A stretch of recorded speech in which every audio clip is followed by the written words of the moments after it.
video game. There we go. Okay.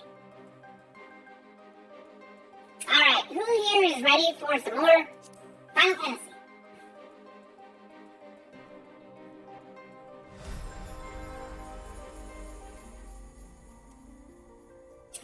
So yeah, after deliberating last night, I determined that I'm still satisfied with my look of my Lalafell. The problem I have, again, is with the stupid outfit down here, most of the shorts have kind of a low waistline for the bottoms. So, I don't like the pooch peak. I like the fishnet, but I don't like the pooch peak. So, we'll just go with that. We'll keep ourselves, I'm satisfied with where my Lalafell looks. It's very cheeky, very thigh-y. I like it. Again, it works. And it's kind of got that sort of style, I guess you could say, in like that extra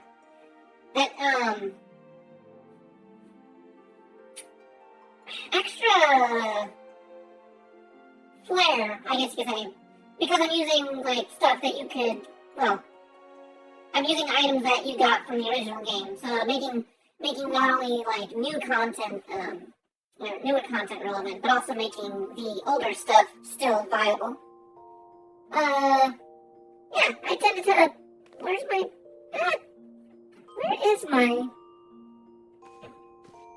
so I got this thing, I'm trying to find my light. Okay, it's not much, but it's enough to keep my face illuminated, that way my tracking works right. Anyways, yeah, no, I like, some people think it's kind of cool whenever you're able to use things that have been in the game forever, and then they're like, oh, I never thought to use it that way. I'm like, heck yeah, because I got style. What the heck was I doing here? Oh, I was playing dress up. That's what I was doing. Well, anyways, I do believe that we are going to be kicking the Archbishop's butt, or some of his friends. How you doing, Troll Fan?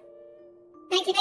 I appreciate everyone that is joining me for this long and illuminating journey.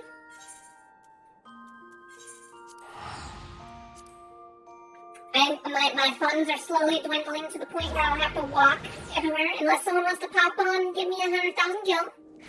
Just saying, you can fund my travel expenses if you want.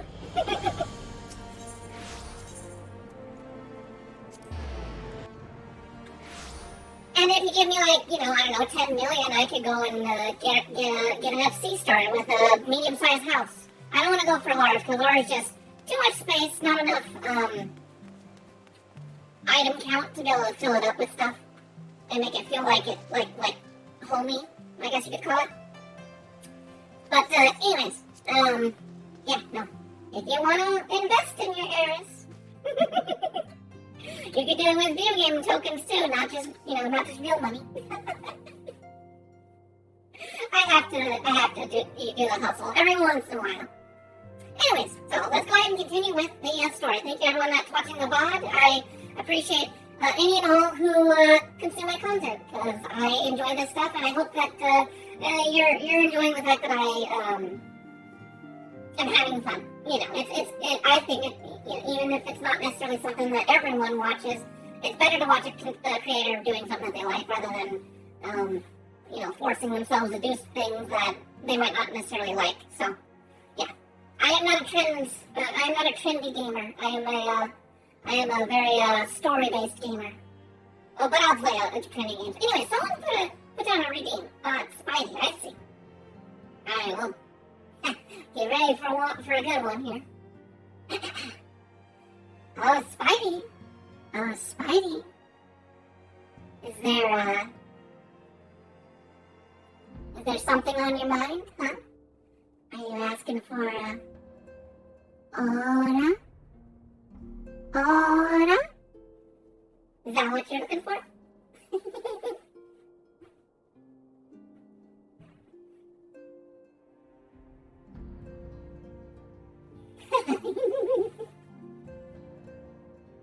Well, that is one thing that is nice about showing up whenever I first start, is that you have my full attention. I'm 100% fixated on you. Anyways, okay, story time. Though your assistance is most welcome, I fear it will not be enough. Few as we are, we will struggle to reach the Lord Commander. If we are to succeed, we must needs recruit others to our cause. Are you kidding me? I can take care of it all by myself. I will, though, be on a black mage.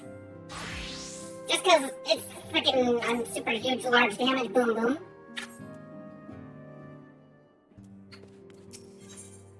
I would be on a white mage if there was someone that I needed to heal, but really there's... it's not tanky yet. I think white mage will be good for whenever I solo things that are a little bit more tanky. It's not that hard yet. But how are we to carry out this bold endeavor? Even if, with an army of knights at our backs, a direct assault on the vault seems unlikely to succeed. You're correct, Master Alphino. Not even the assembled might of the House Fortol and the Temple Knights will be sufficient. With the support of another party, however, we may yet stand a chance. You speak of the other high houses. Precisely the opposite. I speak of the revolutionaries rumored to reside in the Broom. 'Twas these disgruntled Gish guardians who opened the gates of our city to the heretics, I believe. But of course, if their hatred for the Holy See drove them to such deeds, they might well be persuaded to assist Sir Emmeric's rescue, knowing the truth he would lay bare.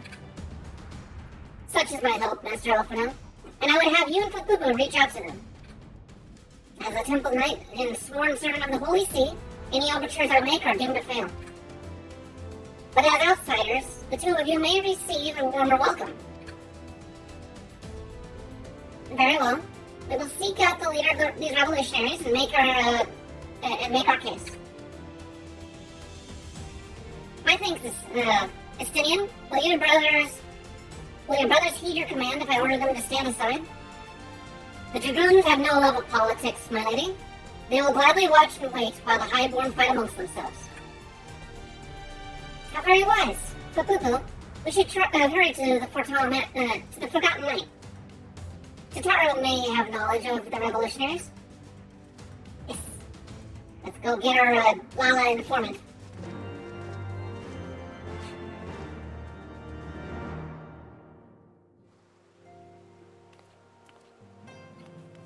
Totaro, you better not be slacking on all the information gathering that you said you've been up to while we've been out and about.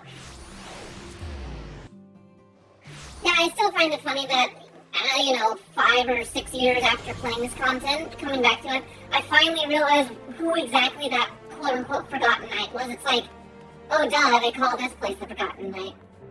Gilmont, the hunter of the Citrino people, the Hunters Guild here, they're descendants of the Forgotten Knight. Fabubu, Alphino, gods, I've been worried sick. It's good to see you. And you, Totaro? How did you manage to escape the chaos in the streets? Gilbrant and the others barricaded the doors until heretics left. No one was harmed, thankfully. And what about you? What came of your journey? Well, there was a lot of dragon stuff, and a lot of bad things that the Ishgars did in the past. You're not serious? What was Sir Emmerich thinking? I mean, the way you two talk about him, I wouldn't have believed. Anyway, I heard rumors I've heard rumors of the people you're looking for, but I doubt they'll be of much use. The only thing I can say with any certainty is that they're led by someone called the Mongrel. A queer moniker, if I ever heard one, but will make the individual in question easier to find. Come, let us make inquiries below.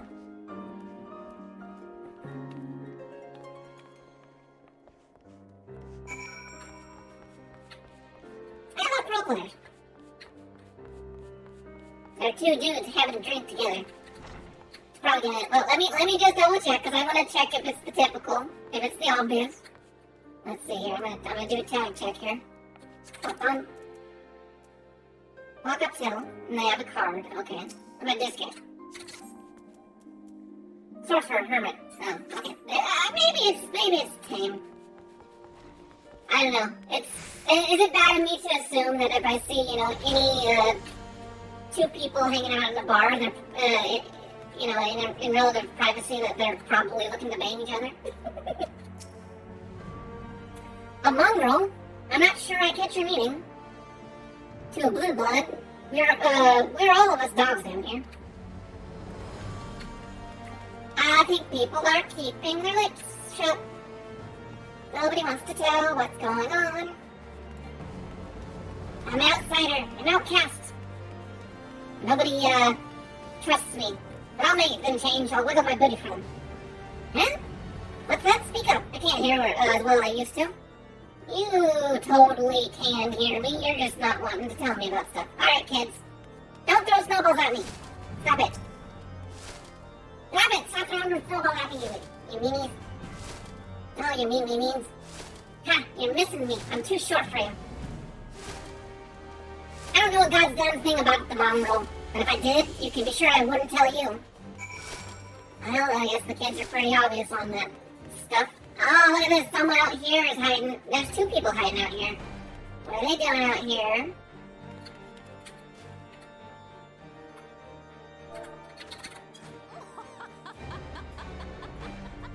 I totally know what they're doing out there. I know what they're doing out here.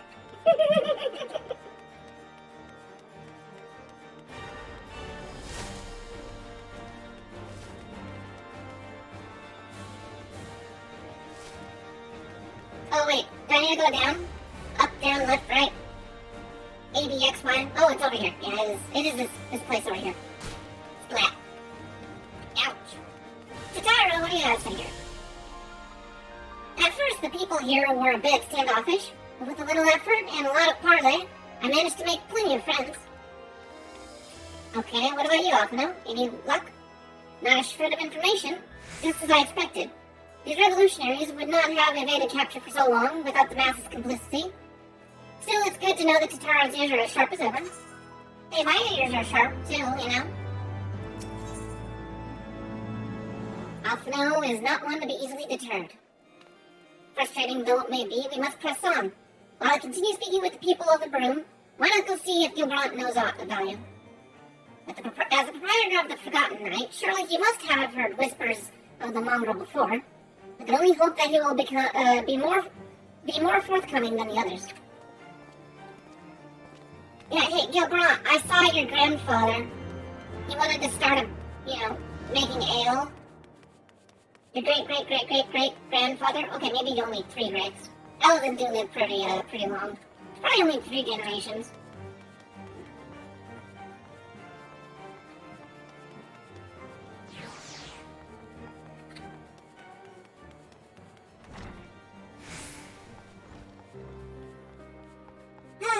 Okay. Bum, bum, bum. You know, people long for a sympathetic ear, but they need to know that it comes with tight lips. Discretion, Fuckboo. That's what my customers expect. If they don't get it, then I don't get them. That being said, I'm not without my sympathies. I've heard the tales, and I know you've done right by the highborn and lowborn alike. Least I can do is point you in the right direction. But to do that, I'll need you to do something for me. So it happens, there's a hunter in the cruiser who owes me a fair bit of coin. However, I agreed to accept payment in fresh herbs. Go and get them for me, agreed? Alright, I'll go and I'll get your little flowers and stuff.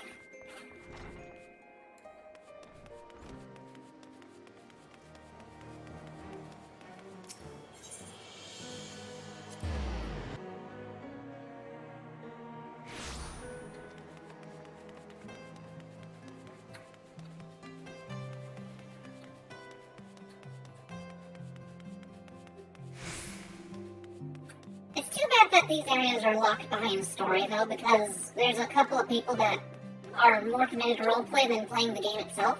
And it'd be kind of nice to have just, like, it being an easier access area. It would seem more populated, I guess. So you're Gilbrant's errand girl. Good. How's he doing? Same as always, right? Right. Anyway, I hope he appreciates how much trouble I had to go through on account of his bloody herbs. Tell him to enjoy them while they last, because I doubt I'll be able to find any more next year. Probably because the winter does not want to stop, and so all the herbs and everything is dying. Probably. Or something. Things are probably not adapting to the winter weather very well. No problem. I got your stuff.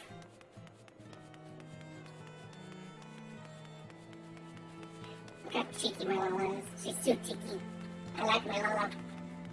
Super cute. Not the most colorful of outfits, but classy.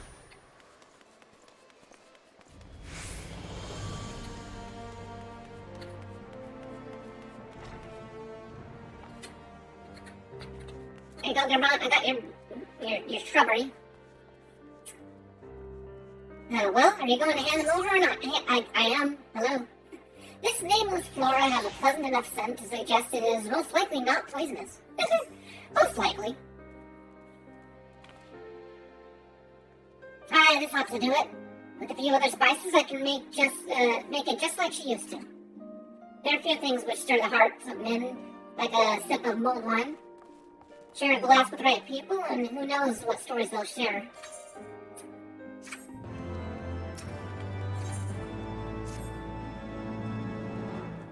I think on it, there's a woman I know who's rather fond of this blend. Hiratha is her name, and she resides in the Pillars. She's a maidservant in some noble house or other. I forget. Anyway, may be a shame if she didn't get it to try this wine. Why not give her a bottle? Have I just become your errand girl now? Is that what I am?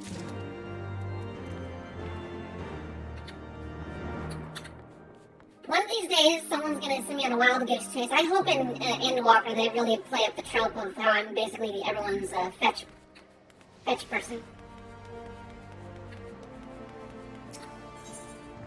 Like, you actually bother to listen to everything I said? Oh, wait. Oh, I know where we're going. I could teleport, but it's just about the same distance.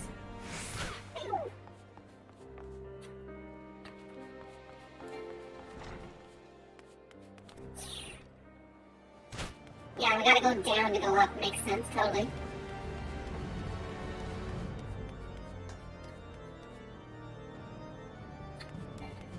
Yeah, she was right here. Okay. Yes, I'm here, Ethel. Beg your pardon. But do I know you, miss? See, this wine is cooled after its first mulling and allowed to sit for a fortnight before mulling a second time with a fresh muslin bag of spices for delivery to one Hiratha. I don't think I've ever had mulled wine myself. I know this smell. This is the wine that girl used to prepare. Her special recipe. It must be decades since I last tasted this. Oh, the poor dear. Such a shame that she was taken by that baron. He cut a dashing figure, I'll grant that. Tall, slender, long of ear. But those dazzling ruby eyes of his were filled with lust. 'Twas not more than infatuation that she felt, but she convinced herself it was love, and he couldn't help but take advantage. But when her belly started to grow, gods, the scandal! I mean, it is not an uncommon occurrence. But that it was a Hur made it so much. Well, I needn't tell you. She was discharged from his service, cast out into the streets like so much refuse. After she returned to the broom, we drifted apart. I only learned of her death years later by chance. I feel like this is relevant in the sense that the mongrel is probably the abandoned child that born of a bastard, or well, I don't know what a female bastard would be. Probably still a bastard, but an illegitimate child of some baron. I kind of feel like there's just no other reason really to bring this up than to kind of emphasize in a short order that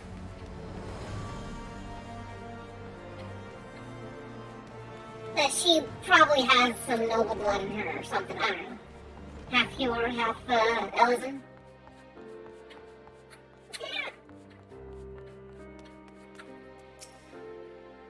So the amorous nobleman beds his maidservant, then casts her aside when the seed takes root. Not the most original tale, is it?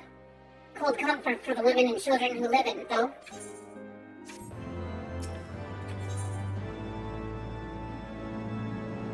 Your brown face is masked, but underneath it you sense something old and bitter. Even the penitent can appreciate wine from time to time. Take Geraldine, for example. Surely you've heard of him, no? He's a monk who offers succor to the poorest of the poor in the brim. A man of many vows, but none which prohibit spirituous beverages. Aye, if ever there was a man who deserved a drink, it'd be him. A priest who drinks, that's someone that sounds like an alright guy.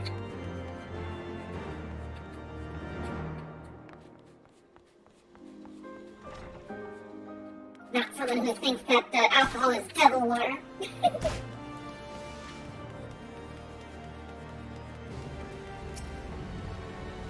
Hallelujah's blessings be upon you, miss.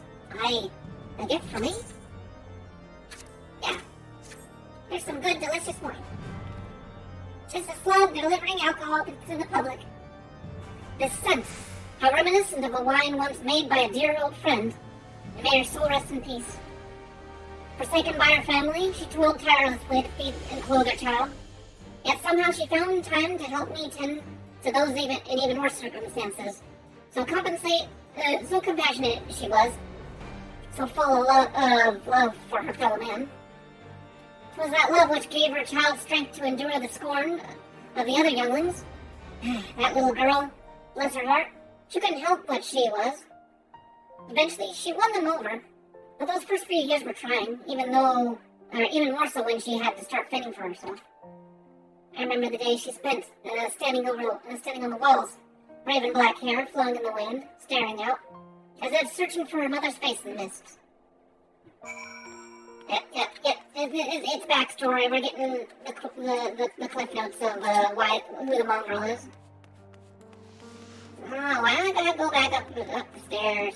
Go on upstairs, downstairs. Downstairs, upstairs, downstairs, everywhere.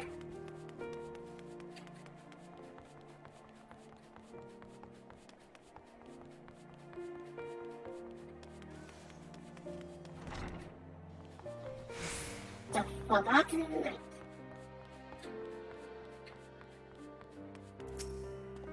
She was a remarkable woman, Papa.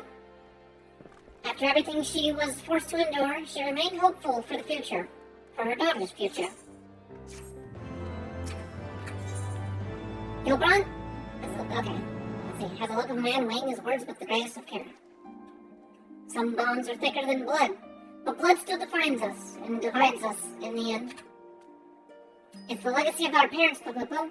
We can't escape it, no matter how hard we try. So the mongrel and her pups chose to embrace theirs, to proclaim it all in sundry. If you don't understand that, then maybe you can find her on your own.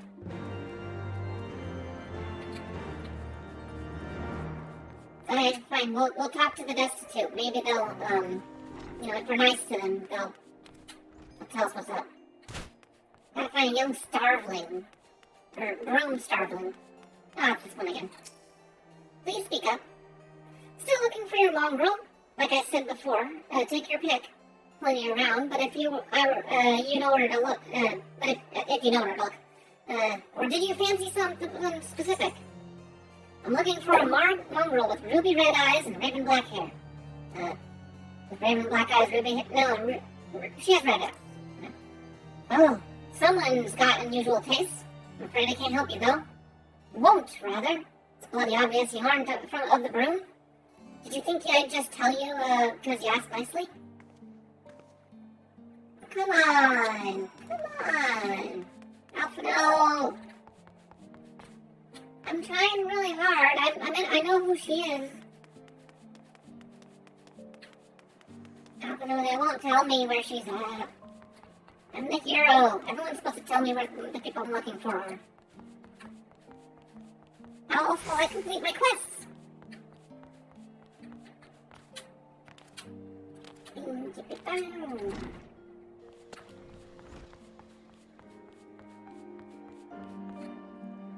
Ooh, we actually have someone being spoopy down there. Here we go. Have you made any progress progress, Poo-Poo. See here. Oh god. Oh, cringe. I don't know how. I don't know why. When someone tries to write and sound like eloquent and more, good with their... They don't say eyes, why do they always say orbs? I'm just like, really? Allowed as frozen orbs to serve as You're, Cringe roleplay. So our mongrel was born of the Elysian nobleman and a Hurian maidservant. Granted, it's no location, but it's far more information than we've had before. Yes, now that our striking features are known to us, mayhap we need only remain vigilant.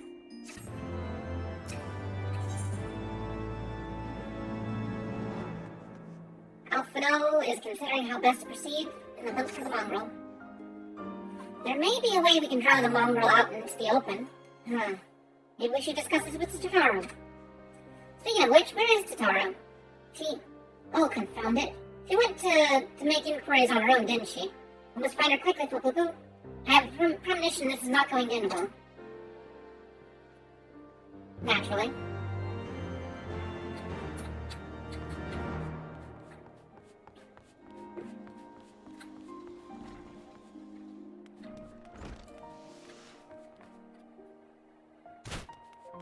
Splat.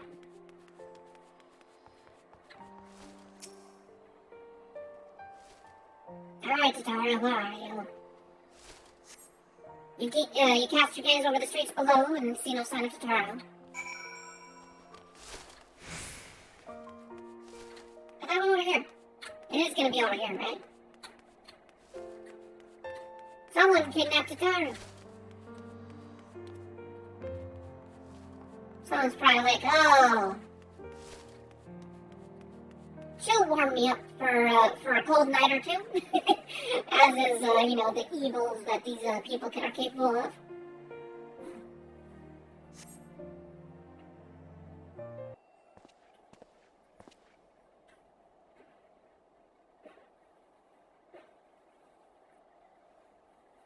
She must be around here somewhere. I take it you've no luck either. No. No Lala's in sight, except for me. There she is. What? I'm sorry, forget I said anything. Wait, down there, isn't that Tataru? Those men are chasing her. Quickly, Poo-Poo, after them.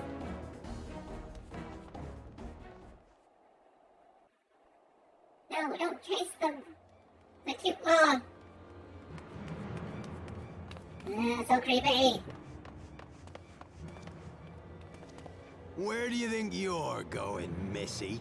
Masai. I'm sorry, I didn't mean to offend. What's going on here? What's it to you, boy? Piss off. Hold on. I've seen them around. They're in and out of House 4 Tom's Manor all the time. Oh, I see. Skulking about at your highborn master's bidding, eh? Bloodhounds hoping to catch a whiff of heresy, is that it?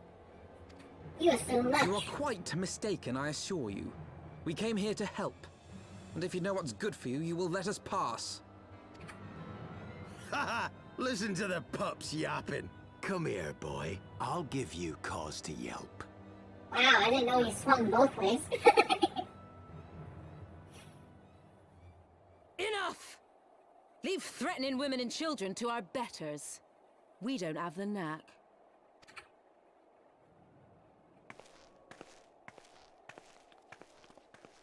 Look out, Miss Hot Pants is in. Hilda! Hilda!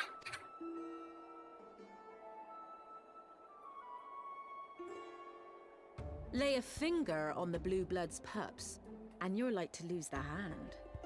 Or something else.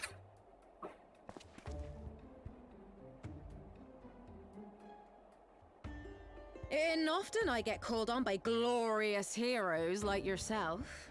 So tell me, what have I done to deserve you?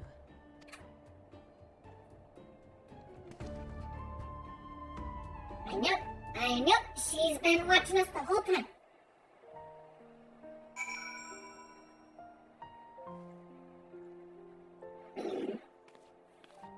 Oh, where's my... I need to keep my phone on me so in case someone messages, in case there's an emergency. Not likely to happen, but just in case. Okay, there we go. Alright. Tara, what's up? They didn't care for my story much, about the weathered cane. For once it would seem the fates are smiling upon us. Had those ruffians forced our hand, I dare not think what would have ensued. Whatever you got to say, say it.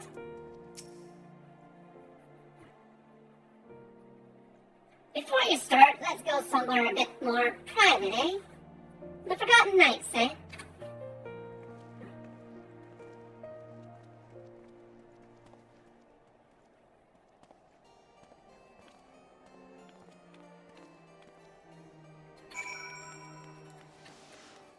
Could've just had that and saved us the trouble of,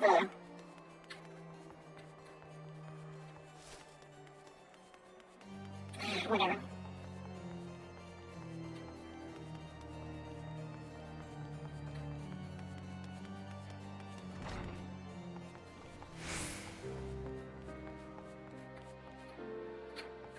Hey, look, even more role players. Look at that, role play spawning role players. Nice. Alright, I need to talk to this guy. Or girl, I guess. Gal.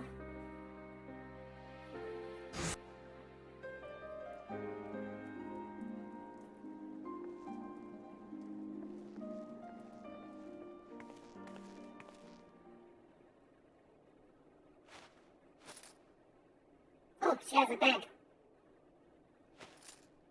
A clinky bag.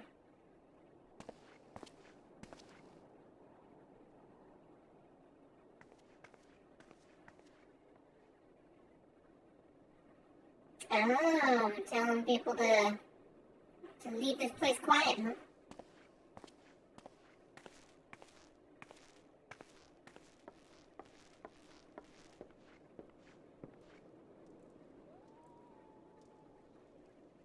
We got the bar all to ourselves.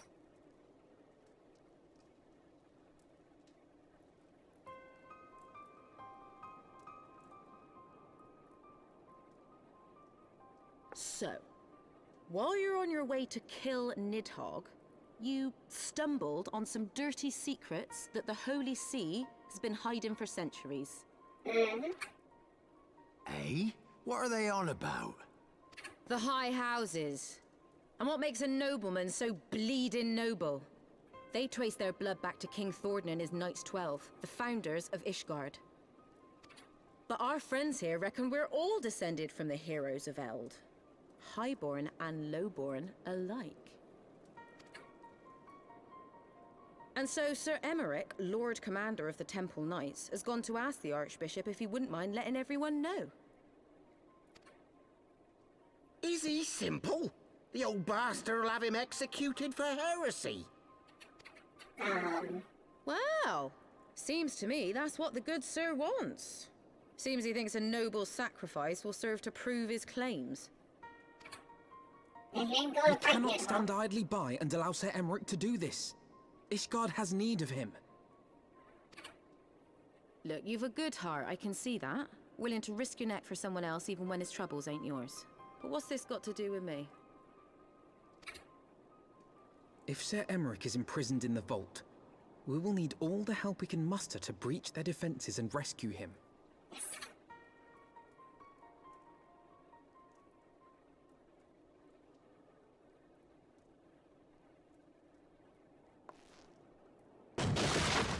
What in the hell's...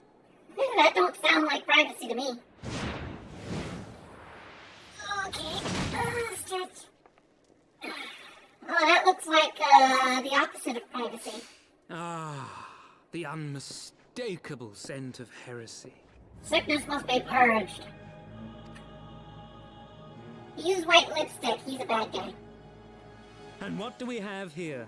The honored guests of House Thordan consorting with the Queen of Rats.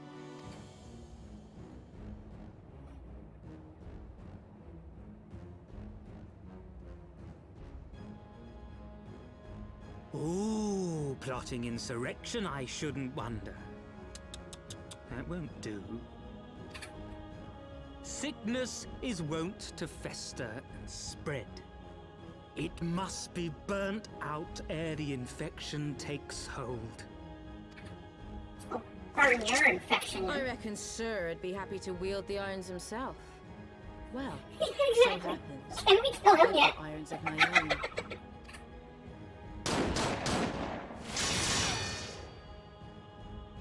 Oh, magical barrier, huh? Such simple creatures, rats. Certain to attack when cornered. Let us step outside, milady. In here, your toys could hurt someone.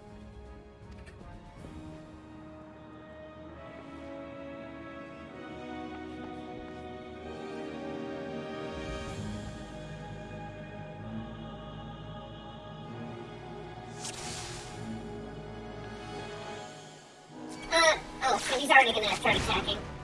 Okay, so I'm gonna take out this conjurer dude is who I need to take out. Oh wait, I don't have my special powers. I'm powered down. My power level is too low. Did you really just flare me, you bastard? I just got flared. Oh, and I'm standing in the fire. I better not stand in the fire.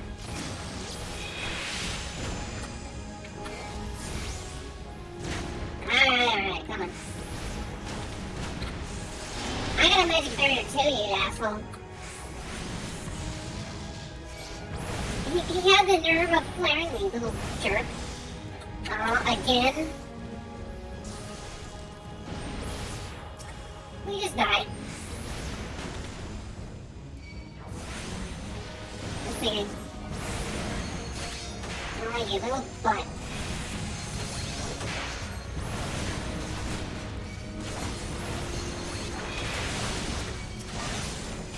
I need to get rid of the Hiergens, though.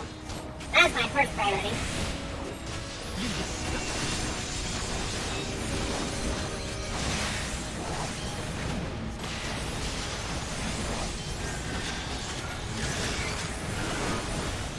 Got it.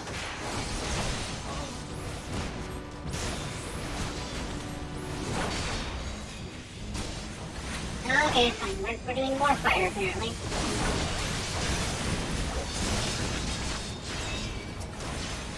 How about you take that instead? Here, I'll put a thunder on you.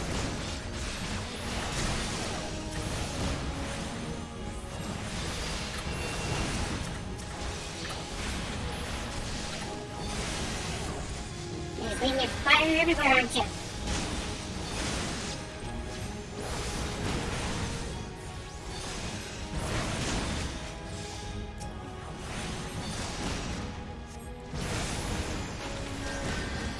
Oh, hey, Hashibon! How you doing there? Good timing. I did not want to do that. Bear witness!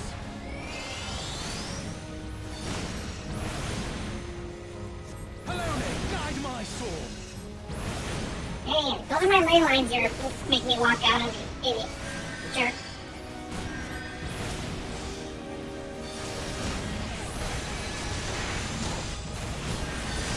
Filthy rats!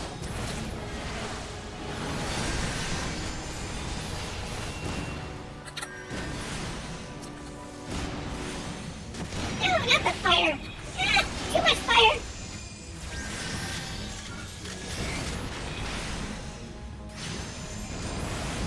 Oh, he had a man of war, little bastard.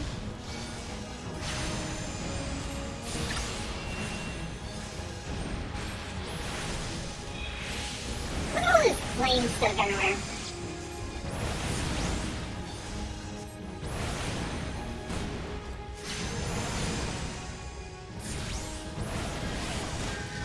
Ow.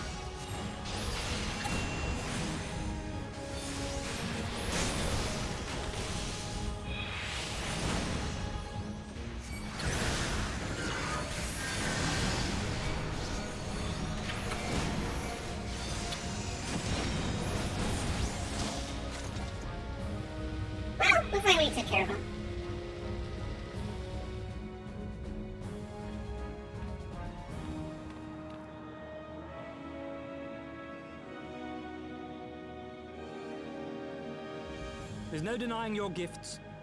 A well-deserved reputation indeed.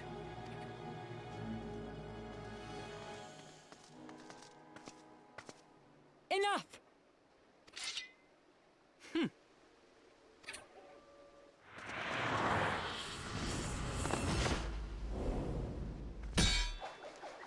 Oh, apparently you can do that. What? Really?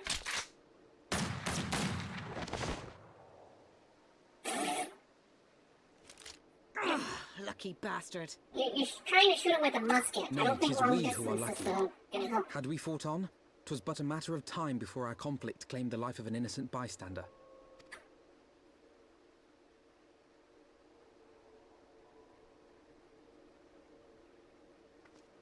I thought the Heavens Ward might come here as well. They came to the Temple Knights' headquarters. Yes, they did. Aye. Sir Grinno announced that the Lord Commander had been imprisoned under suspicion of heresy, and that the Heavens Ward had been granted full authority in his stead. Then the Heavens Ward now commands the Temple Knights. Those still loyal to Sir Emmerich answer to me. Alas, that amounts to but half our number. The other half, who opposed his promotion to Lord Commander, have gathered at the vault as ordered. Great, we got Boss half the Guard temple already, eh? If I didn't know any better, I'd say you were expected. I take it you're in charge around here? Hilda. And yes, the young master was just persuading me to join his lost cause. Convincing little beggar, isn't he? I think magic-y bastard Heavens Ward guy probably convinced her moves too. me. A bit. That, and the fact that we're sick of living off the leavings of our betters. If you've a mind to change things around here, then we've a mind to join you. Thank you, Hilda. Good boy. Good kitty boy. Where's my good boy? Yeah. Yeah, you're cozy. Oh, you're so soft. Oh, you're so soft. Oh, you're so soft.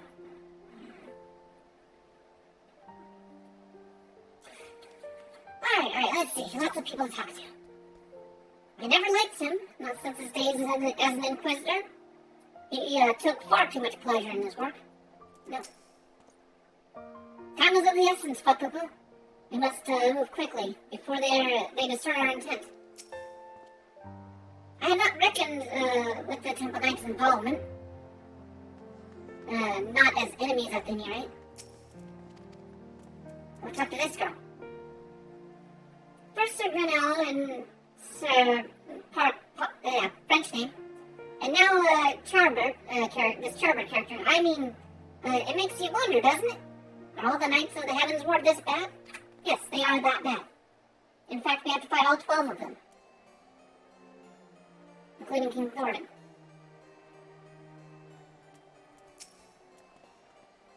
Bugger me if you ain't everything they say.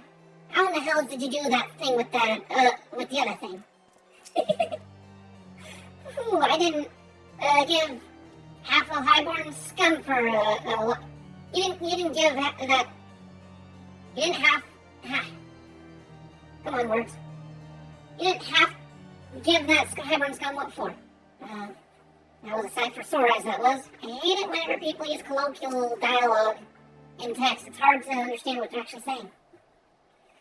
Let me guess, you're wondering why I chose the mongrel, right? Because that's what I am. I'm not ashamed of it, not anymore. Yeah, you're a mutt. Besides, even my pure-blood pups have, more in common with me than the ladies and lords up on high. None of them are, well-bred. Hell, some of their mothers were cast out after a spot of fun, same as mine. Same old story as time, and one we're sick of hearing, which is why we took up arms. Not that we mean to hold all the blue bloods to account. Some have done right by us, all the while. like them in House Eleanor. Eleanor. But enough talk. Your friend's still rotting in jail, or in a cell. Let's not keep him waiting.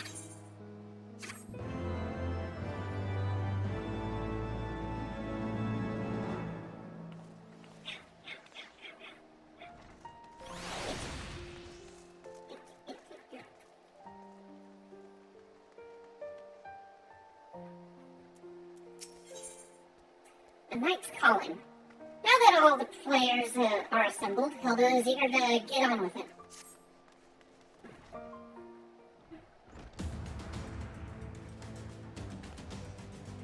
We've been working in secret to undermine the Holy See and the High Houses.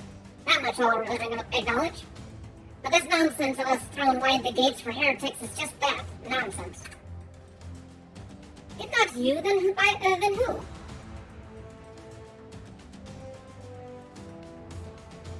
There's my thing here.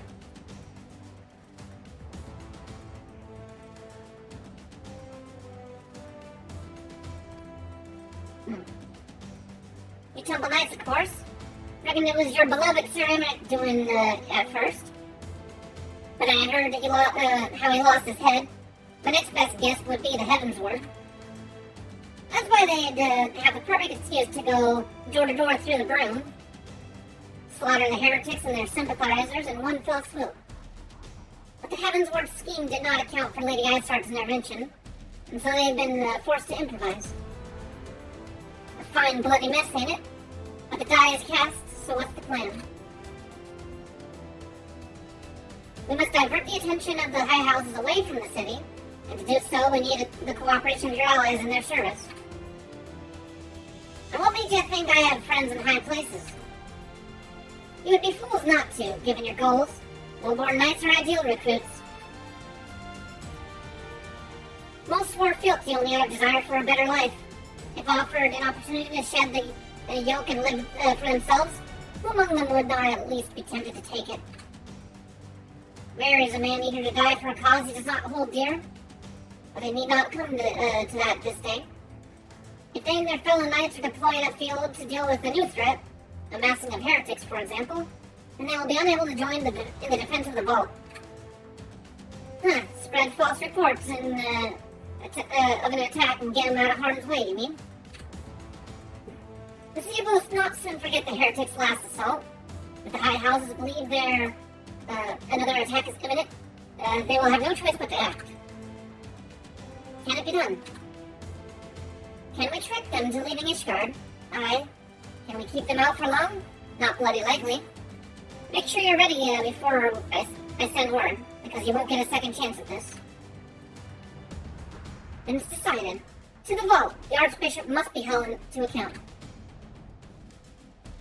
And the Lord Commander granted his liberty.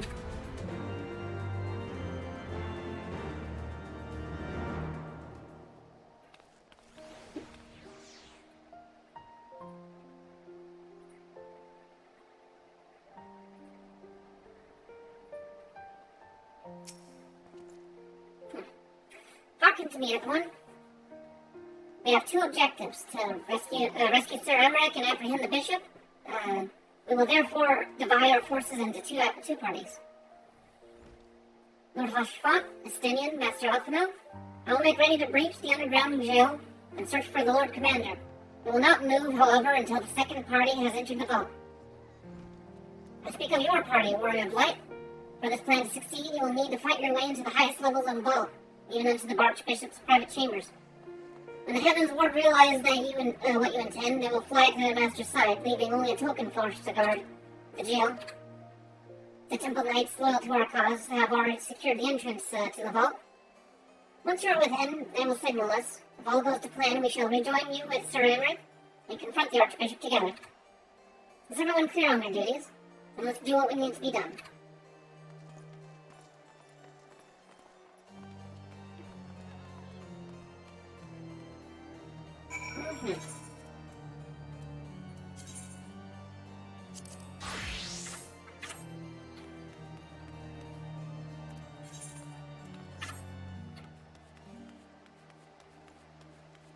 Man, there's some decent roleplay happening up here.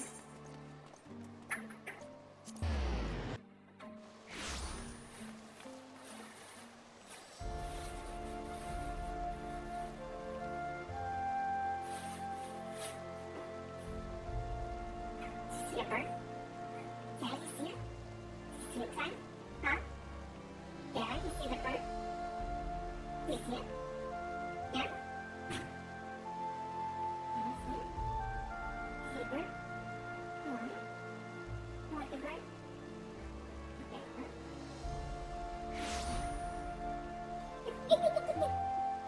Okay, oh, Ty, my kitty, he's eyeballing the bird and he's doing that classic kitty chatter sound.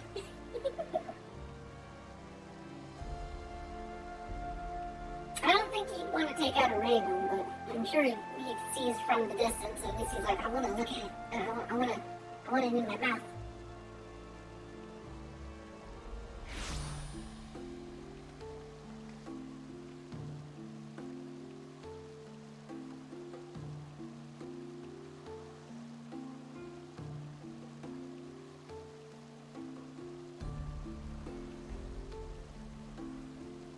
Alright. Let's do this.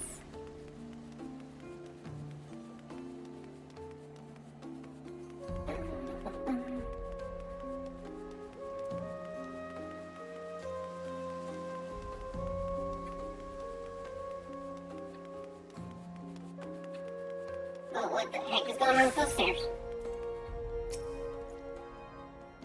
The others are in position, Mistress Papupu. I'll send word once you and your party have entered. Ah, here we go. Underside party, we're gonna do this solo. Where is it? The vault. There we go. I can take every one of these bastards out.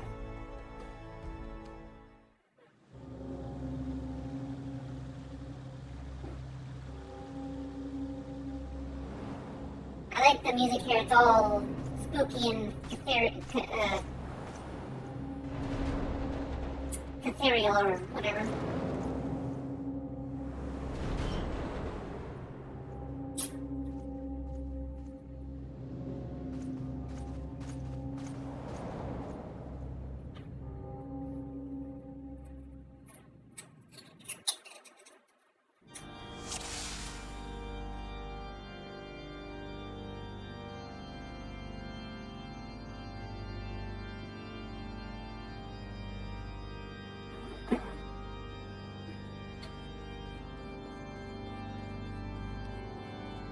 Alright, bastards.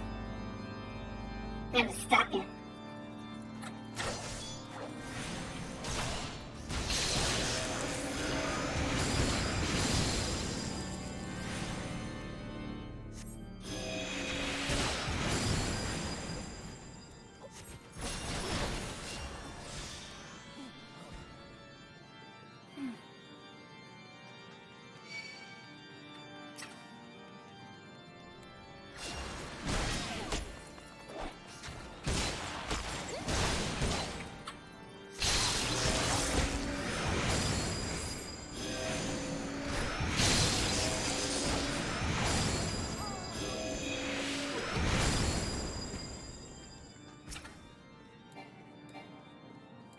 Ain't no fair, you're out of range.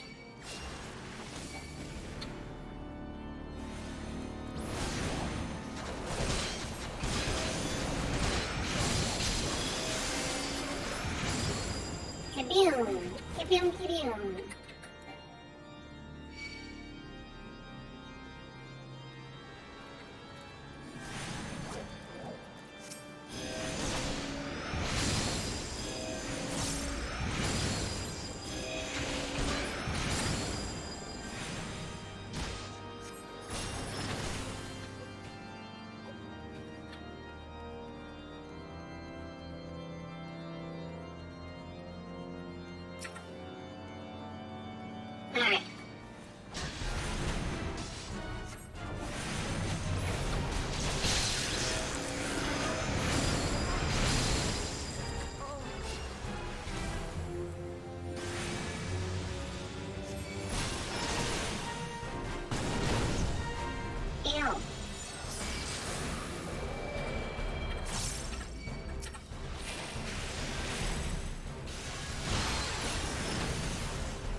overpowered.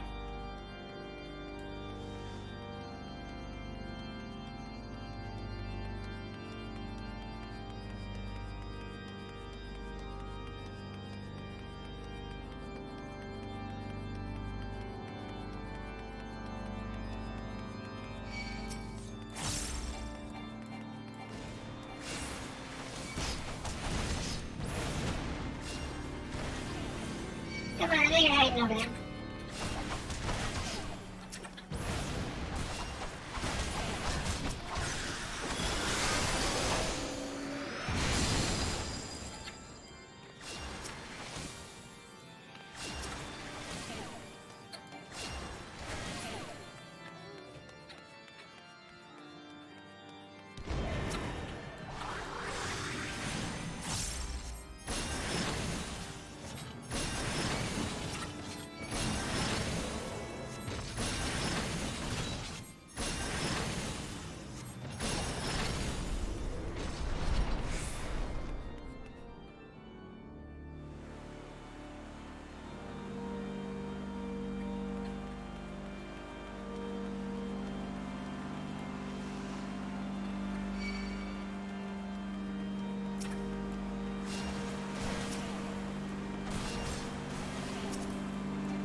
I'll cut you to pieces!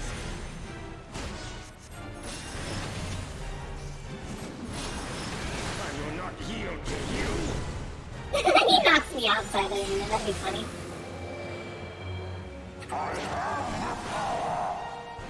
I'm right here, mister. Okay.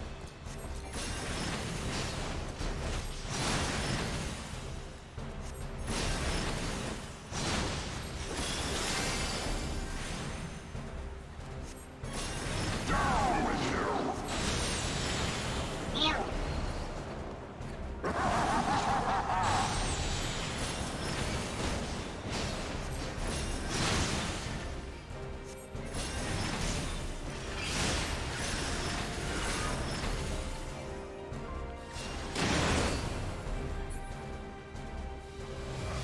I had you.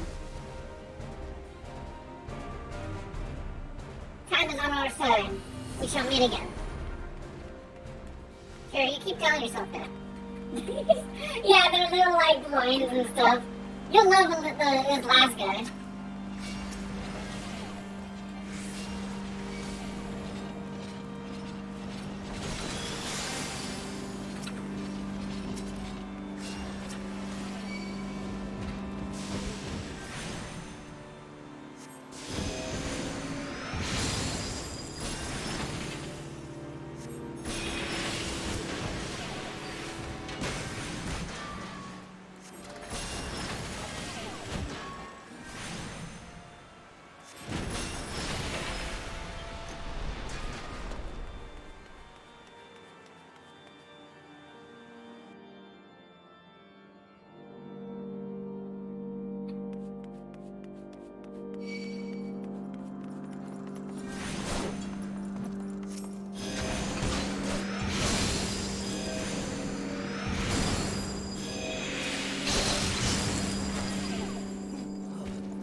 You tried. You tried.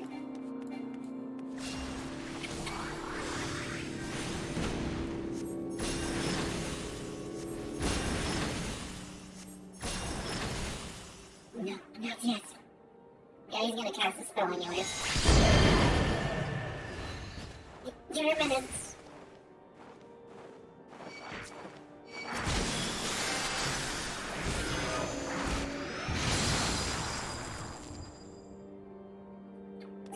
Gargoyles, huh?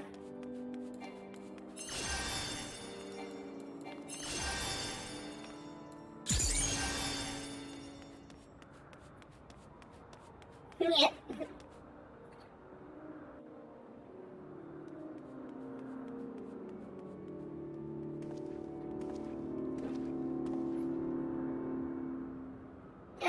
Archbishop.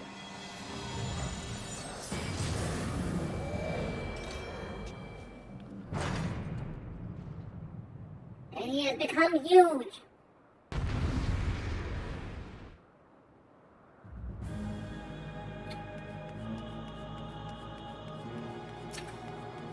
Enough of this. Filthy rats!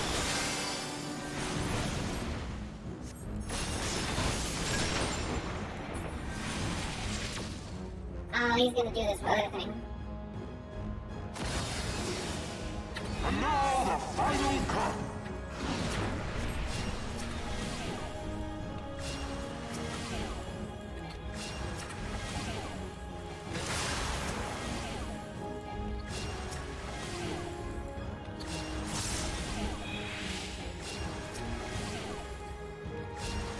This shall be a mercy.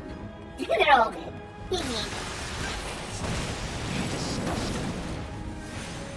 Come on, give me a sickness flippy purr before I kill you.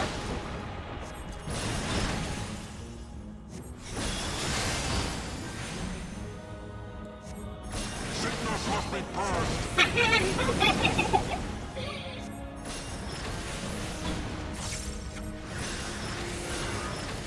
Be done with you!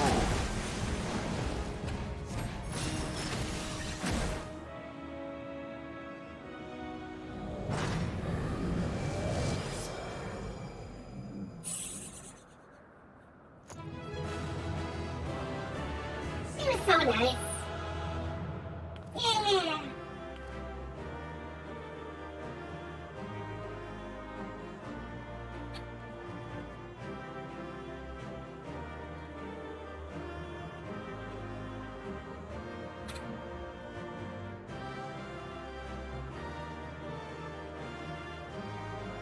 It's a little smirk or whatever. It's just like, yeah, I'll enjoy this.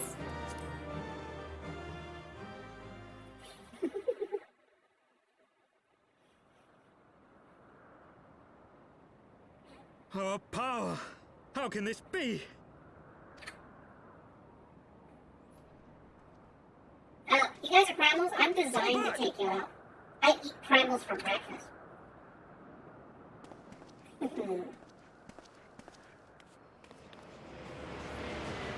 Oh, look, it's the airship that we helped them fix.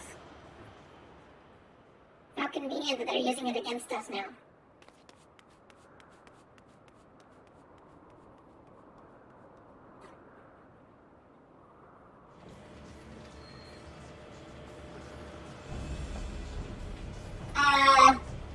I don't know what you call it, a baked potato? No, that would be something that'd be something different.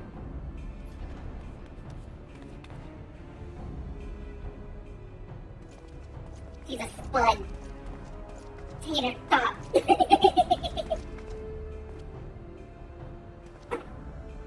Father, please! We were not too late, my friend. No, Hushpot, no. Don't run after her. Why must you do this, Father? Nidhogg is fallen. There is no need for further deception. Now is the time to renounce the lies which led us down this path. To start anew!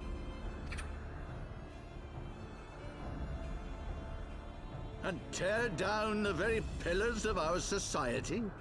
Our history, our values, everything we have built over 1,000 years? A fool to the last.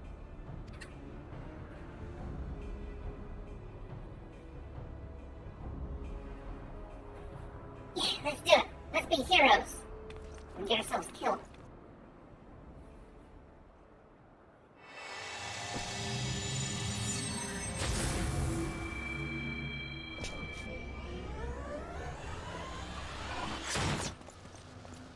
Look out!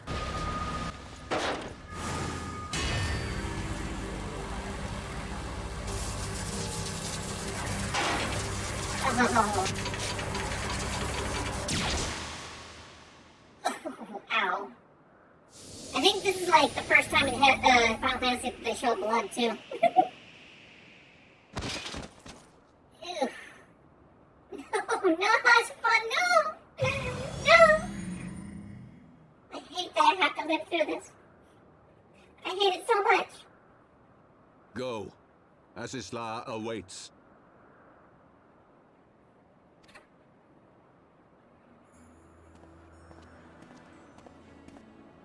Lord Orchefort! No, no.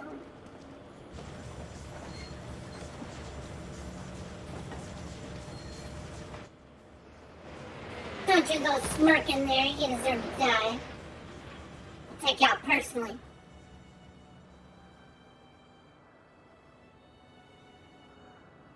I want no enchanted shield. Got a big old magic hole punched in him. You are unharmed? Forgive me. I could not bear the thought of...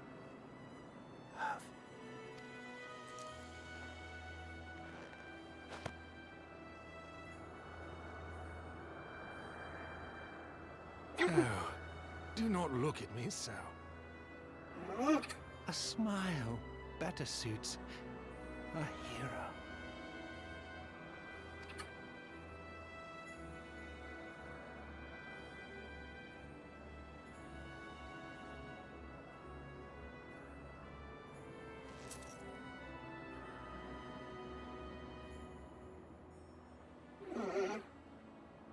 Ashafan, no.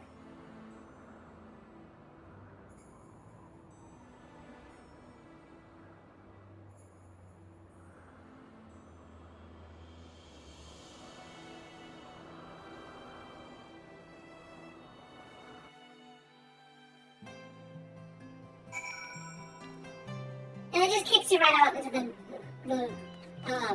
city, and you're like, okay, that was kind of jarring. I know not what to say.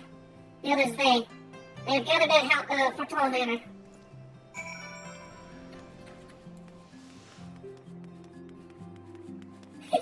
Exactly, mood whiplash with the way the music changes from dramatic to just, back to normal everyday Ishgard.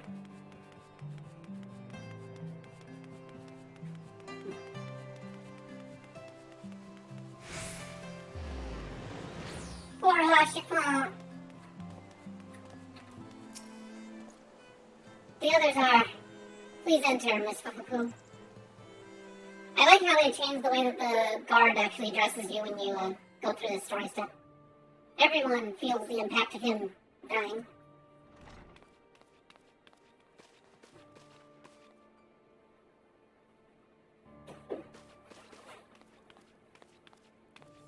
Oh, this is the roughest part, though. Don't. Please. The father outliving his son, having to stay strong. Trying to, anyway. A knight lives to serve, to protect, to sacrifice. There is no greater calling. So sad. Leave me to mourn and give chase. For my son, and for the nation he loved. Go!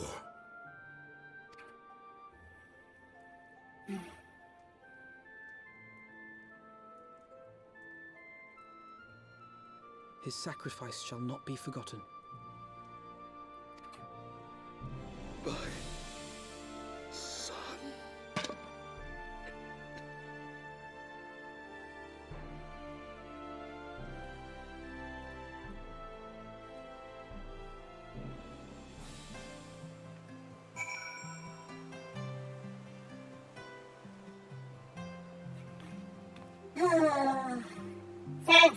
Sad times. Is that what you gotta say here?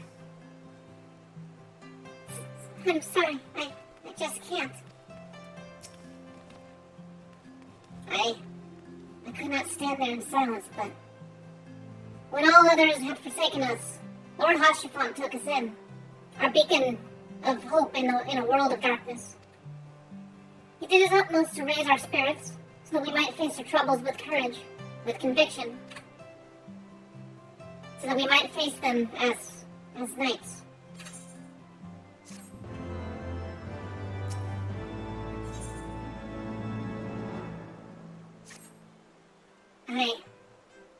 We must press on with our mission.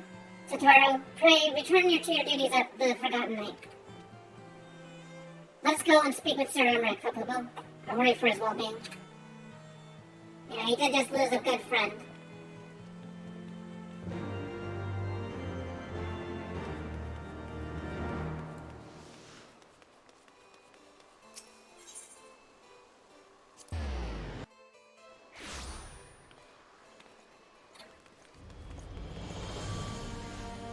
They're still out here. Yeah, roleplay takes a long time. I should be having a good conversation. An audience with the Lord Commander? Yes, of course.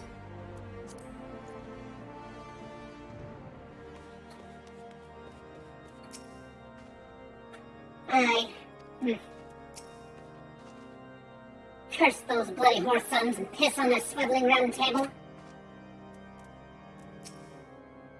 Sir Emmerich. Very sad stuff. My friends, I am in your debt. Think nothing of it. Your wounds are healing well, I trust. Some wounds do not heal.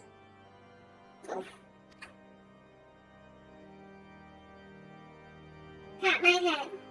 Pat me, make it all better. Okay. I've recovered. The Thank founding. The scriptures, 1,000 years of lies, all to deceive the common man. Nay, our own brothers and sisters. For the blood of the Knights 12 flows within all our veins. You knew this to be true. You knew, and you concealed it. How dare you? I should be interested to hear how you came by this knowledge. But yes, you have the right of it.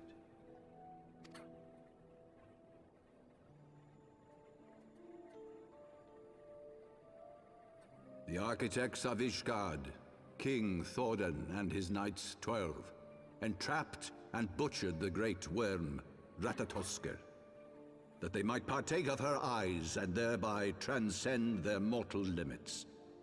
Upon learning of their treachery, Nidhogg was consumed with a murderous and justified rage. I dare say you know what followed. The great worm slew the king and half of his knights. Aye, but Nidhogg was subdued, and his eyes plucked from their sockets by the knights that remained. Their one mistake was to show mercy, for from his brother Hreysvelger did Nidhogg receive a new eye, thus rejuvenating his form and empowering him to embark upon an eternal quest for vengeance. Whilst Thordan's son Haldreth took one of Nidhogg's eyes and learned to wield its power in defense of his people. Thus was the first Azure Dragoon born, and ever since that time, his honored successors have risen to drive Nidhogg from our lands whenever the worm has returned to plague us.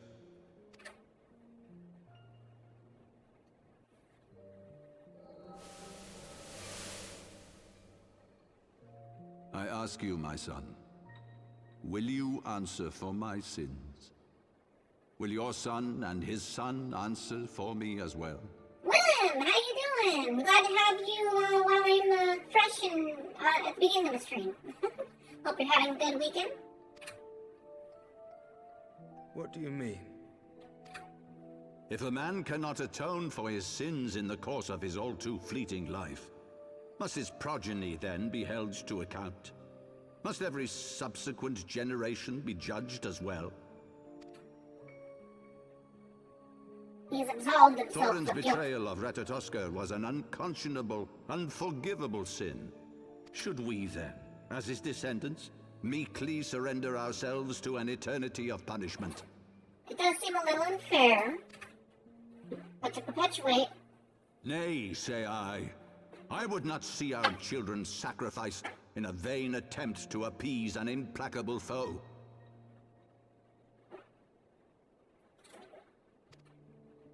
dragons are not like us, my son. To they who live forever, the wrongs of antiquity are as those of yesterday. No reparations shall ever suffice. This fact alone should serve as ample justification for our actions. Yet some refuse to see it as such. For men like you, who yearn to commit themselves to a nobler cause, a more compelling narrative is required. This is your solution. This is how you protect our people. You have given us a lost cause, a death sentence. With your compelling narrative, you but doom our countrymen to give their lives for a lie. And they do so gladly. Highborn and lowborn alike are proud to serve, to fight and die for their country. In power, thinking that they know how the commoners should live. What would you tell the wives who have lost their husbands? The mothers who have lost their sons? That their loved ones died for naught? Well, it has to stop somewhere. Something has to change. Over the course of 1,000 years, countless men have donned these robes, and every one of them came to accept the necessity of this solution. Once, I hoped you might come to accept it as well. Playing Final Fantasy where Heaven's Ward is the first expansion. It's a very long story. I've got 70 hours so far. Do not despair, my son. And I'm just hammering away Soon at I the shall main free story. us from the sins of antiquity, and bring about the change you so fervently desire. Like purely doing mostly story, not really getting derailed too much. So it's like a really, really, really long movie. If he has spoken with others, I would have their names. Escort him to a cell and question him thoroughly. But do not Your kill enemies. him. He is my son.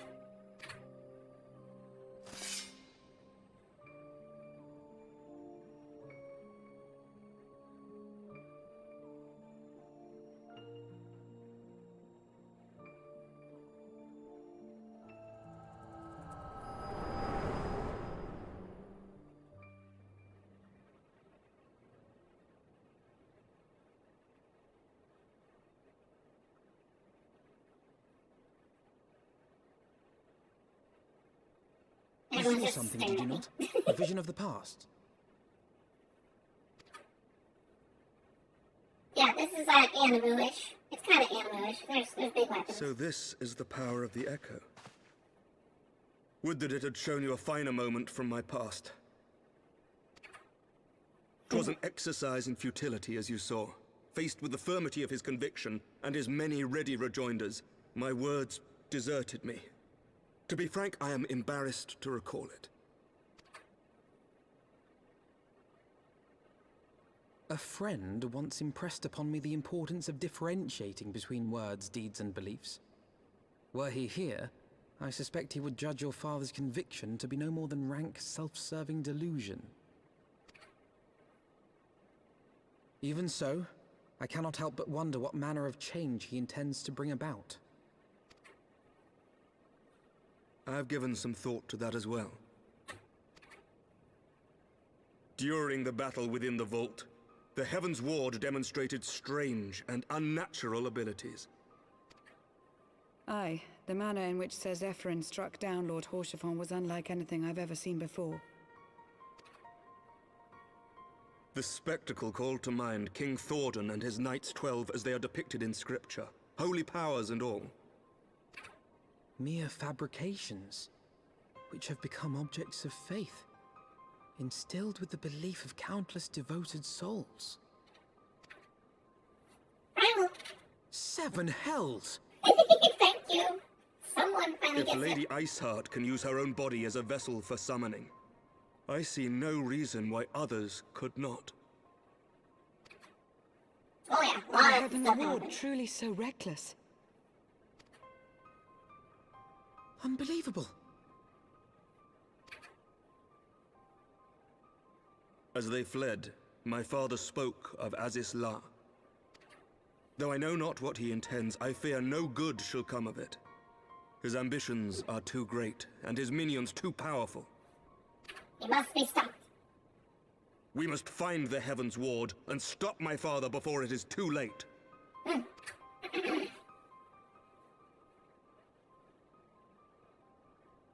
Yes, protagonist nods.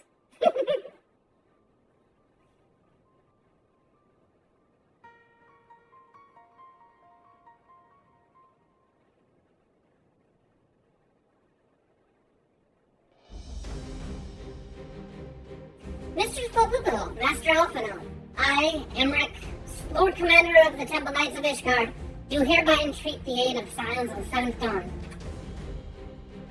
Our aid in preventing whatever it is that the Archbishop intends. Your aid in bringing him to justice. Too much blood has been spilled by his lies he perpetrated. No more. I shall pursue him to the ends of the world if I must. Life or death, I will have Sir Zephyr's heart for my dead Pashafon. Yes, I'm gonna take out the asshole who killed my friend.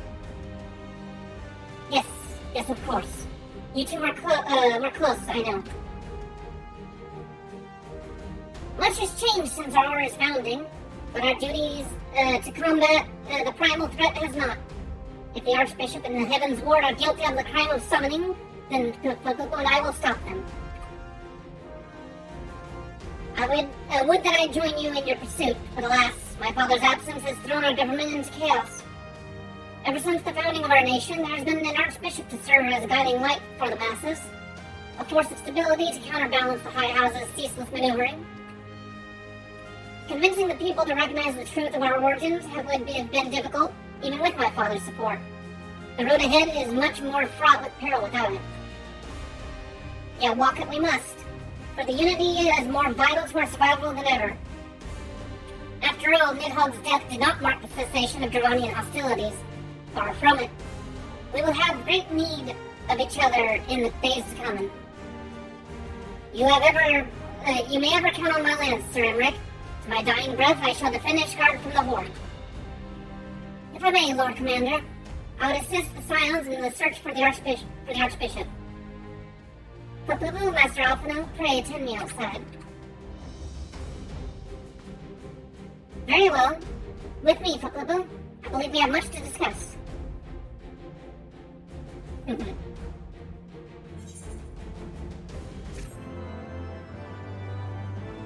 I like it because it's just like, oh, we know exactly who we need to conscript to handle this problem. No longer is it an Ishgardian problem, but it is a Scion problem. Where could they be headed? What does Esisla have to do with it? Lucia appears to have something to say. The Soleil was eastward bound, so I sent word to Camp Cloudtop on the off chance the airship passed nearby. Sure enough, Lady Lilina informed me that it had been sighted by her scouts. Then the Archbishop is somewhere in the Sea of Clouds. Or was. Not long ago, the airship has not been seen since it disappeared into the northern reaches near the Blue Window. Alas, because the region is firmly held by the Vanu and not easily accessible from Camp Cloudtop, House Hillenar has yet to establish a foothold. We will need not only an airship, but a captain bold enough to risk the Beastman's wrath. I think we both know the perfect candidate for Pupu. Pray let us visit Master Garland at the Sky Steel Manufactory. I see. Then I will take my leave for now. There will be others which there are other matters which require my attention.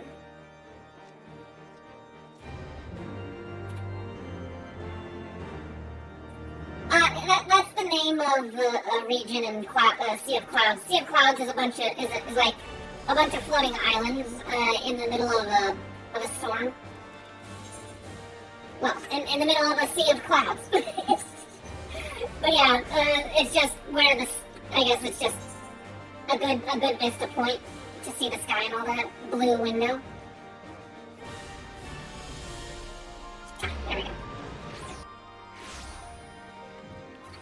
But we do need an airship that can give chase with their airship.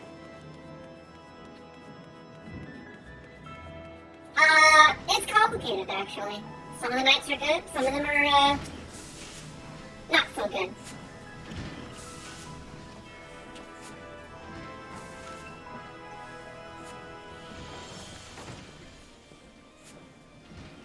Dastardly duo. The Dastardly duo. What mischief have you two been getting up to lately? You haven't heard, have you? I hardly know where to start.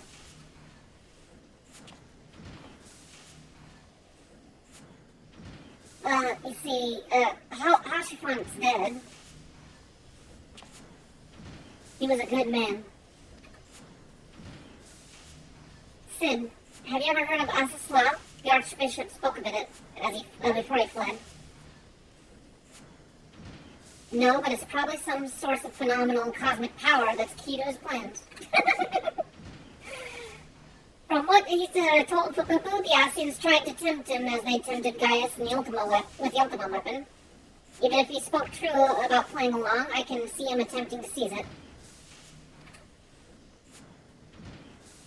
As if we needed another reason to pursue him. Well, I'm convinced the Enterprise is at your disposal. Come to the airship landing when you're ready to depart. Yes, I am small and cute, and I like my character. Okay. It's just as well. After pulling you out of the fire these last few times, I reckon I was due to deliver you into it.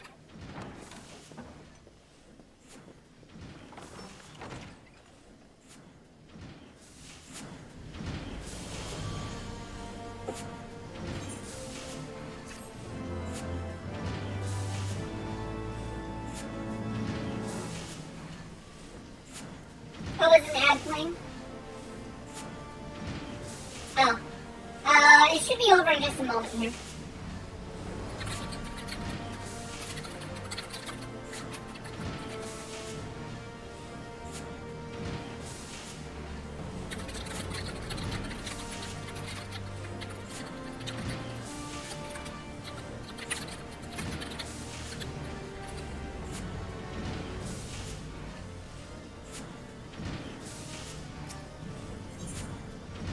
Alfino must see to one last thing before he departs.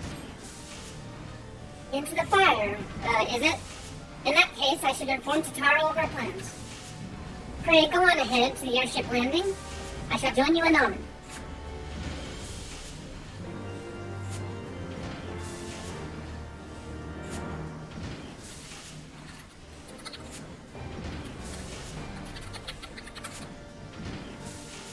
So basically, yeah, Sid is going to get us an airship. If you missed that little bit.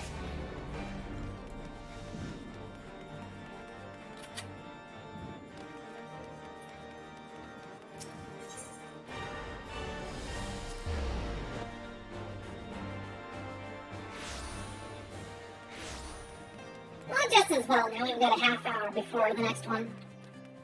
I wish I could turn ads off, but it won't let me.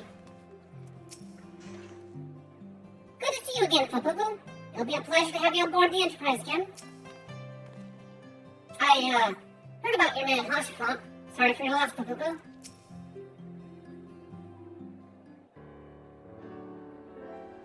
The boys have been hard at work preparing for our flight, and I'm pleased to say we are ready to depart.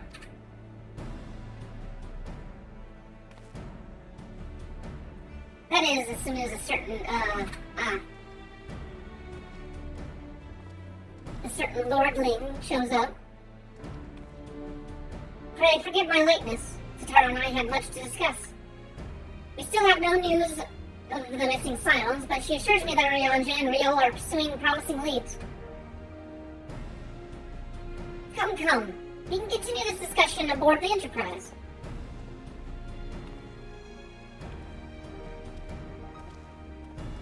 Well, we're gonna fight a big giant blue whale, or well, white whale. We're gonna fight a sky whale. Big old feathery thing who can dump an airship in one bite. Ah, the cone. Oh, hello there, madam. So you know, I'll be available to ferry you back and forth once the chief charts a course. Deputy President's orders and all that. The others are waiting for you aboard the Enterprise, Fogo. Shall we get going? Yes. So, if I ever came back to Ishgard for some reason, that's the person I talked to teleport me to the area that I can't normally get to. They came. To the northern reaches of the Sea of Clouds. They came. Where countless isles yet remained uncharted. Came.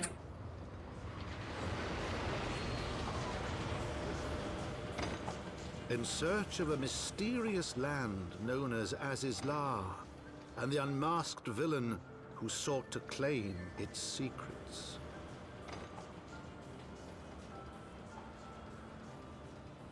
Well, being an MMO, sometimes unplanned things happen and you gotta step away from the main story. So they always have like an excuse for how you are able to go back and forth, which is kind of funny. In their wake, they came. We came. They came.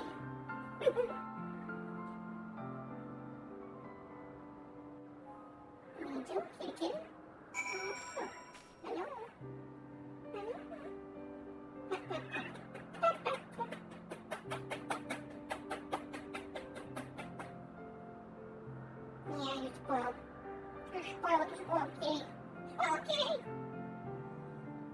But yeah, if you were going through this normal content-wise, you wouldn't have unlocked flying in the area quite yet. And as you can see, we're right over here. We're kind of isolated from the rest of the map here.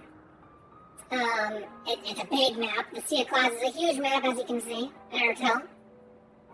But yeah, we're over here, but, you know, if we needed to come back here, we'd go to the Ishgard and talk to that one, Makode. Pigs, what do you gotta say here? The Enterprise is ready to fly at a moment's notice. Just come running if you're on afoul of something you can't handle. We'll stay in touch with your Temple Knight friend, don't you worry.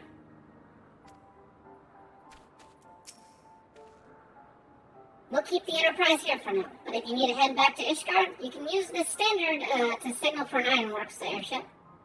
Don't worry, we charted a route safe enough for the others to fly, unless that primal shows up. What are the odds of that, man? Don't jinx us then. From here, Camp Cloud Top looks rather far. Be on your guard, Fukubo. The Vanu could be anywhere, even watching us as we speak.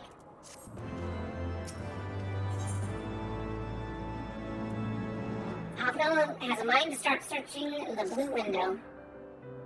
Assuming the Soleil here is here, I doubt she will come to us. We should begin searching the Isles in earnest. Of course, we must remain vigilant for Vanu scouts as well. I'd rather avoid needless bloodshed.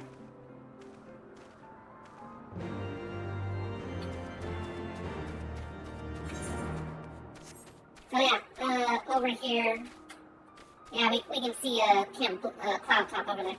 That was where we first started when we were like, story-wise it was level 50, now it's level 57.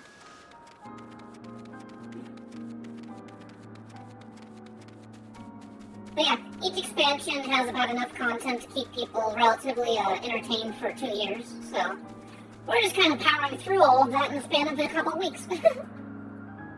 Alright, I gotta look out apparently.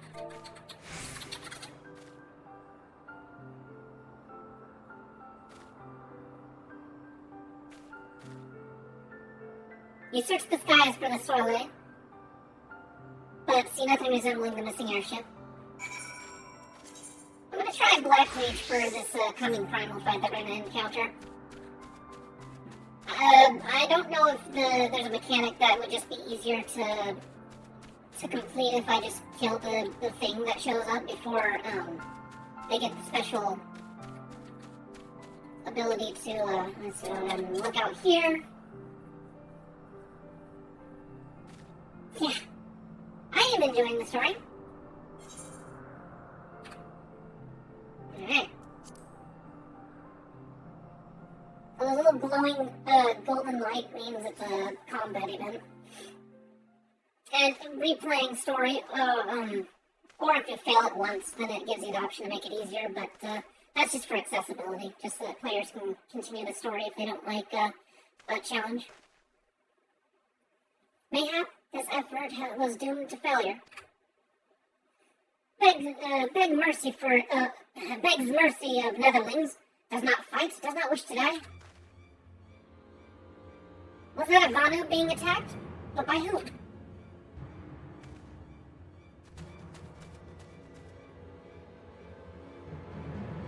Uh-oh. Aw, someone's chasing him. Over there. The Imperials, huh? Imperial troops. Ishgardians, seize them. They'll know where the Archbishop is. Never a dull moment. The enemy of my enemy. We've no choice. With me, Popaboo, protect the Vanu. If you notice, though, they have a red-looking color to them. These tribes will have, like, different colors to indicate they're the different factions.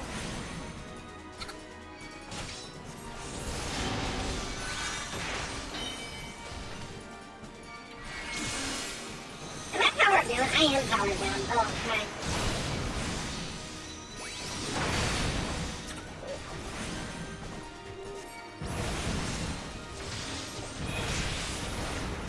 Taliak, protect me! Alright, it's another obvious seat. Medicus.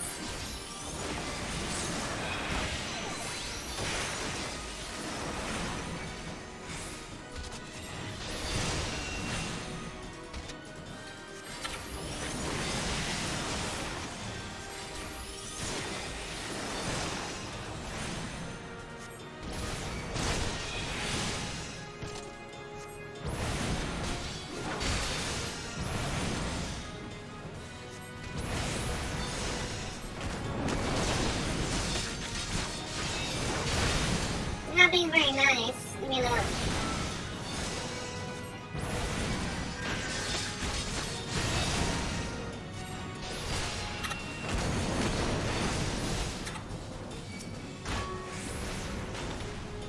Leave me alone.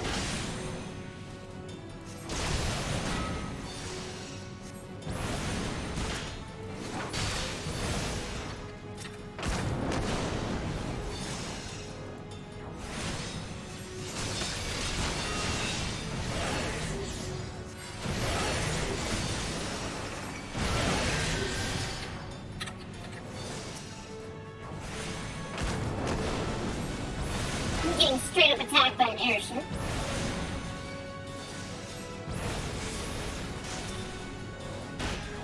Are you not dead yet? Really? Fuck you with your 1% or 0.1% health.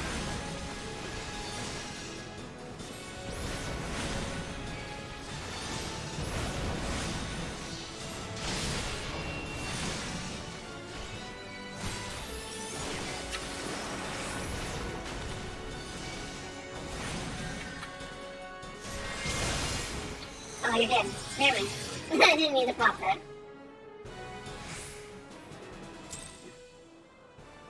Hey, Zill, how you doing?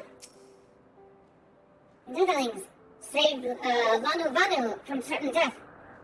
Showers Netherlings with thanks like summer squall. Vanu knows not what when bears Netherlings to the cloud sea, but warmly welcomes them. Shows gratitude where gratitude is due. So kind of like, the Vanu are sort of like, Native Americans, sort of. Lord Vanu owes much and more to the Netherlings, as saviors, as heroes. Zindu welcome you.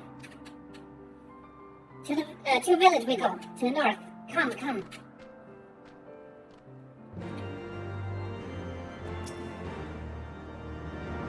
So the Garleans are searching for the Archbishop and believe that the Vanu knew something of his whereabouts. Methods notwithstanding, they may have the right of it. I conclude that we should accept the Lord Vanu's offer of hospitality and visit his village. I'm doing good. How are you?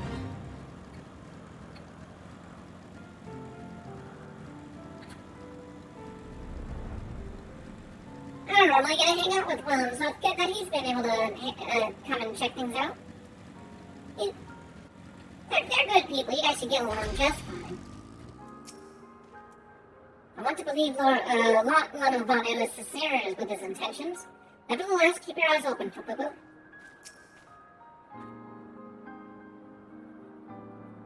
The dog's like, why are you looking at the white box? Why aren't you paying attention to me? Like breeze guides leaves to rest. Come and lay down your burdens, netherlings. Lano Vanu throws wide arms in greeting. Behold, Oak Zindu. Your village is very nice.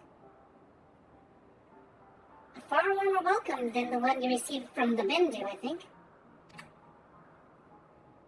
Ha! Vindu bluster and blow hither and yon. Sound and fury like MSQ. Gale. Huh? When unseen lightning begets such thunderous report.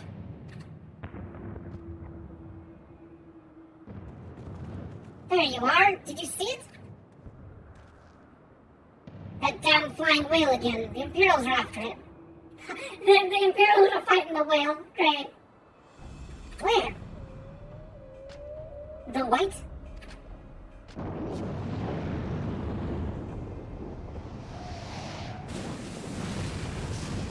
Yeah, big whale.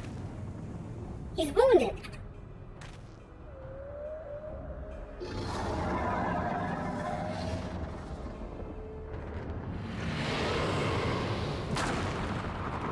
Oh, he's straight up eating one of the islands. By the 12, did that beast just eat that island? Oh, insatiable white, oh devourer of worlds, why must you torment us? Ah, Lano Vanu wastes no more words with his unfathomable deeds. Come, Netherlands, come and break words with Chief of Zindu. Well, the islands are full of wind ether, so, I mean, kind of the magic that the whale lives off of. But he just straight up ate an island. When you described it as a flying, feathered whale, I naturally assumed you had taken some liberties. No, Alpha, no. It is quite literally a flying feathered whale. It'll take a lot more than Imperial cannons to bring that beast down.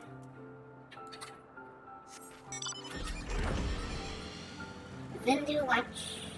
We got the Zindu. With wisdom deep as nether and eyes clear as cloudless blue, Son of Vanu speaks for Zindu. Hearken to his words.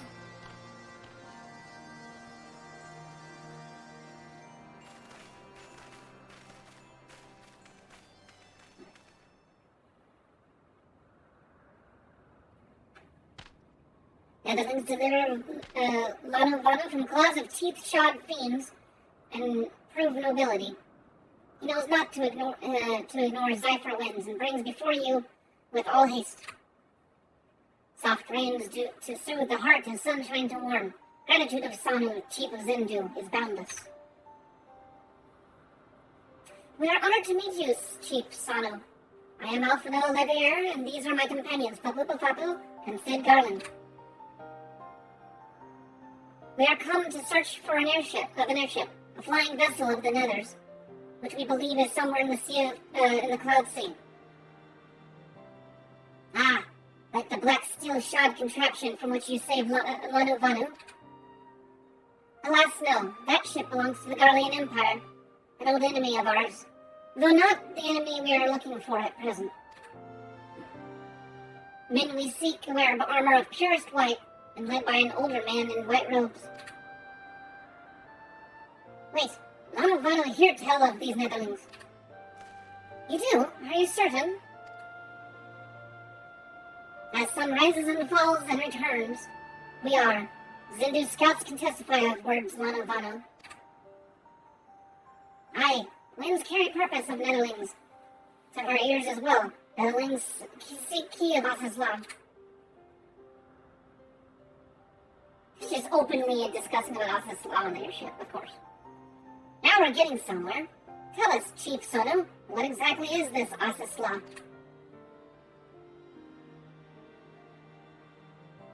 Beware, netherlings, for blackest clouds pondereth greatest danger. Look not into heart of tempest. There lies ancient birthplace of sin, home of forbidden secrets.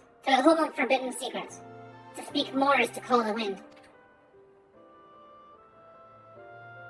But the white devours isles where key is kept. Devours isle where key is kept. Deep within bowels of mighty Bismarck, it lies, beyond reach of the foolhardy. So he just straight up ate the island that we need the key from. Okay, good. And beyond ours.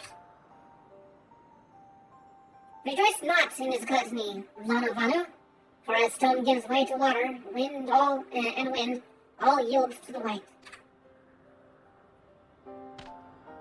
Then he knows, Chief Sanu, madness of Bindu bodes ill for all Vanu.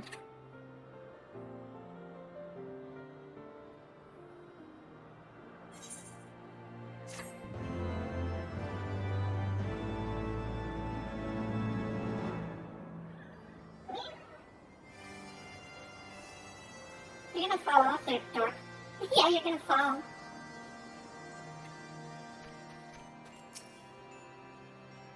As saplings bask in warmth of the sun, so too may Netherlands partake of our hospitality.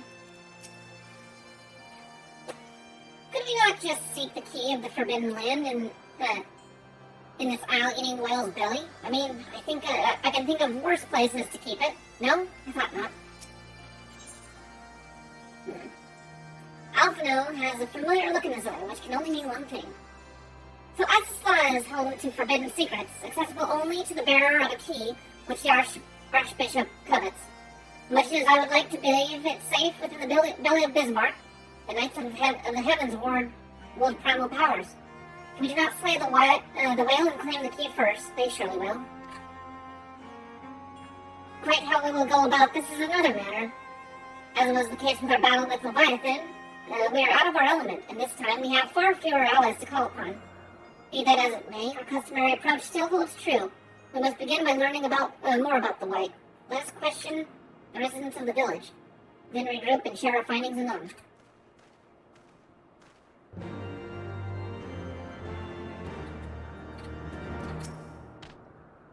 If Netherlings seek knowledge of White, then speak with Kunu Valley, the foremost keeper of tales. But neglect not the present self with humility and respect. As sun yields to moon and moon to sun, Netherlings must greet Kunu Valley with a bow.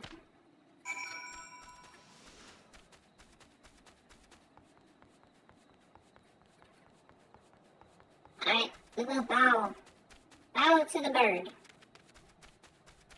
I forget where she's at. Where are you, Kulivadu?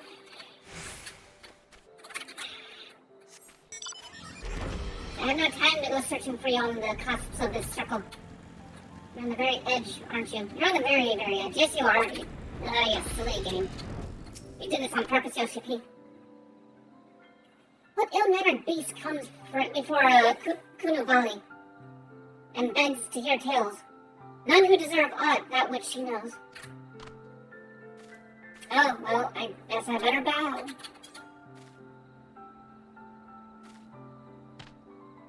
Zephyr winds at your back and sunshine to warm your brow. Traveler from below, Kunu Valley, keeper of tales, hears your words, and she remembers. In times long ago, in lands elsewhere, before even the clouds see, the White is one among many. Newborn, he swims beside his many brothers in the seas of endless water. But hated, the White is, for his brothers are purest black. So great is their contempt, their loathing, that they turn upon him and rend his flesh asunder. And so he falls, only to rise again, for merciful gods raise him to the heavens where he is reborn. The White still longs for the sea, to which he cannot return. But in rebirth, a splinter of the divine is shared, and so he opens his maw, from whence come the clouds, and a new sea is born, home to him alone. Content he gazes below, and sees others who are, as he, hated and hunted. He weeps, and in his benevolence, he raises up isles of earth, and guides these people to the cloud sea, Such is the tale of his rebirth, and the salvation of the Vanu. May it never be forgot. But this demon which menaces the Cloud Sea, his rage is that of the Vindu, his hunger that of a wild beast. The Isles are his gifts to us, yet now he must consume them? Kunuvali knows no tales like this. Yeah, no, because he's not actually the god you guys remember. It's just whatever the Vindu conjured up in their heads.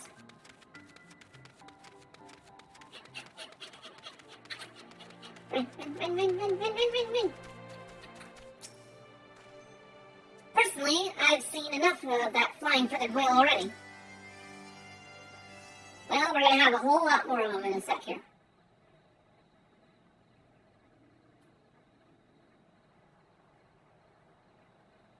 So, accounting for the Vanu, the Sea of Clouds, and the Flying Isles were gifts from Bismarck to his people. The gifts which he has taken to eating, yes. Technically within his rights, I suppose.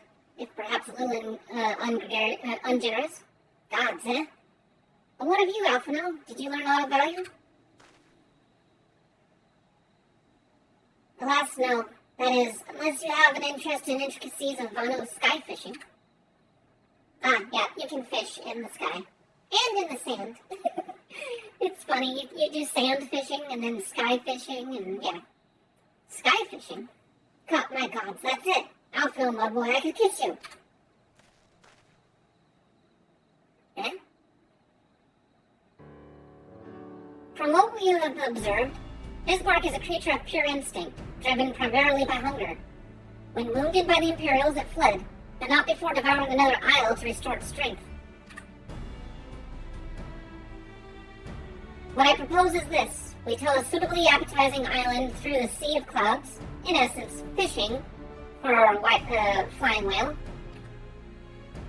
Once we draw Bismarck out of hiding, we shall use dragon killers to fire grapnels onto the beast's hide, and then reel it in close, enabling our resident Icon Slayer to engage it directly. Icon is another name for a primal, by the way. A bold plan, Mr. Garland, but an exceedingly dangerous one. Should Fababu fail to subdue the creature, she would most certainly be eaten along with the rest of your appetizing island. Yeah, don't let me get eaten by the whale. I would appreciate that. Oh, she won't fail. And if anything does go wrong, I'll be at the helm of the Enterprise, ready to tow her out of trouble. I wouldn't entrust a task like this to anyone else. Nor I. I trust you have no objections to my joining you as well? Not at all. The more the merrier.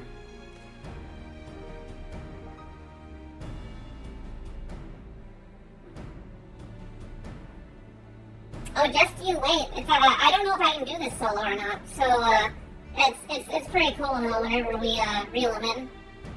Right then, it seems the boys and I have a lot of work to do with the Enterprise to be ready for our fishing trip. Well, you two need to find me some bait. And not just any island, mind. I want a mouthful at most.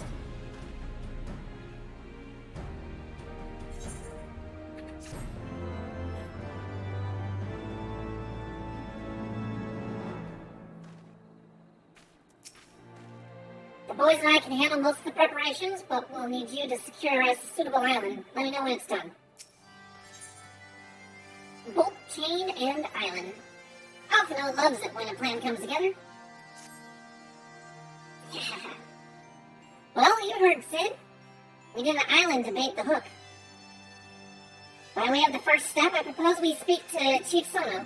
If the Zindu are as concerned of Bismarck's behavior as they have given us to believe, they may well be supportive of our efforts to slay him. Probably.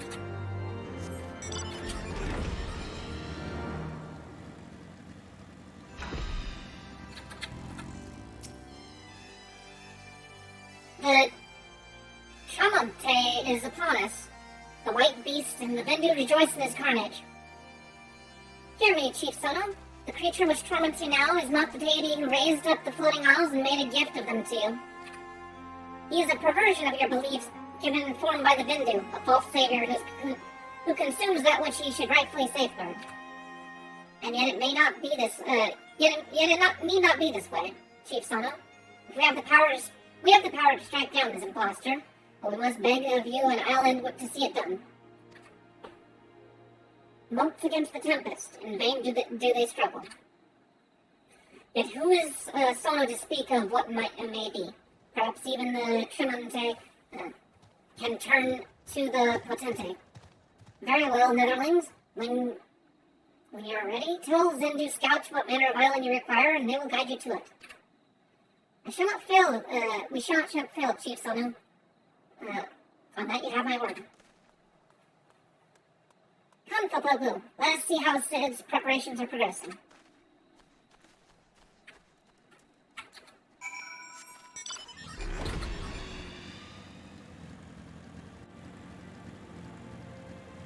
Also, this would be where we have like side quests helping out the Vindu in this area, and earning a measure of Aether currents. And if we were, diligent on completing the other ones down by Cloud Top, then we'd be half flying, which is kind of cool because like this whole area is sort of barred off until you have flying, so you can really only kind of go like to the bottom island here, and then over here. Once you get flying, then you can go everywhere. Anyway. Are we going sky fishing for a primal? Yes, we are, Wedge. Yes, we are. Aye, that took hardly any time at all. The Ironworks engineers do not disappoint. Our Asgardian friends have furnished us with dragon killers and ammunition, and I've taken the liberty of procuring a Magitech field generator as well. Rest assured, we've changed to spare. Every link forged by the manufacturer's master craftsman. If you have any lingering doubts as to their strength, know that they were ordinarily intended to bind dragons, and were not found wanting. It pleases me to inform you that the Vanu have agreed to furnish us with an island of our choosing. And then all that remains is to confirm the readiness of the poor buggers who will actually be doing the fighting. But we'll let Wedge know when your party is assembled. I am ready. I think so. I'm gonna try and solo it. I probably shouldn't be telling you this, but I don't like this plan. I don't like it one bit. But I can't help being excited all the same. So tell me, Papupu, are you ready to hunt the white whale? Yes, I am. Then after you, Papupu, all aboard. Alright. We gotta do the Limitless Blue.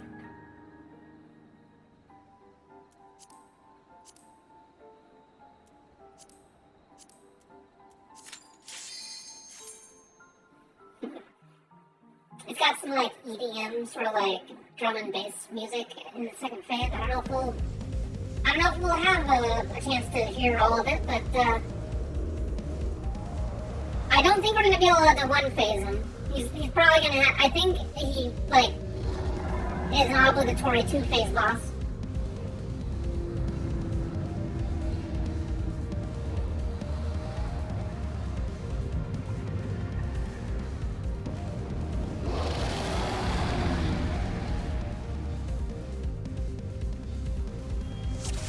Ah yes, we are Moby Dick of the sky, that's what we are. And look at that, see the dragon, dragging them over. Anyways, so, yeah, I just gotta hopefully kill these things, and I know I've got a casting class, it's gonna take a little bit of effort. Alright, I made him mad. Let's do this. Criterion Rage. So also, as he whacks the island, it lowers the integrity of the island, and we gotta kill it. It's basically a time limit boss.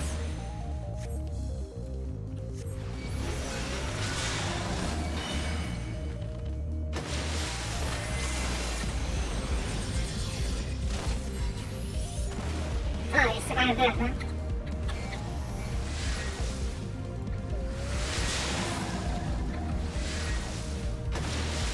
Ow! Now you splattered me. So I gotta wait for other things to spawn now. Ow! Do I need to... I might need to activate the Magitech generator, I'm not sure. I probably should have activated it. Oh well. He'll die pretty soon. Oh, I do need to... Oh, I didn't do it. Bismarck disabled the dragon killers. I totally messed up there. Alright, let's try it again.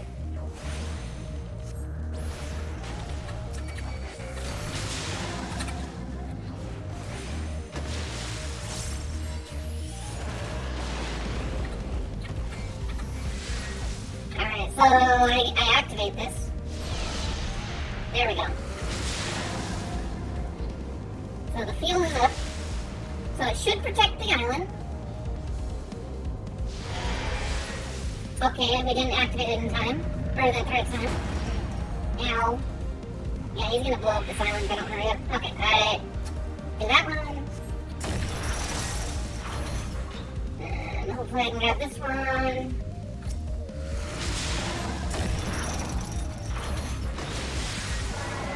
So yeah, look, we drag this whole thing right to us.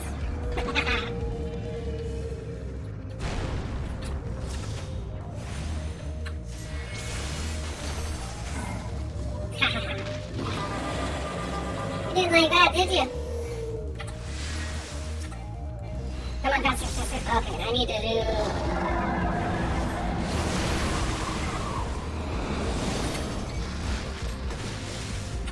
Oh, come on, really? Stop it.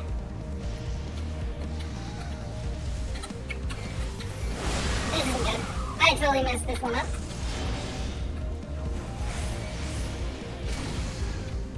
Oh, come on, really? Give me the fast ones, right?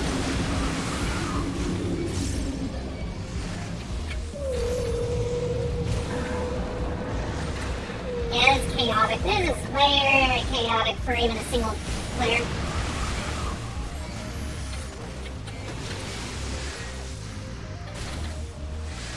I totally didn't kill him in time.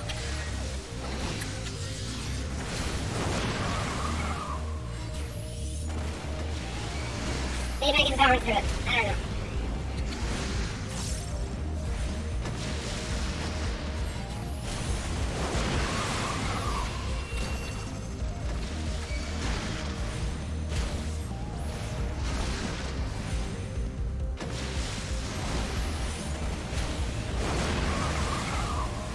Hey, you're kicking my butt.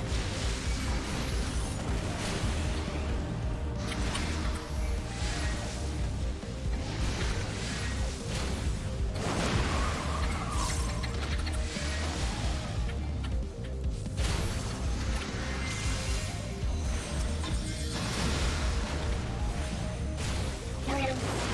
Kill him now. Ah. Come on, you can do it. Kill him now. I just gotta tank through this. Come on.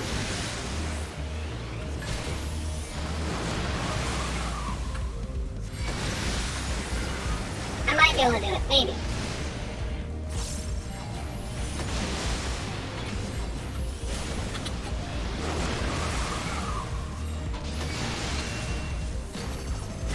Okay, he's got his little thing off. Hopefully I can do this. Look how fast he goes down.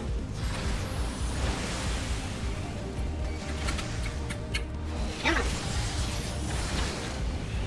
Oh, don't get knocked around. I said don't get knocked around, damn it. Stop it. I don't think I did it in time. No, I didn't do it in time. I'm dead.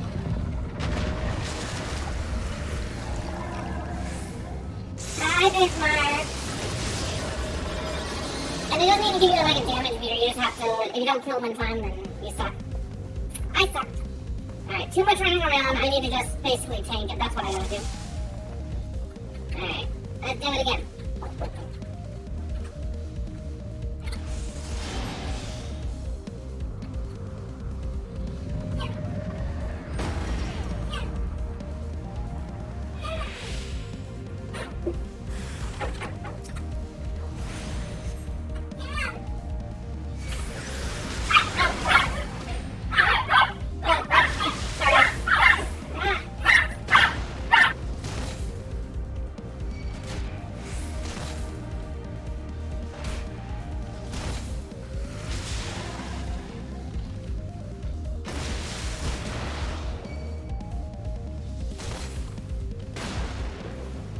Oh my goodness. Oh my goodness. Alright, I will be back. I gotta go get someone to ride. I'll be right back. I'll just stay here. I'll probably get kicked out. I'll be back. BRB. Maybe. Blah, blah, blah, blah, blah, blah.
Okay. Alright.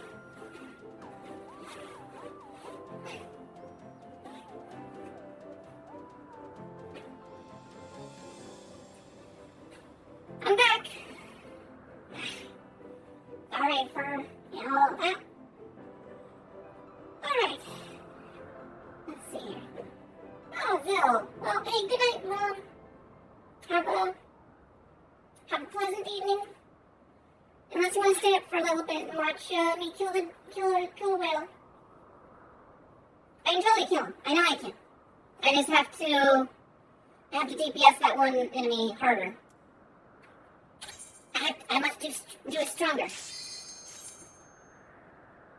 Make sure I have all my cooldowns ready for that encounter.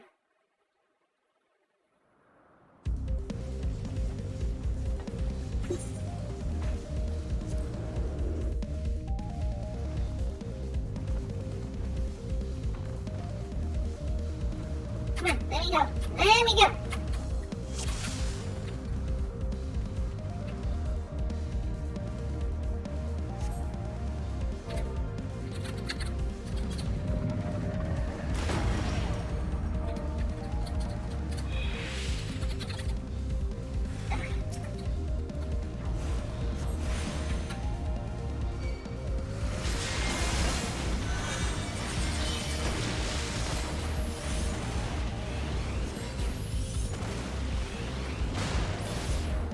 Don't you knock me back.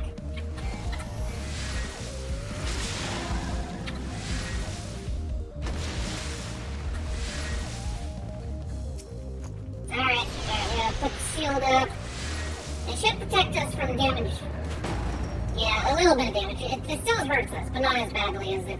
Okay, I got ready these things. Let's go.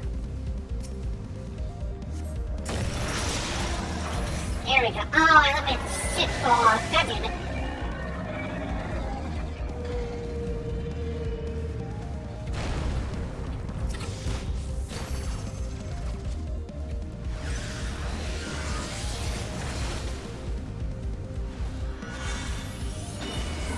There we go.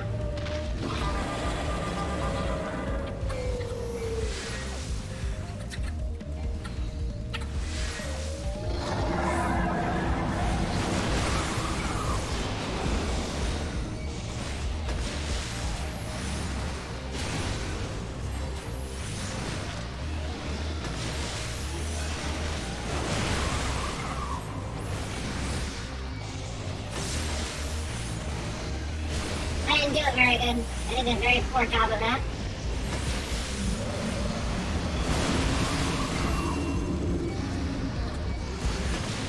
Probably not going to be able to kill him.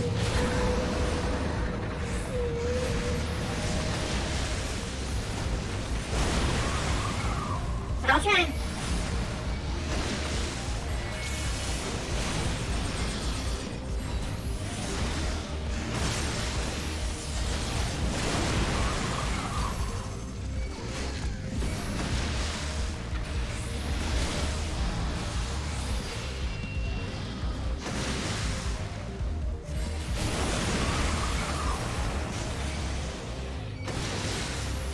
This guy sucks so much whenever he has full damage to give up on.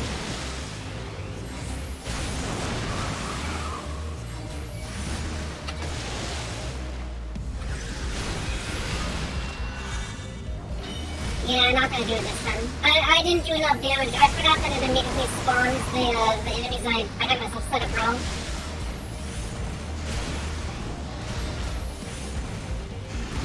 Wrong setup here.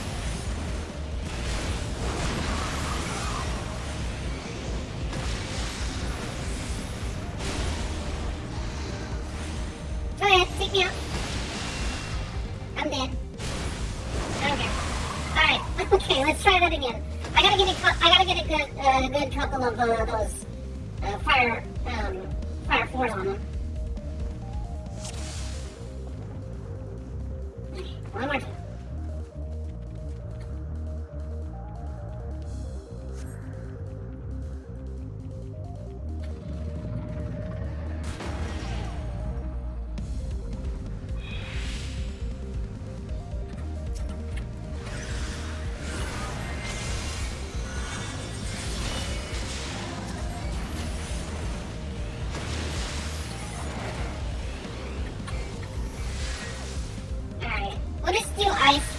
think I can kill his Digitus Carapace with the ice.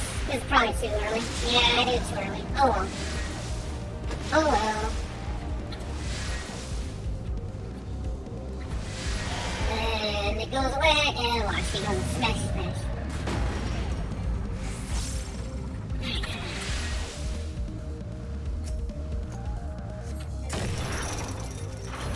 Faster, faster, faster, he's gonna do his little horrible thing.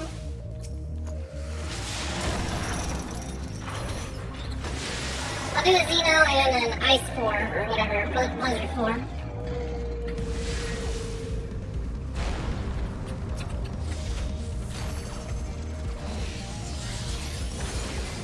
There we go. Okay, we're lined up for success here.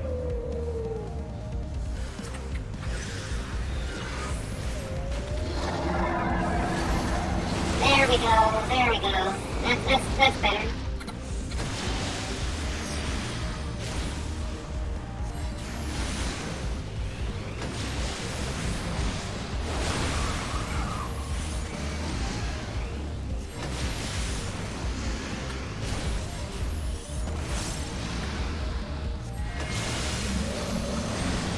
One more of those, and despair. Hopefully we can get this. I don't want to get...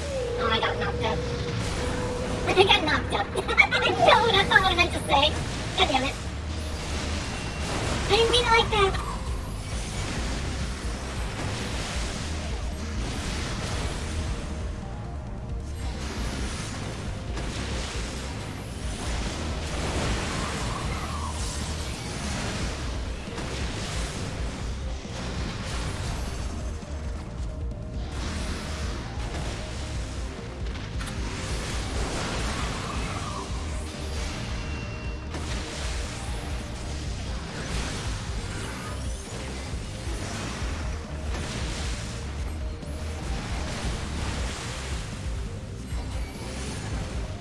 There we go, we did it this time.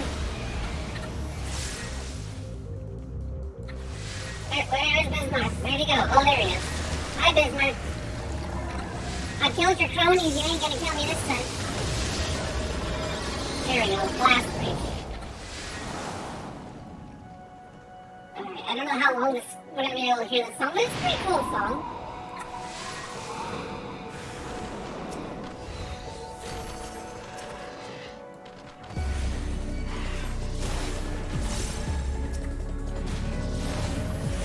We lost the...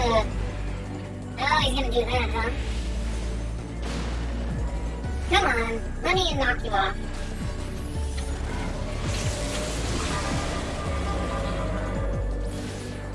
You died. Oof.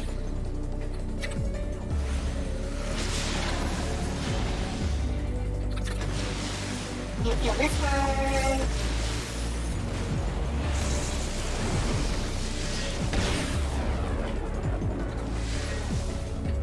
Come on, activate. Activate the dragon heads.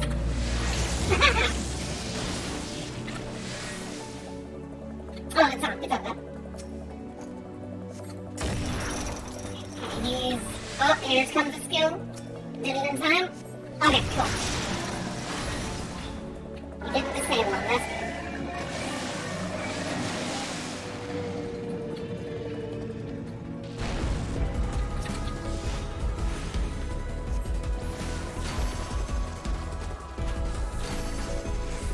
And there we go.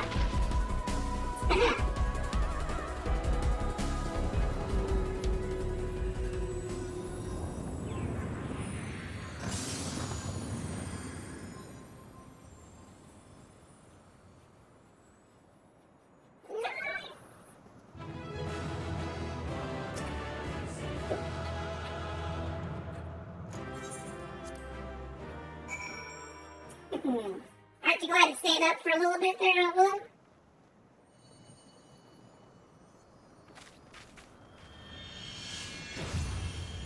Well, it's nice that the key regenerated. Thank you for the host there, Zil.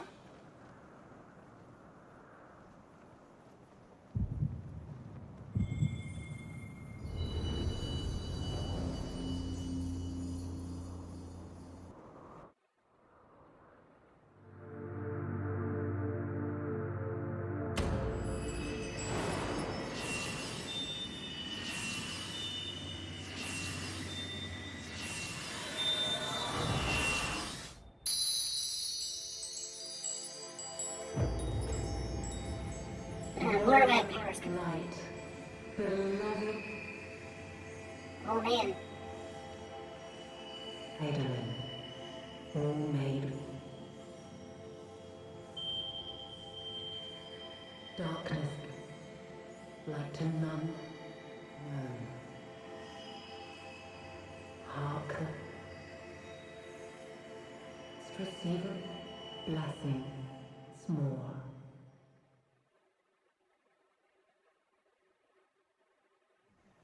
Those are my crystals of light that, when all of them are lit, I have the blessing of light so I can, fight Ascians, or be on par with them. Excellent angle, by the way.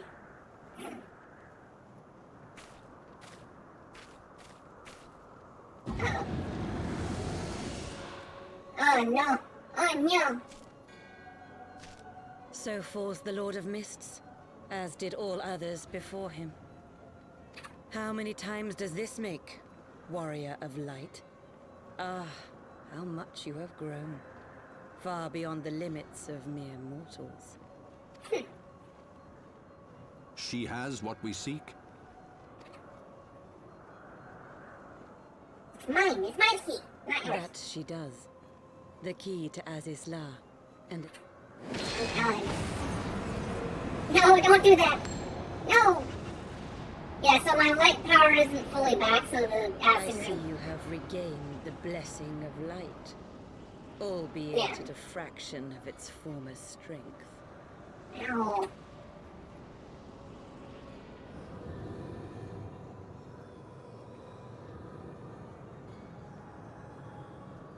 Let me go!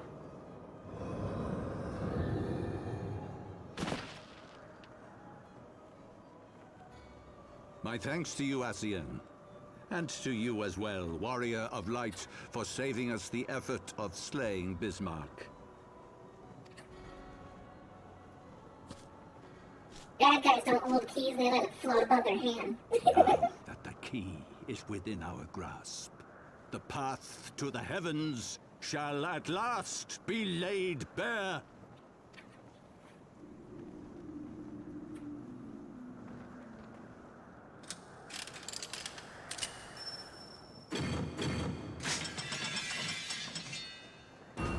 That is a cool key, though.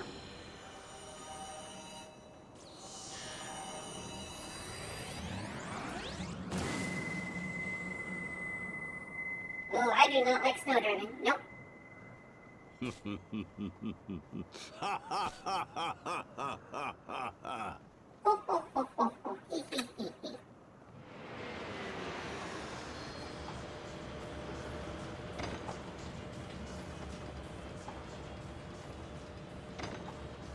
It is pointing to the to a thing, and it is a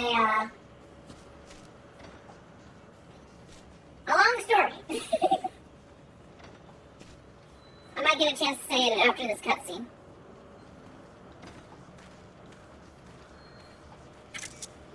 That snarl and just glaring so mad at By him. our deeds shall the wrongs of antiquity be righted, and man reclaim the reins of history.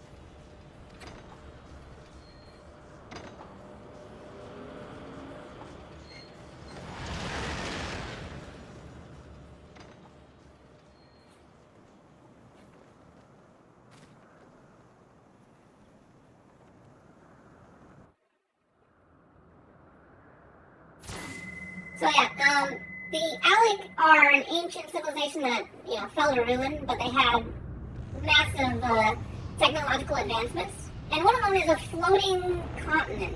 Not just a spaceship, it's actually a massive continental landmass that was raised to the sky for a secret experiment. Yeah, like straight up an entire continent.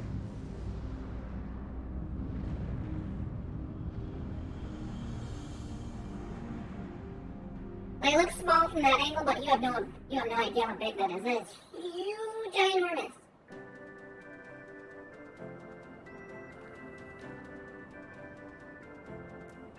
Alright, Biggs, what do you gotta say here? I'm just glad we're all here, still here to tell the tale. I didn't know Alpha Noah had been studying Magitech technology. He was a godsend during the flight, the way he helped me tend to the engines. In retrospect, I would expect we should probably have seen that coming. Still, you fought well, Fakubu. Better than that, in fact. Chin up, man. Forgive me, Fakubu. Had I known what was happening, mayhap I could have done something to stop them. The last wedge and I were still within the engine room and heard naught but the struggle until it was over. And now, for all our effort, the Archbishop holds the very thing we sought to keep from him. But all is not lost, for we yet live, and we know their destination. Let us give chase and bring an end to their machinations.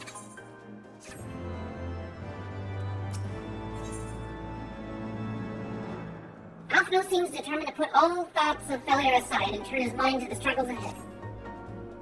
Though we failed to secure the key, we must not forget that we succeeded in ridding the realm of another primal, and prevented the Vanu Vanu's land from being consumed in doing so. The Vindu at least shall be glad of our deeds this day. Let's go and inform Chief Sono of our victory. Sid and the others will need a moment to tend to the Enterprise besides. Oh no! Oh, how dare you! How dare you, Zillan! No! Not the dreaded Uwu voice! Alright, well, anyone watching the VOD? Sorry. I have certain obligations. Something is amiss. And 52. That's whenever I can stop doing that.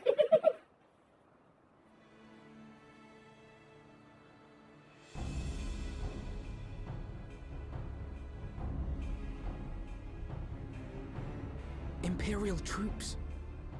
And they have already secured the area. Imperial troops. Reveal yourselves at once! Okay.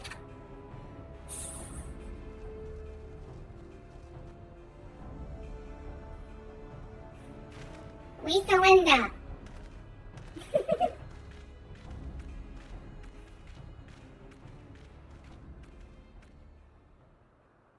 And there I was, expecting more beastmen.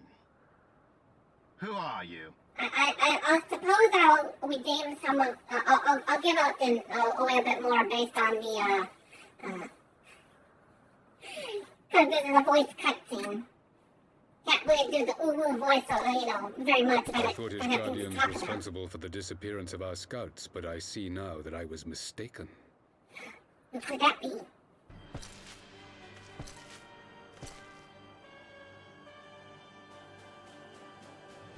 Just as Wire observed, the Warrior of Light is wont to appear at the most inopportune times. It is the Emperor of Gawamo. The Warrior of Light? She who bested Van Baelsar?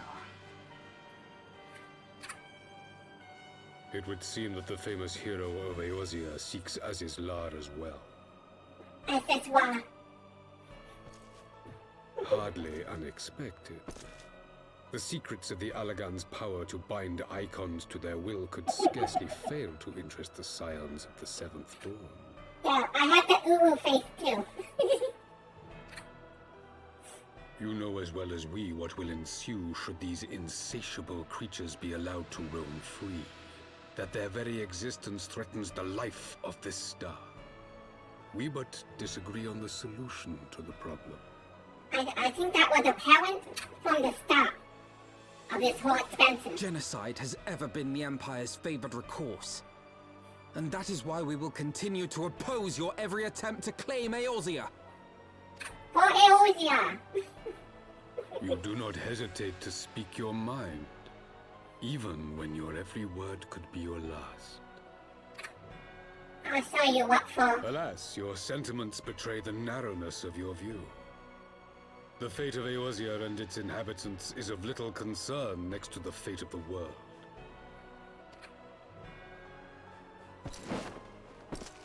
Tis my solemn charge as Emperor to bring the icons to here. If this requires the extermination of certain elements, then so be it. Did he just turn his back on us? the nerve of that guy. No, don't kill the boys. They are not his thralls. Leave the boys alone. No.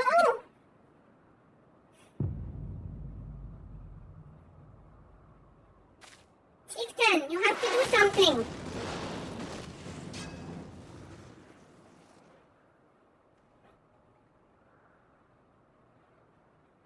Surprise attack? Where did that come from? We are under siege. Take cover!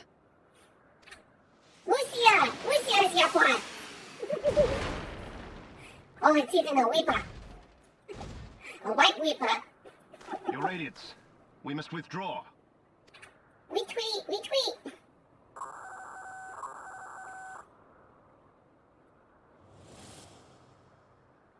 Oh dear. Oh no.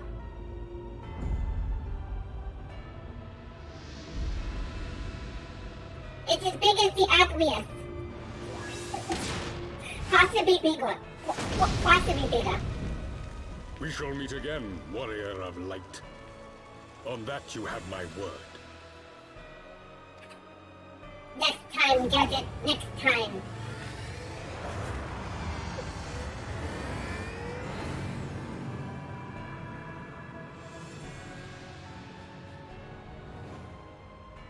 So Garlemald too has designs on Azizlar. But why would the Emperor himself elect to lead the expedition?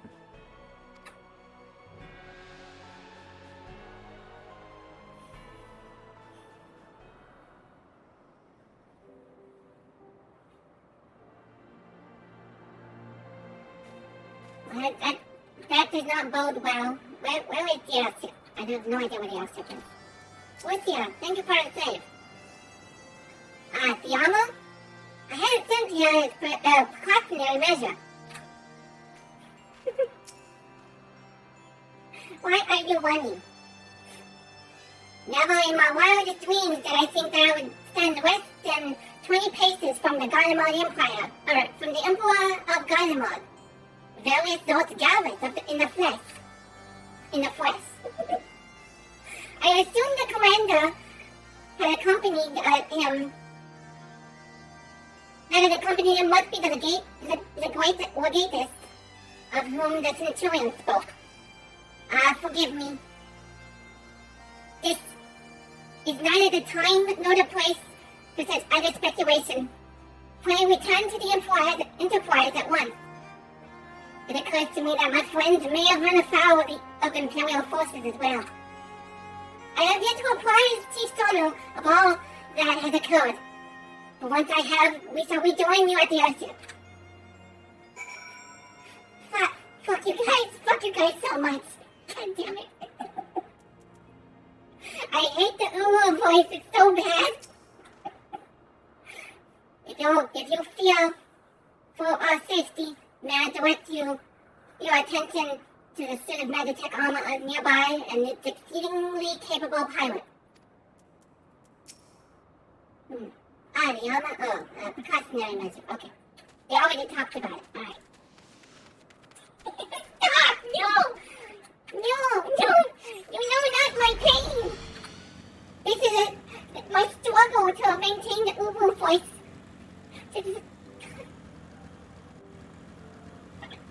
Stop! No laughing!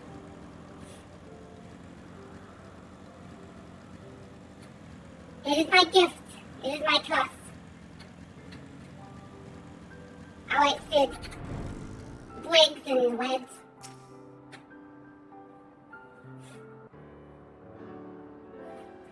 One more cutscene and then I'll turn to Ulu voice. Thank you, 12, you're alive. Oh, alive, Papuku? When the battleship appeared and fired on the village, we feared the game was up for you and Alphino. What in the Seven Hills happened out there? Did you not see the big airship?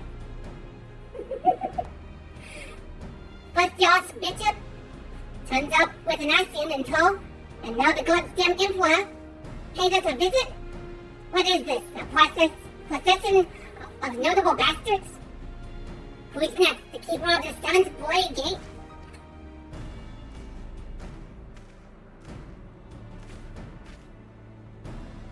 No one so notable, Master Garland.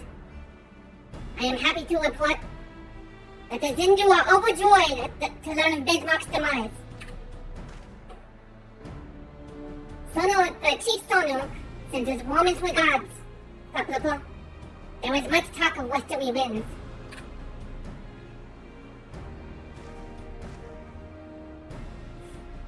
Miraculous, none suffered lasting harm during the way. It would seem that the Zindu were taken entirely unawares, and wisely chose to offer no resistance. I sense they have no more fear from the Empire, and no more to fear from the Empire for the present at least. Had the Emperor truly been intent on their extermination, Okzu would have already been leveled. The virus is only interested in reaching SSY. Speaking of which, if you're ready to continue the trace, the Enterprise is as well, shall we?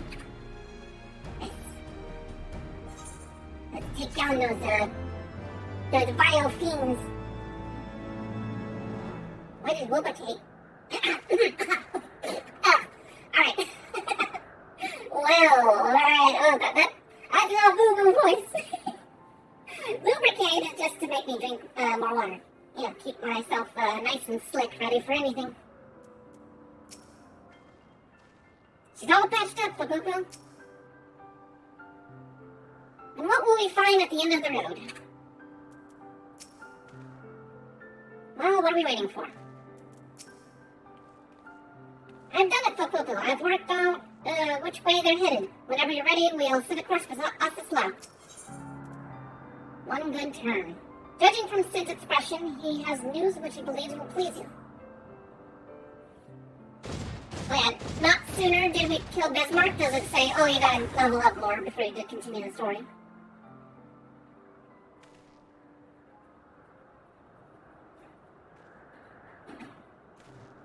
I think the story really picks up at this point. Lest you wonder, Wedge was able to calculate the heading indicated by the beam of light emitted by the key. If Asislau lies in that direction, we'll find it. It was pretty obvious, which way it was pointing, but alright, cool.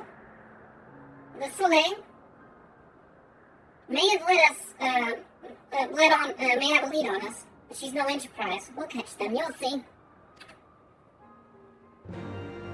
Alright, well, let's catch up. Enough talking. We've been deterred by the Empire and by other people long enough.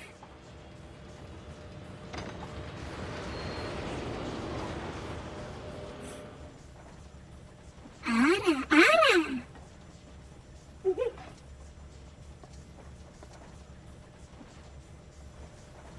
I did not think that I would ever have occasion to pilot a suit of Magitech armor again.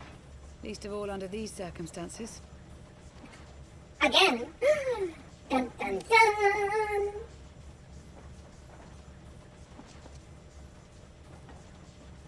Let guess. She's a My name Garlemald. is Lucia Go Junius, and I was born a citizen of Garlemald. A citizen of Garlemald. Ah, that explains it. When we first met in Ishgard, I very nearly called you Livia. She is the sister of Livia. Livia? Livia Sasjunius? The tribunus who served under Gaius van Baelsar?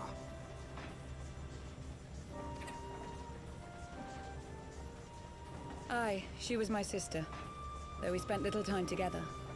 After our parents were killed in an uprising, we were sent to live in different households, setting us on separate paths. Livia felt at home on the battlefield and chose to become a soldier, while I underwent training to become a spy. Then, Ishgard was... My mission. It was believed that Allagan relics of great worth were stored in the vault, and I was sent to investigate. Though I was given little information at the time, I now suspect I was searching for the key we but recently lost. And then I met Sir Emmerich. And they had a swinging time.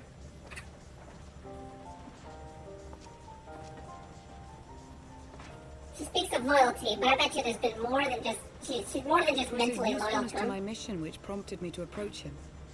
But I soon found myself drawn to him for other reasons. You fell in love. He too was a prisoner of his past, judged for his heritage as a bastard son of the Archbishop. Yet unlike my sister and I, he did not curse his fate. He simply rose above it. In time, I came to realize that I had found a man worth following, and a new home besides. And when I subsequently confessed all to Sir Emmerich, he was good enough to accept me into his service. Aww.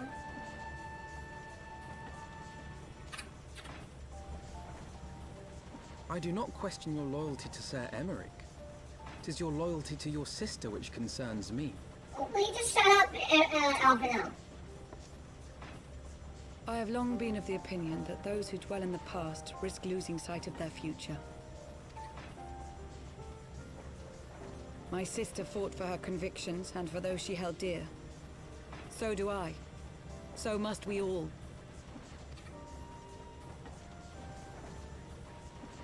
Well, I, for one, am happy to welcome a fellow Garlean to our merry band. Especially one who can make Magitech armor sing. Hey, easy, Sid. I think she's already spoken for. Chief, we should be getting close. Once we break through those clouds, we'll be right where the light was pointing. Right where Azizlar should be. I imagine it's pretty hard to miss. Now that it's out of this, permanent cloud of sea of clouds.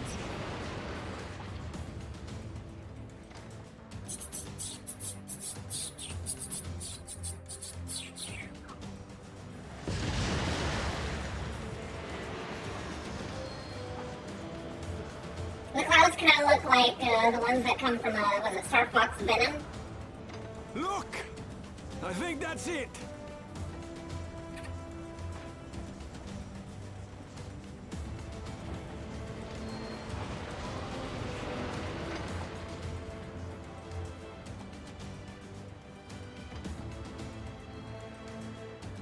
Chief, is that... Allegan? Aye. There's no mistaking their handiwork.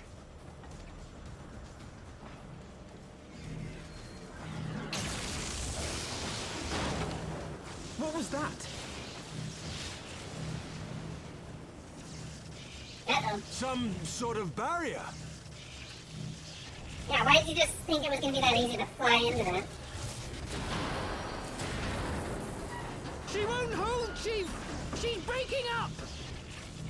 I've lost the auxiliary propeller! Sid, it's no use! We must return to Ishgard and find another way!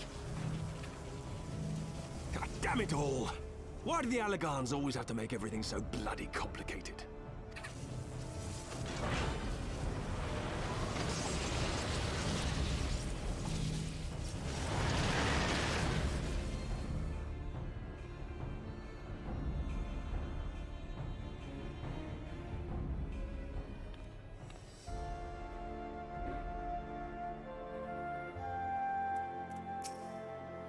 Sid's piloting under pressure was a marvel to behold. I may never have the opportunity to do so again. What could be out there that would warrant the personal attention of the Emperor himself? God's just thinking about all the repairs we'll have to make. It's giving me a bleeding headache. Too far away. He's too small away. I wonder, does she have a name? No, it's just a Reaper. It's not like it's got a mammoth heart in it, not like ours.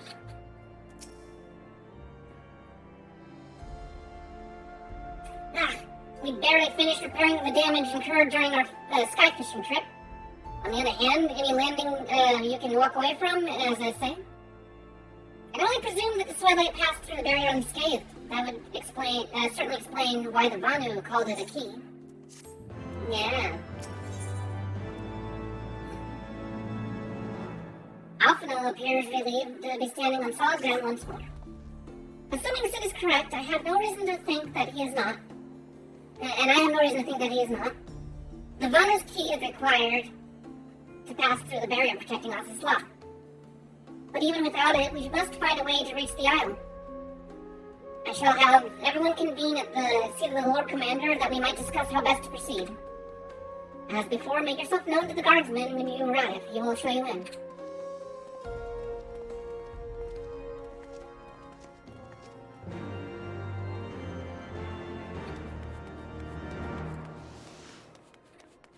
Yeah, at least it's not like the Crystal Tower where if you touch the thing you'll burn up. It was kinda ouchy for the airship. It wasn't kaboom, bang, boom, solid wall of magic.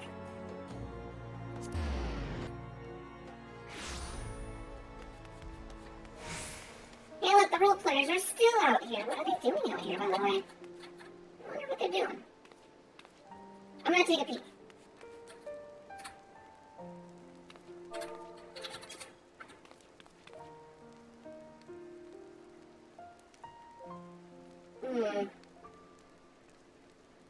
Crossed his arms out. Hopefully not. I can't necessarily like read out loud what the text is saying though. So if you can read it though, that's all good for you.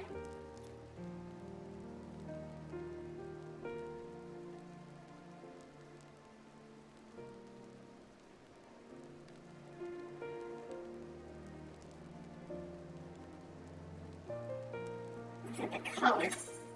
Why do they say the color? I didn't know what they called the color. So I managed to catch one post so far. I don't know. Let's see. Ishgardian Highborn, fencing tutor. Okay, yep, definitely Ishgardian role player. I like that there is a revival of Ishgardian role players.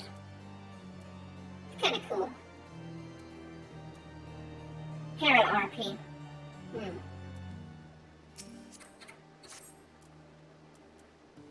Polonic Grace. So she's a priest. He's a nobleman. He's also a nobleman. They're a fencer. Hey Spidey, how's it going? I'm peeping and spooping on our peers here.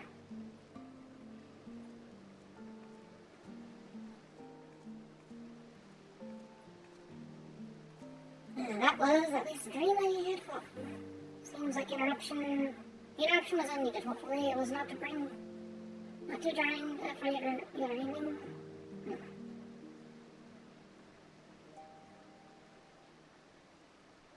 Simple night business, let him listen. Let's see. Bowed her head to the night. And yourself, sir.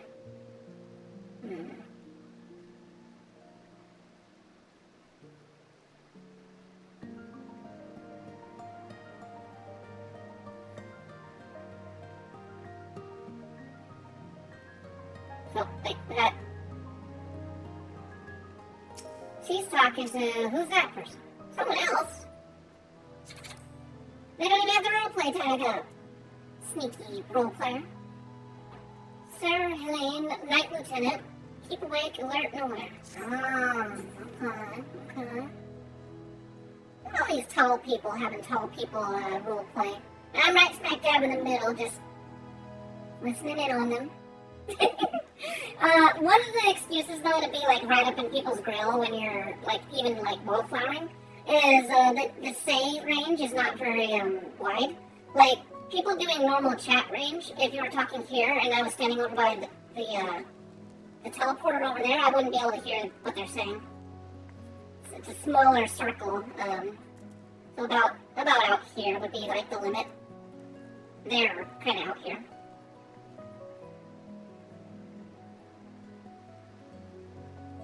Oh, did he tag out? No, not yet. No.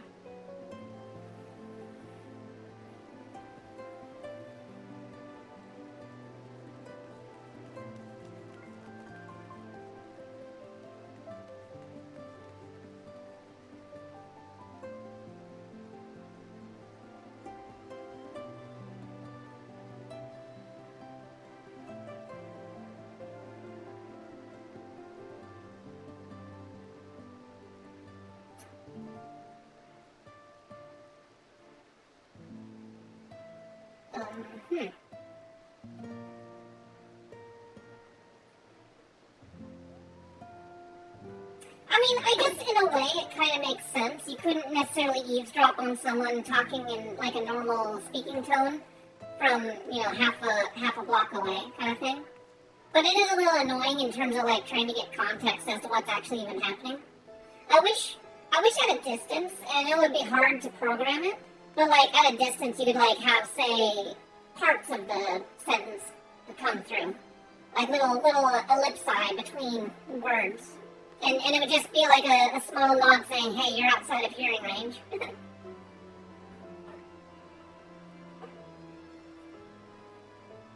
But the hush tone, I don't know.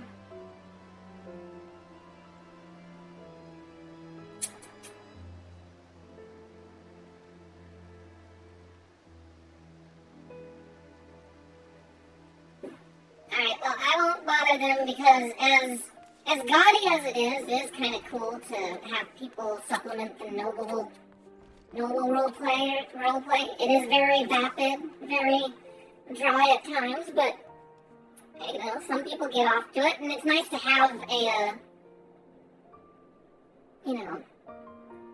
have some nobles, you know, at least existing. It gives reason for people like me to go meddling.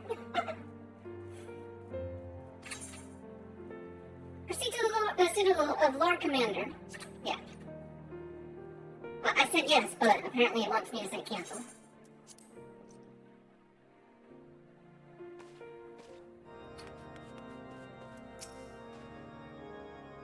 Though we know little and less about this law, one thing remains plain.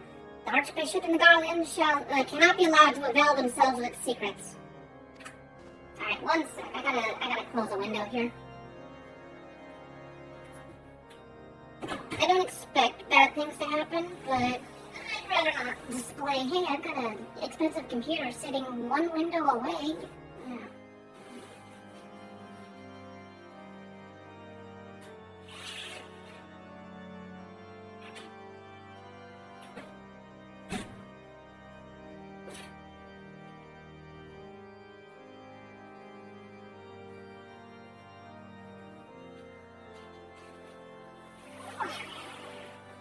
I mean, the house has security, but I don't think the window does. I think it would be very suck if someone decided, oh, I'm gonna break into this house and steal this person's toys. Yeah. Which is a shame, because I like the outside light. Oh well. Alright, let's see here. Now I don't want to sleep much. I mean, if you don't got nowhere to go, I mean, what's the harm in having it play while you snuggle up in bed, you know? Just be kind of watching as, on your phone as you're snuggled up there under your blankets.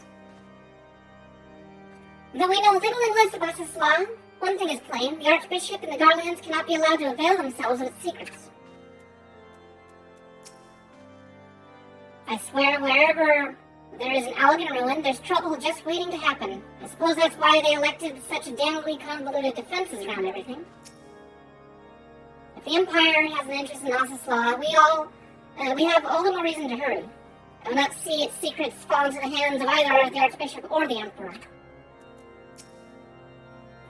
Welcome back, my friend, and pray forgive my earlier display. I grieve for my son still, and shall continue to do so.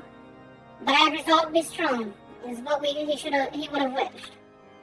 Don't apologize, okay? You literally lost your son. You lost your firstborn.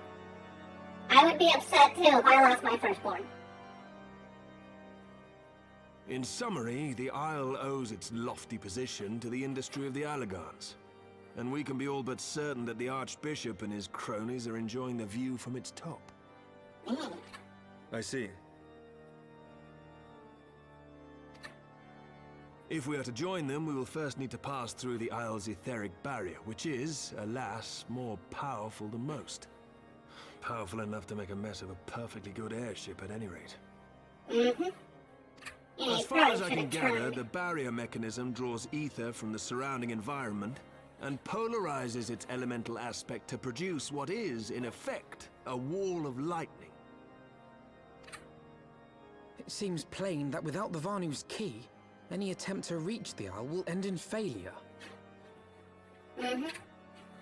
You just Alas, never got in the it. key was careless enough to leave without us, and I don't think the Vanu keep a spare. Probably not. Master Garland, based on your experience, is there no other way that we might breach the barrier? Well, in the past, we've beaten similar barriers by nullifying them with elemental converters. Mm-hmm. The one we're up against this time dwarfs aught we've encountered before. The Enterprise simply isn't large enough to bear the requisite amount of crystals.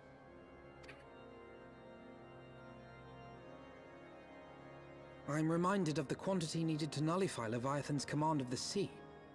A veritable mountain of crystals that could only be borne by lashing 2 galleons together to form a twin vessel, scarcely able to propel itself, much less fly.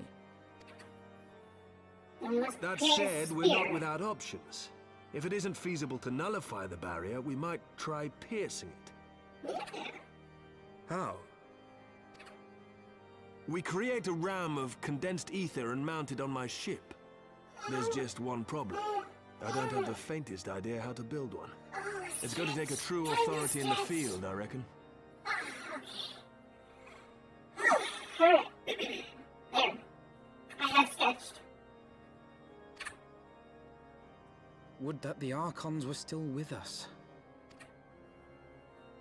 But yesterday evening, I chanced to find Mistress Tataru in unusually high spirits. Assuming I understood her excited ramblings correctly, she has acquired a clue, pointing to the whereabouts of one such individual. An Archon? Truly?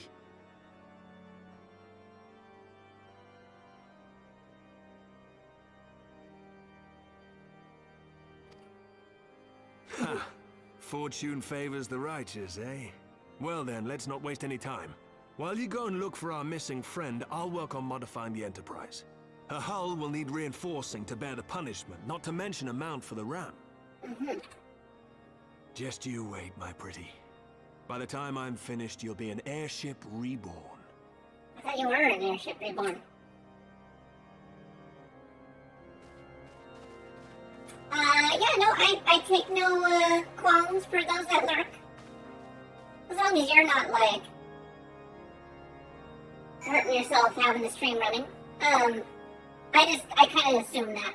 With these longer streams, if by the time I stop streaming, and I say goodbye and everyone's quiet, then I kind of assume everyone fell asleep, but they just left the stream running. So I appreciate that. And feel free to watch as long as your eyes can keep open. Don't worry, I'll be sure to keep you awake with all sorts of adorable little quirky sayings if given the chance. Oh, we got Sprout watching the role players. Isn't that cute? Holy cow, there's a lot of RPers out here, or in here. Welcome back, Fapubu. How goes the mission? Did you manage to catch up with the Archbishop and his cronies?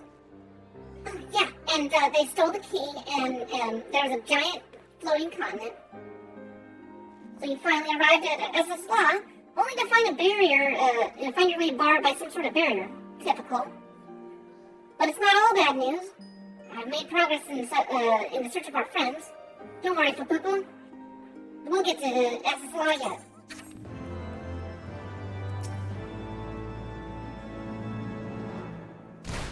She may not spend her days slaying primals, but Tataru is no less a Scion than you or me. Full Oft has her knack for acquiring information proven vital to our endeavors. When you fled the victory feast, you used the ancient watercourse beneath the city, right? Well, shortly after things went back to normal Nulda, I asked Marshal Taropin to have the tunnel searched. A logical place to look. It was there you lost contact with Menphilia, Thancred and Y'shtola, was it not? Dare I ask what the Marshal found? No bodies. I don't know exactly. Pippin's message just said there had been a discovery and that we were to come to the Hall of Flames at our earliest convenience. I do not think what it might be. We should depart at once, Tataru. Let Aranje know to join us in Ulda. He will wish to be present as well. Yes, sir.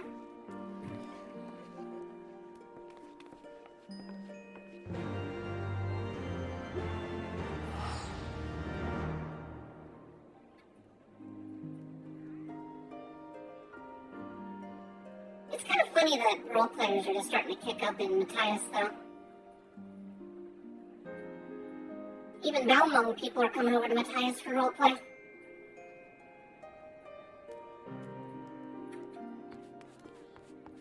Okay, I guess I'll go to the hollow place. I'm so rude teleporting in the building.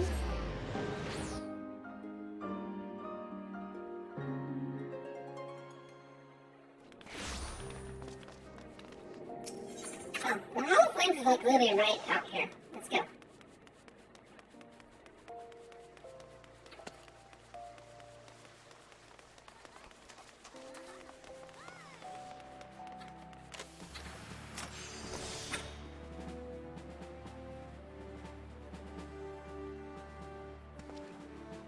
We are grateful for your assistance, Master Marshal Thordan. You saved your grace and father both. 'Tis the least I can do to repay you. Forgive my impatience, Marshal, but your missive mentioned a discovery? Yes, of course. As per your request, I had my men scour the waterways. Almost immediately, we encountered a difficulty. An entire section of the tunnel had collapsed. While with the Mineral Concerns cooperation, however, we were able to remove the rubble, which yielded the battered bodies of a dozen crystal braves. Go on. Be at ease, Master Alphina. Your friends were not among the deceased. That alone is cause for hope. And then there's this. Shtula's wand! I had assumed as much. If I may, Marshal.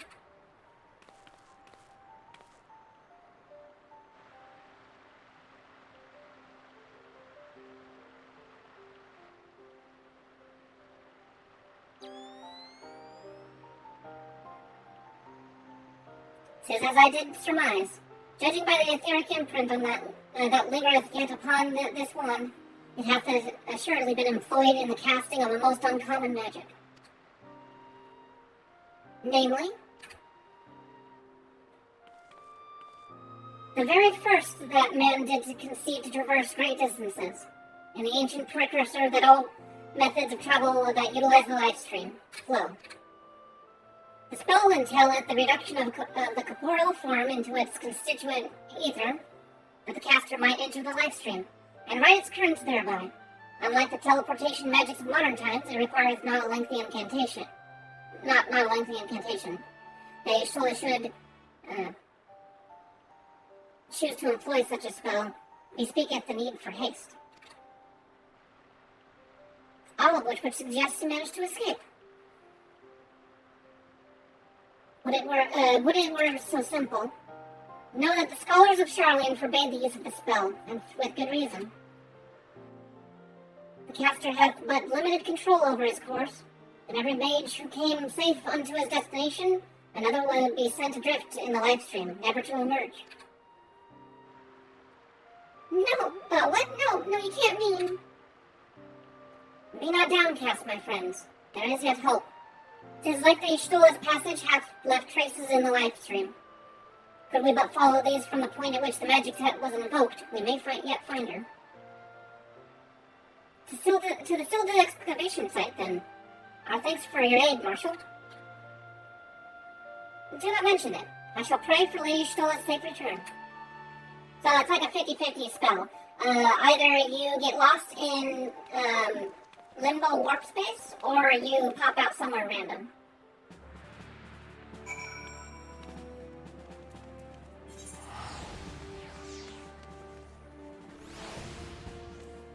Alright, we'll just use the Aetheryte and pop out through the gates of Nold.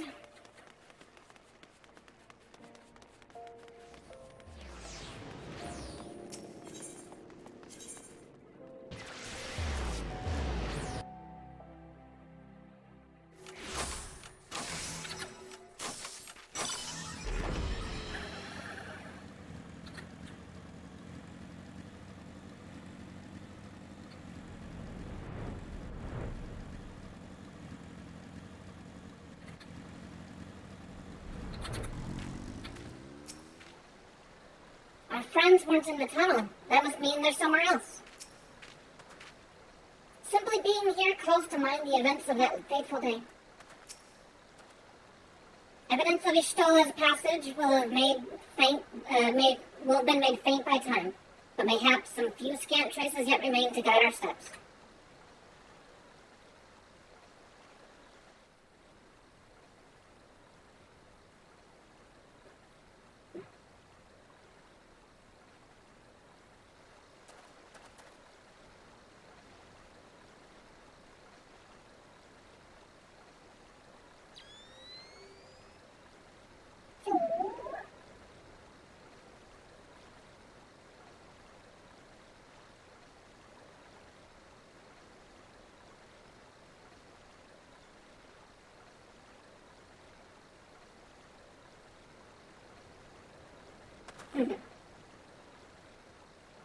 Ooh, he's looking way in the distance.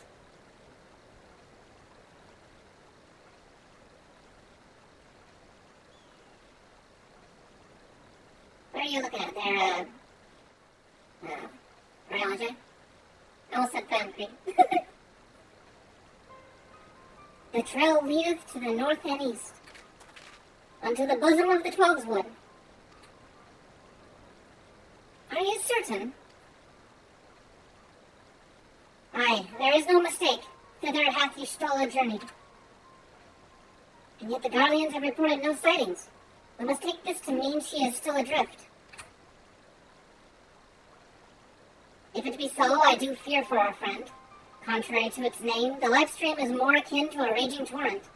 Linger overlongeth in the midst of this maelstrom, and the ether that formeth one's soul shall surely be scattered, ne'er to be reformed.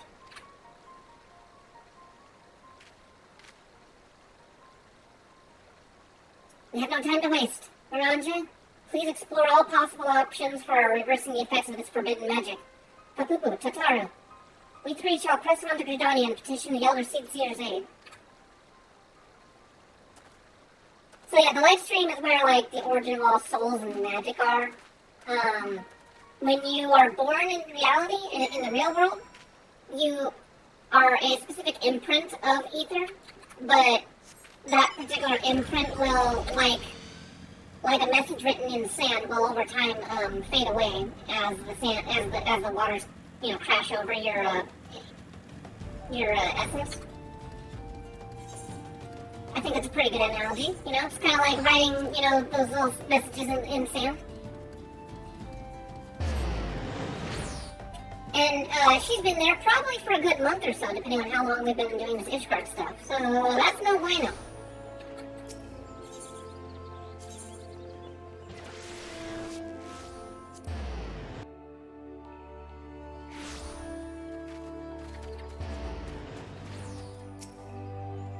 Hold on, Y'shtola, we're coming for you.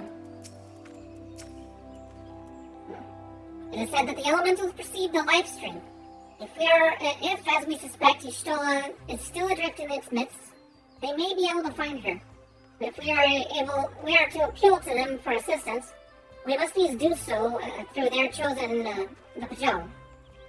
It is imperative, therefore, that we speak with Connie Senate without delay.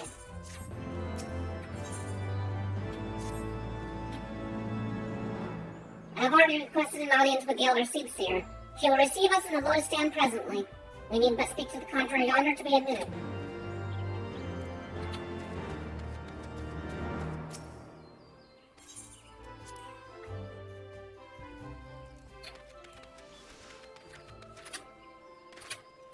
Tree Mama, save my friend! She's lost in the river of blood!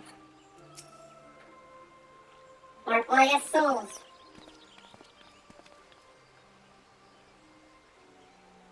Be welcome, my friends, and speak freely. I gather your suit will admit no delay. It will not, my lady. Pray forgive the abrupt nature of our request, but it is a matter of life and death.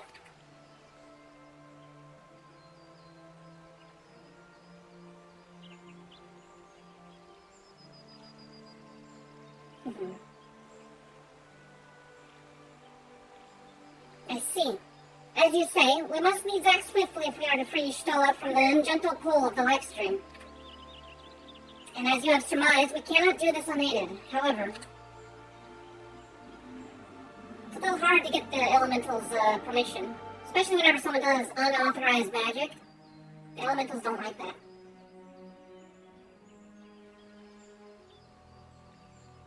In requesting the elementals' assistance to find Y'shtola, you must needs be aware of one difficulty.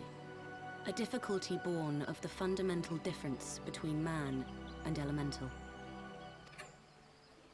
Lord time. That being? They are magic beings. In perceiving the world around him, man relies upon senses such as sight and sound. For the sake of convenience, he gives names to such things as are near or dear to him. Being formed of pure ether, however, such concepts are foreign to the elementals. Instead, they perceive by observing the ebb and flow of the energies of life. So profound a division cannot be bridged with simple discourse. The elementals' voices stir not the air, and thus reach not our ears, while our words are but wind to them. Though we seers can commune with them through feelings, naught that we can impart will serve to aid them in identifying Y'shtola. Nay, they must needs be presented with ether which is akin to hers. If you could but find a family member. McKenna. Oh! I know just the person! I think or no, Mitra. Mitra, that's what it is. Y'shtola has a sister who came to live in Gridania. She told me about her once. Oh, that is most fortunate indeed. Pray, seek this sister out then, and bring her to Evershade. There, we shall petition the Great One's aid in finding your lost companion. Switching accounts too, I see.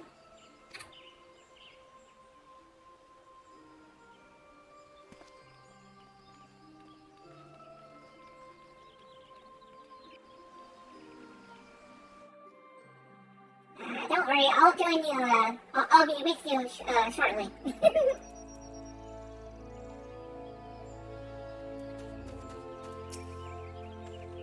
If memory serves, Y'shtola's sister's name Mitra. Oh, you know her, do you? Well, then that ought to make things easier. Anyway, she spends most of her time around Apaku Falls, from what I recall. Let's go look for her there.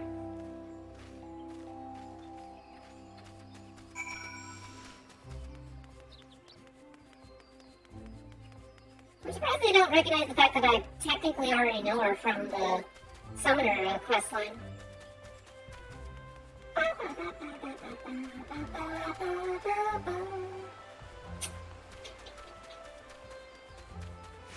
Hey Ozium, how you doing? How are you?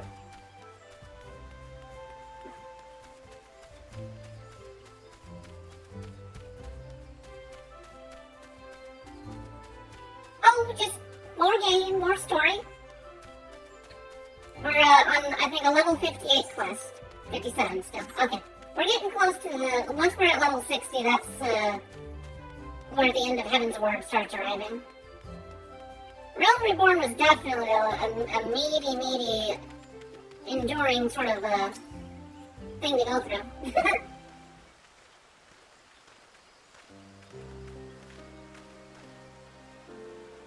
Greetings, Pakuku. What brings you here today?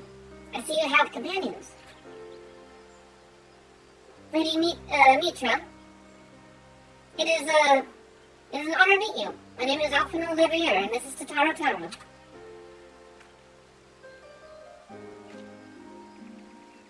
Well, okay, so you might want to sit down, but your sister is literally almost dead. Well, she's technically dead, but she kind of is still alive. It's complicated. So you are my sister's comrades in the Scions of the Seventh Dawn.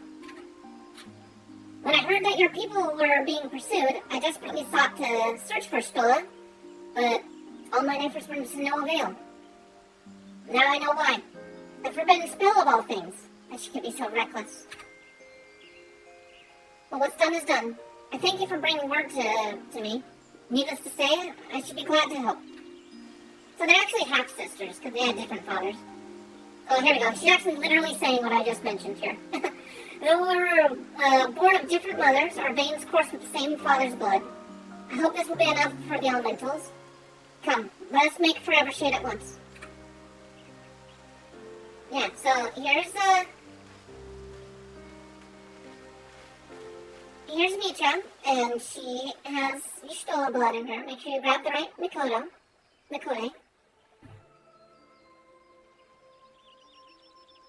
Yay, no lag! Also, everyone prepare naked Makote. You don't bring clothes with you to the ether. Oh, it'll be covered in white light, but it's just like, oh, wait a second.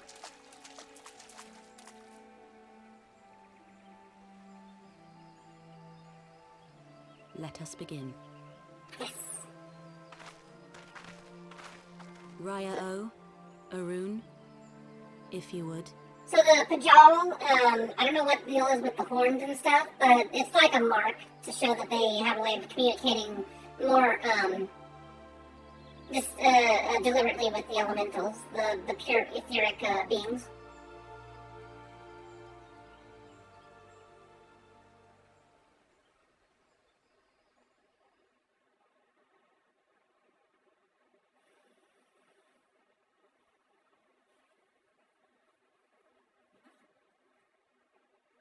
Hearken to me, O great ones.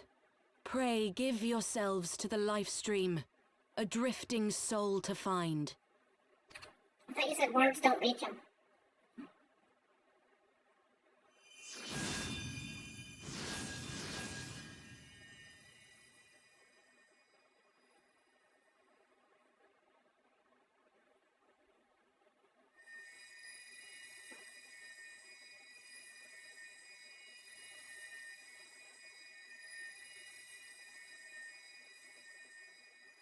Please, Y'shtola. Please come back to us.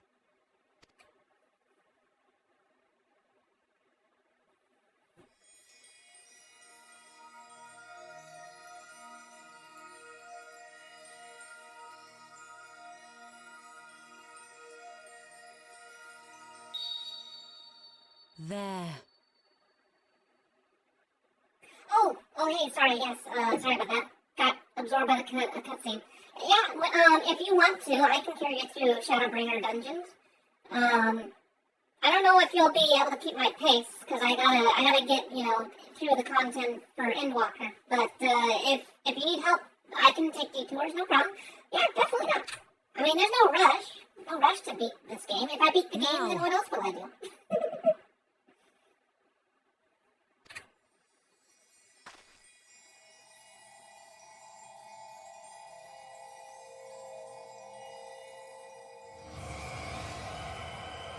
Oh, Stormblood, yeah, definitely. And I can be a healer for you, no problem. I still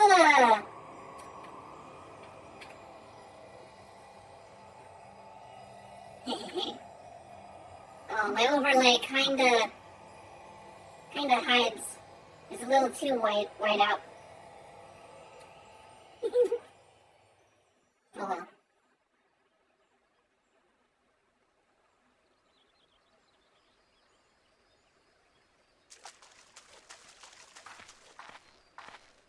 Somebody give her a blanket.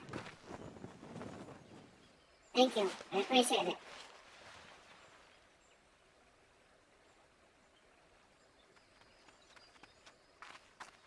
She is a Makote burrito. Look how bundled up she is. Cats love to be burritos. She's so cute. I know that she's kind of starky, but she's so cute right now.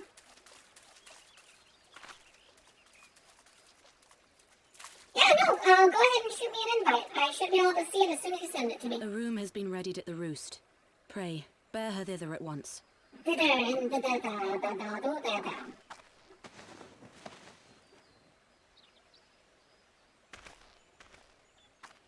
worry, Makote. We will not consume the burrito. This is one burrito that we will savor.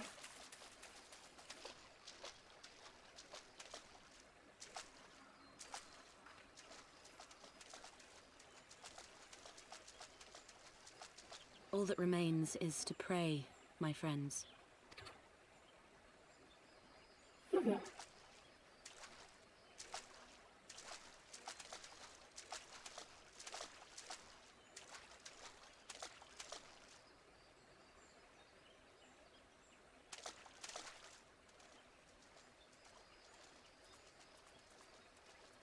no, if I beat the game, what else am I gonna do? I have no desire to rush besides getting caught up in the story and playing Endwalker while it's relevant. But I'm not in any rush once we get to Endwalker, so yeah, people want to do stuff with me. That's kind of the point. I'm drumming up recruits to play my favorite game. Let us pray Y'shtola awakens. Oh, Y'shtola. Come on, Tatara, she'll be fine. Just seeing her face again, I've been so worried.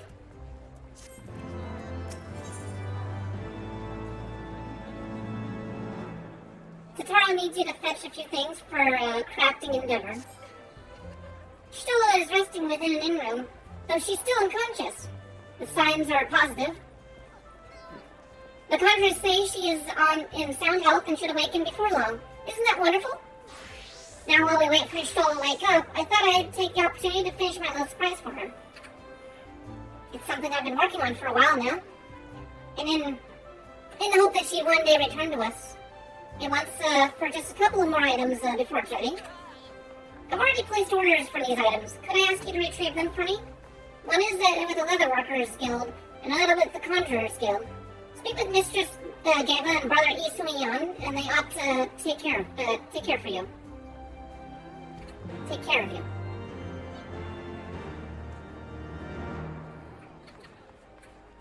Alright. Leatherworker.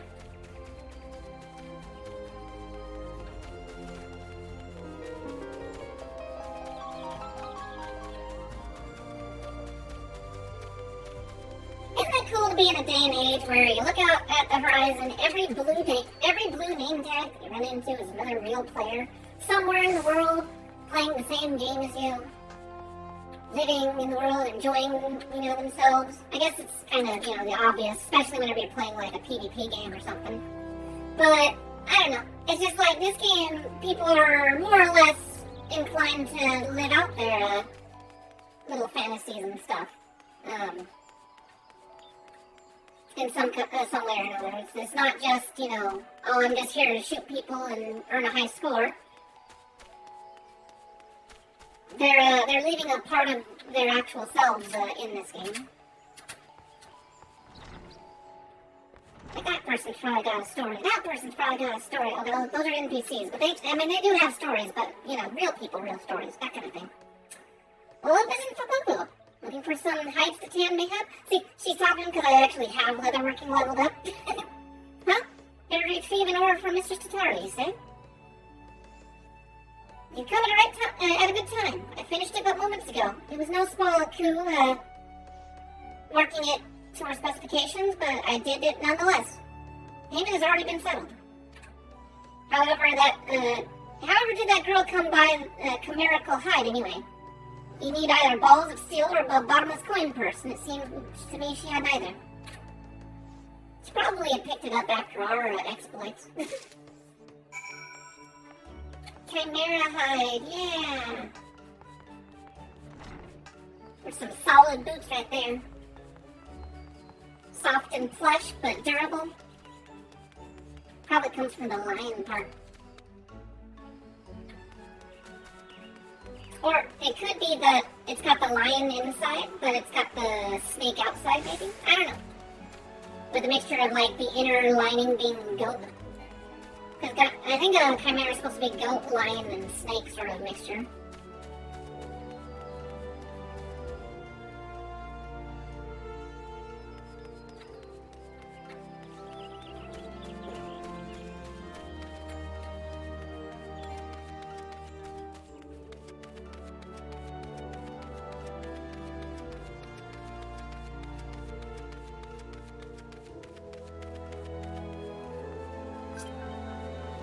There we are.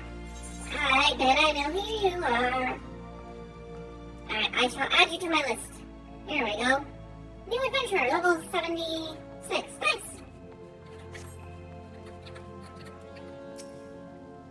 Greetings, Popogu. I trust you have been well. Is there aught you require of me? Ah yes, Mistress Tatara's order. As requested, it has been sanctified in the sight of the elementals. I know not what she intends for the staff, but it is a most significant artifact, or a most singular artifact. Even one possessed in my experience would struggle to wield it.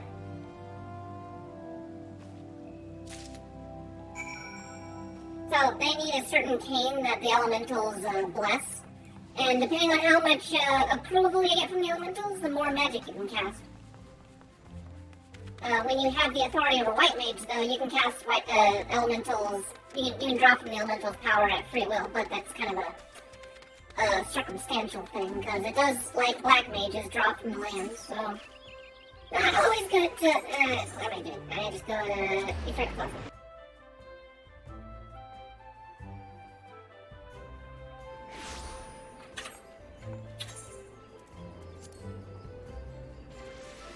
Alright, well, it's very good to meet you there, Forshaw.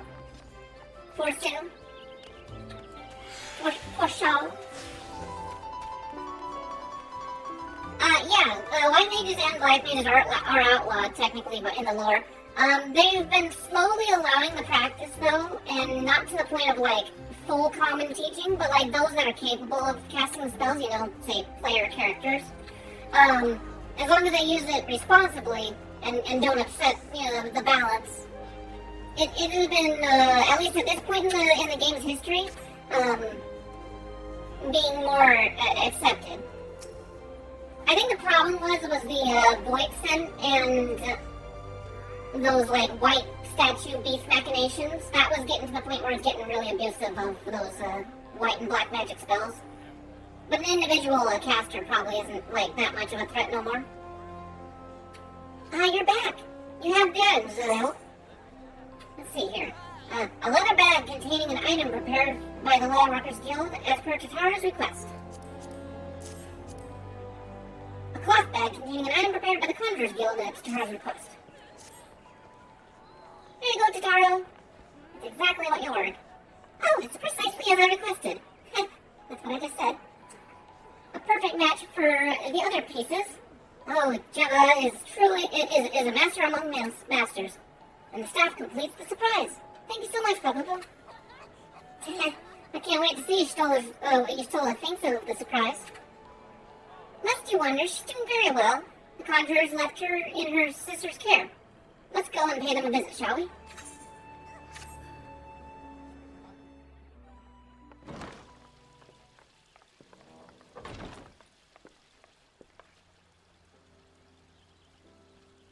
Y'shtola!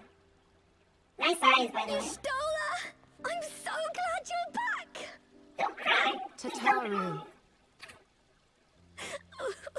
Oh, of course.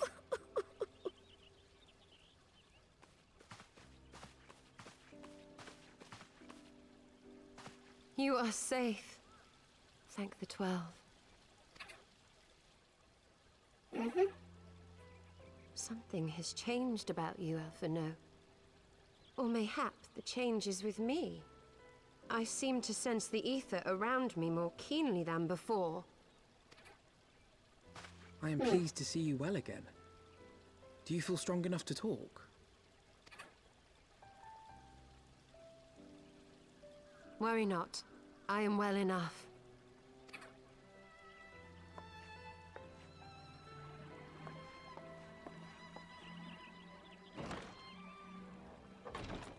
Tell us then, what befell you after you fled the feast?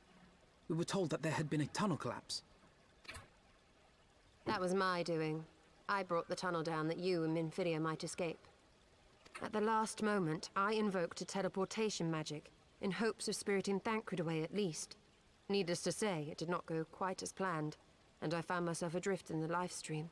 Mm-hmm. The others? Where are they? Did they not escape? They remain unaccounted for. You are the only one we have been able to find. I am truly sorry. It was the Crystal Braves who pursued you that day. My hubris that led to our undoing. No apologies are necessary, Alphino. You are not to blame for what occurred. Know that were our comrades here, they would commend you for keeping the light of hope alive. Don't worry. The others are alive and well, I'm sure of it. We just need to find them. Also, by this time in the story, Indeed, Midfield is already doing the Shadowbringers Let us stuff. find our friends and rebuild the Scions. Ha! There is the Alphino I remember. And I feel much the better for his return. 'Tis time I arose.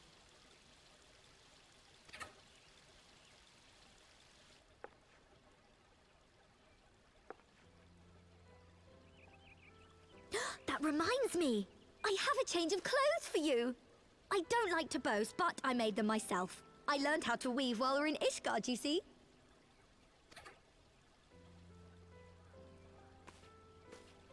You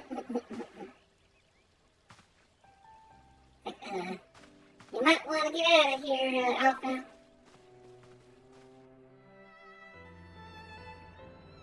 He might be willing to change clothes in front of the other people, but I bet he still needs privacy.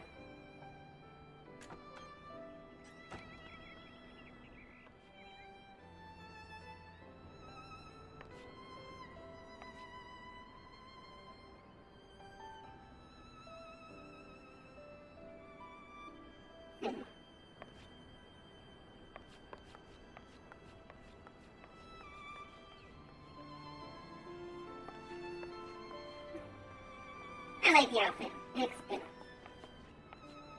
Tataru has apprised me of all that took place in the aftermath of the assassination plot. It would seem I have been away for some while. Yes, much and more happened during your absence. At present, we seek to follow the Archbishop to Azisla. And you want for some manner of etheric ram to pierce the floating isle's protective barrier? We do. Might you be able to furnish us with one?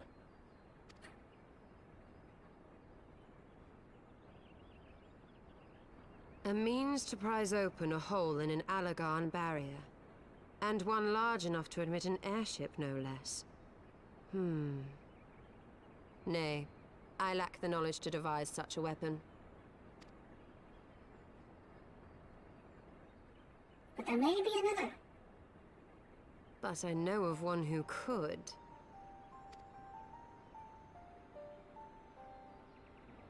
A leading figure in the field of etheric research, and one of the finest scholars ever to grace Sharlayan. Matoya, my former master. So, the name Matoya is kind of like Sid. Sid is usually just a moniker for whoever the airship expert is in their Final Fantasy games.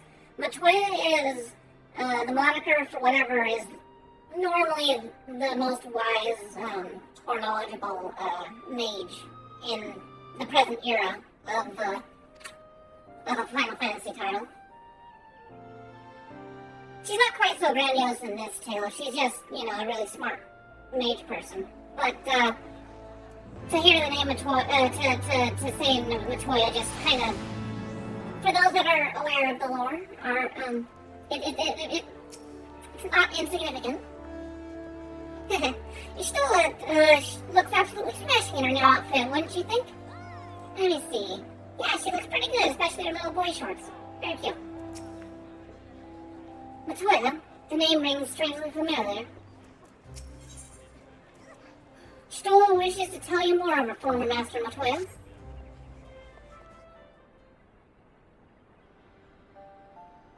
In my youth, I had the honor of studying under Matoya. In the field of etheric research, she was without rival. Naturally. I have no doubt that her knowledge will be of aid to our cause. The question is, will she share it with us? My master has ever been willful. The gods forbid anyone else anyone disagrees with her. But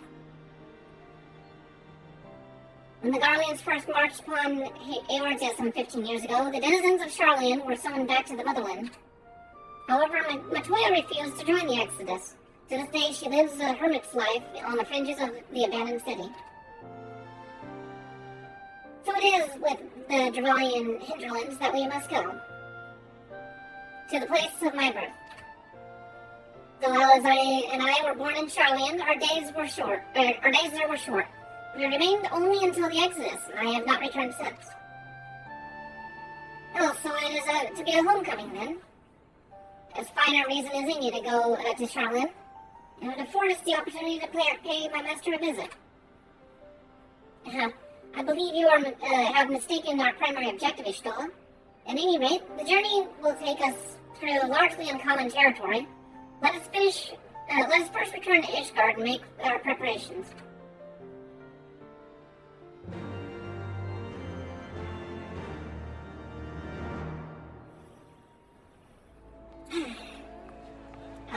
And yeah. There's actually a lot of people just hanging out and having a good time. I think it's everyone's starting to get excited for the expansion.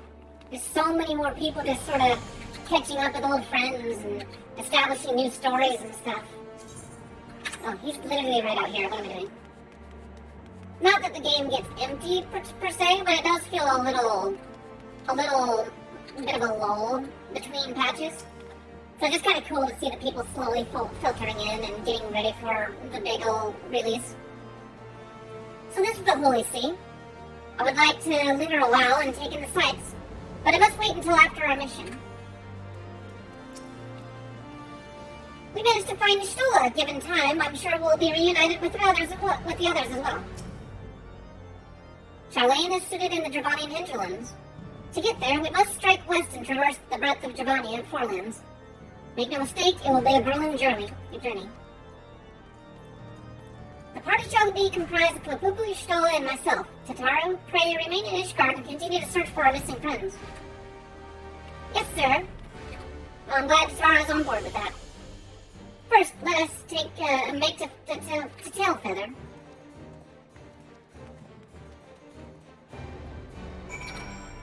Alright, to tail feather.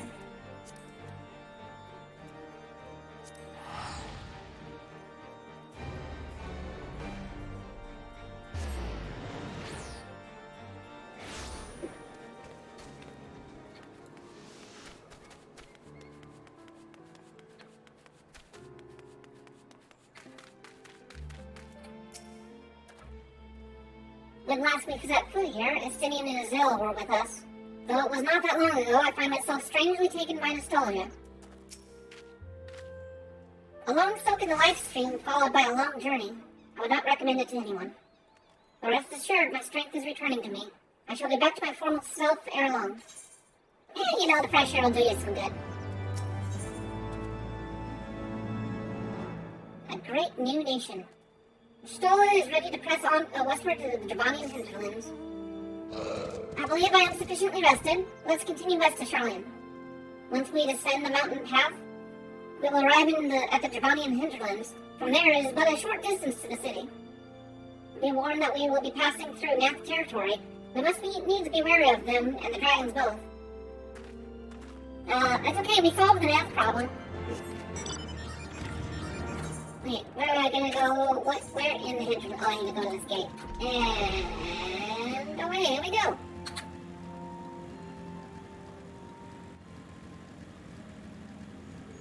Yeah, you can fly really high in this zone, by the way. I think like a couple meters high above the that Onyx Trine place. It's either this place or the Western or the Kurthan Highlands that you can actually get really high. I think it's this area is probably like the most altitude you can get.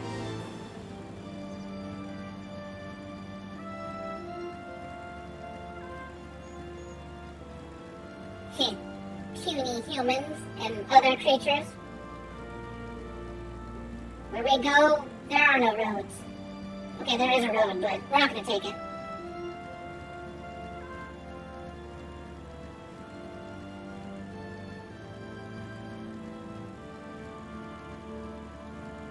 That's one of the things I like about Final Fantasy's maps, though. They aren't necessarily, like, massive for the sake of being massive. They're more content-rich.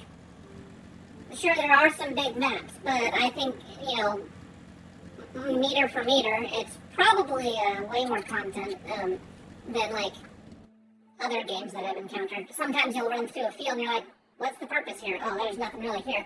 You go in Final Fantasy and you got a field and it's like eventually there might be a fate or some other kind of side event. To the Thalaic River, where to the melted snows of Abelathia's spine eventually find their way by means of 1,000 silver streams. They came. Whose waters have long nourished the Travanian hinterlands, and so provided for a settlement of learned souls from across the northern seas. To the city of Sharlayan, that great seat of knowledge now abandoned by her keepers, they came. They came. We came. So came.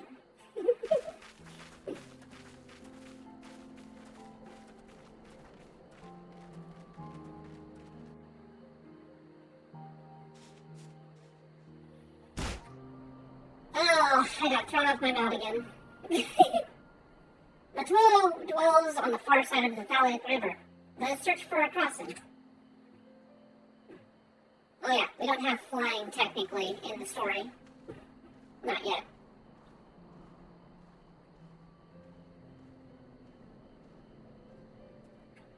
But who needs such limitations whenever you're trying to speedrun the story?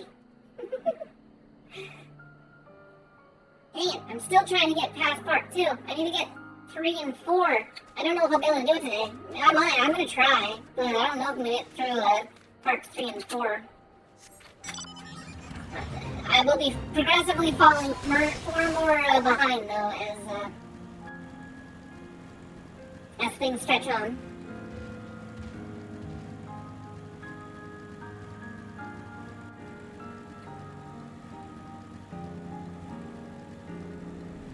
So yeah, you would probably do like side quests and stuff, and check out the building, find out that the Illuminati, which are an evil faction of goblins, yeah, the Illuminati exists in this game. But they're trying to raise a god, which is this thing out here. It's already kind of... Oh, I haven't started it yet. It still looks like a temple. It's not a temple. Yeah, they fully expected me just to go and walk this whole journey, or this whole trip here. It's a long ways to walk.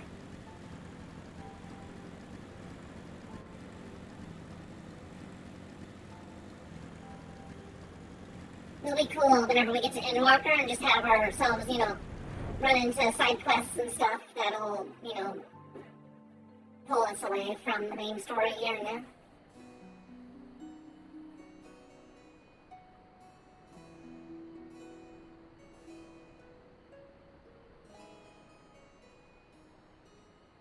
So this was like Mordona. This settlement actually was incomplete.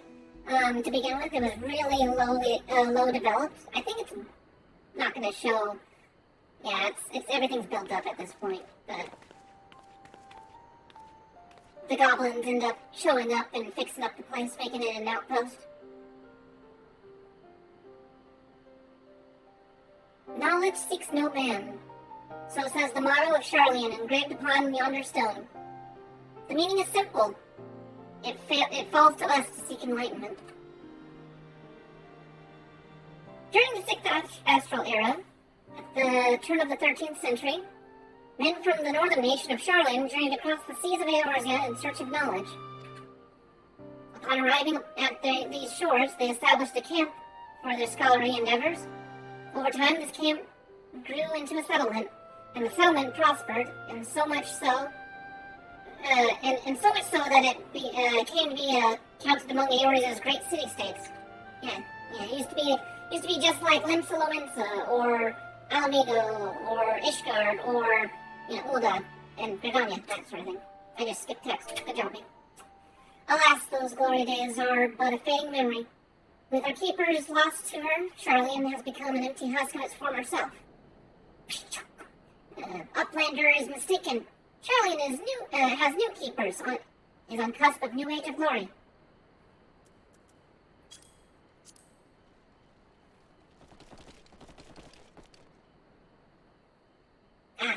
speak of the devil. Or the gobby.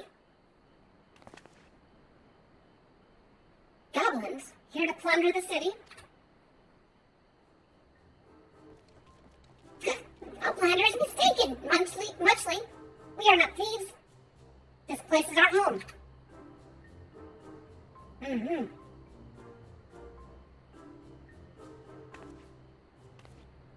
Your home? When last I looked, it was mine and Alphino's. We are born here. Or we were born here. When Uplanders abandoned the city, Uplanders gave up claim. Born here or no, Uplanders are trespassers.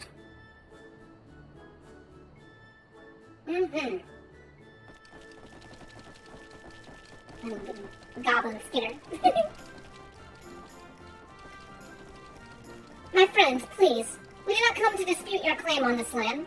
Our purpose here is peaceful. We desire but to cross the river. Be calm, I beg you. And let us speak with the, like civilized folk that we are. Surely we can come to a mutual understanding.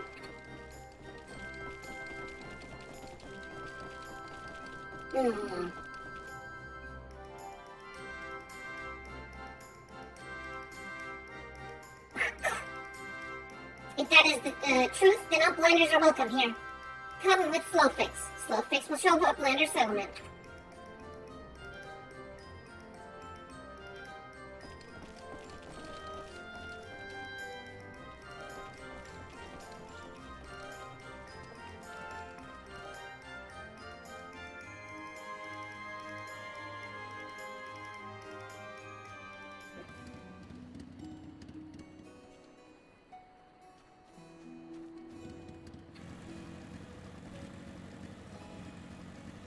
But yeah, this building wasn't here, it was just a pile of rubble. This building didn't exist. There's a couple of things that didn't exist when it first was set up. One of the settlements that had the biggest change. Here's the heart of settlement. Name of Isleshire.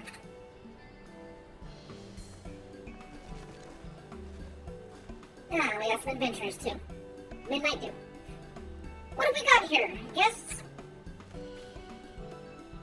Greetings to you. I am Alphino Levier, and may I introduce my companions, Papu and Ishtola. We have journeyed far in search of a friend and seek to cross the river.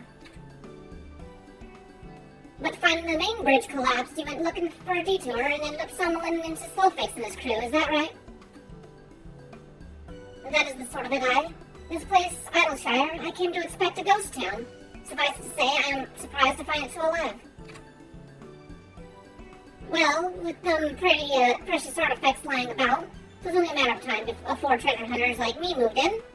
But we weren't the first to arrive, neither. By then, Slowfix's Goby friends were already settled. At first, Gobies and hunters disliked each other, but understanding came, then friendship. Now, Gobies and hunters have joined hands to build a great new nation. So that is what happened after we Charlene's departed. Oh, so you're locals. No hard feelings, I hope. All these nice buildings, but no one lived in them. Felt like a waste, you know? We've been trying to put the place to rights, and things have been going well for the most part. But it ain't all smooth sailing. Not to sound ungrateful, but the traps you people left lying about here are a bloody nuisance. And there's the Illuminati hearing us day and night. Slowfix has a bright idea. Uplanders desire mutual understanding, yes? Best way to understanding is helping one another. Help citizens of Isleshire, and Uplanders will be citizens too, or can be citizens too. Citizens are free to cross river. Well, I'm not aware of a quicker way to reach our destination. Let us assist Slowfix and his people.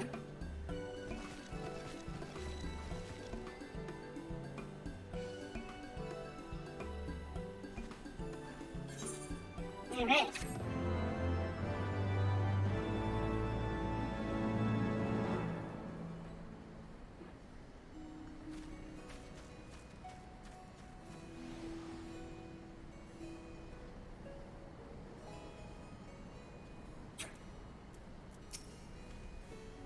From the Goblin's perspective, such a well-appointed city is certainly an attractive proposition. I suppose it is only to be expected that the others would come and occupy Charlian. Nonetheless, it feels akin to having strangers take over your home in your absence. Yep, they are squatters at this point. Slowfix wants you to eliminate the golems that prowl Outershire. Some uplanders agree to help. Good. Here is what Slowfix wants uplanders to do.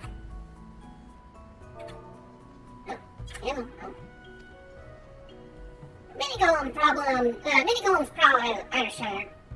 Get in the way of expansion plans. Slowfix wants uplanders to eliminate golems. Uplanders are Charlian, yes?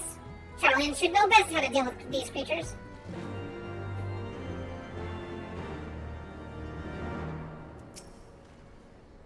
Sentinel golems? I dare say Stola will know how to deal with them. So we are to eliminate the golems. That should be simple enough. Should be a simple enough affair. The Automa were employed as sentinels, and by design can be unmade with a coded command. At the time of the Exodus, it was knots and crosses, and I see no reason it should not still work. Let's divide the task between the three of us, the quicker to be finished with it. And this is where it gives you little, kind of gimmicky, ways to complete quest objectives. Mixes things up, I guess. With the chat command, say, use it in your keyboard, and then say, knots and crosses to unmake the golem.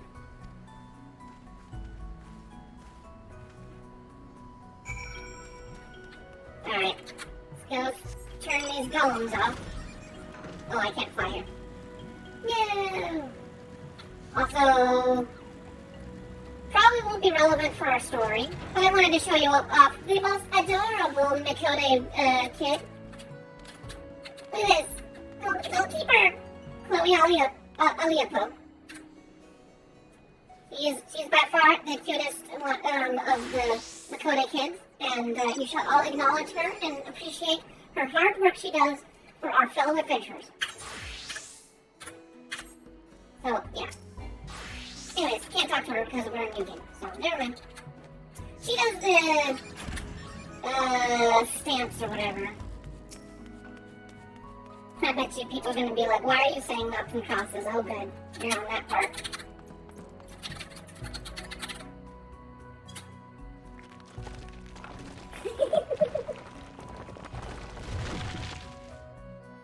With a shudder, the golem crumbles to pieces. Simple enough.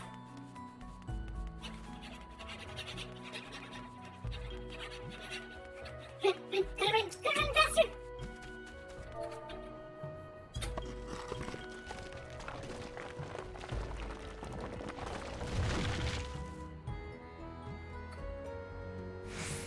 Ara!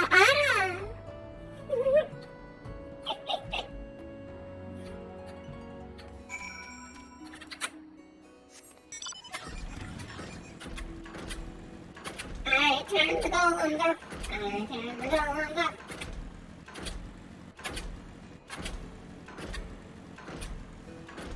Move on.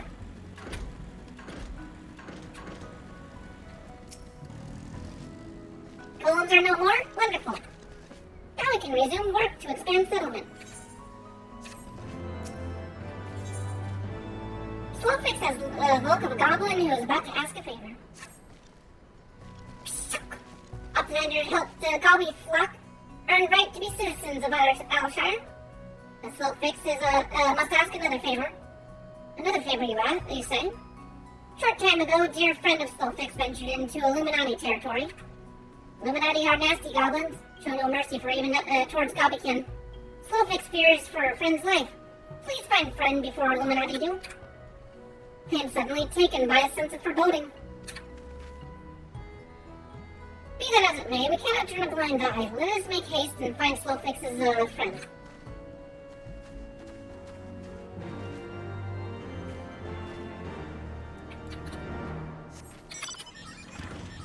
You dare command your heiress to make cute animal noises?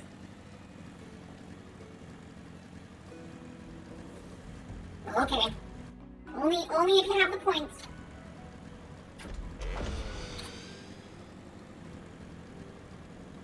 It's a big area. Pretty big area. Actually, this is kind of cool because this gives a little more perspective as to like the geography of the place. It's not like super accurate, but you know, it's like a section of greater land and stuff. There's humongous amounts of land to be had out there.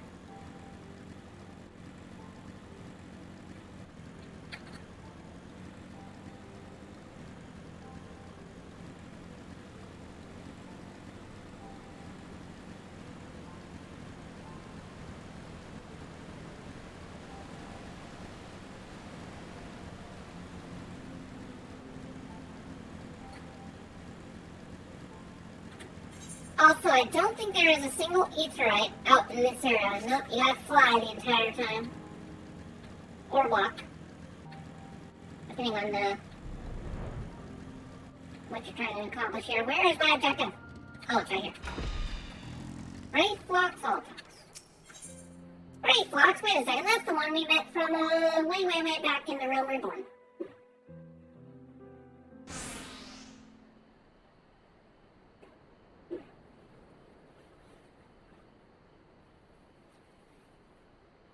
They're the one that gave us goblin cheese. Good, the Uplander. Long time no eye catch. What bring the Uplander here? Well, what is bringing Uplander here? Does Uplander have lustful eyes for junk of Wraithflox?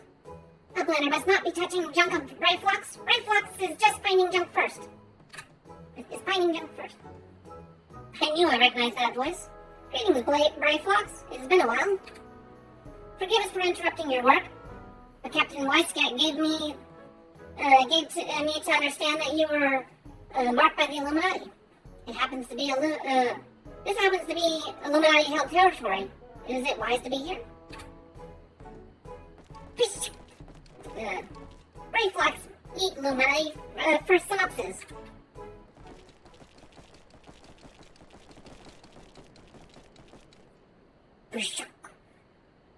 Who eats who for synopsis? Quick thinks all thoughts. The leader of the Illuminati. What?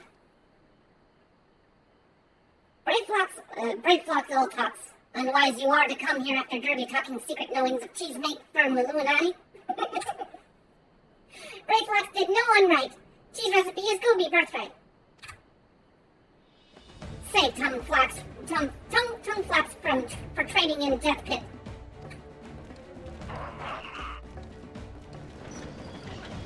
Oh, not this guy.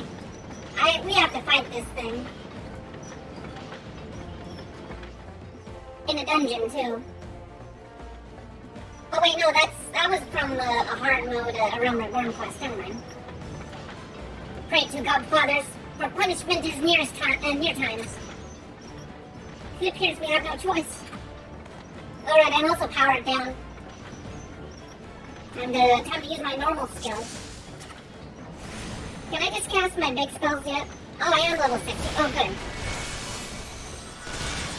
Good, I've got my fire spell. That's about time.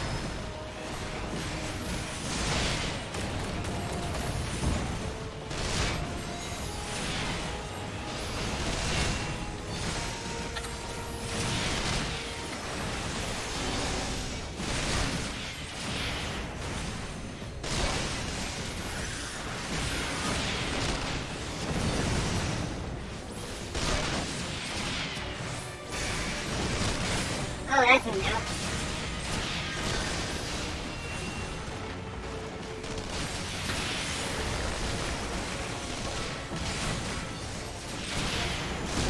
Alright, can you die already?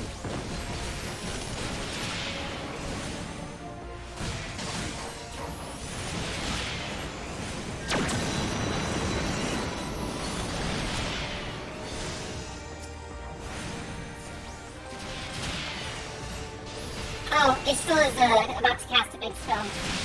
Totally ignoring her, by the way.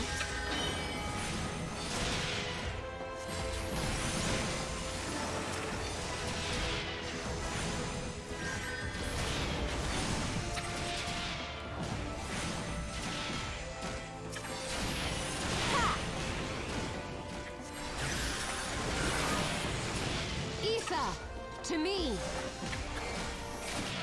Have at you. Nice. Good job there, Ishtar. No one died. Even though I probably shouldn't have focused on the big bad guy.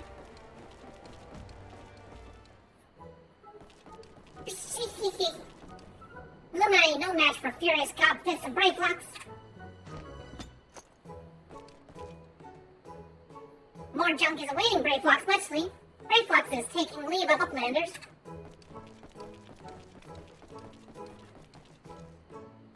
I like goblins. They have such a funny way of talking.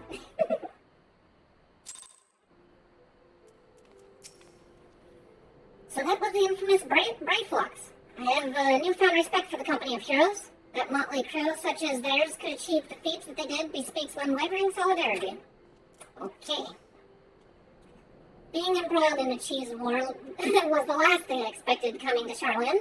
At any rate, we have fulfilled Solfix's request. Let us return with good tidings and be on our way.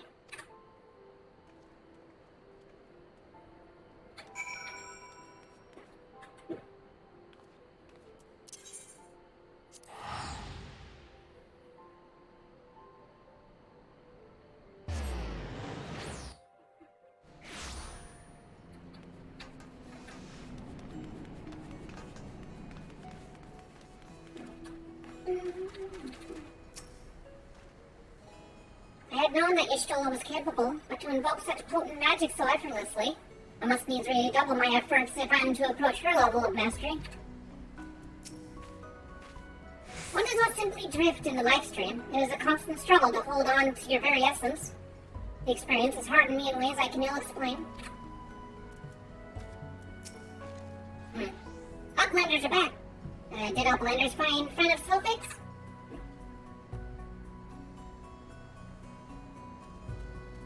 Bishok! Time has not cured recklessness of Brayflux. Without help from Uplanders, Brayflux would now be dead, Gobi. Solfix owes Uplanders debt of gratitude. Solfix and Brayflux are joined by inseparable Gobi bond. If Solfix had known that Uplanders were our friends of Brayflux, Solfix would have welcomed Uplanders to Gobbyflock at first meeting.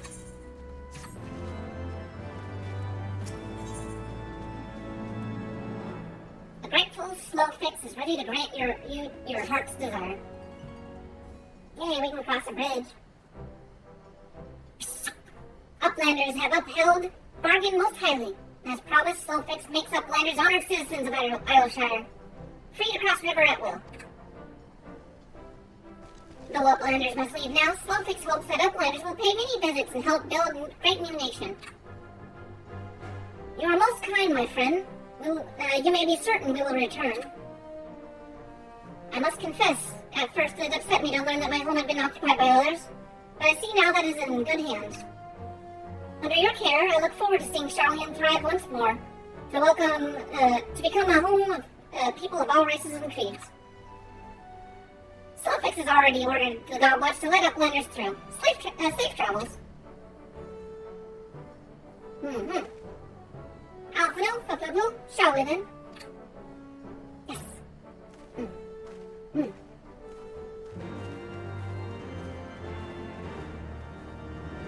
Alright, time to go meet a crotchety old lady. Oh, I can't fly in this area. No!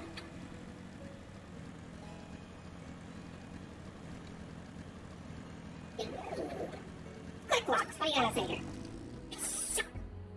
Click locks offers warm and hearty welcome to Uplander. Join Gobbyflock in grand experiment.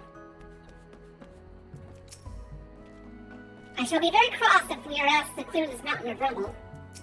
So we are free to go. Where exactly? Gobwatch. I thought Gobwatch was just like the watch guard or something. Maybe, I don't know. By order of Chief Slowfix, Uplanders can come and go at will. One moment for clearing way barricade.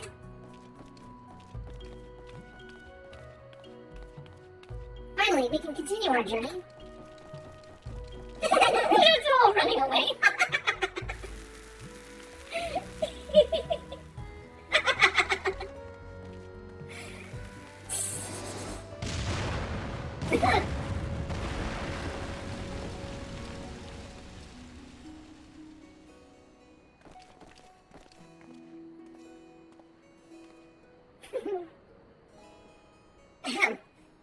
causing any misadventure, we shall soon arrive at the cave where Miss Matoya resides. Unless you have unfinished business in Isleshire, let's strike out at once. I am ready when you are. Let us go and meet the legendary Matoya.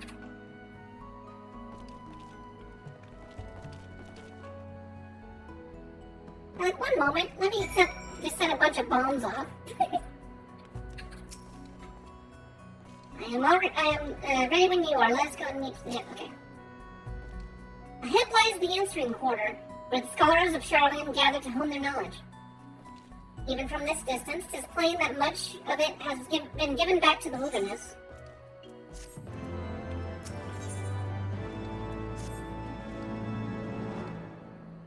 The cave which Matoya resides is situated to the southern edge of the hinterlands. In choosing the spot, my master desired privacy above all else. As such, the cave is extremely well hidden. You will not find it unless you know to look for it. We shall follow the road south until we reach a bridge. Rather than cross it, however, we shall ford the stream it spans. Thence head straight until we arrive at the base of a bluff.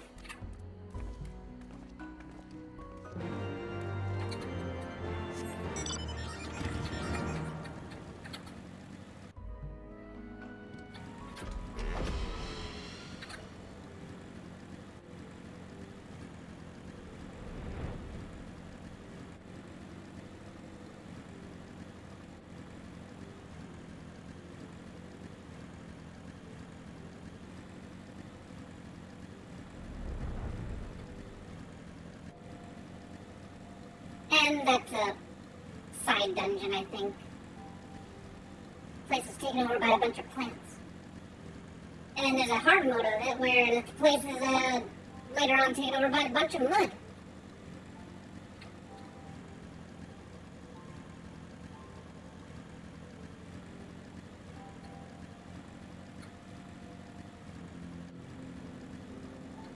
It's an interesting dungeon. It has like a giant bee, like a hive for the bee creatures or whatever. Those frog things are annoying, but yeah. All kinds of herbs grow here. They appear very well tended. This is the entrance. You seem unconvinced, Pocopo. Well, that will only add to the surprise. A word of warning before we proceed. Stubborn geniuses make poor hosts. And time will have done naught to improve my master's temperament. Doubt not, but that there will be sentiments and traps both to deter unwanted guests. Or sentinels and traps. Okay. But we will not be deterred, will we? Go on and touch the wall yonder. You will want to have your weapon near at hand. I see wall.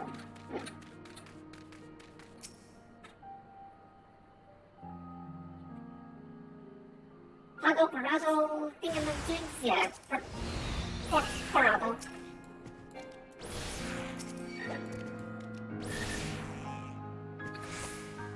Stands still, and then dodges perfectly. Well, that's not a very friendly welcome. How rude of her. Oh, no. Yes, I get it. Okay, go. Those sentinels may suffice to discourage the average trespasser, but not the warrior of light. The way should now be clear. Come, let us go and see my master.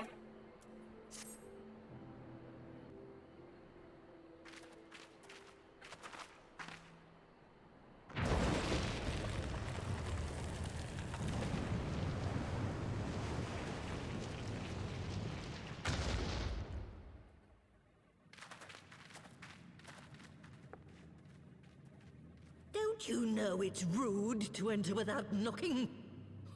The youth of today. No manners at all. Oh, manners.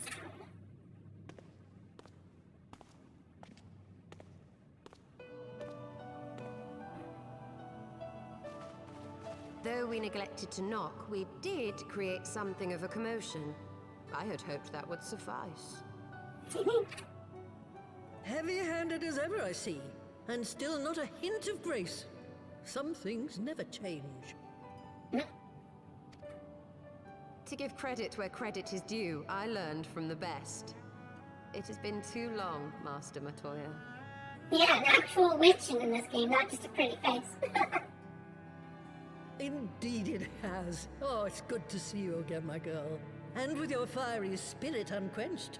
But look at you, all grown up and womanly.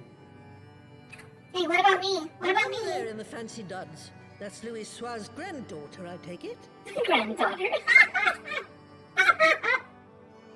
Grandson, begging your pardons. You knew my grandfather, my lady. Knew him? Ha! We were constantly at each other's throats. Like rabid dogs we were. Oh, he was a stubborn bugger, was your grandfather. Never a dull moment when he was around, though, I'll give him that. As for you, boy, I've known you since you were a rosy-cheeked babe at the teat. And my sister too, I gather. May I say what an honor it is to meet you again, my lady? Spare me the hollow pleasantries, boy. I'll wager my remaining good teeth you didn't come to a forgotten corner of Eorzea to flirt with a wrinkly old woman. Now out with it. What is it you need of me? I like Matoya's wisdom. She's very sharp. And very based.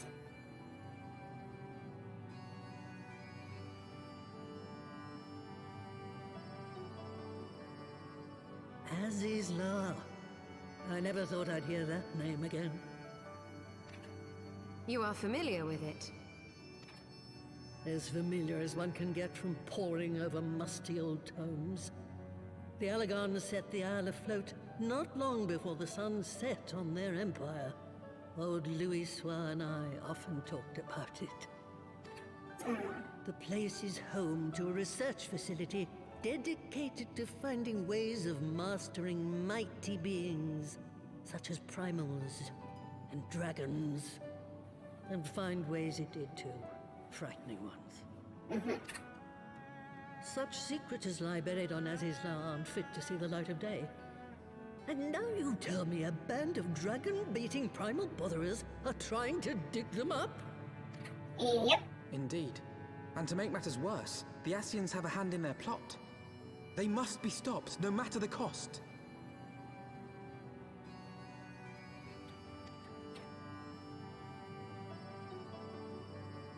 I see. Very well. That is actually an interesting saying. I see what I've never heard that before, but that is kind of cool. You will help us then? Truly?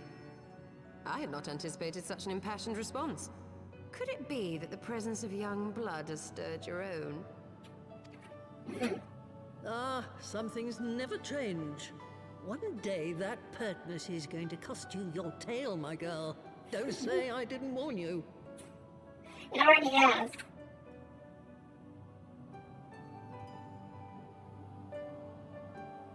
Although, it's kind of nice that Matoya only asks after they're in private. So considerate. Do you see these tomes lying about like so many cheap romances? They are priceless. My professor at the studium would have fits if they saw them in this state.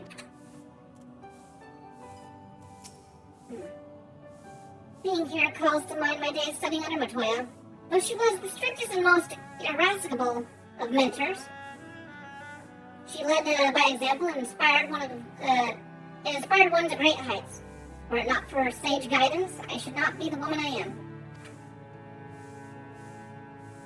Hey, Chris. Old hands good. Yeah.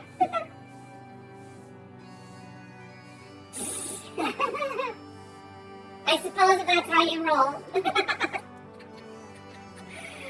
Not my cup of tea. I prefer things that have a little bit of tautness when you tell them.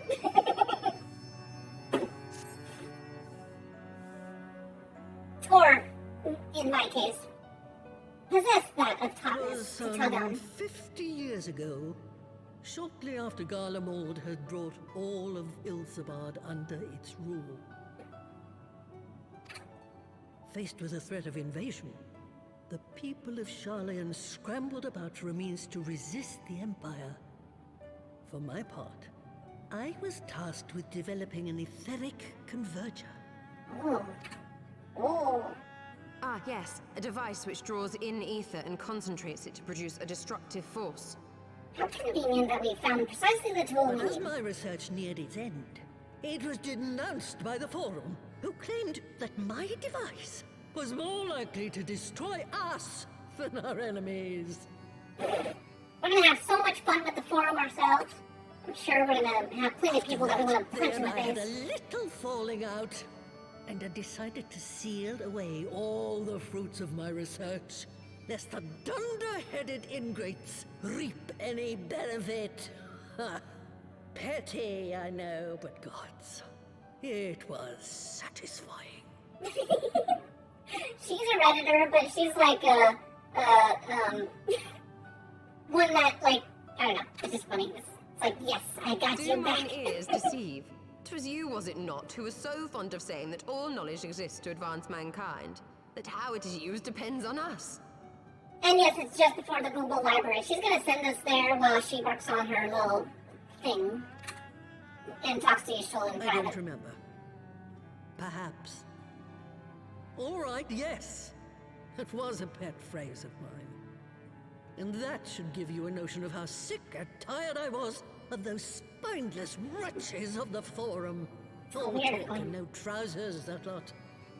That's why I decided to remain behind, rather than join the Exodus. And Ishtul is going to speak for you at some point. You may have had your disagreements with my grandfather, but upon that point, your minds were as one. With respect, Master, the fruits of your research should not be left to spoil. Will you share with us the secrets of the etheric converger? Yeah, no, the brooms are the same thing that were from Final Fantasy 1. The original Matoya was just a witch in a cave, literally like this. And I think she gave your heroes like some sort of directions or something really small, being a Nintendo game. But yeah, she had little brooms that were dusting around and stuff, just like this. Aye, I will. All the information you need is contained in a tome I wrote on the subject. But you'll have to fetch it from the forbidden section of the Great Library. Ah, you were not exaggerating when you said that you had sealed it away. Though the city is abandoned, the library's guardians are all but certain to remain. We must needs cut a path through them. Come, let us away.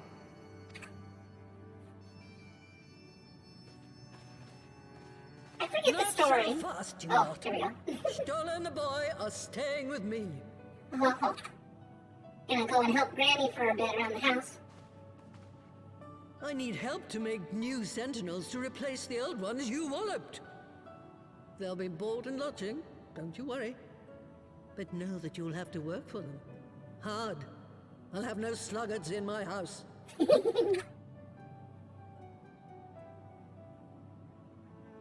What about me? I'm gonna have to go out to an old abandoned library.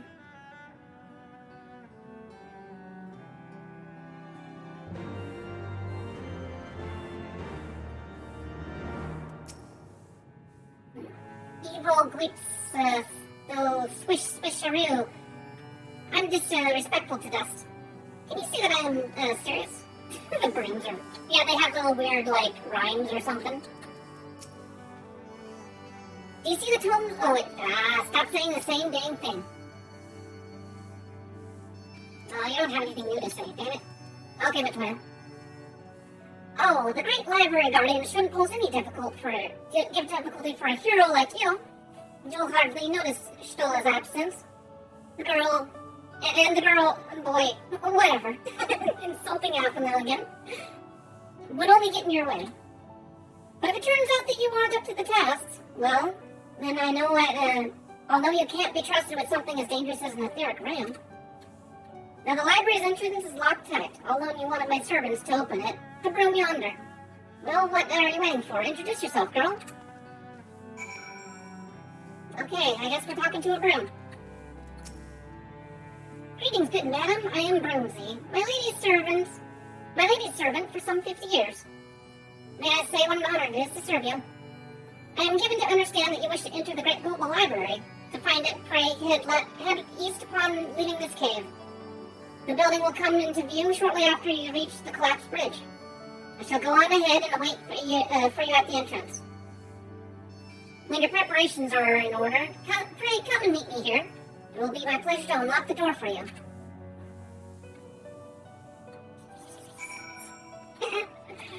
Sweep on by. Okay, I do need a little bit of repair. Will this guy allow me to repair? Probably not. No, for some reason, story mode I can't, or New Game Plus, I can't repair my stuff. Oh well. Yeah, when I get there...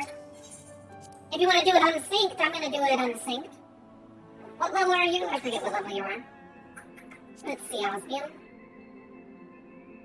Level 76? Yeah, we have Black Mage and White Mage go and blast our way through a dungeon unsynced.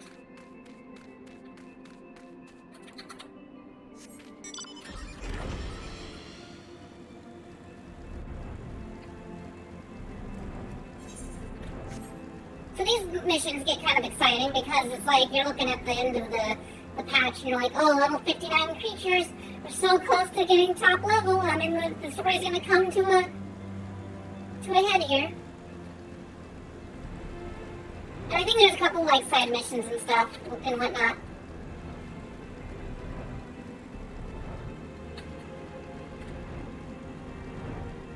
But yeah, anywhere I can save time, that's what I'm going to do. So if you want to join for an unsynced run, and go ahead and I'll shoot you an invite.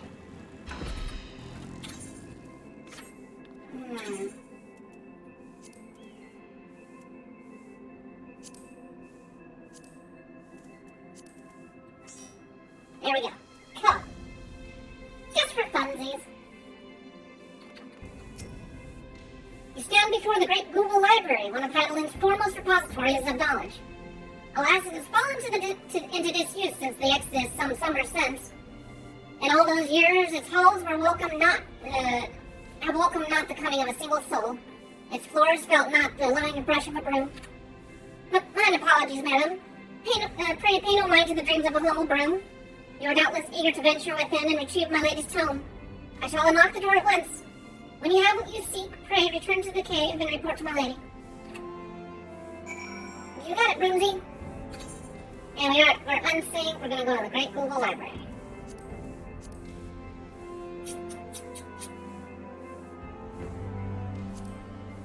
A level 59 dungeon.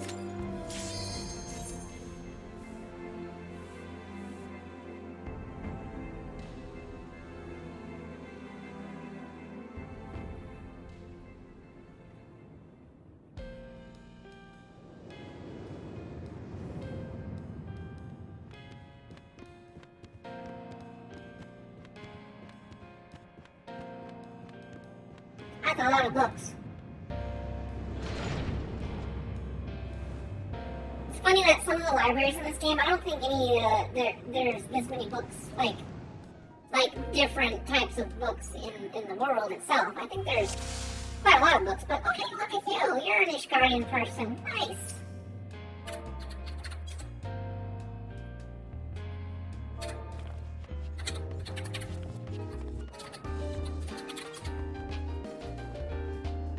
Alright, let's go smash some things.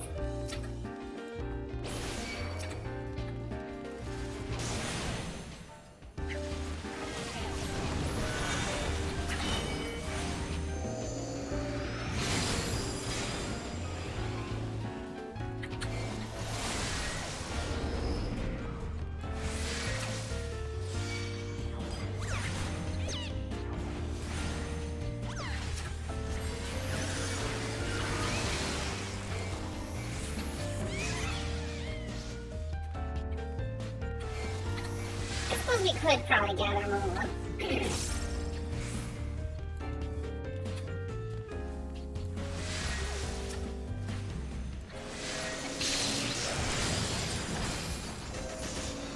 Oh, there we go. Oh, there we go.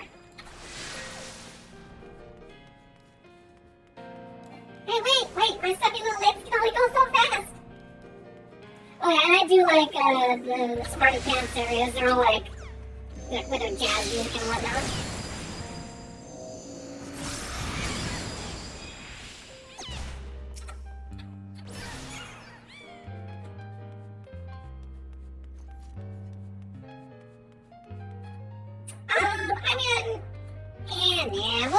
up on the books. It's basically just telling the backstory of Charlie and like stuff. It's not really like I'm a lore person though, so.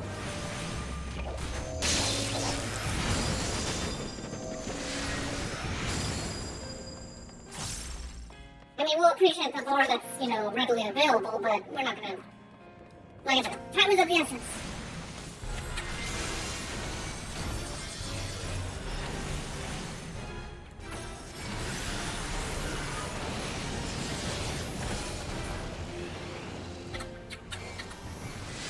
So that is a demon wall. It turns into a book. Pretty spooky. Oh, I'm not picking up any items. You can pick them up if you want, but I'm not picking them up. Yeah, I don't want to fill my inventory full of junk. Just letting you know. Yeah, I guess we can grab all of this kid with us.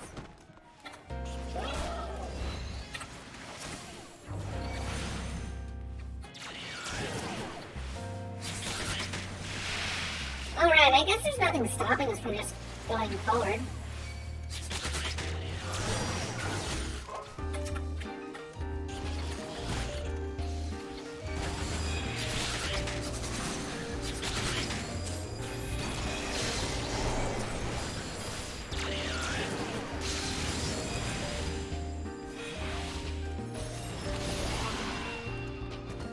Oh, I don't know why they had it, but for a while, when you had misery on you, you could actually instantly die if your friend didn't do a slash, what is it, comfort? It was like it was weird. You had to use an emote to remove a status element on your buddies. It's kind of cool.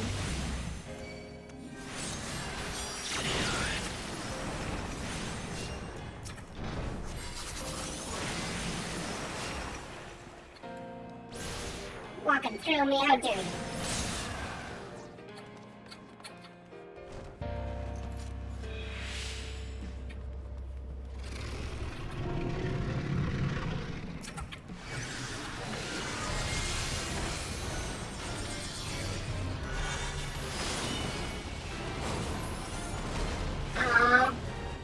I gotta do the mechanics. That sucks.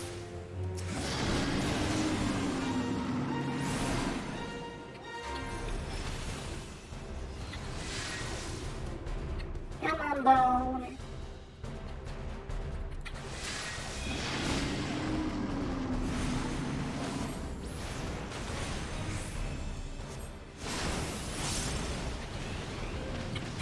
I am undone, but my master's something.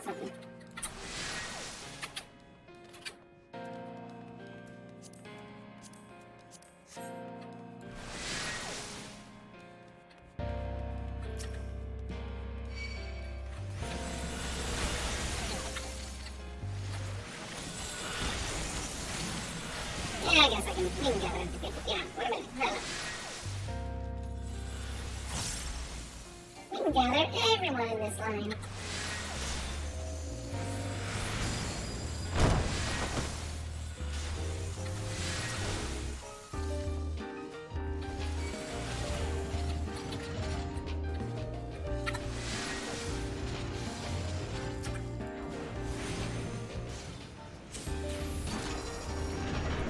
I see, you can't help yourself but to grab every chest in the dungeon, huh?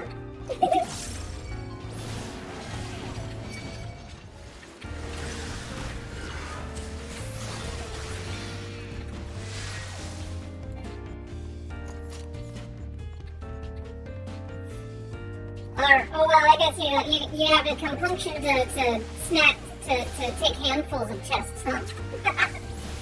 Amazing chest ahead.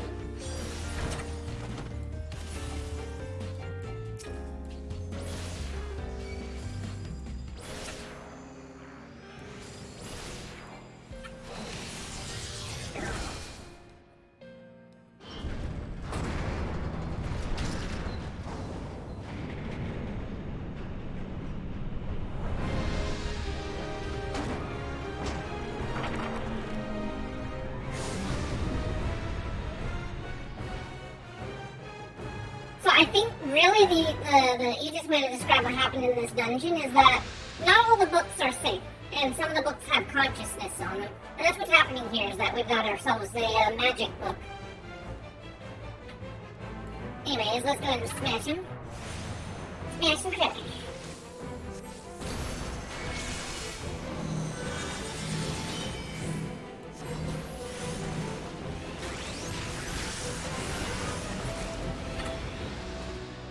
And he summons Void Sun, but we killed him too fast for him to do any of that. Oh, it's a book with nose rings. It's a fact.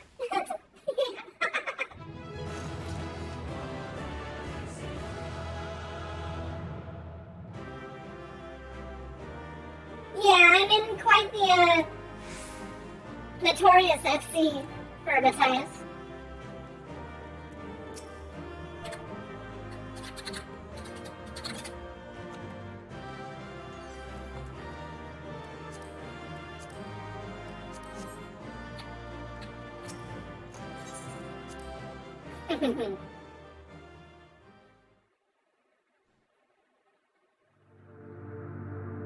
We get more of our magic power.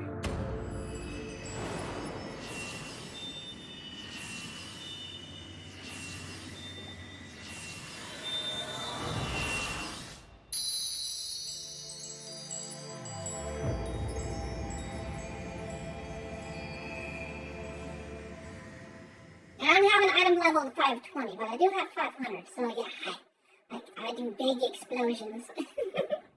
Probably the highest numbers we'll ever see in Final Fantasy for a while if the stat squish makes our numbers little babies again. No more 75k heads, dang it. I guess the numbers were getting a little ridiculous though.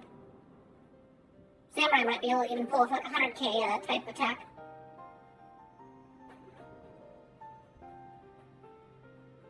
At least it's not like, what you call it, Maple Story, where you see some numbers that are just stupid, bonkers, ridiculous. You're just seeing nothing but straight lines all the way across. You're like, 10 quintillion damage.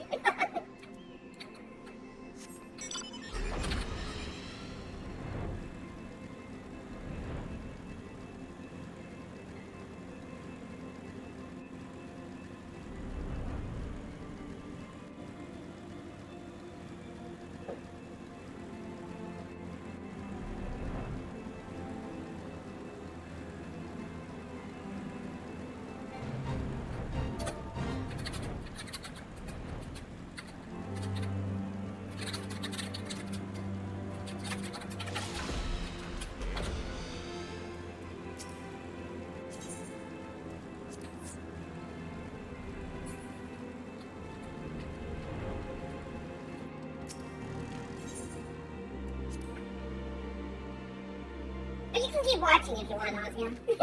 I think certain story quests will tell me to kick out of the party, though. You can't do story quests in a group, so that is one of the downsides of doing story quests. No friends. Single player mode. You have the tome, yes? Then hurry and show it to Matoya, that I might feel be free from ever-stifling attention. At the studio, I had the good fortune to be tutored by some of the finest scholars in Charlian. I can safely say, however, that Master Matoya exceeds them all. How should I have liked to listen to her arguing with my grandfather?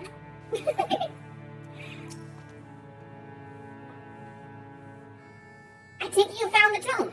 Let's see it then. Research compiled by Matoya on a device known as an etheric converter.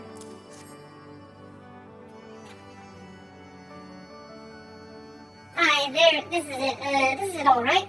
Still a boy. Boy. Put down whatever you're doing and come here. Papupu has returned with the tome. Thank the gods.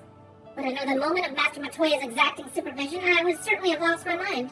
Or merely my temper. Some things never change indeed.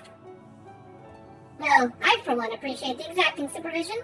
In short, while we have been here, I feel I've gained far better understanding of arcane entities than I did during my entire time in the studium. Should the opportunity present itself, I should very much like to employ this knowledge for the betterment of mankind. Create a new variety of carbuncle, perhaps. Ah, he gets the moon carbuncle or whatever. Don't get ahead of yourself, boy. Louis Suave's grandson or no, it'll take another decade under me before you can call yourself a scholar and do more than that to make you a scholar worth a damn. As you have gathered, Master Matoya is not easily impressed. Indeed. So, Papupu has returned with the tome, has she not? Shall we examine it? I like how just humble Alphino gets in front of basically a celebrity in his eyes. Matoya's gaze is firmly fixed upon her tome. I had not thought to behold this tome again.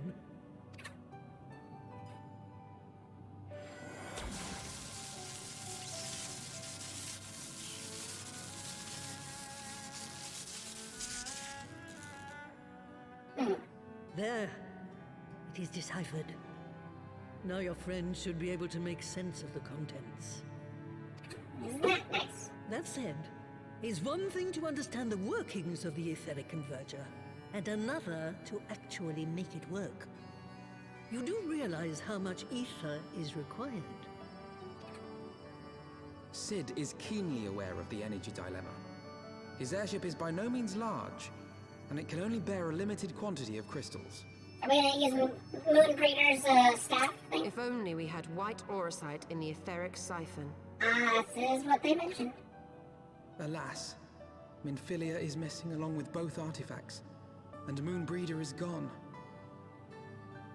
Would that there were another ready wellspring of energy for us to draw upon. Why did it not occur to us before? We already have what we need! The Eye! Of course. It has been drawing ether into itself for as long as the Great Worms have lived. It is a veritable wellspring of energy.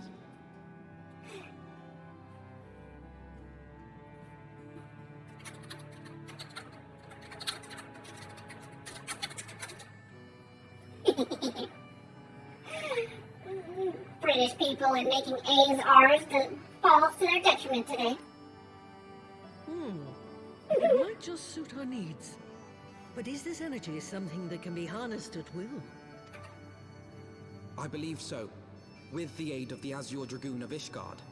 Mark my words, someone will have ERP on the moon. It won't be long before I run into that. Someone is going to get their extremities sucked by in near zero gravity. Then it is settled. Let us return to the Holy See at once.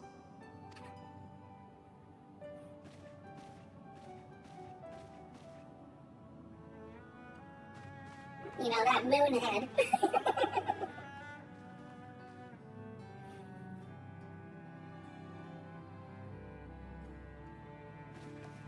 Stola, wait.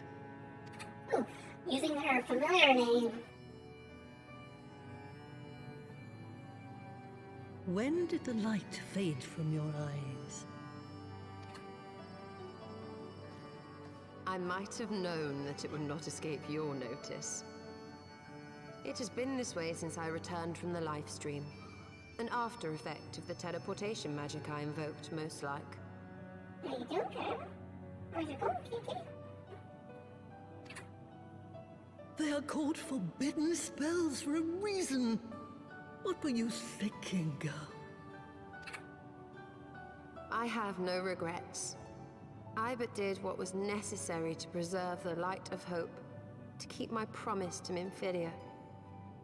Besides, it afforded me the rare opportunity to wander the ether, a once-in-a-lifetime experience.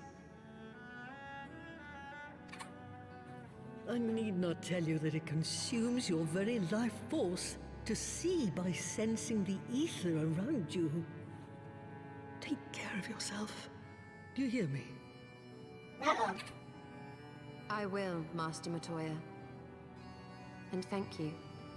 Okay, I thought she said that using those spell, like the spell flow drew outer life force. I Apparently just looking with her eyes is going to slowly drain her life.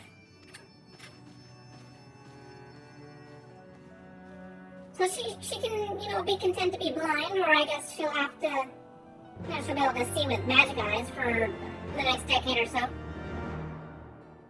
No, wait, don't have Y'shtola be the one that dies in Endwalker. That would be super sad. As if you could conceal it from her, of all people.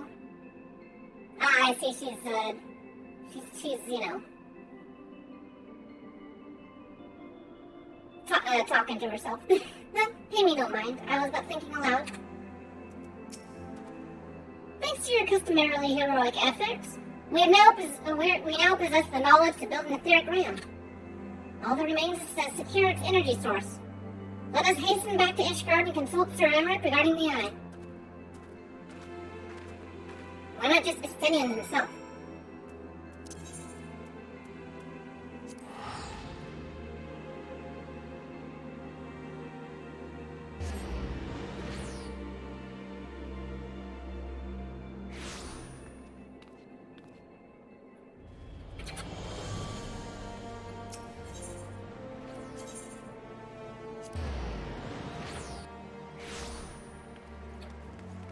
They're still there. Holy cow, they're still there.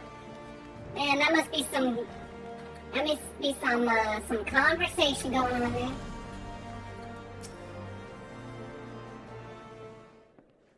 Oh, I didn't talk to the side character. Darn. Ah, you are returned. Sir Emmerich, I am pleased to see that your recovery proceeds apace. May I introduce Y'shtola, a fellow scion of the Seventh Dawn and Archon of Sharwin. My lord, pray excuse me for going undue pleasantries, but we seek your counsel regarding the etheric ram. Though we now possess the knowledge to build such a device, we yet lack the appropriate source of energy which will power it. With which to power it. We believe, however, that Ishgard may possess the solution to our problem. You need not apologize, my lady. Full leader am I to learn of your progress? Please, tell me your this energy source that you believe you possess. The eyeball that your dragoon guy has in his pocket. Are you certain that the eye can lend its power to Master Matoya's etheric converter? At Estinian's command, yes. Very well, I shall speak with him. Thanks, Sir Emmerich. Nay, my friend, 'tis I who should thank you, as should every Ishgardian. You labor in our name with nary a care for your own safety. Let us speak with Sid, who will doubtless be eager to begin work on the etheric ram.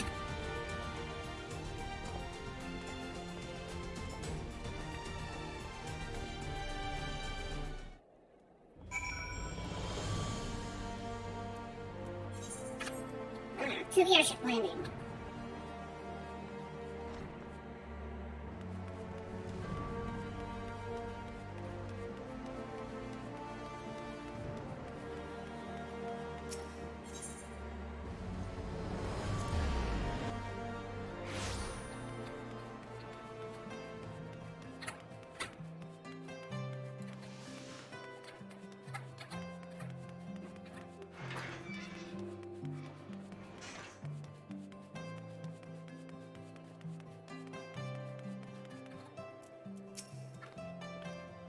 What do you think? Looks like a different airship, doesn't she? Looks a little different. A little more flamey. A little more bulkheady. A bit of sleep deprivation won't kill me, I suppose. But if it does, well, I'll have all the sleep I want. And the joke will be on Biggs. Maybe on top spirits there, Wedge. Most folk know Master Garland as a genius inventor. It is only when you come to work for him that you realize he's a goddamn tyrant taskmaster. Just, don't tell him I said that, alright? Dude, he's literally right beside you. I imagine he is definitely one of those people to whip, you know. That is a cool upgrade, though. No longer that weird, blimp look. It's got blimp wings and stuff. Ah, you're back. The preliminary work of the Enterprise is more or less finished. Tell me you found a way to build the etheric ram. Why yes, it will fit perfectly with the part that you just already made. Greetings, Sid. It has been a while. I have a book. You know what's funny is that they didn't fix it, but Japanese open books backwards compared to Western countries. And so the way he's holding it is appropriate for the Japan version. This tome contains the fruits of my former master's research on a device known as an etheric converter. Our RAM should operate in the self-same principle.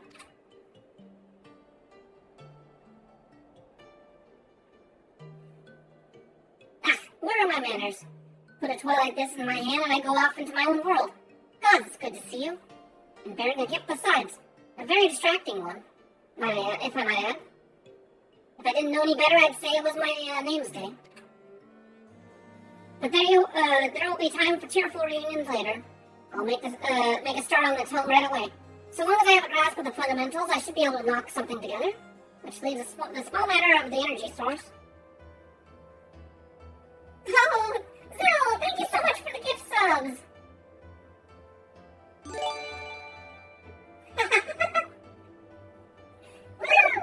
And, let's see. Alright, cool, everyone that decided to show up and watch and stuff. Congratulations, everyone that got sluggy emotes and support yours. We believe we have found a solution to that problem as well.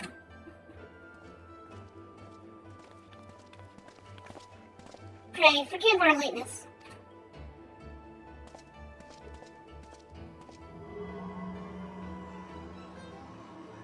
The power of the eye is not drawn upon lightly, but I believe we have sufficient cause to do so. So this is the fabled eye. By the 12, it seethes. 'Tis wonder such a power can be contained, much less controlled. Boys, our friends have kindly provided all the ingredients. Let us see if we can't make something out of them. You heard the chief. We're not resting until the etheric ram is operational. Not 1 wink of sleep. Thank you again, Zill, for the gifted subs. I really appreciate it. Oh, mumble, cart chocobo. I don't know what he's trying to say, but...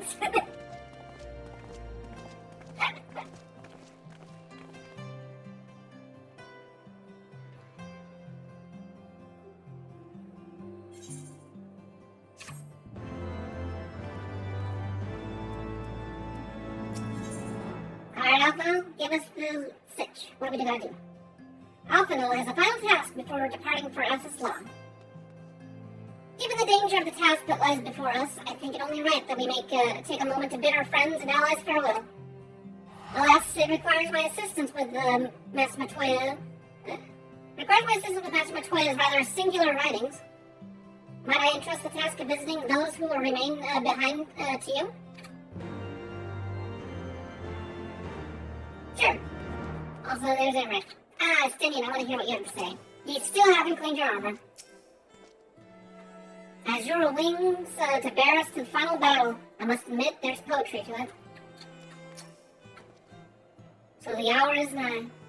Would that I could join you in the coming battle, but with my wounds I fear I would only be a burden to you. In consorting with the Ascians and availing himself of primal powers, my father made himself an enemy of all that is good and right in the world. Do whatever you must to end his madness. May the Fury watch over you. Alright. Lucia and Tataru and Hilda. We got some things to do downstairs, down in the lower levels. I guess it is downstairs, technically.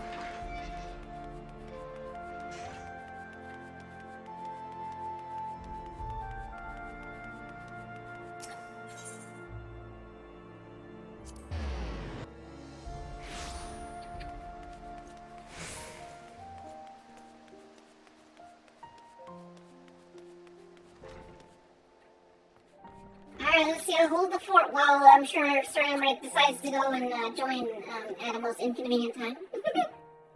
This is it then. Go well, my friend. I shall pray to the Fury for your preservation. Huh? Mayhap you think it strange that a daughter of Garlemald should pray? I do not blame you. I think it passing strange myself. But that all changed when I discovered something dearer to me than mine own life. Thereafter, praying seemed the most natural thing in the world. Prayers are born of heartfelt faith. In manipulating people's beliefs for his own twisted ends, the Archbishop makes a mockery of their very existence. It cannot be borne.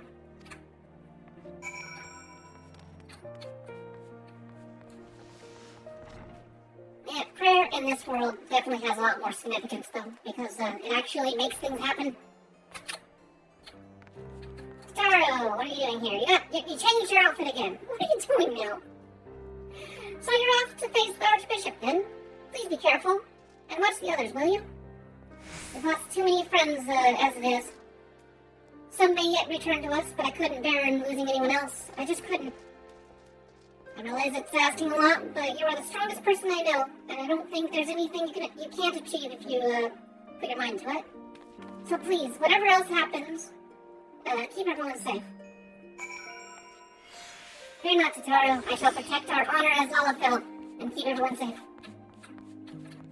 We may be small, but we are not insignificant. Boing. Boing. Also, we jump higher than other humans, or other creatures.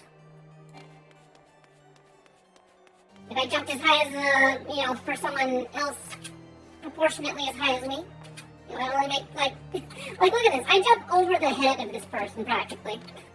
I have strong legs.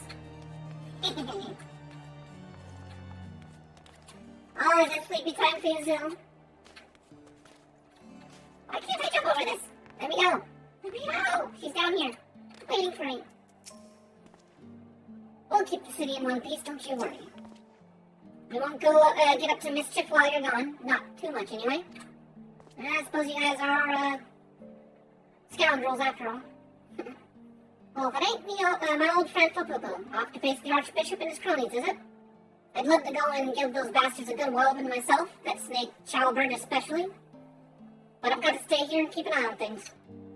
While the Archbishop is gone, some of the poor folk might get in their heads to do something stupid like storming the pillars.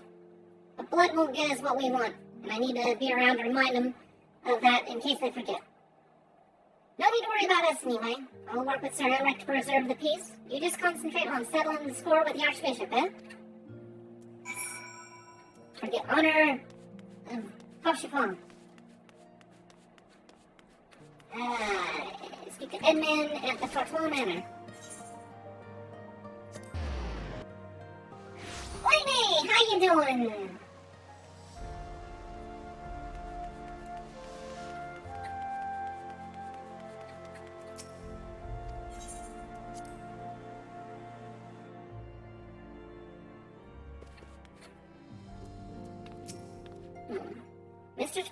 Mr. Spapu, how good of you to pay me a visit? Hey, we're gonna go and kill your, bishop person and make things alright. It feels as if it were only yesterday when we first met here in this chamber. You came to us a fugitive seeking asylum, and now you bear the hopes of our nation upon your shoulders.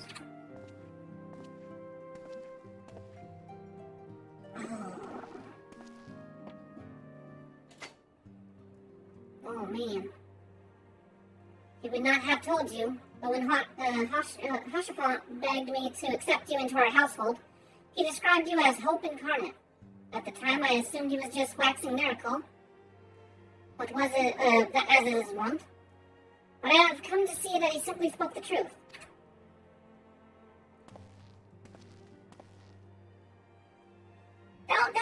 Don't push yourself too hard there, Oimi. You are hope, a shining beacon that shall guide the people of Ishgard through the raging snowstorm.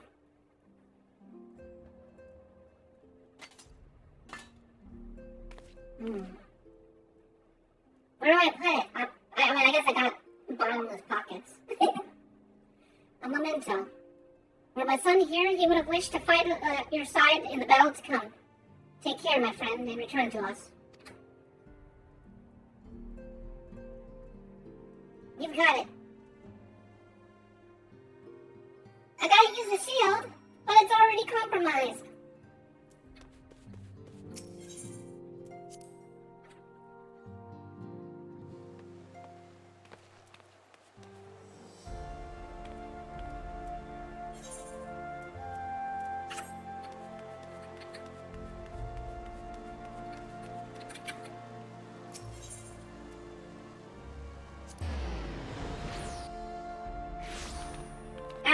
I guess Opino does do good whenever I'm gone. We got a little taste of what he does normally.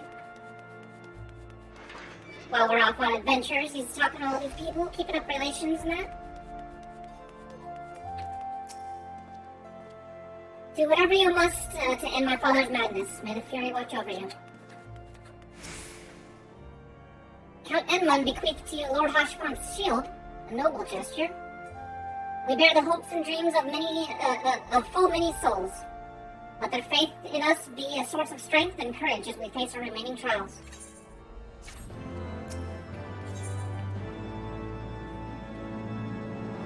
The first flight of the Excelsior. No longer the Enterprise. We have an airship called the Excelsior. Super fast. The game will soon be afoot, and Alphino is keen to assemble the players. Work on the Enterprise is near complete. Yet let Ishtola know to make ready. Ishtola, are you done thinking and brooding?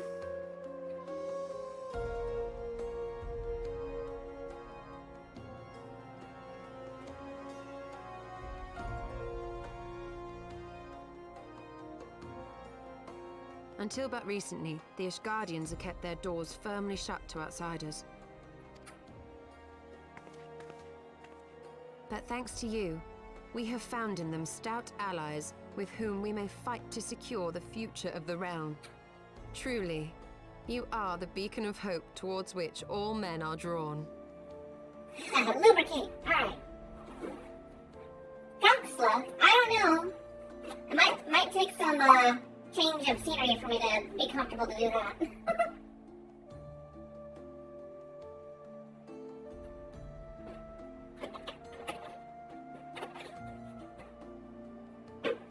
Depending, I might have a drunk stream one of these days, but not right now. However, moves like Zill, that is definitely going to push me towards that day where I will be able to do this and purely focus on my work here.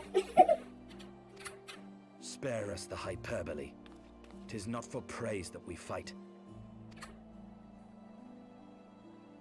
I'm just kind of thinking, I hope that my work that In I'm light doing of in real all we life have doesn't get in the way achieved, of I this. felt it only meet to express my gratitude.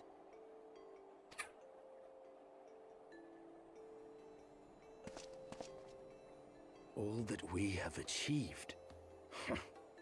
Spoken like a true outsider. Until the war is over, we have achieved nothing. The coming battle is a chance to excise the root of this conflict. And by my hand, it shall be done. Then, you may speak of achievement. 'Twas not mine intent to make light of your struggle. If I have given offense, then I apologize. But if I may speak freely, you would do well to be wary of the eye. Even now, it burns with insatiable hatred, watching unblinking for a sign of weakness.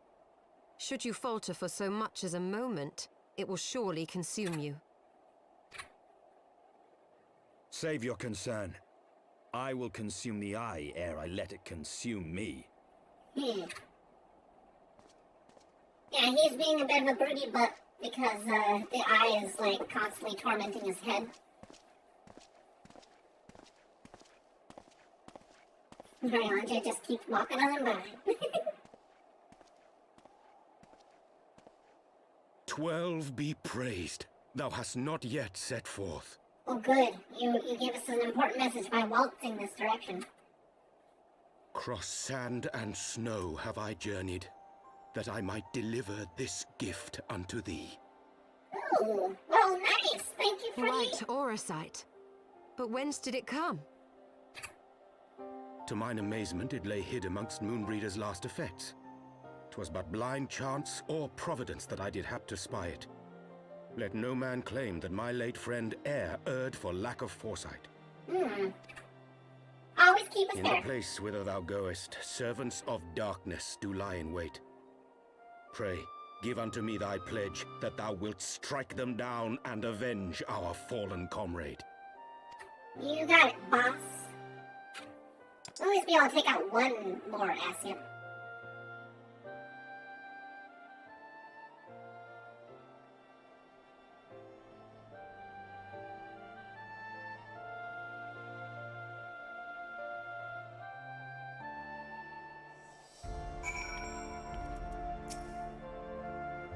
I know not of the Archbishop and his knights save that which you have told me. But if they truly possess the power of primals and the secrets of Azazla, they are dangerous foes indeed. You must spare no preparation.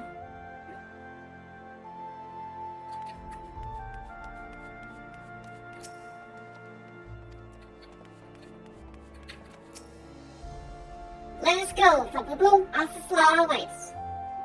Cutscene time! Very, very important, big, long cutscene, even though it didn't warn us about it. Ah, excellent timing. We've just finished our work on the Enterprise. She's so much improved, I've decided to give her a new name to suit. The Enterprise Excelsior. Or simply the Excelsior if pressed for time. Once again, she'll carry Eorzea's protectors into battle. All aboard!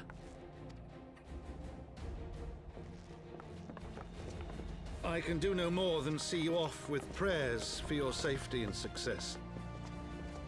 Yet know that wheresoever you may go, my son's spirit goes with you. May the Fury grant you strength.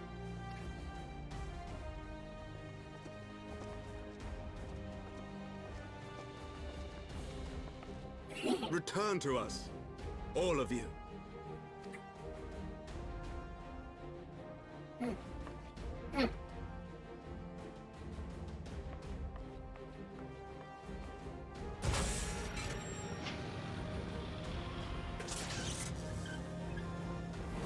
Enterprise Excelsior. Engage. Oh, I see. That's why you're laughing, huh? Anna!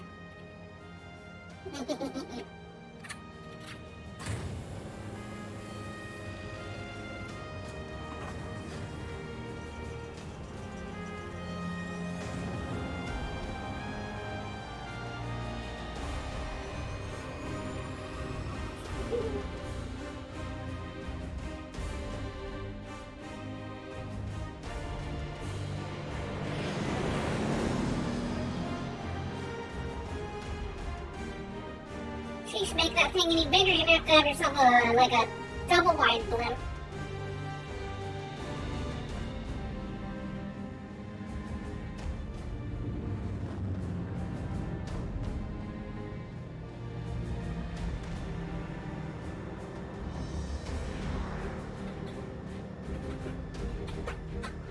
This is it!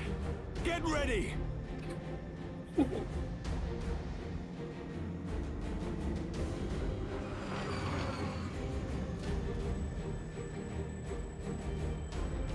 Eye of mine enemy, render unto me thy power! I love how powerful his voice is. Oh, is it good?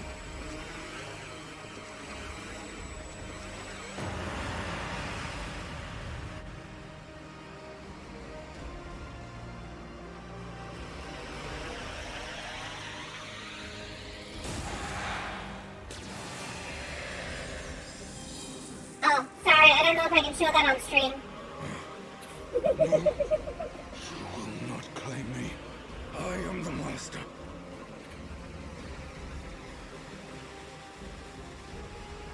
Big ol' Nidhogg,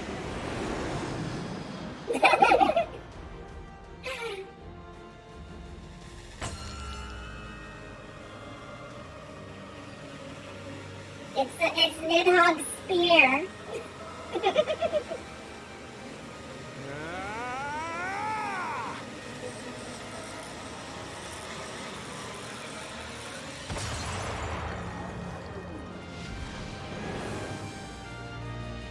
We're through!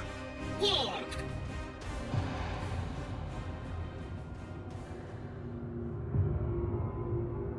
Ah, but look who was waiting for us.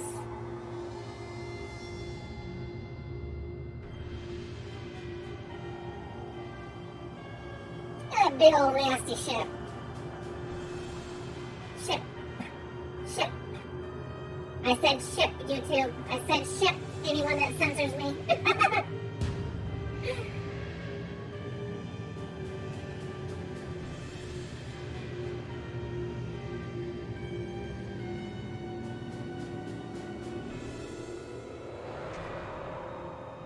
Chief, we've got an Imperial battleship on our tail. And it's bleeding massive.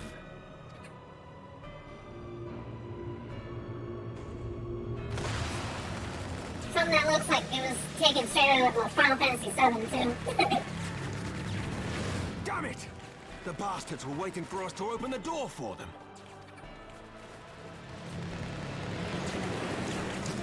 Look at those cerulean tanks. I mean, there's dangling right there. Just shoot them. I'm gonna try to shake them. Hang on to something. Like, it's got its fuselage literally hanging right underneath it. We're all going to die! Tataru! Calling out your waifu.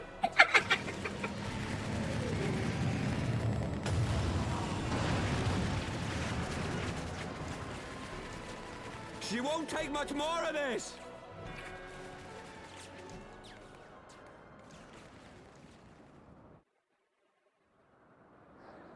The time is come to use Hydaelyn's gift.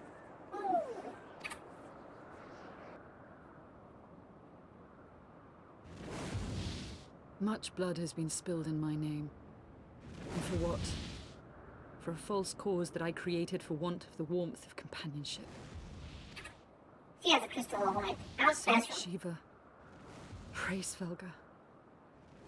Pray forgive this fool. I wonder where she But got even that. now, I cannot let go of my dream. My dream of a tomorrow in which no child need freeze alone in the snow.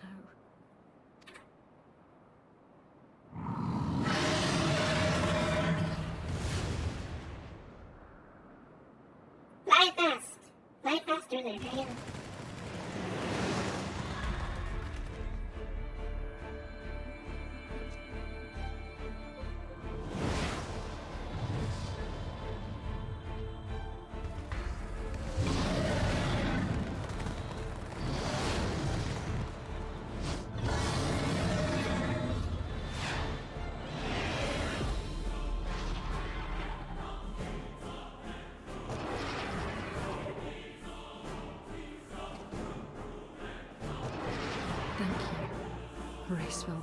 So those other dragons are there to protect her from the fire as it's transforming.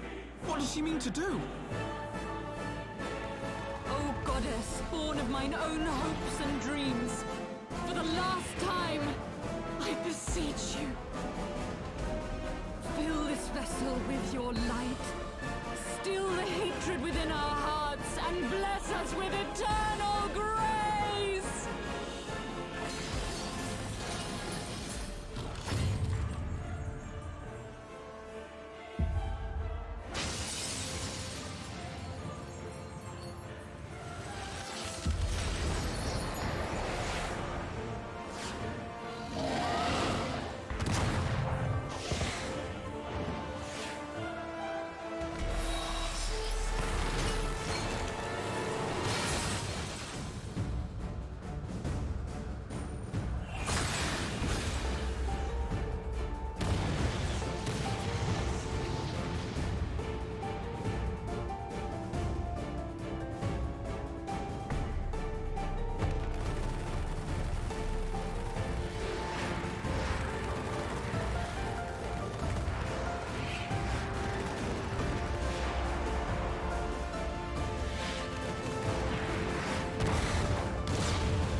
pirouetting and do your spells, dang it.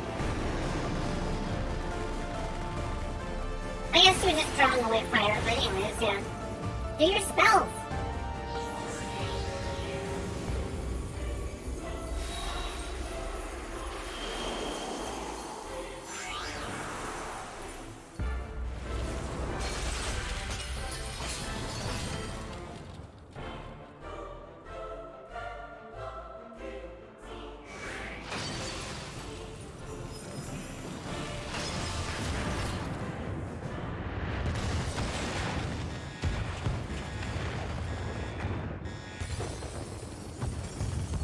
So it looked like it was slow, but it's just a really huge ice ball. That's a huge airship, so it was actually moving pretty fast.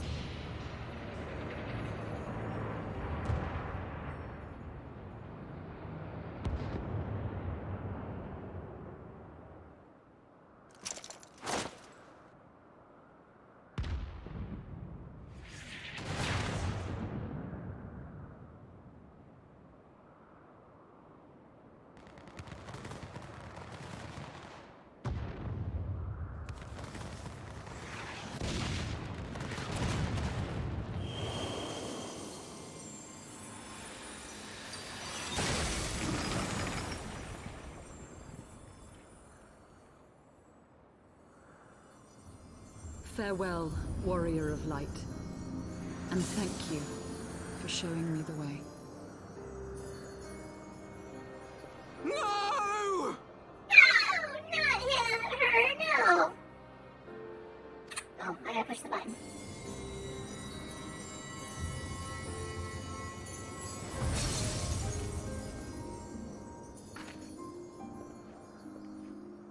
This ether. It was a crystal of light.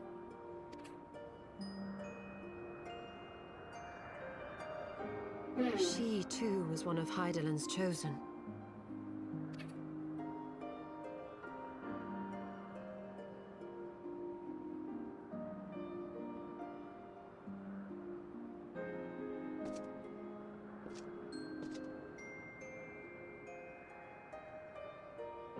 Fare you well, my lady.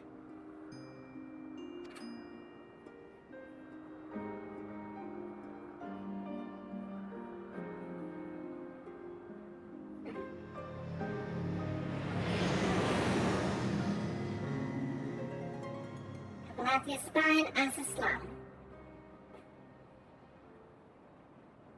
Yeah, no more frozen.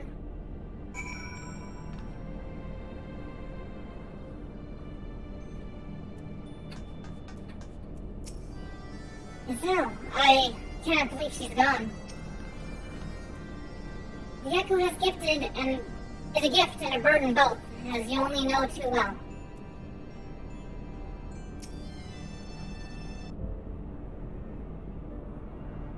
Phew. I don't know about you, but I'm glad to be back on solid ground, even if said ground is floating in the sky. When the Imperial battleship appeared, I honestly thought we were finished. It would have been, had your friend not arrived when she did. 12, grant your mercy. Brief though our time was, Azil was a true friend, a gentle soul who fought for her beliefs. She would have made a fine scion. What is a scion but one who fights for our cause? Our hopes survive thanks to her sacrifice. Let that be enough. Yet I cannot help but wonder, how did she know that of our presence here? From Racefelgar, I'd wager. You will have felt me channeling the Eye's power. It would seem they were able to make peace with one another in the end. She gave her life because she believed in us. We owe it to her to see our mission through.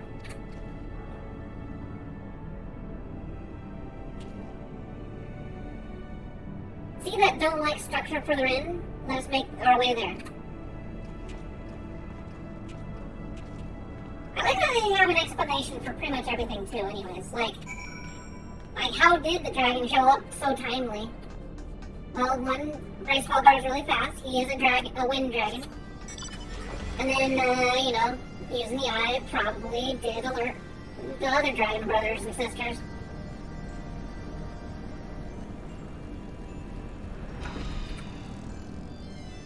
Also, I wanted to kind of like just show you how big this place is. Look at this. This is just the port for Allegan airships and stuff to this big old facility area. So with that in mind, I'll be taking a brief break. I just 5 hours on my butt, kind of hard. So I'll be back in a bit.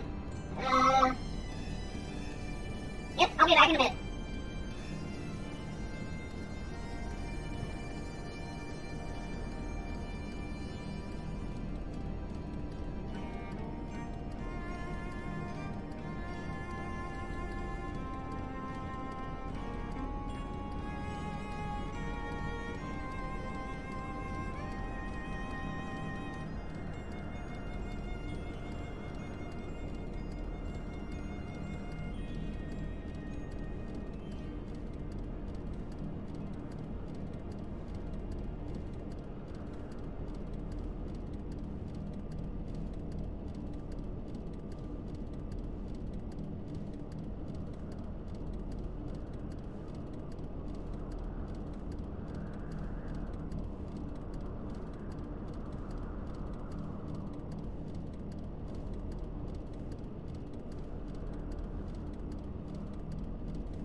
are not my minions, I have returned. And with that, I shall drink my drink, and then we shall continue. I'm gonna lubricate.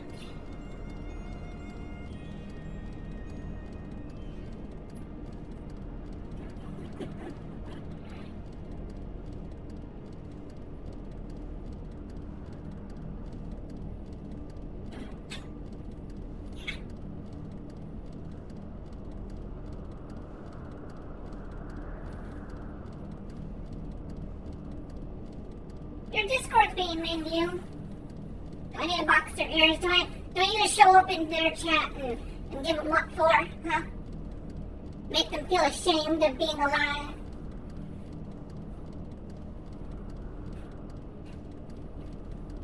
How dare you make my friends all they muted you?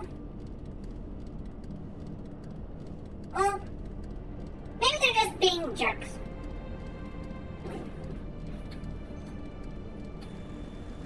I'll never mute you, but you're free to mute me.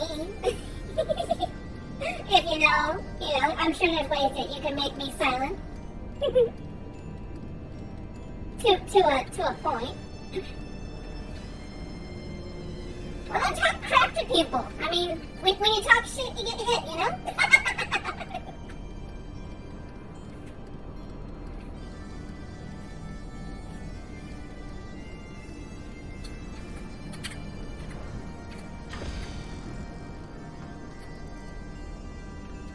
I certainly hope you don't talk crap to me.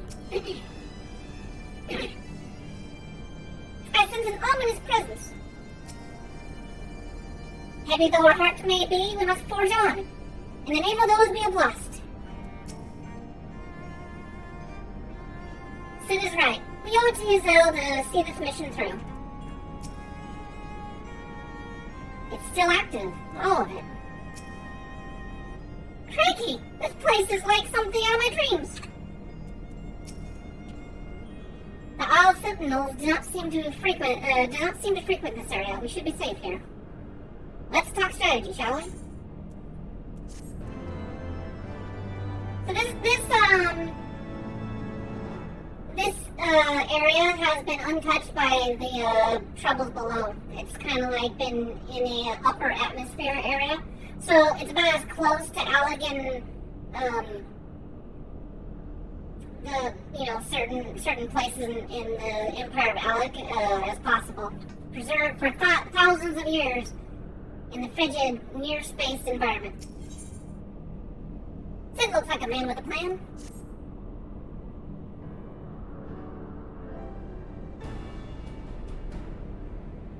First of all, in interest of efficiency, I suggest we make this place our base camp. We can coordinate the search for the Archbishop from here. I have no objections. Now that we stand upon Essus law, I am struck by the vastness of the isle. We must needs be methodical if we are to find our quarry. Good. Now, unless I'm mistaken, this used to be an airship landing. And a major one at that. From what I know of Allegan design, there should be a terminal nearby that's linked to the Isle's operational heart. If we find such a terminal, we should be able to learn something of the Archbishop's whereabouts. Let's split up and look for it.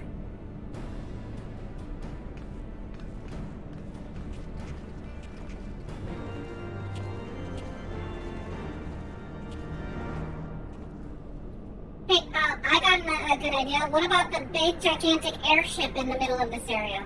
You know, this one right here, the flagship.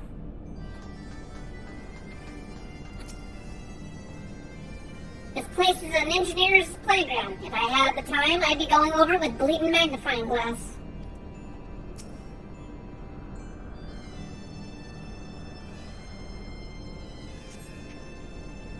The Empire borrowed most of its technology from Allegan relics. If we can find the terminal, I reckon we can operate it.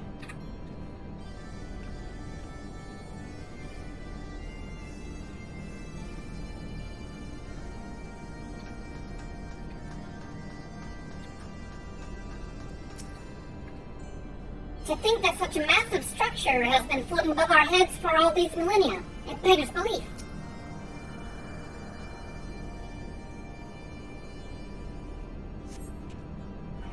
ungodly vessels must the Elegans have built to warrant so vast a landing?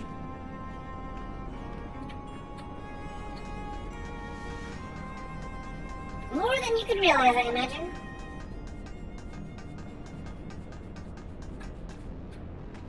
Estinian, my boy.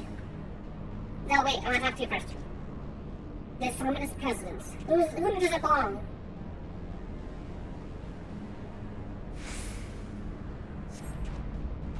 Machines are beyond my ken.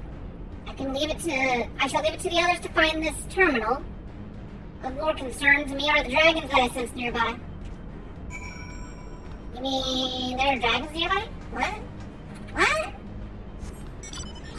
No one ever told me there were dragons in this game. You activate a terminal. What do you got here, Sid? Nothing? Damn it.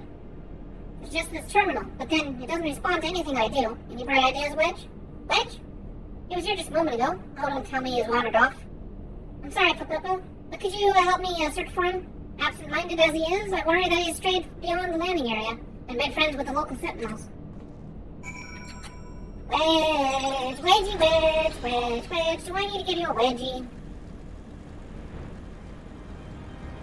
Really, Wedge? Really? You had to go this far out, Wedge? Really? Wedge, stick with the group.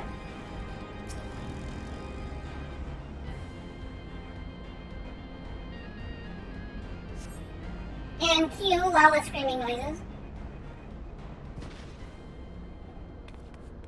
Or a thumping sound, I guess. How? Wedge, are you alright? I'm fine, Chief. I just tripped over, is all. Fool of a Lalafell. What were you thinking? Coming here on your own? Death by overwork is one thing. Death by stupidity is quite another. I'm sorry, Chief, but I think I found something. What is this? The wreck of a Sentinel? This is no wreck, Chief. She's still operational.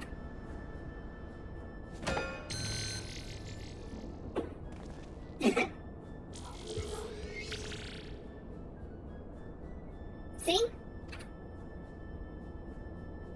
Okay. Lip initiating. Performing diagnostics. Lip diagnosis complete. To proceed, please agree to the terms and conditions of use. Yes? I suppose? Thank you. To register as a user, please state your name. I'm Wedge, and that there is Papupu. Flip. User registration complete. Welcome to Alpha Slaw, Master Wedge and Mr. Papupu.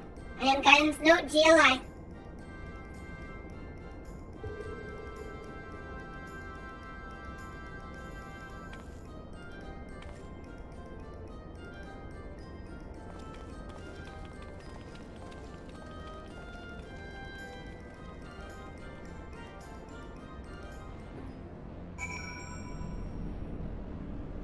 I think it might be Roman numerals. What is LI in Roman numerals? 20, 21 maybe?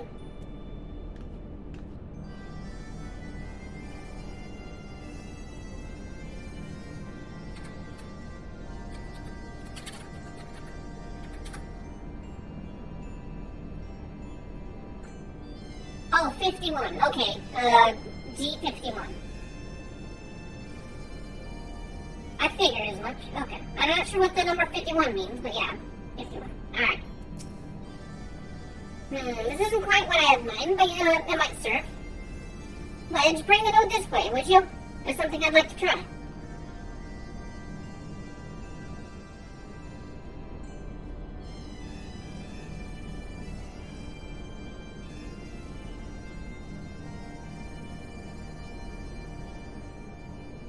Node, I need a status report on the facility.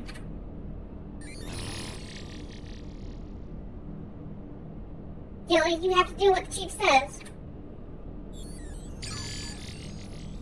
Oh, sure, you're gonna call him Gilly, huh? That is funny. G-L-I, Gilly. Gilly. That's it, good girl. here we are. Not much of note. It appears someone recently achieved Helix, which is this area. Or archive? I don't know.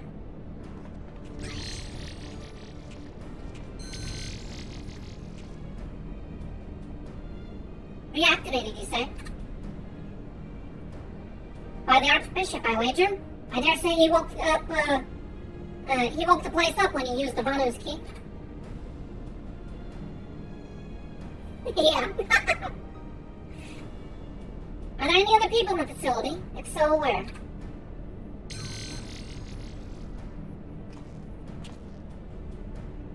Let's see here. On the flagship. It's that central aisle. I'm seeing positive readings within the Aerochemical Research Facility and the fractal continuum. And what have we here? Intruders detected in the Gamma Quadrant. Defense system engaged. Our Imperial friends, I suspect. I hope they enjoy the defense system. But what of the Archbishop and his cronies? That might offer an indication. What might offer an indication? How about this? Which area is currently consuming the most energy?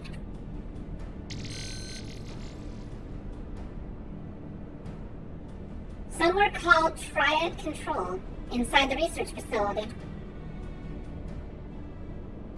And what manner of place is that?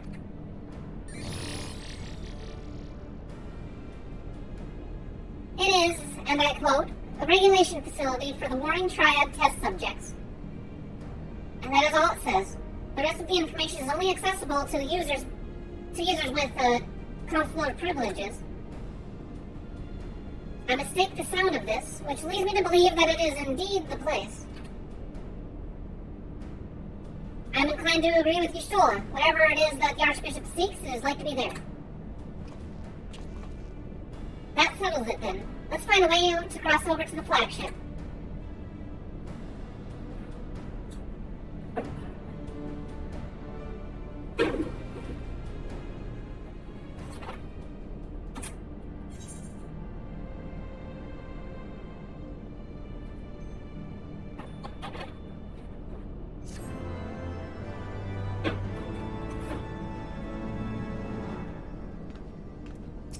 Alright, thanks, we'll be out.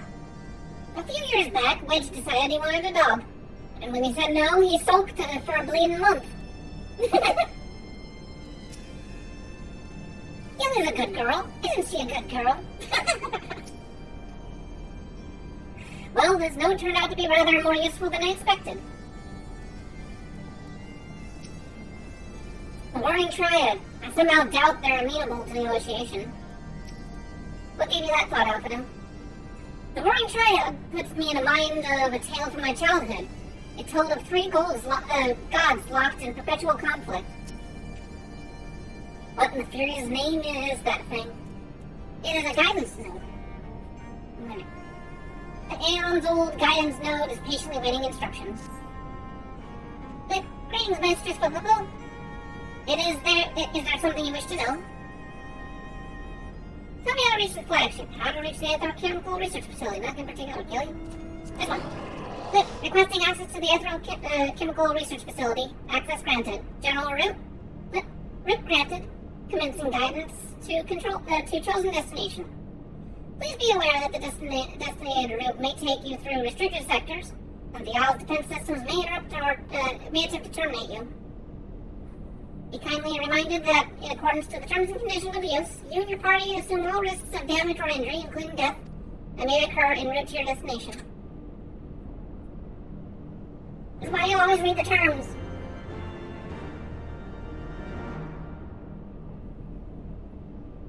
It is just funny, though, that Wedge just calls it Gilly. Can a guidance node be trusted? I know not. But we have a few other options. Let us see where it leads us. Kalpopo, Stola, Estinian, we four shall proceed to the research facility. Sid, the Excelsior is our sole means of escape. Pray remain here and have her ready to depart at a moment's notice. Understood. We'll see that she's repaired and ready to fly. If anything happens, just let me know via link pearl. Be on your guard, friends. The enemy could be anywhere.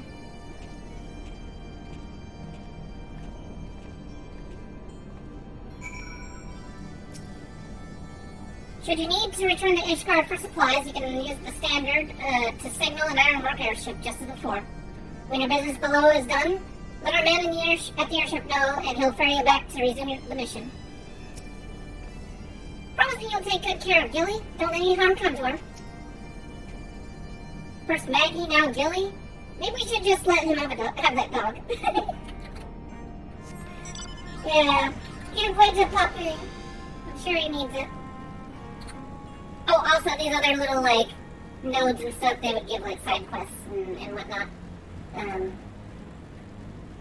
Which I guess they're all turned off because we're doing New Game Plus. So, yeah, just purely for the sake of going through the story. It's nothing else, no other distractions.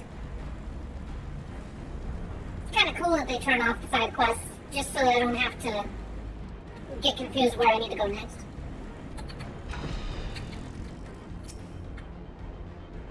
Mayhap the note has further instructions for us. We have scarce begun and it already leads us to a dead end. If I am not mistaken, this is some manner of teleportation device. Look, you are currently within the Alpha Quadrant.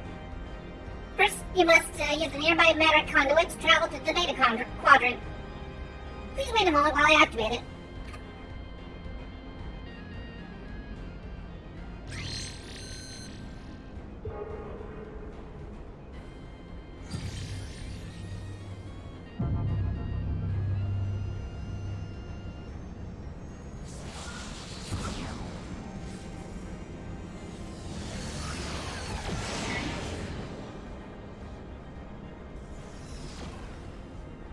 Oh, good. I'm glad that thing is working properly. It would be a shame if we use a faulty teleportation device and, not all of us made it over there. So really it's just a straight road with this story quest stuff whenever you were, like, earning your ether currents. Like, the other areas would have you go into this way and that, and quests and also exploration and stuff. This was just straight up story quest. It literally is just like, this is the finale, guys, here you go. It was exciting. It was just like, yeah, let's just focus on the story and enjoy what the developers have for us.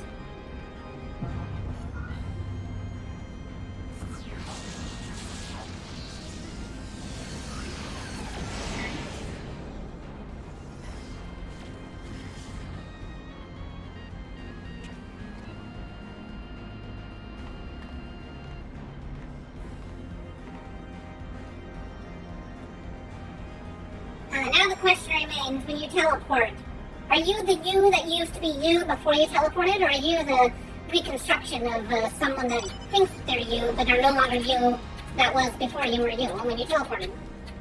I don't know.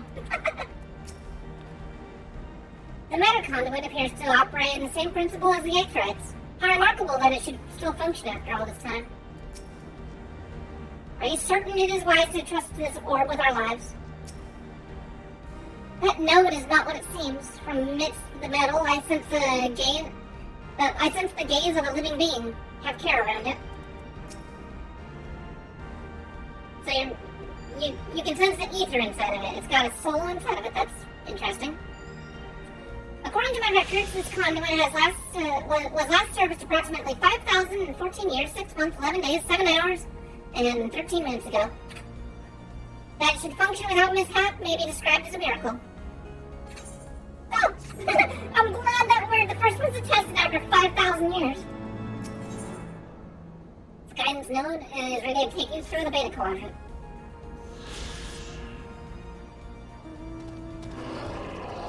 I need a big brain, Pika emote. or a 5-head emote for Pika. Hey, this is my passion. Streaming is like the thing that makes me whole. So yeah, no, this is no problem for me. The only thing that hurts sometimes is sitting too long. See. Resuming guidance of the Aetherial Chemical Research Facility, please follow me.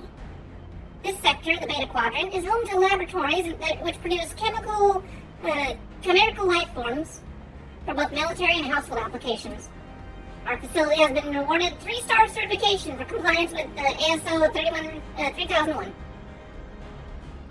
The good behavior of the creatures born here is guaranteed.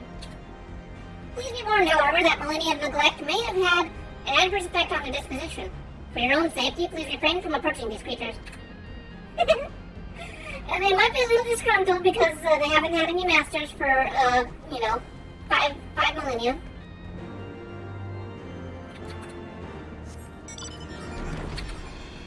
And yet, even if with all this history, when we get to Shadowbringers, we meet people that have been around way since before that.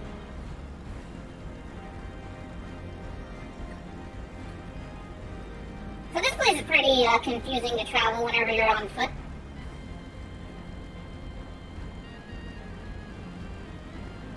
How nice and cozy and convenient it is that we can just fly over to where we need to go. Or if you have a friend, because you can ride other people's mounts. If other friends have already done this stuff, they can just fly you to quest objectives and nodes and stuff to unlock flying for you. The orb is beginning to try my patience. The Elegans did not respect life. Brilliant as they were, I cannot bring myself to respect them. The area teems with chimerical creatures beyond your guard. Click. Unable to activate matter conduit. Energy shortage detected. Identifying cause. Cause identified. Unauthorized siphoning of energy by chimerical creatures. Locations. Recombination labs and the biomass incubator complex. Time is short. Let us split up and eliminate the culprits, but we will pray to suspect creatures in the recombination labs. The rest of us shall sweep the incubation complex. Take care and return hither when you are done.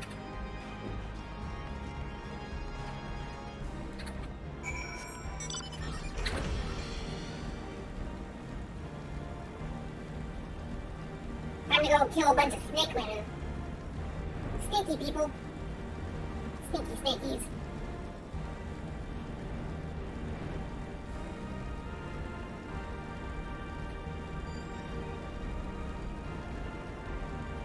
But yeah, it's kind of funny. They're like, oh, these creatures are on good behavior. Except, maybe not anymore, because they don't like being neglected.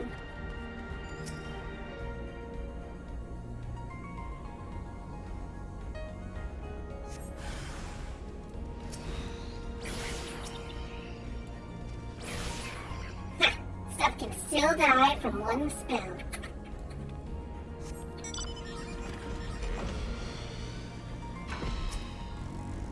Stop sucking all the energy. I need it to teleport.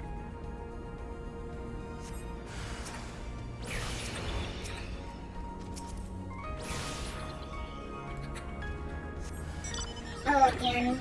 Okay, never mind. Hey, stop it. No, bad chimera. Down. Down, boy. You will not be chomping my booty. It ain't for sale, even though I advertise it.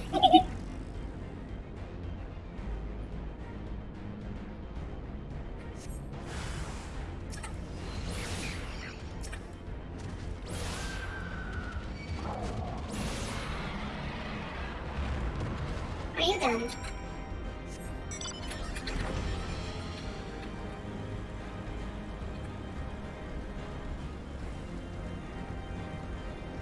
I wonder if I got this kind of outfit for myself, if that would be kind of cool. Would you guys like that? No dress, just like a leotard of some sort? A very cheeky leotard?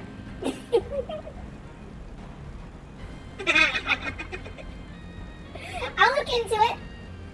I'll ask my artist next time. Maybe I can go with something that does the little, inner thigh flashing. Juggler attire? Yeah, I'll try to keep it from getting too carnival-y, but I do have ideas of, showing off the kids. Maybe I'll go for like a really small bikini bottom or something. Something that obviously will be fine for you two, but you guys will be like, that's not bad. I am an aquatic beast after all. I really don't need much down below there. But I do have to cover up, that way I don't get banned. Energy restored in the conduit. Please wait a moment while I activate it.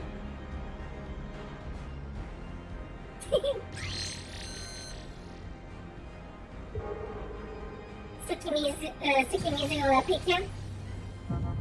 Alright, I gotta look that up real quick here.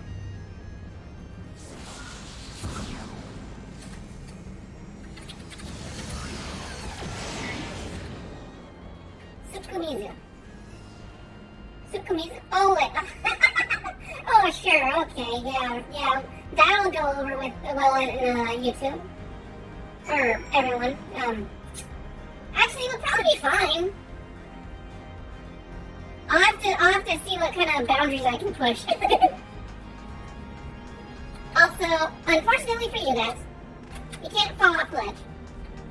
Not like WoW or whatever other game allows you to fall off. You can't fall to your death.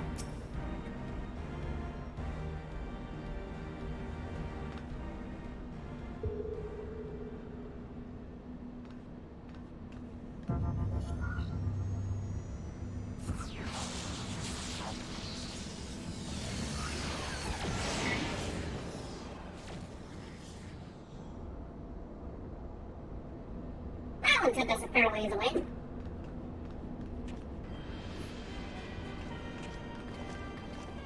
There's the big old airship.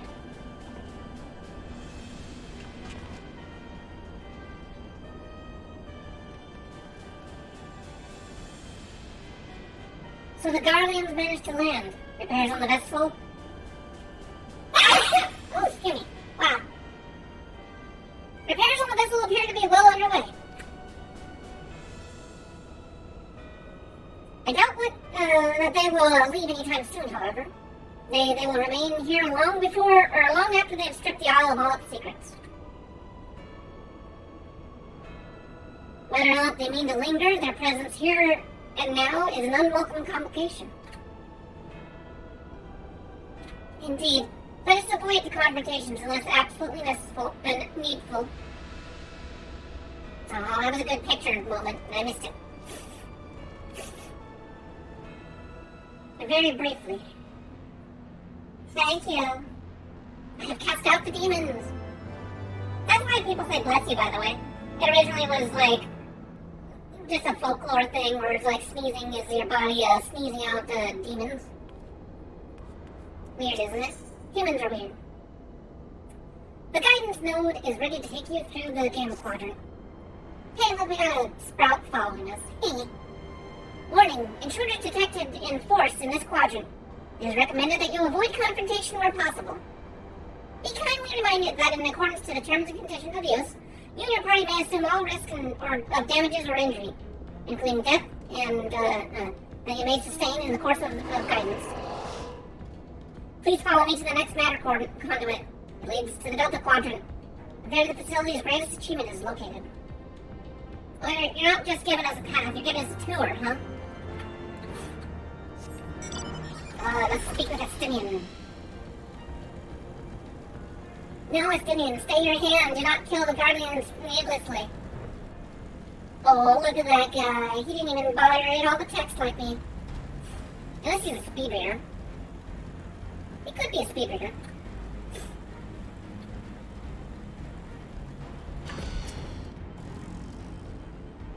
These soldiers bear the sigil of the 7th Legion, ordinarily deployed within Isobar.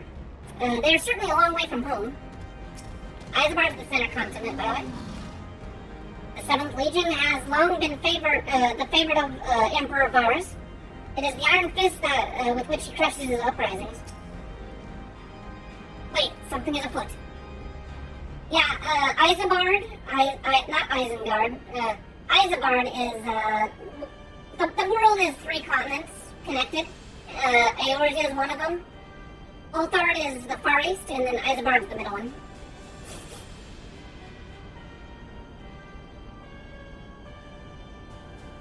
Geography. Our objective lies at the heart of the Isle. The 3rd will remain to guard the ship, while the 2nd patrols the perimeter and eliminates any threats. The 1st will come with me to secure the research facility.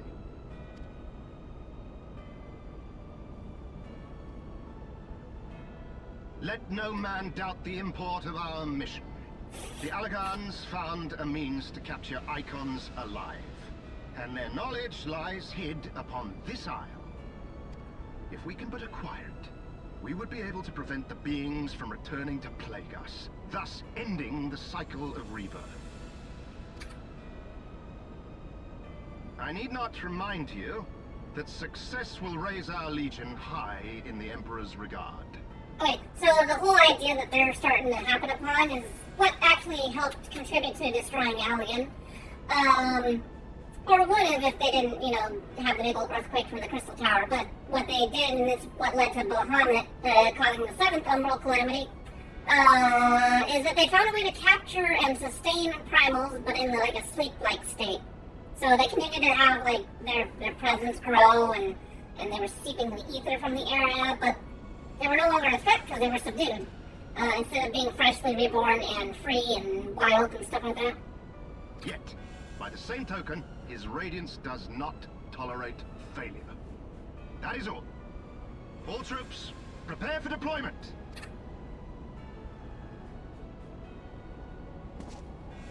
I get a cool helmet like that.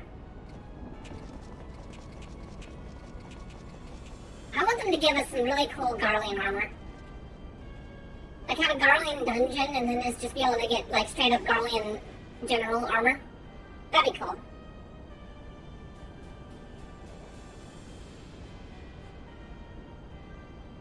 It's a good thing I don't have that eye tracking. Those eye tracking apps or whatever. It shows a little dot where my eyeball's pointing. To think that the knowledge used to bind no less a being than Bahamut sleeps here. Mm-hmm. Imprisoning a primal in such a manner would represent an effective means to halt the cycle of summoning, were it not for the grave and obvious risks. Indeed. We need but refer to past experience, that of Bahamut's calamitous return, to see why this is not the solution we seek. Held in duress, a primal will continue to nurse its hatred for mankind. And when it inevitably breaks free, its rage will be beyond quelling.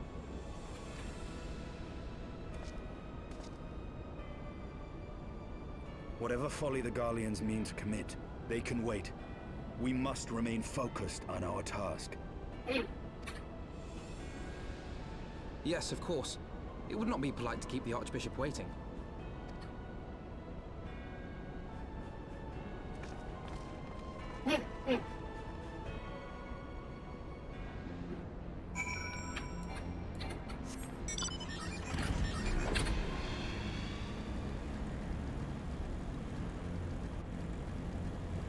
And yeah, normally you'd be going around and having to kill those Garlean patrols and stuff as you're getting this direction.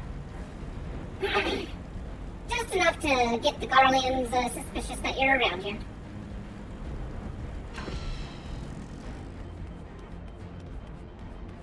Guidance node? Yep. That you survived to this point is in defiance of possibility. But it appears the danger is not yet passed. Beep boop. Warning, intruders approaching. Please eliminate them if you wish to proceed. Took out the healer. And took out the whoever you are.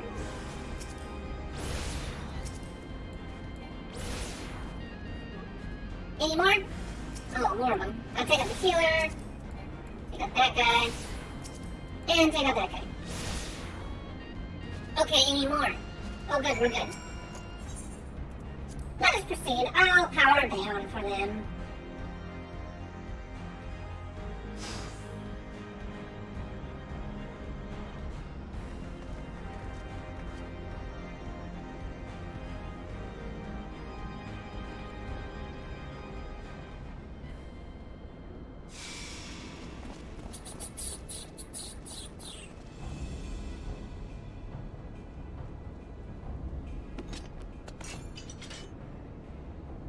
That would explain my men's silence. We meet again. And this time, we will not be interrupted.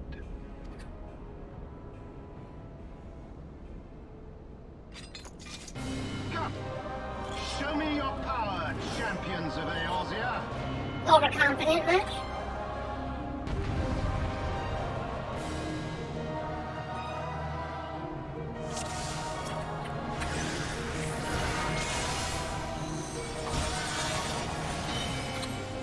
I should make it quick.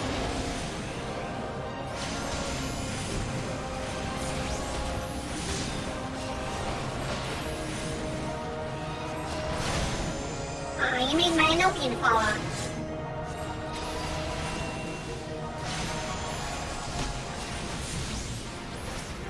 Sure. Send your troops in now, huh?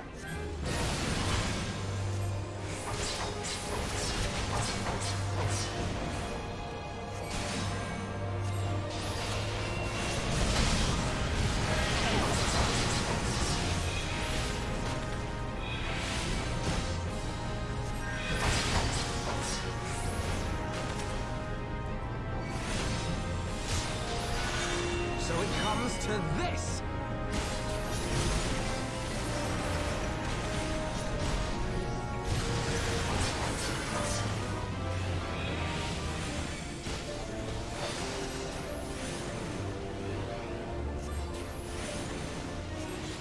I need air support now.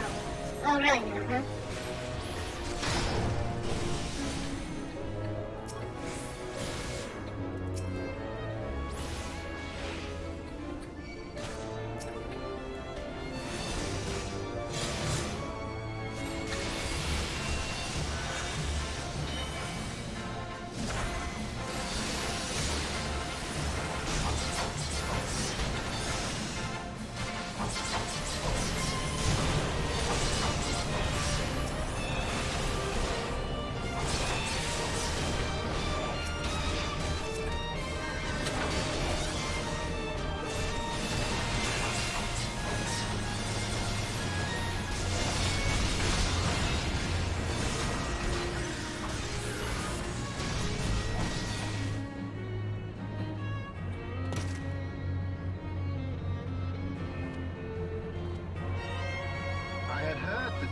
Of your strength, warrior of light.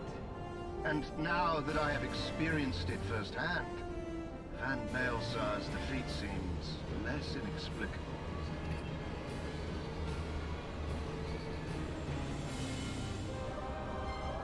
You are a formidable foe, and I have thoroughly enjoyed our time together. Alas, all good things must come to an end. Allagan's secrets await, and there is no profit to be had in remaining here.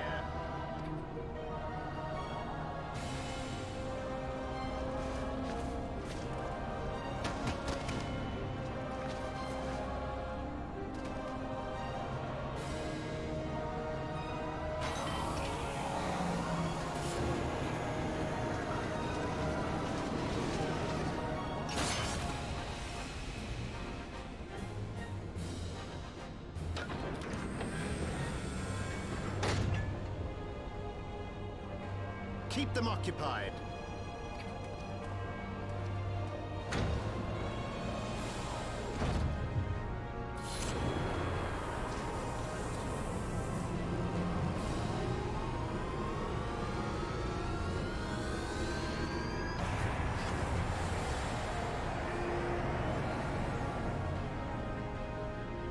Coward. It would seem we have no choice. You must continue on. We will hold them here. Take the eye. It should still hold enough energy to be of use to you.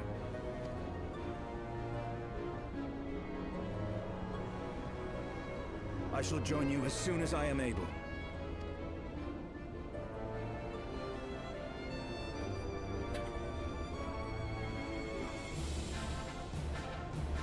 Enough talk. Make haste and stop the Archbishop.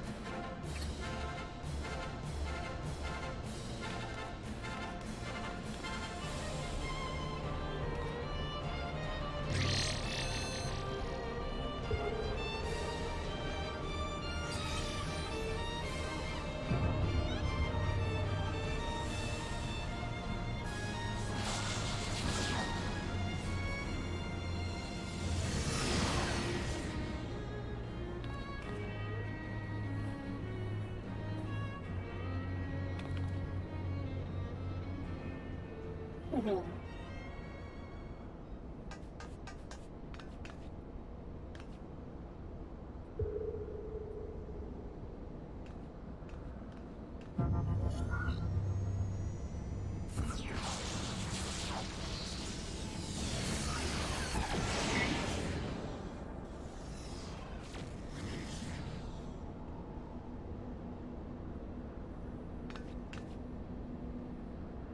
To the Delta Quadrant.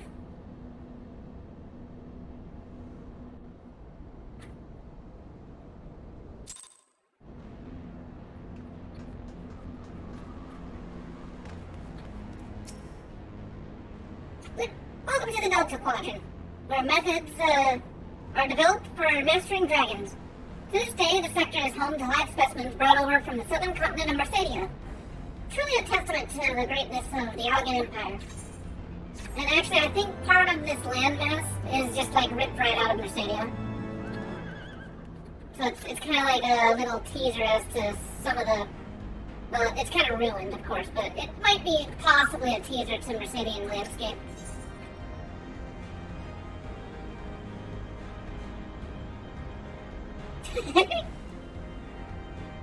The guidance node has ill tidings to share with you.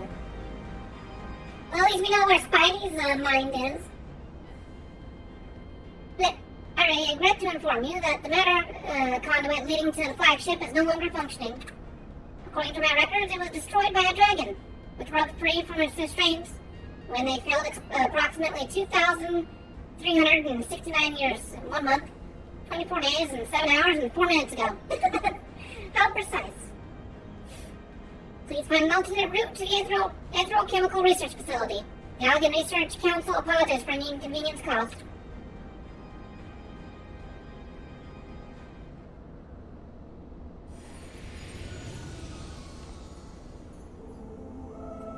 So, thy journey hath led thee to this accursed place.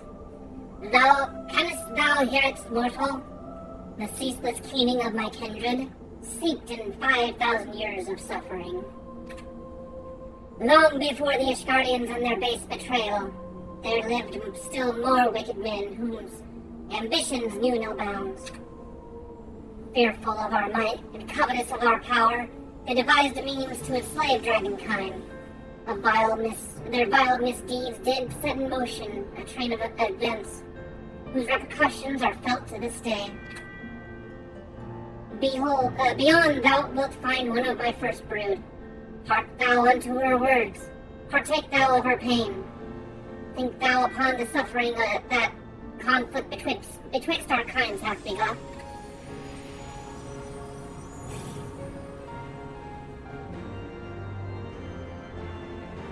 Oh, spooky, angry dragon time.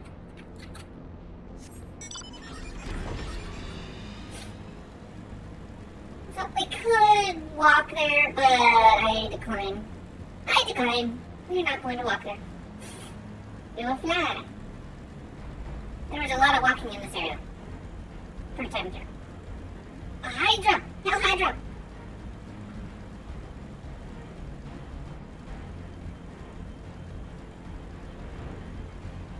So basically you come around up this hill and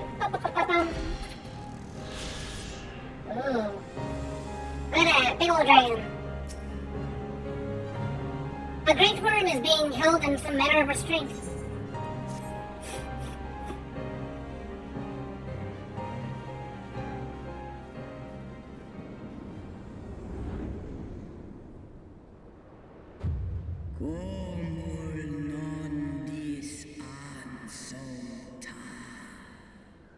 Who cometh to this forsaken place and disturb my solitude?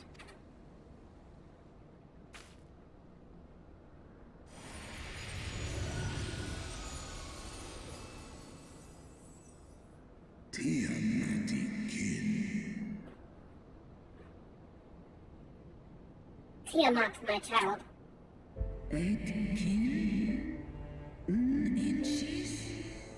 Father, can it truly be you?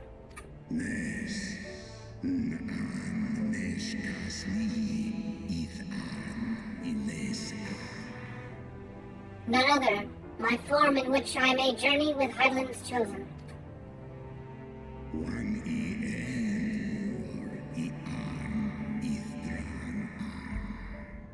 A mortal who desireth to end the war between man and dragon.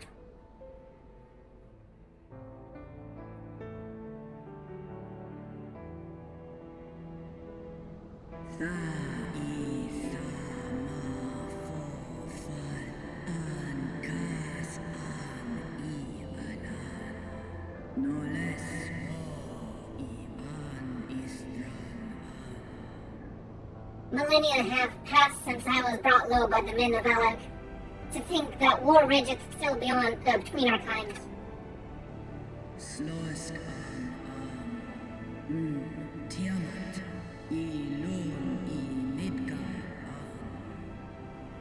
Hearken to my tale, child of man. I am Tiamat, Vidgap Somir's first blood.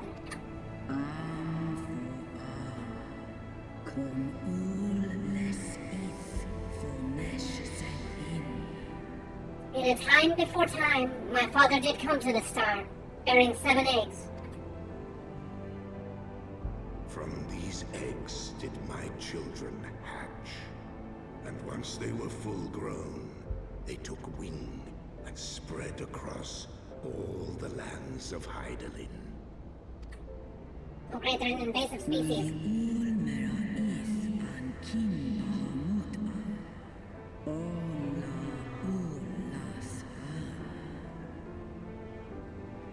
Together with my brood brother, Bahamut, I journeyed south to Mercedia, and together we brought forth innumerable children into the world.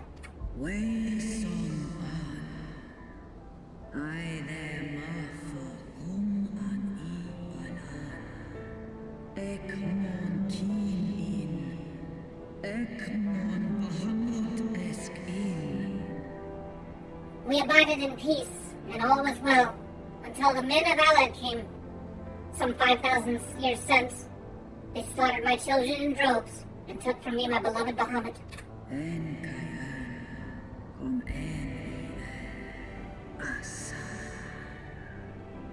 'Twas then, when I had fallen into the depths of despair, that black-robed men came to me, the Asians.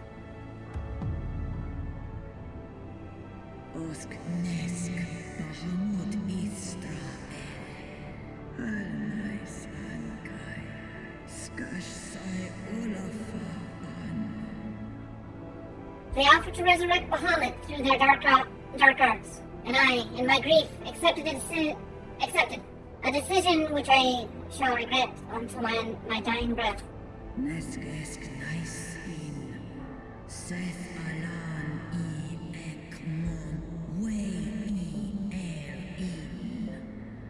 For what they brought back was a mockery of my beloved. Worse, the Asians gifted his murderers the means to entrap him.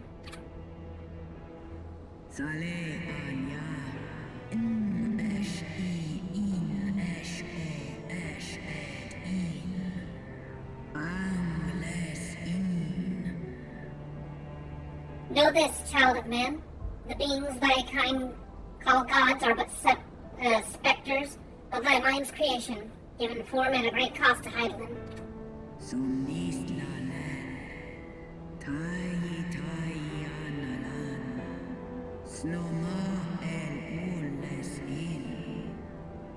Many such beings yet slumber across the land, brought to heel by the self-same empire that bound me. They must not be released into the world.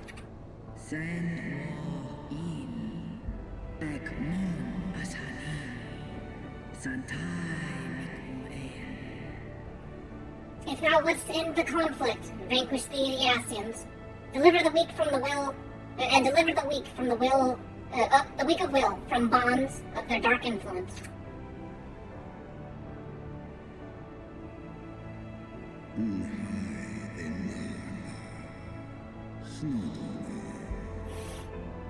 It hath been 5,000 years, my child. Wilt thou not forgive thyself?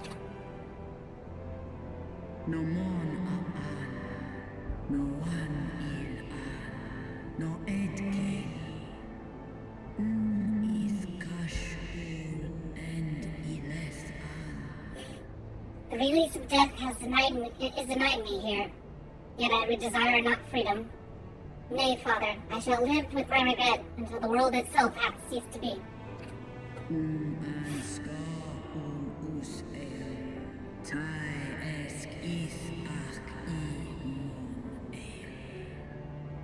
Such is my punishment for consorting with darkness, for calling forth a loathsome and lamentable creature, which blacketh my beloved's memory.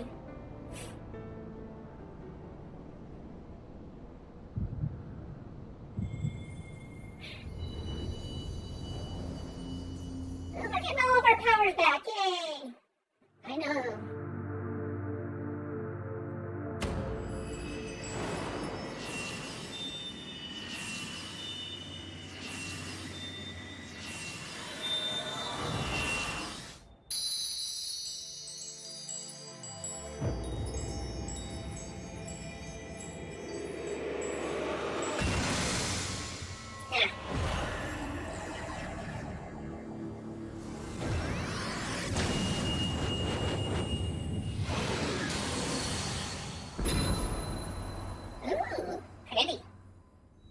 Warrior of light, beloved daughter, the light abideth within thy heart again. Full valiantly didst thou overcome thy many trials, but glory not in thy success. For the servants of darkness are ever close at hand. Receive of me my blessing once more. It looks stronger than last time. And go forth to shine thy light on all creation.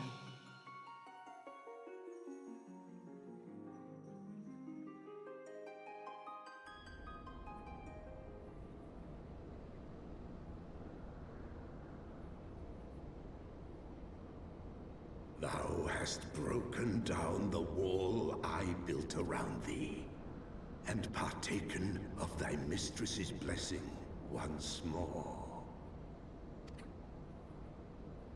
Strong art thou, mortal, stronger than any other of thy kind. Having looked upon thy deeds, I am convinced thou art worthy to bear her light. The Covenant bound me to thee, but 'twould seem our fates were mingled from the first. Though I will not fight thy battles, I will yet lend thee my wings.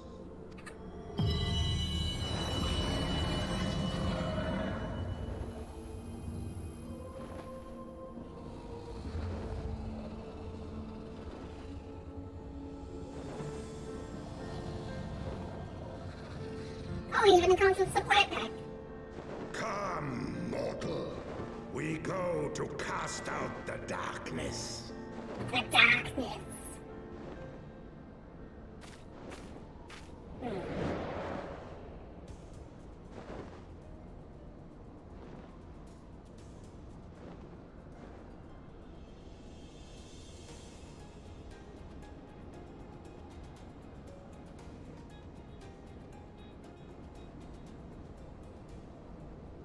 You can now ride Midgard Silver.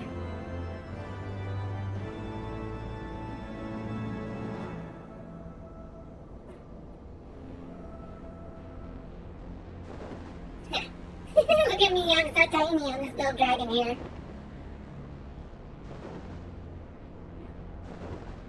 I'm rocking kind of curiously on it too.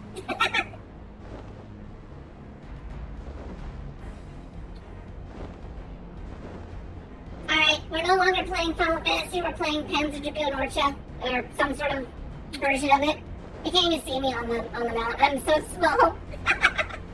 One of the few mounts that like literally does not actually increase your or change in size based on who's riding it. I'm so freaking small! Rawr. Dragon time! Oh, I guess we gotta land here.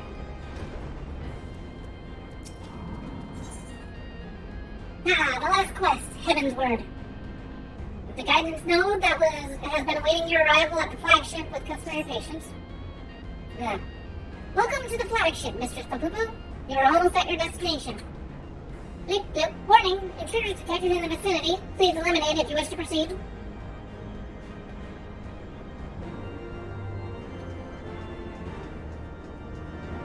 Some of the few enemies here that are level 60. Which, yeah. Strong enemies. Can I just go through here? Will it let me? No? It won't open the door for me? I have to go around? Aww.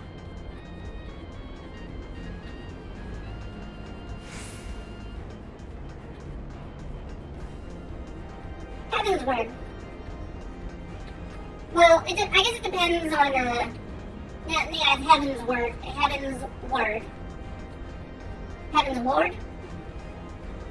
Oh, Master Roshi, mount.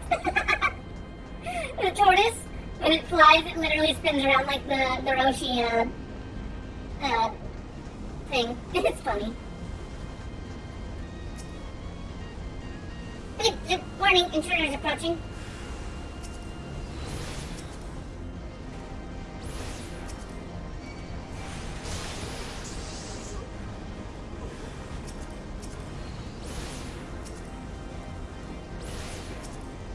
I've had enough of you.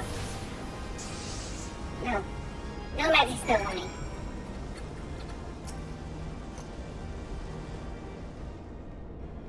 Yep, area secured. Lifting access restriction to Chemical Research Facility. Restriction lifted. You may enter the facility at your leisure. In guidance. Blip. Unknown energy source detected within an Chemical Research Facility. Please exercise caution. I am pleased to have been of service to you, Mistress Papupu. Please send my regards to Master Wedge. Deactivating. Yep. Just like that. Use the duty finder to enter the Chemical Research Facility. I'm gonna do it by myself. I should be able to do everything solo, I think. Should I be? I'll try it Black Mage. I'll try everything Black Mage for now. Because I got a high item level. Look at that, level 60 mission. Alright, let's read this one now. Your pursuit of the Archbishop has brought you to the Chemical Research Facility at the heart of the floating isle of Asasla. However, he and his knights are not the only threat which you must be prepared. Shortly after your arrival, the 7th Imperial Legion entered the facility in search of the secret to mastering primals, and their presence will serve to complicate matters. With multiple factions and their ambitions set on a collision course, your mission promises to be fraught with danger and uncertainty both.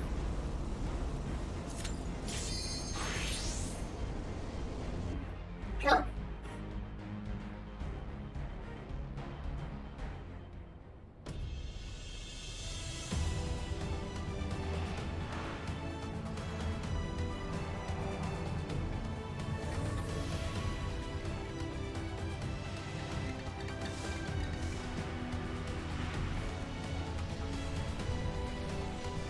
Abalathia Spine Chemical Research Facility.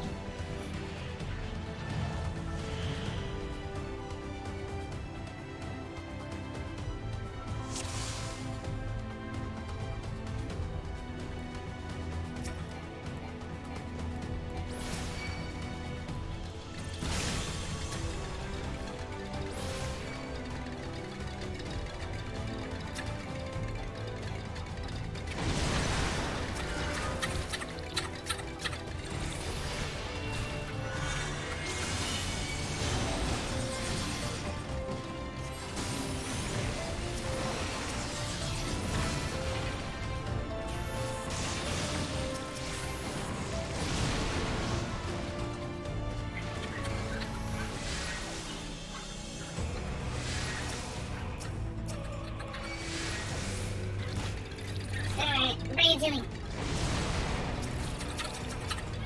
Okay.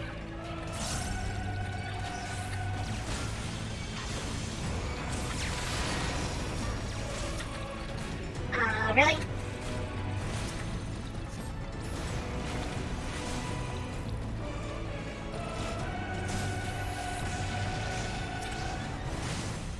weeks survive a flare, really? So nice of you to indulge me. Go ahead. Go ahead. I'm waiting.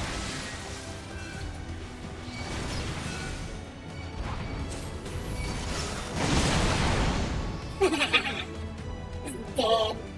All of them dead.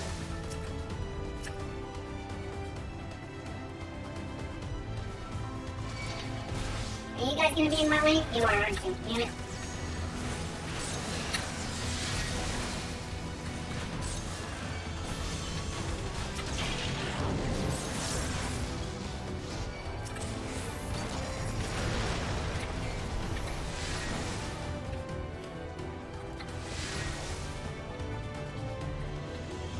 I will crush you underfoot!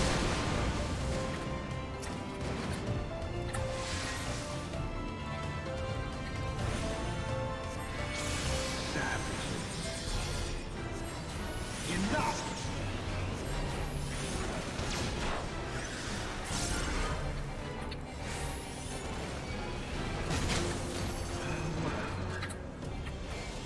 Oh, I let my stuff drop off. Damn it. Oh well.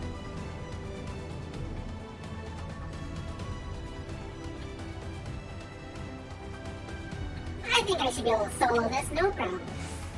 Heck, I might even beat Thordan as a Black Mage solo.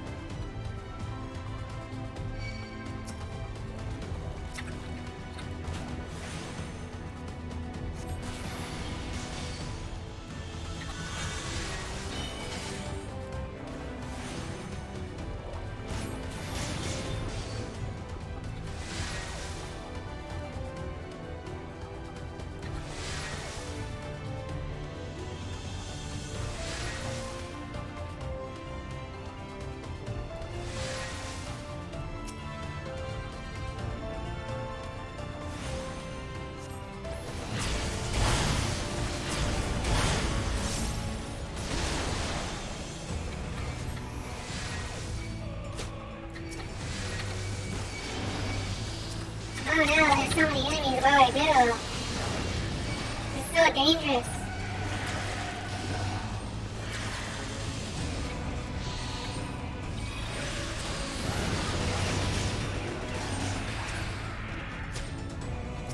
Oh, thank you for existing, so I can get my thing back up. Thank you. Appreciate it.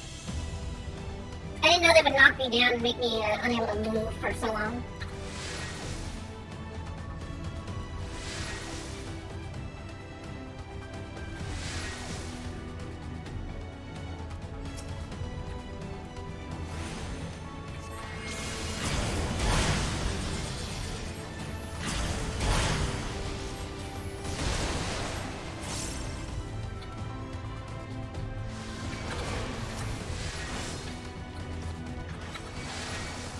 Alright, come on, boys.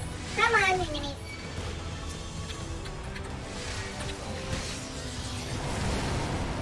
Sure you all want to have a piece of me. There, have a flare. Didn't stand a chance.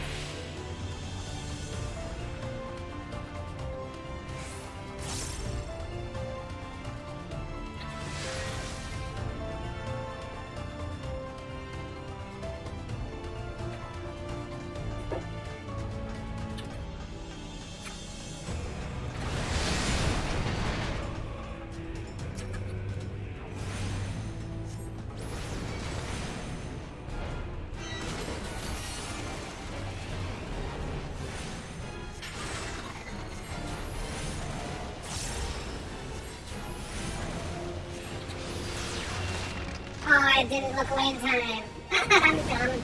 Alright, I've got legacy control. What am I doing here? Hold on.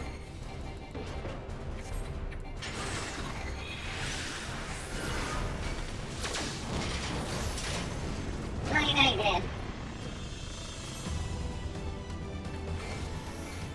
Sorry, second there. My legs were tied up. I forgot to tie my shoelaces.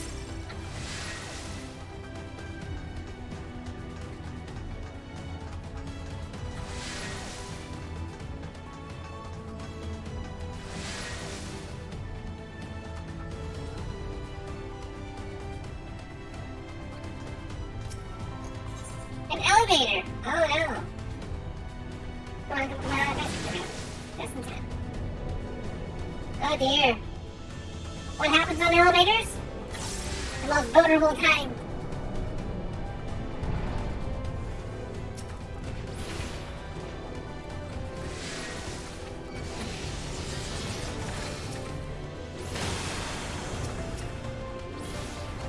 Oh, he survived that, huh?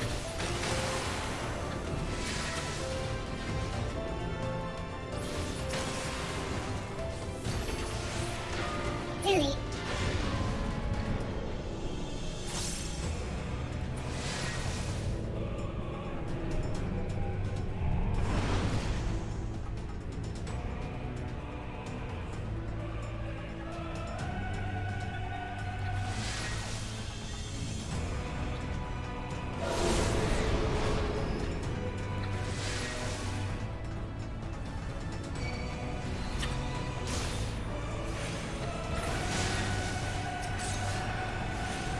Come on, no closer there. Come on.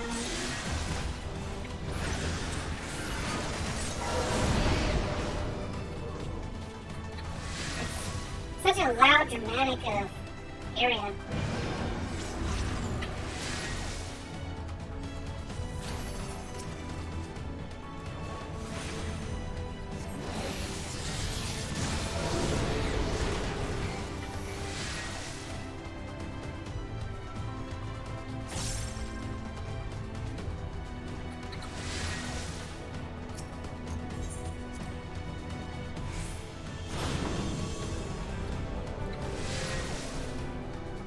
I like the dog rays coming off of this, even if they're simulated. This is cool.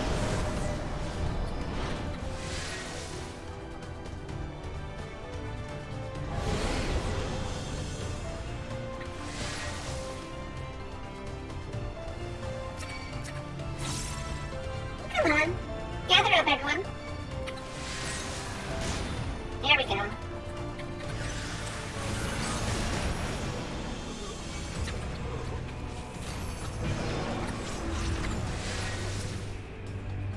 Come on, a little closer. Are you gonna do your little casty spell thing? Yeah, you are. Yeah, you are.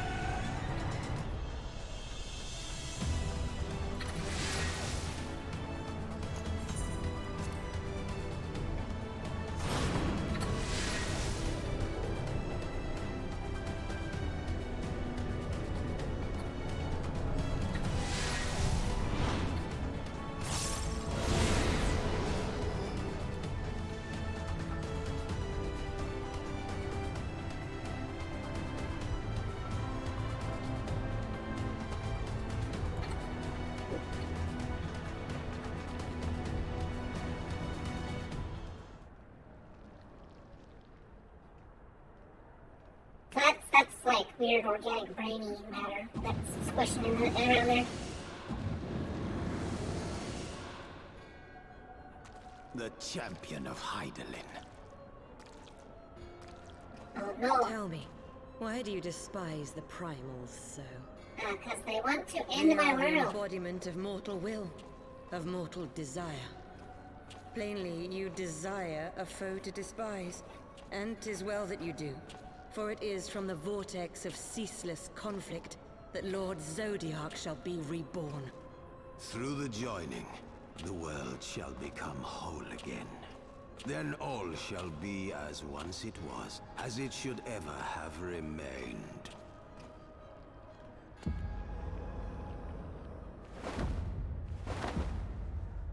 For the glory of Lord Zodiark. Do you ever shut up? Your meddling ends here and now, warrior of light.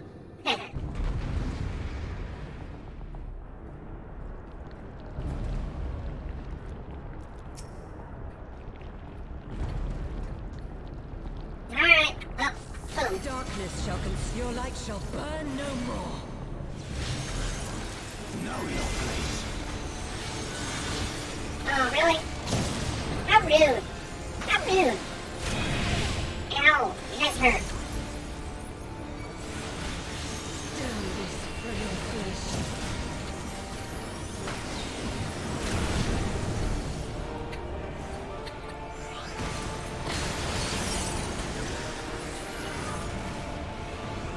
Are you done? Not ready, I'm like, yeah, but...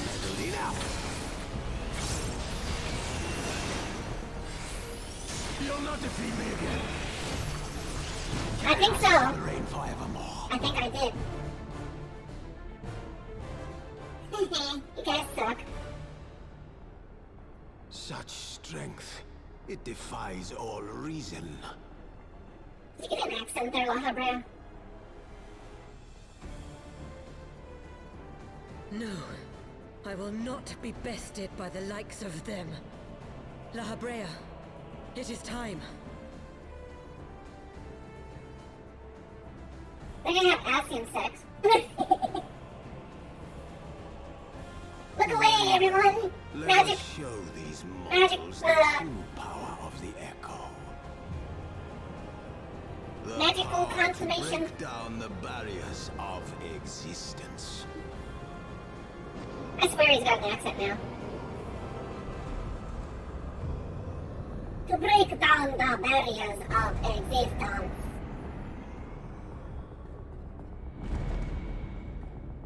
I am become you. And we are become one. Does that mean I can join with my fellow Cylons like this?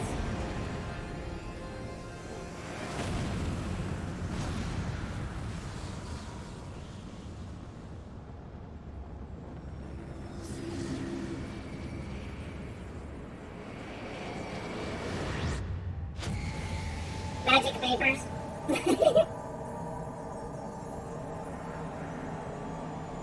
This fight's interesting with the Sprout because they'll be watching these scenes. We're just sitting here looking at the boss at the end here, and we're like, okay, well, movie time for them. It's cool because they usually we do wait and let people go through this at their own pace.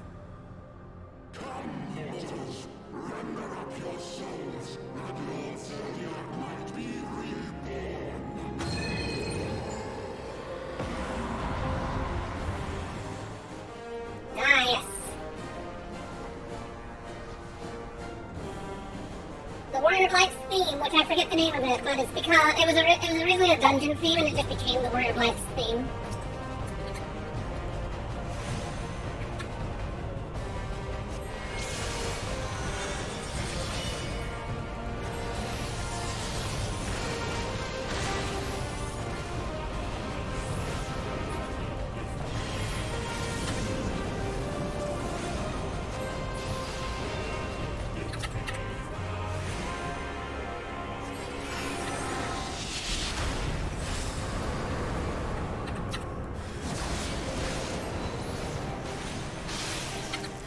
Oh no, I didn't want to be in there.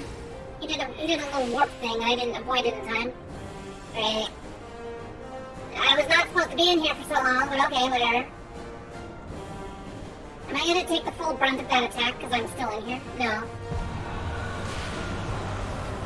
Yeah, I was pulled into the rift early. Great.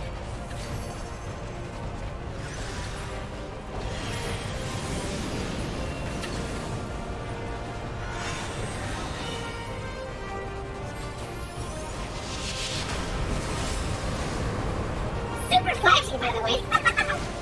There's so much stuff happening.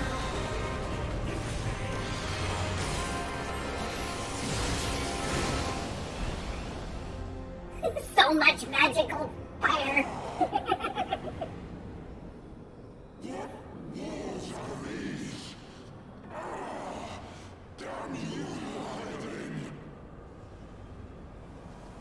Sure, blame it on the crystal. Don't even acknowledge that I kicked your butt.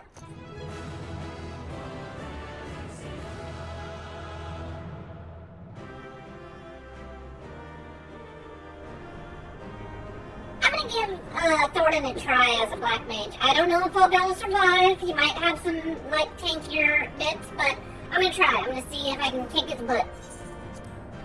Movie time, though. Get ready for the scoopage.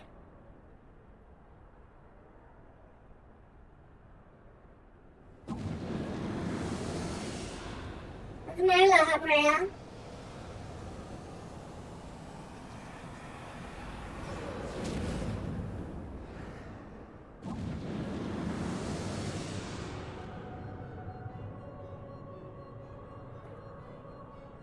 That she might regain the blessing of light I had foreseen. But she has grown so strong in it as to deny us our power. Yeah, you don't get your magical toys no more. Let us withdraw, La Habrea. That power remains to us, at least. Not so fast. I just throw it on. That's how you do it. You don't even waste time. You just go, boom, pull out the magic crystal.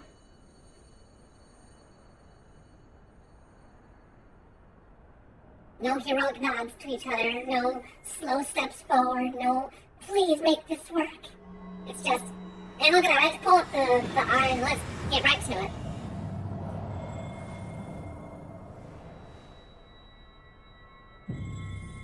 I don't know why I didn't absorb both of them, though. They're both weak.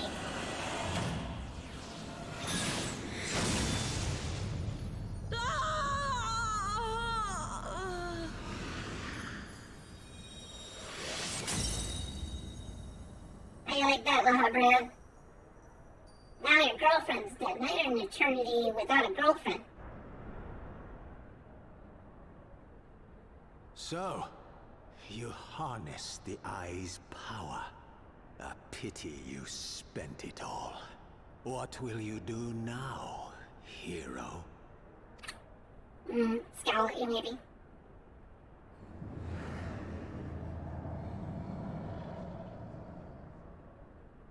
So, not even the vaunted warrior of light can unmake an Ascian without relying upon mortal contrivances. Alright, what plan you have here, Thordan?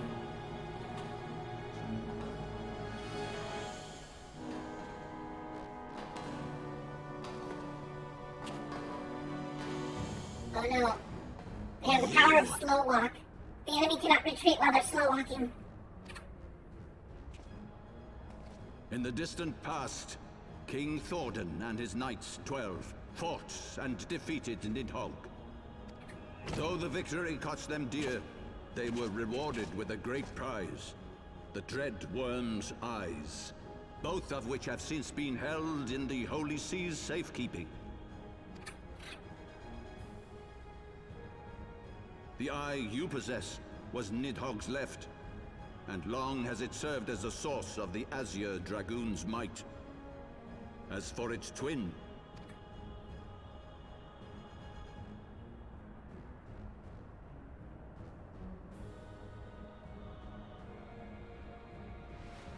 It has been with him the whole time.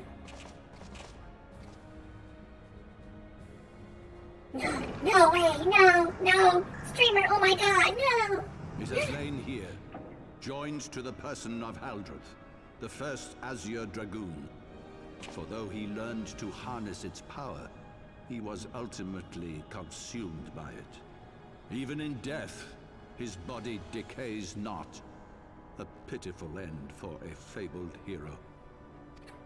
My Ascian friend, long have you and your kind sown the seeds of chaos by teaching mortals the secrets of summoning. But if you assumed that we would meekly serve as your pawns, then you are gravely mistaken. You would raise a hand against us. Yeah, you stupid idiot.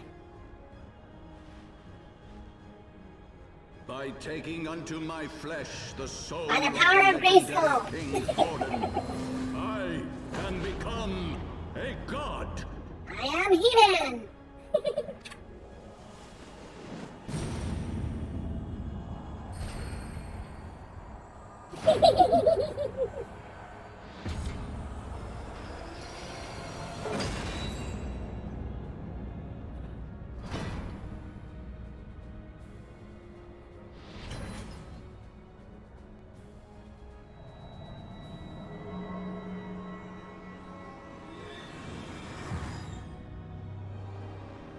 Well, now his body's not there no more. Oh, it's become a sword. There's your big sword there, whoever was asking about it, Spidey, if you're still here. He gets the big sword. God who knows not cessation, whose being is sustained by a millennium of fervent prayer, and the eyes nigh bottomless reservoir of ether. Yeah, but you're still hurting the planet by existing. What? Your contempt for man has proven your undoing, Ascian. For my first act as God King, I do hereby sentence you to die. Prepare to die.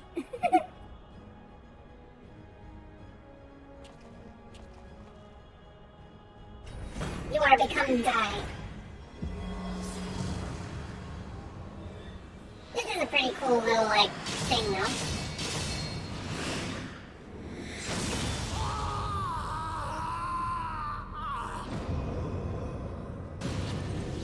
But his sword straight up eats the bastion. Don't need no etherite, white auracite. Gods feed upon ether. It matters not what form that ether takes. Ascian souls are no exception. With this power, I shall put an end to 1,000 years of conflict. Be they sown by Ascian, dragon, or primal, wheresoever the seeds of chaos threaten to quicken, I shall excise them with my divine blade and bring order to the world. I like his voice.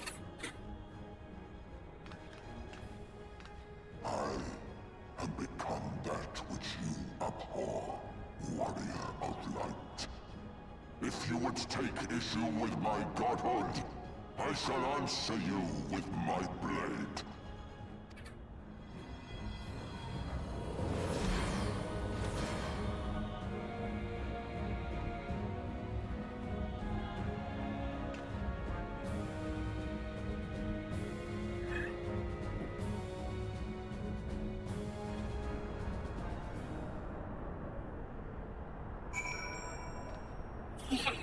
Oh, look at that person still enjoying the cutscene. Nice. Use the dirty finder. Use the duty finder. I must do the duty. And here we go. What is it? Final steps of faith? No, that's not it. Here we go. Singularity reactor. Hopefully I'll be able to do this without any trouble. Hopefully. I hope there's not too many,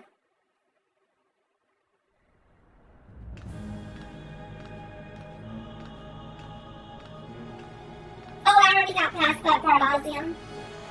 I'm fighting Thordan solo. As a black mage, hopefully I can kill him in time. Before his whatever happens.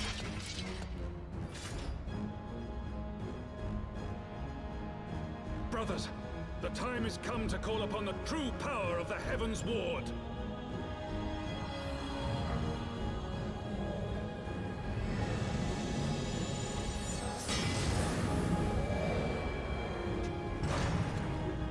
Just little me against 12 gods. Yeah. If you will, warrior of light.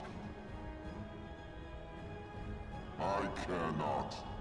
All who stand against me will be destroyed, be they servants of the darkness or the light. By my blessing shall all men be sanctified, and an endless era of peace begin. Vice and conflict shall cease to be. You reject my divinity, yet what have you to offer my people in its stead? Bitter truth? Virtuous suffering? Freedom. That's what I offer. Oh God, they can fly! You believe your cause just. I call upon you to defend it with your life. Yeah.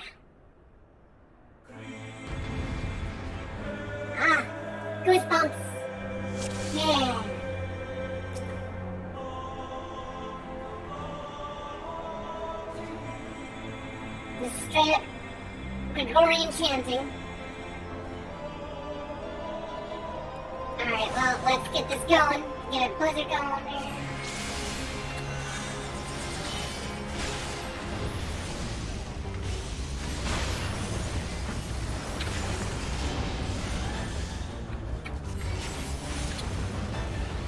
I don't think so.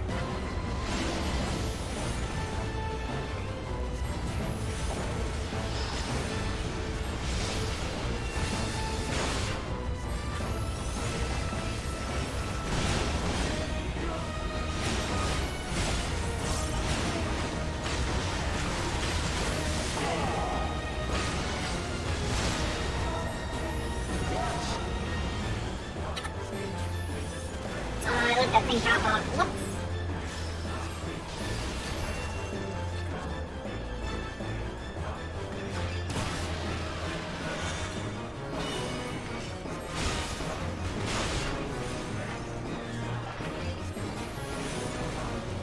He's got all the health, actually.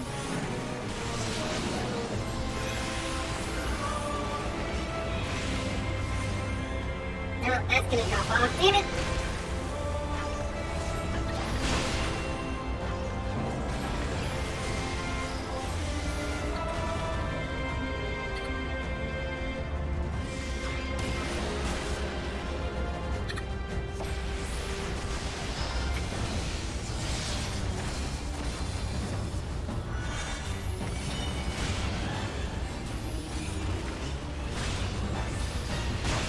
Oh, he's actually wanting me to do this thing. Okay, fine, I'll stand on one of these deals. Conviction? Ow! Ow! Owie, that hurt. Oh, I can't actually kill him. I have to go through the sequence. That's funny. Oh, Ascalon, drink deep of the power of slumbering gods.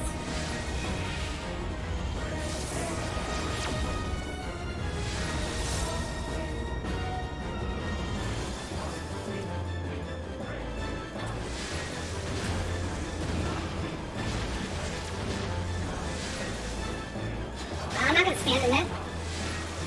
I'll take the damage. Or not. Oh, this thing's gonna actually explode if I don't kill him. Oh wait, this just reduces health to make it do no damage.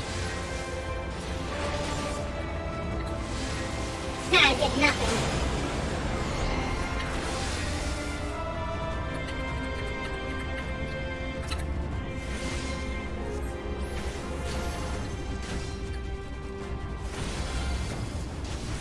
Come on, before they get the buff.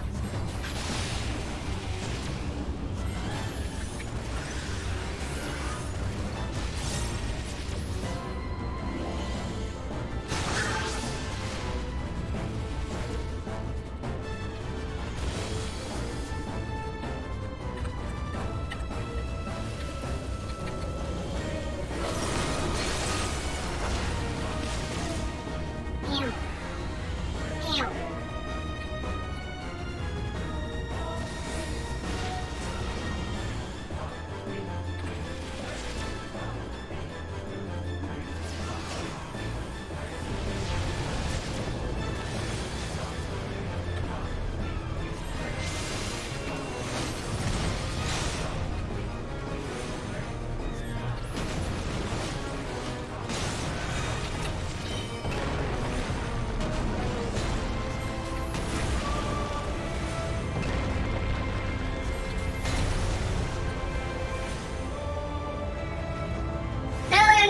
No, don't explode. Oh, good. Nice. I was like, wait a second here. I don't want to insta-death. It's above the earth and all that cool stuff. Ow. Ow. Ow. Ow. Ow. Ow.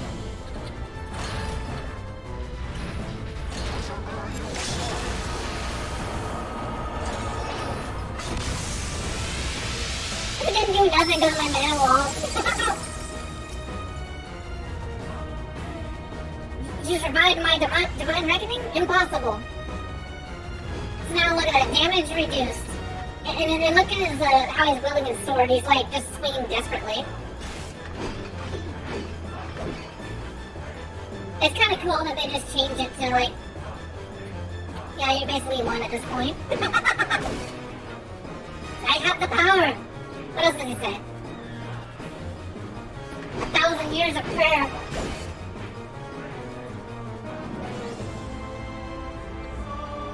No. Anything else you gotta say here, man? Unless he's a little thought bubble here. Oh, that's all you gotta say. Alright, well, that's enough of that, I suppose.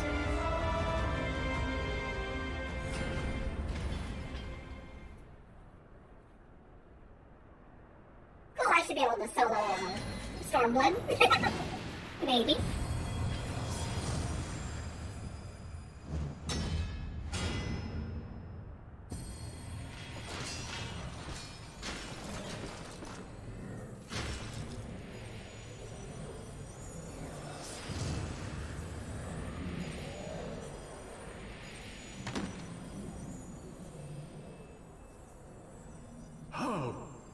How can this be? A millennium of prayer and the Eye's power combined, and still you stand.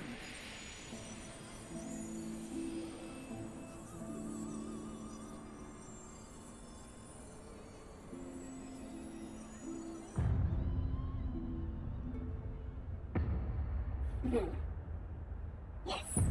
Hear my Lala cuteness. Who? What are you? More than you can possibly fathom.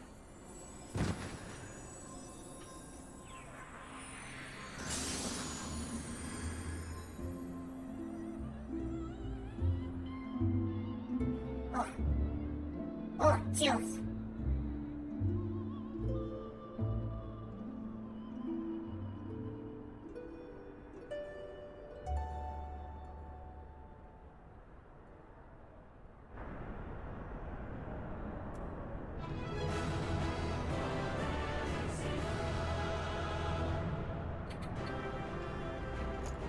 Alright, I get this sword now. This is my sword, everyone. I will ride it. It'll be my new mount. Alright. Well, I guess we're done with this section.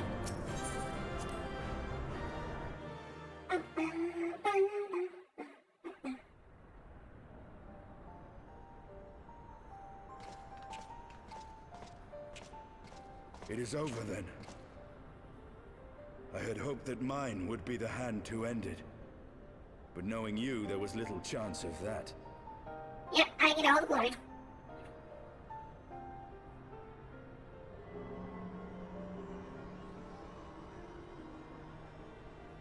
It would seem the Eye has served you well.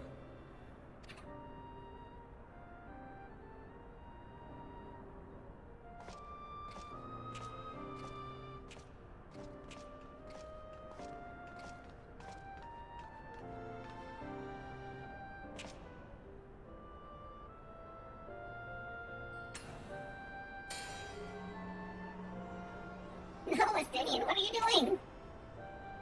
This is a bad idea. At long last.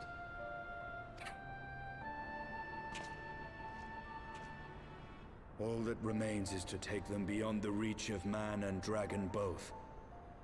With this task accomplished, my toil shall finally be at an end. Not so fast.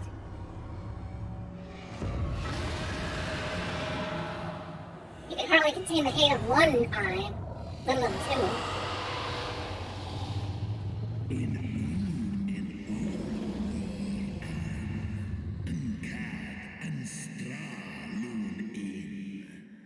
Thou hast done well to resist mine influence, bathed in my power, and blood as thou wert.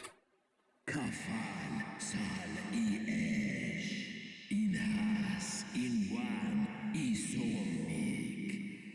Alas, in thine anticipation of comfort, thou hast lowered thy guard.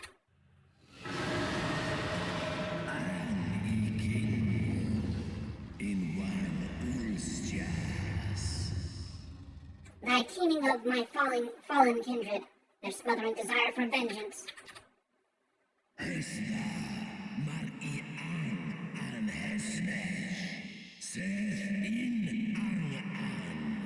Mine eyes have partaken of 1,000 years of pain, a pain which I shall bestow upon thee.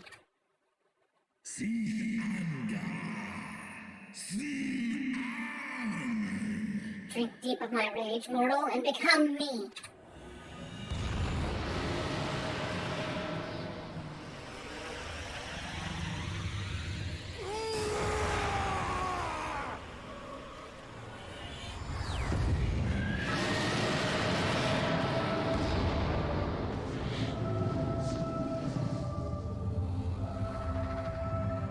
What is Mega Man, boss after boss, all of a sudden?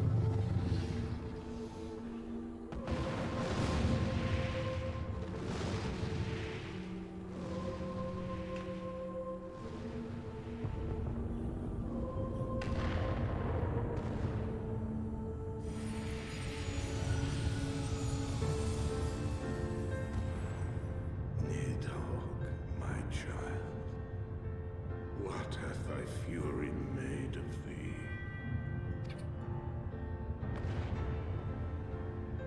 Of shade born of naught but hatred. Let us away, servant of Hydaelyn.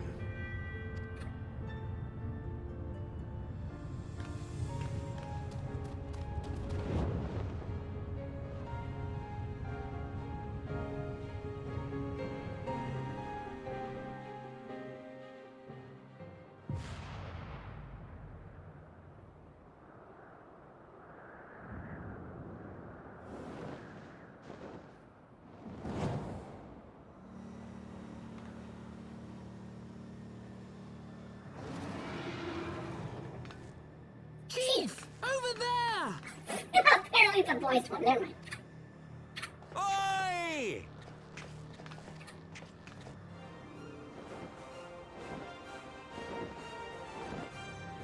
Haha! Gods damn it, do you always have to cut it so bloody close?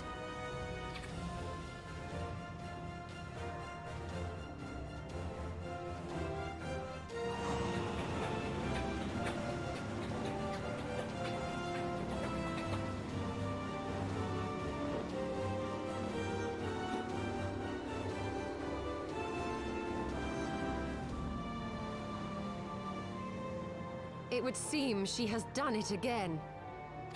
Was there ever any doubt? Yeah, did anyone ever see Let us return to Ishgard. Did anyone see the Our giant friends black? will be eager to learn the battle's outcome and welcome back their champion. Again, did anyone see the black dragon leaving the facility? The giant black dragon? Hmm?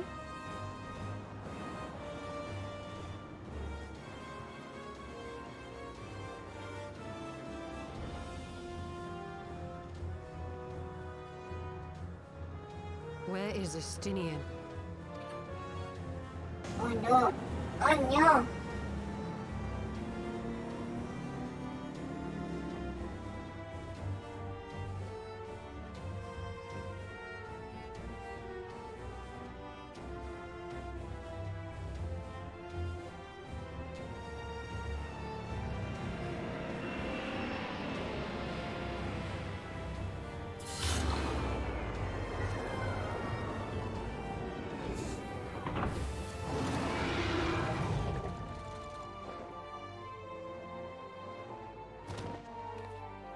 Hikaru! And you change your clothes again.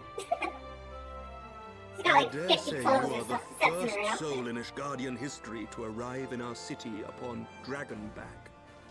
This scene shall be remembered for 1,000 years to come. Mm-hmm. Good thing you didn't shoot me down. As we had feared, the Archbishop summoned the soul of King Thordan into himself, and thence became a primal. But he and his knights are no more, thanks to the Warrior of Light. Your struggles are not yet over, mortals. Whom do I have the pleasure? I am Midgard Sommer. I have journeyed with Hydaelyn's champion, and observed her deeds in the conflict between man and dragon.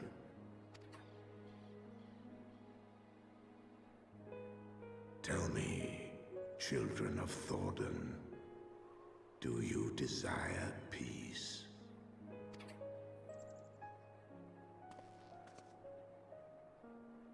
My people have committed unspeakable atrocities against dragonkind, even against our own.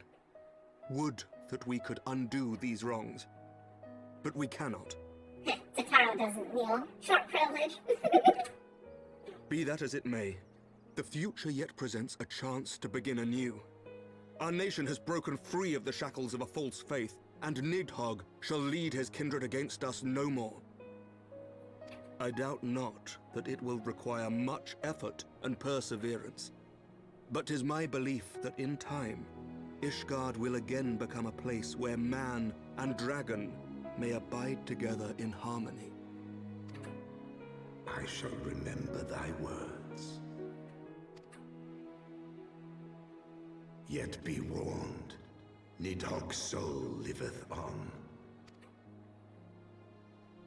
His unbridled rage hath claimed for its vessel the one thou callest the Azure Dragoon. Estinian. Doubt not but that Nidhogg will call out to his brood ere long, nor that they shall answer him. Steel yourselves, for the true test is yet to come. Come what may, we will never cease to believe. Upon the souls of they who have sacrificed themselves to pave the way for peace, we will never abandon our cause. 1,000-year war cannot be ended in a day. It may take generations. What thou dost begin, thy children must continue. Entrust unto them thy hopes and dreams, that peace may reign again, and forevermore.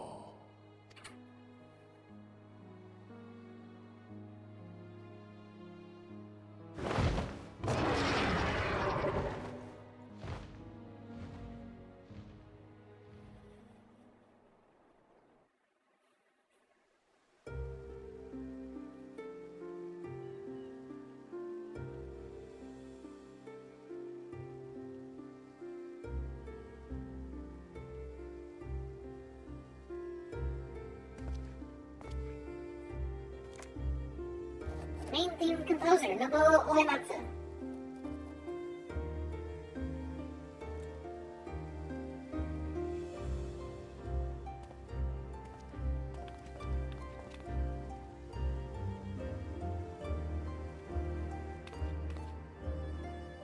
Let all here present attest that Sir Emmerich, acting on behalf of the Archbishop, has appended his signature. I do hereby declare that from this day forth, the Holy See of Ishgard shall once more be counted a member of the Eorzean Alliance. Let our nations move forward as one and stand united against the Garlean Empire.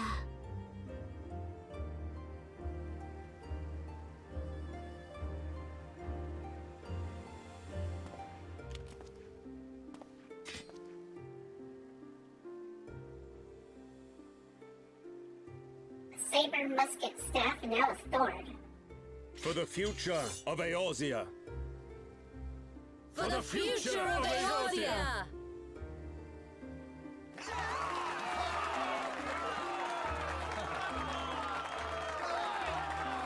I did it! It was me!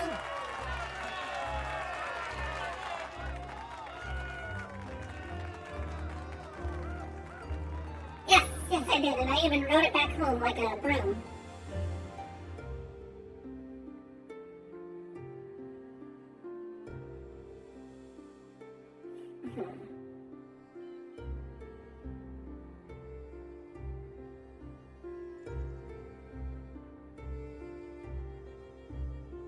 there you are.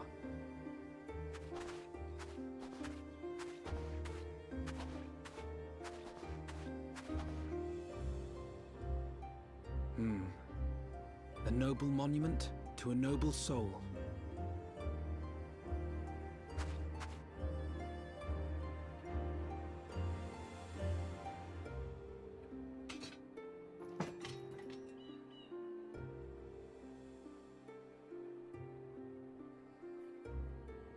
From here, Lord Orshafon can watch over all of Ishgard.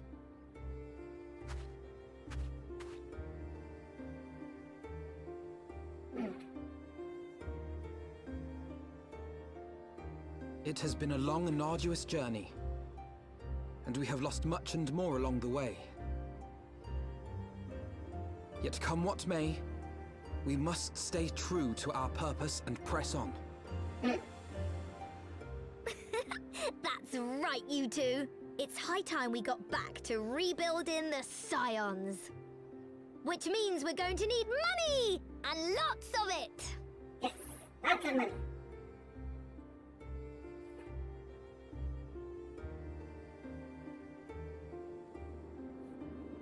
And you'll have to watch the VOD. Lord Hoshifon did not make it.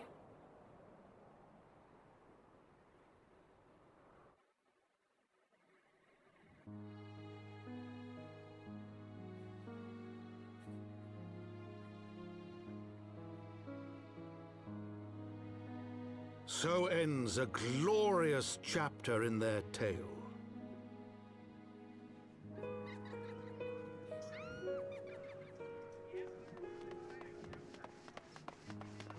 However, tumultuous days yet lie ahead for Ishgard.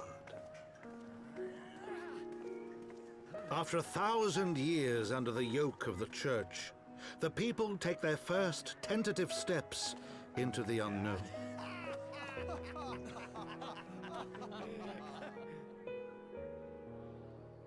And though they spy a glimmer of peace upon the horizon, Nidhogg's vengeful shadow yet remains to darken the way. Be that as it may, so long as the young commander of the Temple Knights and his heroic companions are there to guide them, the people may hold fast to hope. The hope that one day true peace will return to Ishgard, and that man and dragon may live in harmony once more. Let the deeds writ herein never be forgot, that they may inspire generations yet unborn to strive ever heavensward.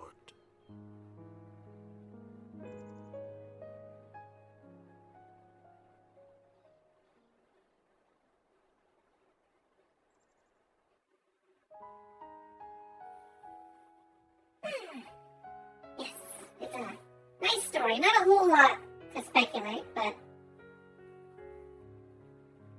yeah. He said the title. He said the thing.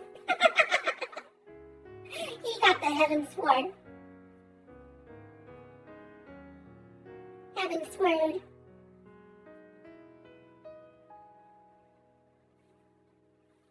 Children of the land, do you hear echoes of truths that once rang clear? So what do you guys think? Anyone decided to watch this instead of playing the game and first time going through it? Yeah, it's got good music.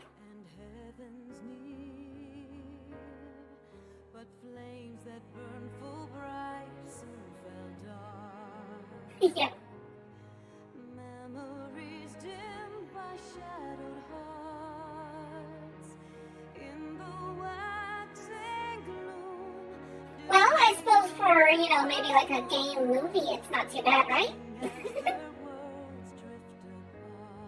You just have to have me along for the ride. One soul's cry, a passion welling within.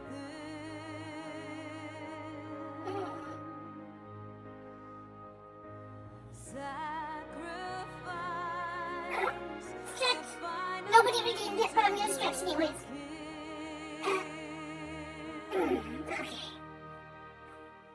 Yet this bond of hope, my treachery was broke, scattering. Alright, I'll lubricate.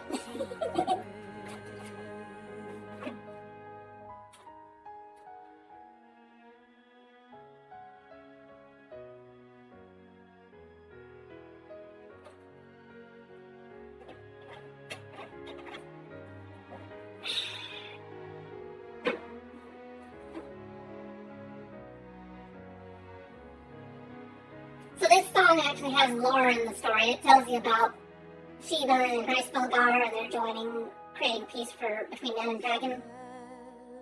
But it also mentions about men giving their lives to a false cause and for 1,000 years, a throne fit for a king laid empty. No, you gotta stay up on the fluids.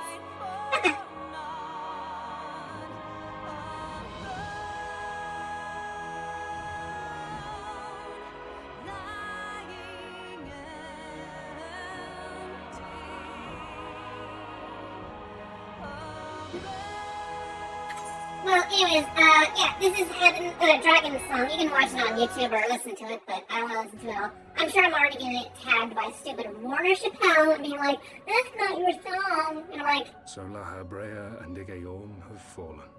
oh look, we're on the moon. You don't really quite know it yet, but we are on the moon. Anyways, I didn't know I was gonna jump right to the cutscene.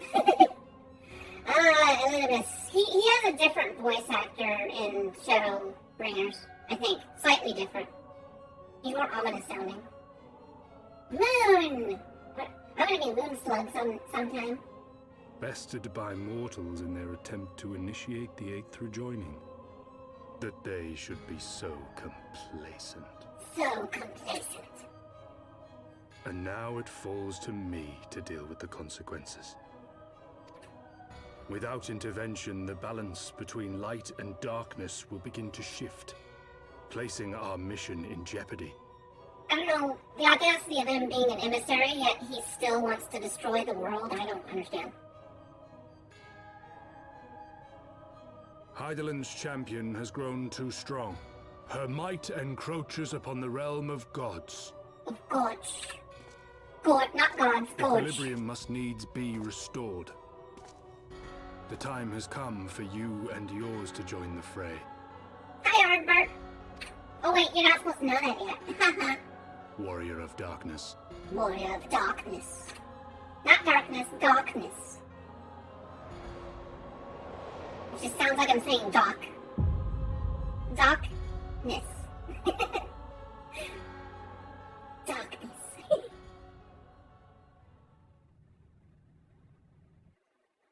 Darkness. How are they on the moon without spacesuits, by the way? I mean, maybe the Ascians make sense, but not the human. Magic? Maybe space is magic in this world. Maybe we don't have to use spacesuits. It'd be cool if I had a spacesuit, though. A lava flow with a big old helmet on. And so this is where... Why is there no rest for the righteous? Yeah, you're lying. Okay, funny. This is where some more, like, after expansion sort of, like, hold you over until the next expansion kind of thing starts cropping up. This is the raid, the Alexander raid. Because really they good stuff. care, Master Garland. But it's not relevant to the main story, and I probably will avoid most raid content at this point. I don't think I have time for raid content. I'll be running behind as it is, just doing the main story, so I'll just explain what happens. If I skip anything that's relevant.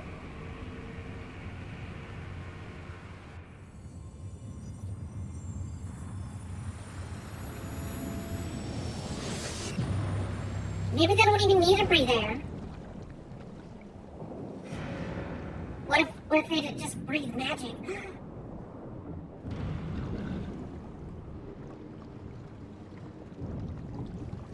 But yeah, Alexander's supposed to be a gigantic mechanical god.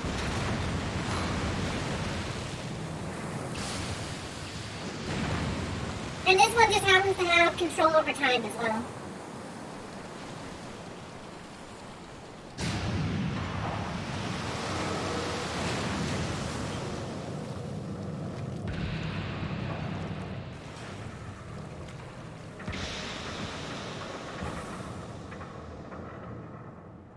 Look at that big alarm. It's coming down. Of all the things they could have picked to play with, that's not a toy, you bloody fools! It's a primal! It's a primal!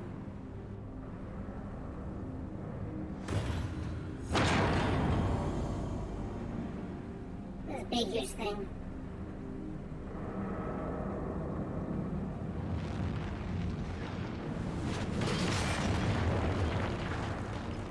Kaboom!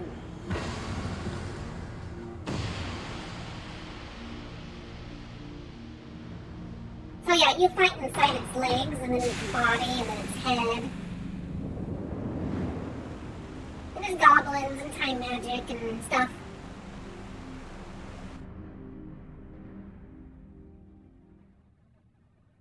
Spires of deception crumble to dust, till they bear truths long concealed. Beyond simmering shadow lights shimmering light.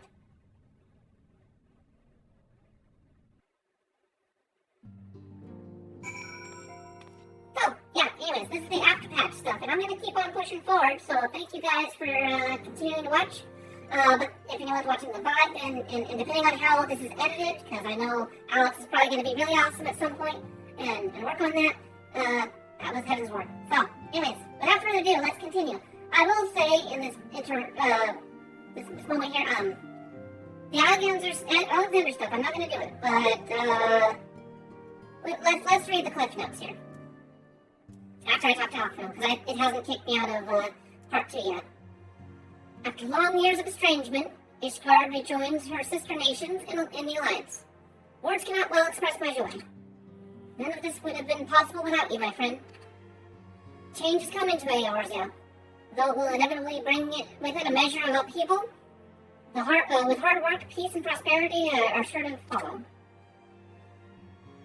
Yet even as we look forward to the coming age of a new age, we must need to be wary of old threats. The lords of Garlemald have not relinquished their claim upon Eorzea, and we shall be forced to contend with them ere long. And then there's the matter of our comrade Asinian, claimed body and soul by Nidhogg. If there's a way to rescue him, we must find it. Suffice it to say, the path ahead holds no shortage of challenges, but together we shall overcome them.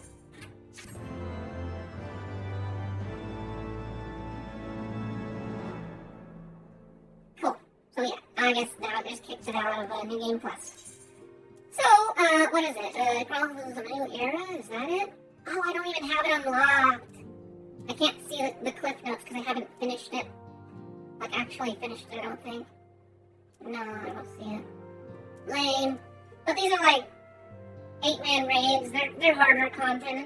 It's hard for me to wrap my head around the mechanics and stuff, so I don't normally do them. I do Omega though, strangely enough.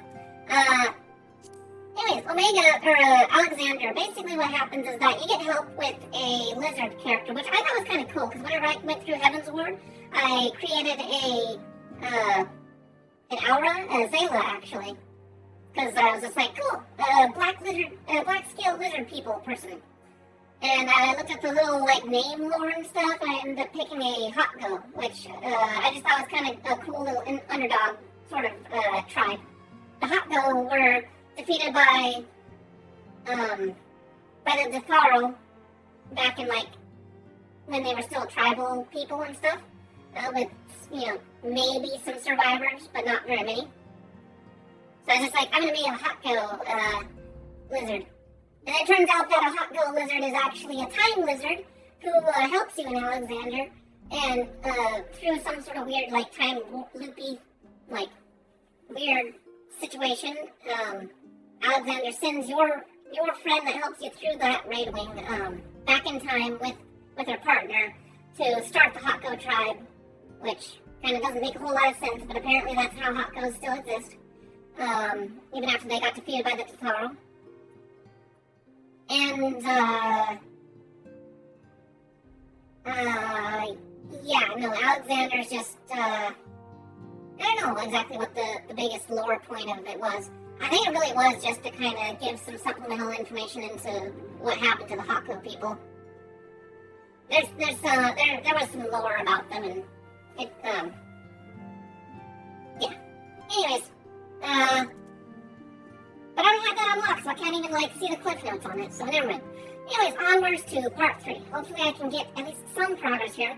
Because, like, what, we got 5 days or less? We got 1, 2, 3, 4, 5, 6, 7, 8, 9, 10. I don't think we're going to get there. We're probably going to be a little bit behind getting to part 4 here for Endwalker.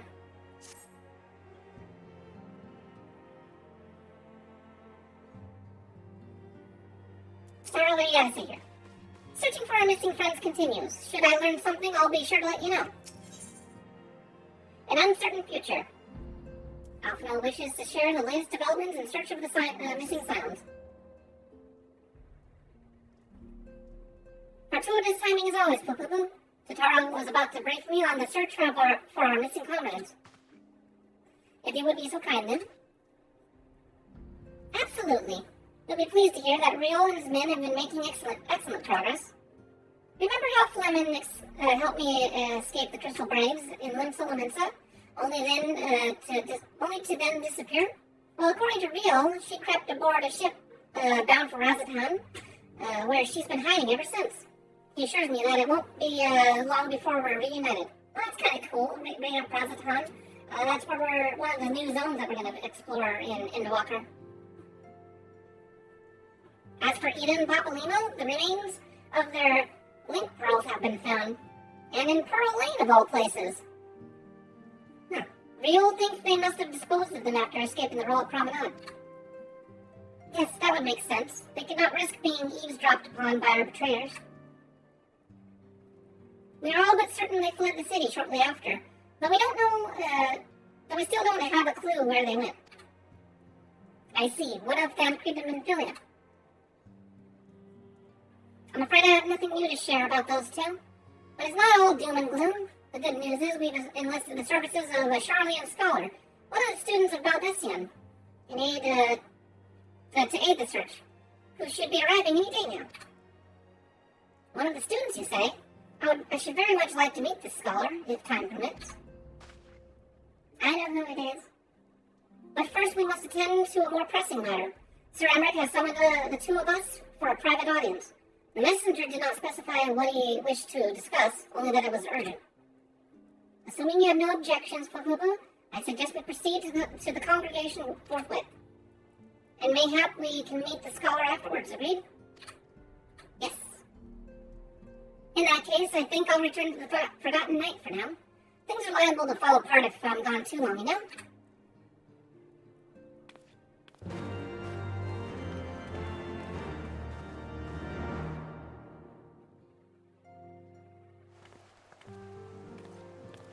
Alright.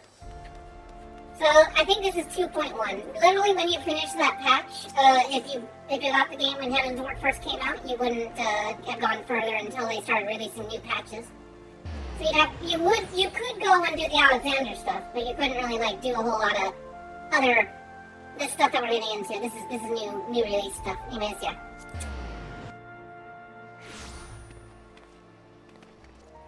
Man, I wonder who is following me on Twitter. I keep getting little notifications. I haven't said much, but it seems like people are continuing to follow me, so cool. Can't wait to share with them all the fun art that I find on my feed.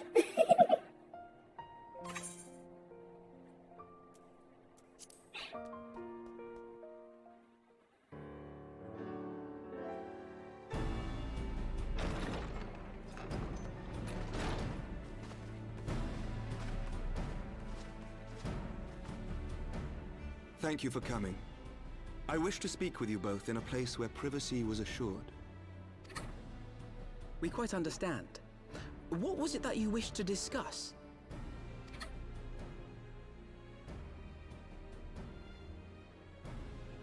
With my father's passing, the seat of the Archbishop lies vacant. And so, in accordance with canon law, I have assumed his responsibilities. He's the new bishop. I should stress He's that the this new is a pope. temporary measure. It was never intended that the Lord Commander of the Temple Knights serve in this capacity indefinitely. Quite the opposite.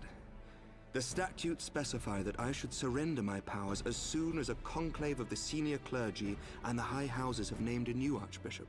But in light of recent events, that would not seem appropriate. I confess I did not expect you to divulge quite so much quite so soon.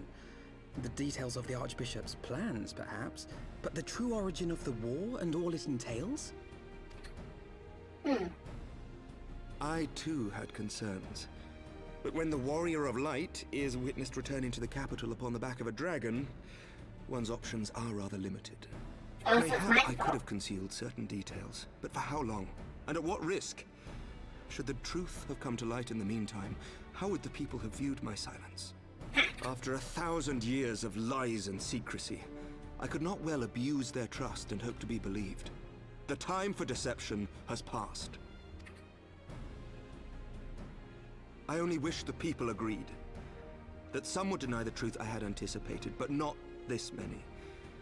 And among the few who acknowledged that my father had to be stopped, no small number question our methods. If they suspect a coup, it will not be long before some turn to violence. It has already begun, and that on both sides. Men and women of the cloth are being harassed in the streets. Some have even been assaulted in the Broom. Hilda and her people have formed a watch to help us maintain order.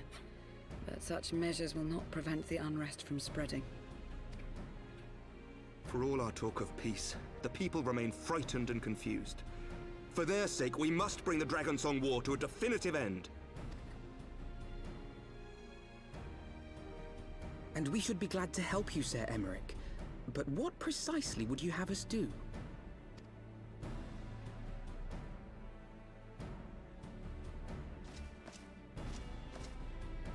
We wish to treat with the dragons of Annex Shrine. To that end, I would trouble you for an escort and an introduction. Philadelphia. Annex Shrine? You would speak with Vidofnir then? We must needs open a dialogue between our peoples. Acting as my representative, Lucia will extend an invitation to their leader, that she might visit us here in Ishgard. Were she still with us, I would of course have beseeched Isel's assistance in this matter. But as she is not, I must ask that you aid us in her stead. Will you do us this favor? Just leave it to me.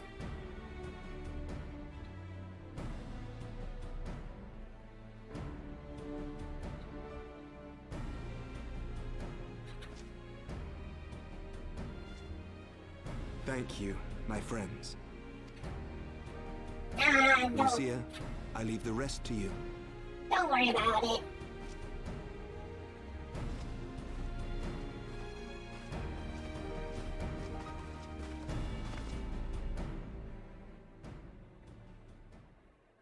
In the wake of the Archbishop's fall, the nation of Ishgard trembled, the faith of her people shaken to its very core.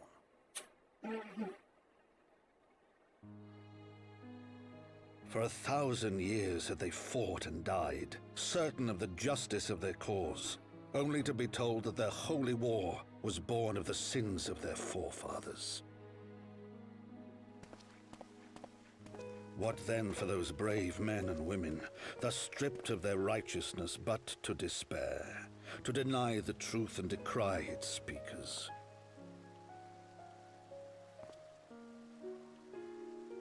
And what then for those whom they defamed but to hope on, to have faith in a brighter tomorrow?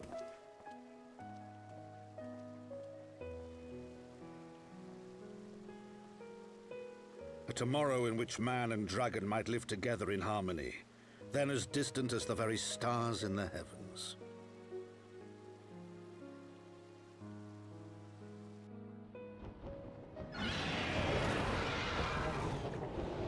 Yet while we dared to hope, deep within his lair the enemy lay, gathering his strength. So yeah, that horde hasn't come yet. Nidhogg, now possessed of his 2 eyes and the body of the Azure Dragoon. Prizes to which he had laid claim at the very hour of the hero's triumph.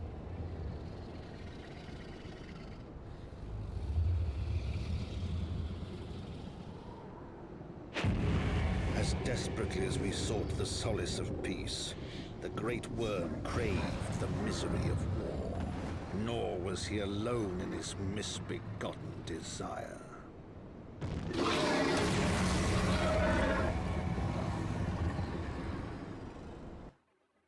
Oh yeah, I forgot. I'm mad.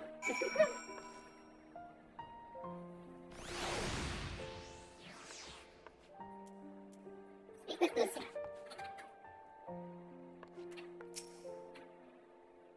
I know little of the lands these dragons call home, this annexed trine. Had you not agreed to escort me, the coming journey would seem far more daunting, far more daunting prospect. I confess I myself once shuddered at the thought of it. Yet even the longest journey begins with the first step, does it not? But ere we set forth, Papupu and I need to inform our comrade of our plan. Very well, I shall see to my preparations. Then let us go and bid farewell to Totaro, Papupu.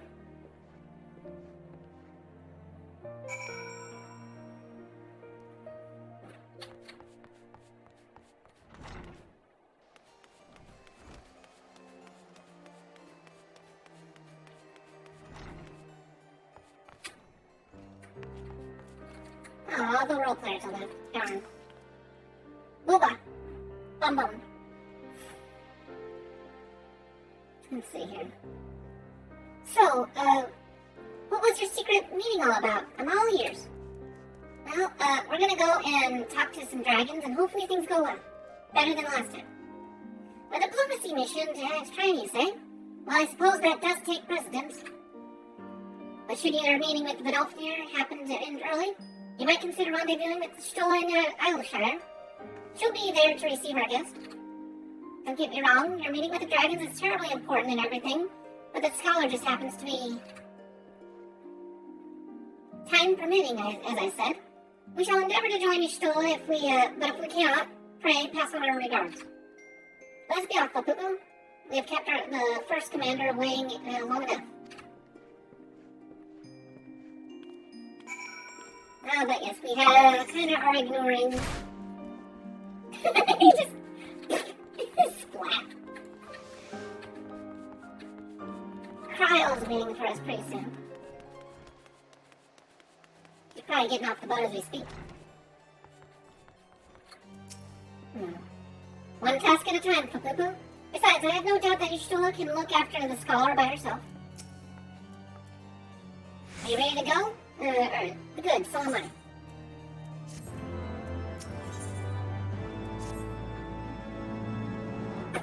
The path is long but known to us. From Falcon's Nest we shall cross the western highlands and make for Tailfeather in the Dravanian forelands.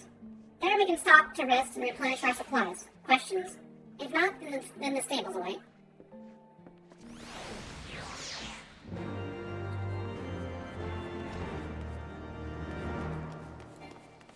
Oh, I gotta go to Tailfeather. Okay, we're going there.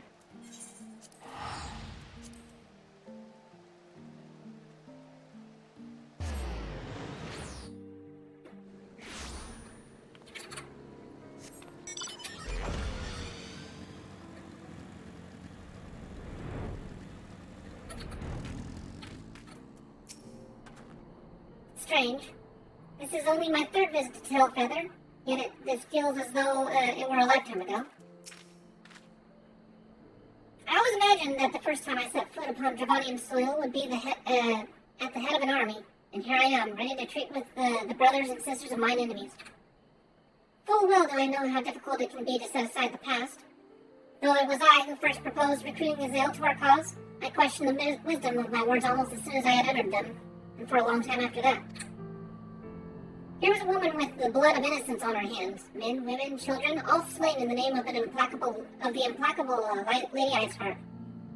Yet she acknowledged her misdeeds and agreed to join us in common cause. At our side, she fought in service to that greater good. even unto her dying breath.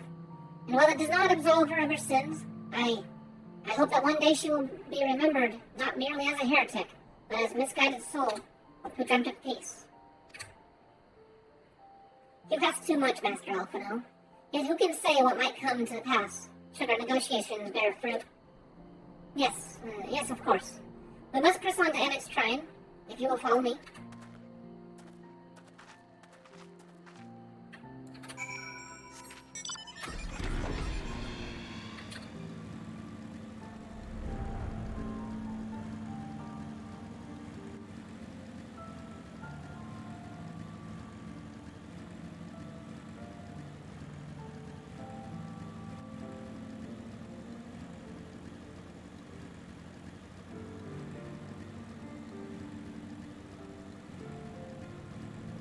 The weather is clouds, if it wasn't obvious.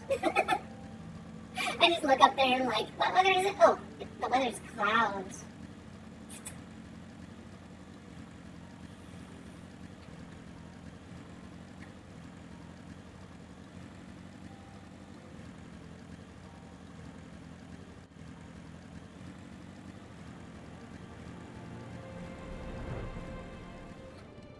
She's up top.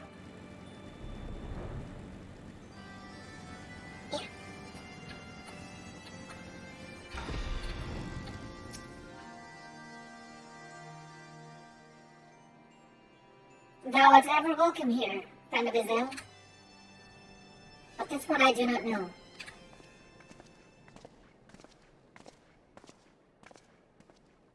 Pray, forgive us this unannounced visit, Vidofnir. May I present to you Lucia, first commander of the Temple Knights of Ishgard, and our trusted friend.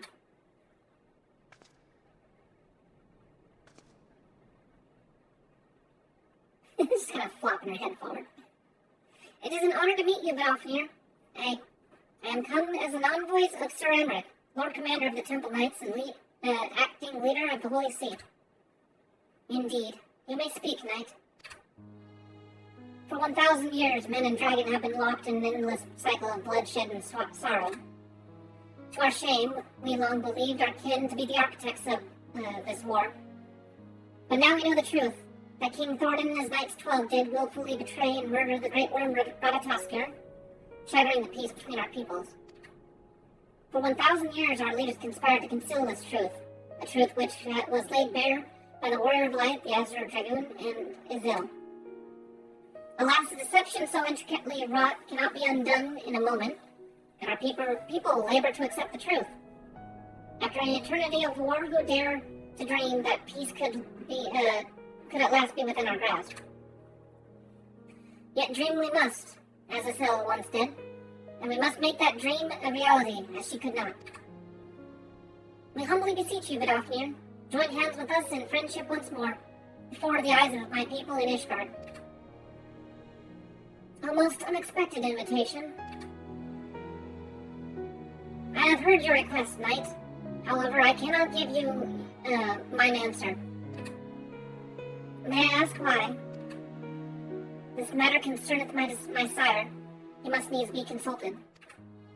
Moreover, the Nath grow bold, even as they did before. But I would not leave my people at the mercy of the swarm. Or I would not, and I would. Then we will wait. After 1,000 years at war, we shall not give up on peace for want of patience. Ha! Fear not, Knight. Thou shalt have mine answer within thy lifetime. So soon. My humble thanks. Just trying to deal with the fact that dragons think in long. I shall bear your words to my lord forthwith, until we meet again.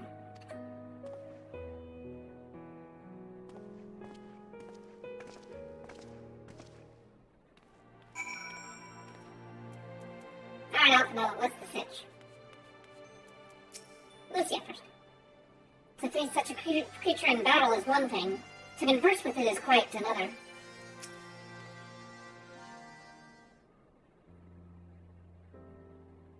Given the circumstances, I dare say that went rather well. To be frank, I'm surprised our proposal was not rejected outright.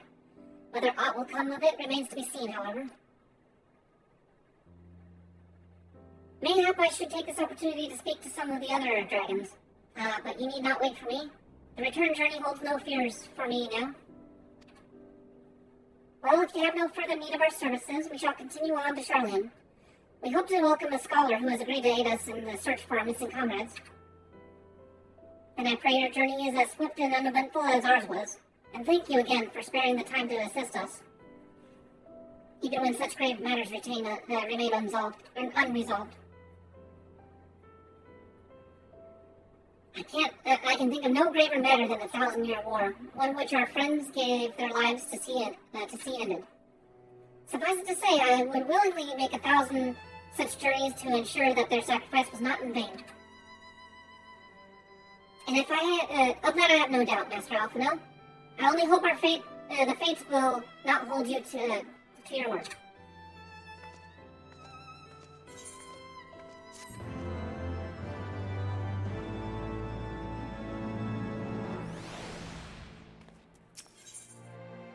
Another time, another place. Alright. So, it would seem that we have time to greet the scholar after all. How delightful. I shall be interested to hear how sure she means to go about finding Minfilia and Thancred. I can only assume from her she is privy to some new investigative technique. In any event, our order of business is to rendezvous with Stola in Idleshire.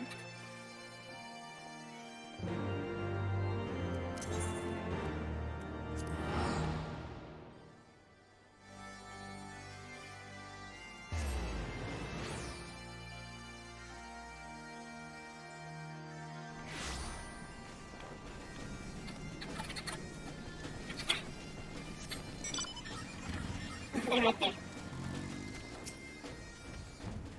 Another conspicuously uneventful journey. It would seem that we are destined not to be late.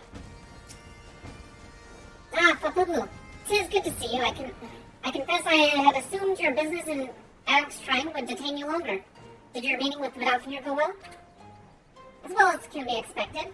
She must discuss Sir Emmerich's proposal with Horace Volgar. Of course, but she seemed amenable to the suggestion. What about Charlene Guest? Has she arrived yet? She has, but when I explained that you would be joining us, she asked if she might use the intervening time to explore. I agreed to meet her outside on Front Bridge. We should be on our way. She wanted to go for a stroll now that she's off the boat for 14 days.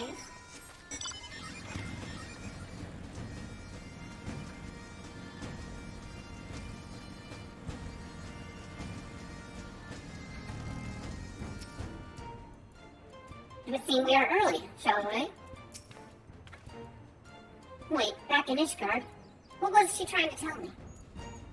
Who are you calling? Did I miss something? I think I missed something. Someone might have been hitting on Alphino.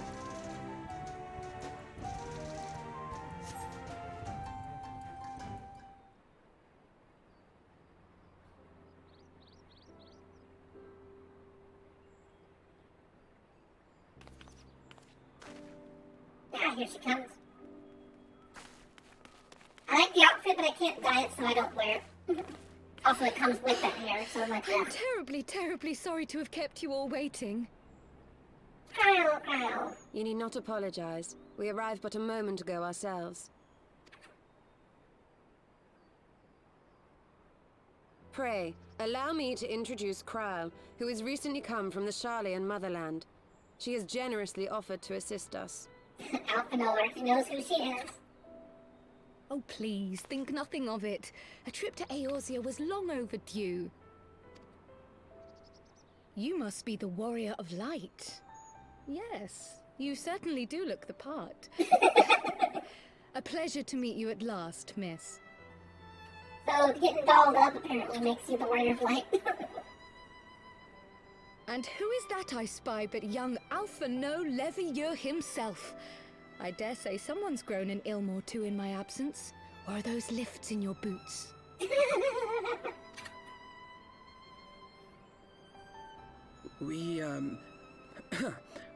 Miss Kryl and I met at the studium years ago. I shall forever be indebted to her for her sage guidance. It was no small task keeping him out of trouble, believe you me. The youngest ever to enter the studium, him and his sister, 11-year-old prodigies. That they're gonna have the manga sort of thing of their school days. I wonder what Kryle's gonna be like to Alphino in that book series. Suffice it to say, social graces were not among his list of talents. Striding up to his seniors on his first day, head held high. What was it he said again? Oh dear. Thank you, Kryle. Thank you, Kryle. For what? I haven't finished yet. Would you care to attempt a more dexterous deflection? Smirk. Mayhap we should save this delightful conversation for a more fitting occasion, when pressing matters do not demand our undivided attention. A bit much, but better. I can tell you have been putting your skills to use here in Eorzea. Henceforth, I trust you will dazzle me with your eloquence at the first time of asking.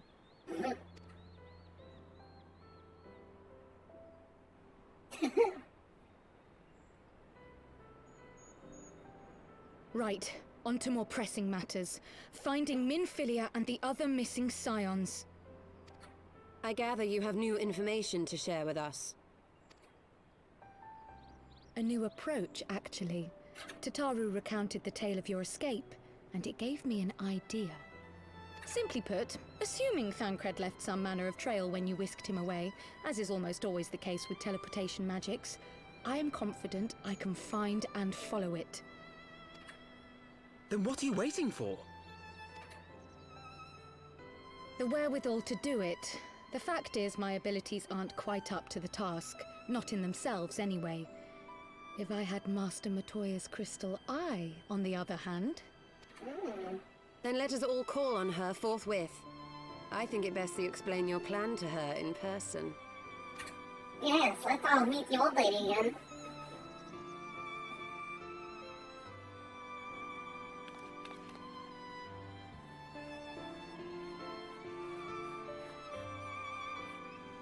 I honestly can't tell what is better. I'm enjoying the story being all condensed and freely available. But I also did think it had good pacing even whenever it was just, like, piecemeal through patches and stuff. It's just kind of like an overabundance of good now that I'm able to just revisit it all in succession. It has nice flow to it. Doesn't feel jarring. Doesn't feel like every time you start a new patch segment that it's like, oh, thank you for coming after being gone for so many months. It's like, I literally just stopped talking to you like 2 seconds ago, but okay. No, there's no awkwardness like that.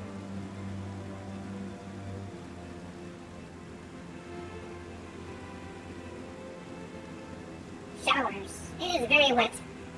And I am a very wet lava fellow in a motorcycle.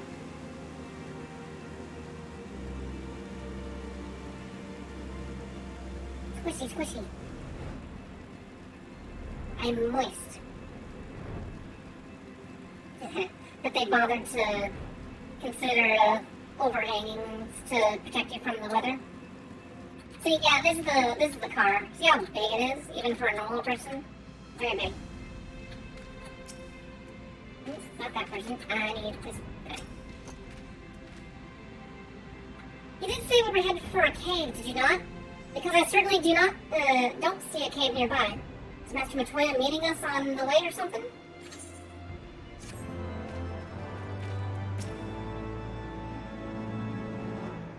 You know how she can be. If Growl does not meet with her approval, then that will be that.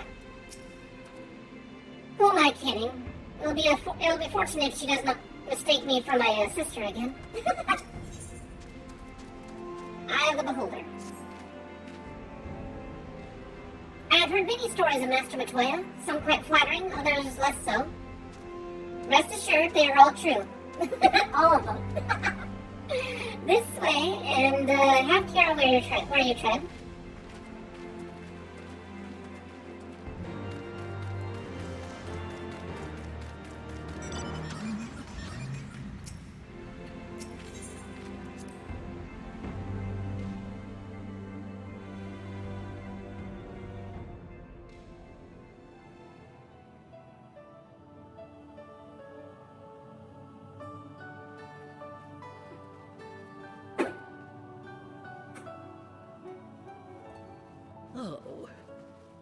Is that trouble I smell? Or did you forget to wipe your boots on the way in? Forgive us, Master Matoya. We will be sure to wipe them on the way out. And may I say how glad I am that age has not yet deprived you of your senses. Ever so quick-witted, aren't we? To the detriment of your manners. Well, out with it then. What do you want? Pray, allow me to introduce myself, Master Matoya. I am Kryl, of the students of Baldessian. I hope you will excuse our unannounced visit. Baldessian, you say? Ah, yes. The old coot set up shop on the Isle of Val, didn't he?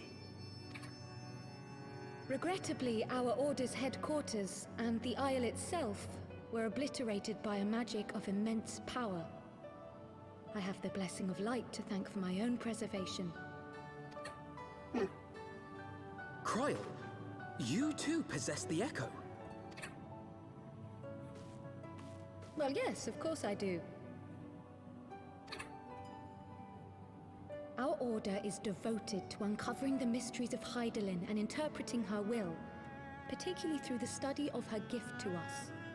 It was in the course of these studies that I met and subsequently befriended Minfilia.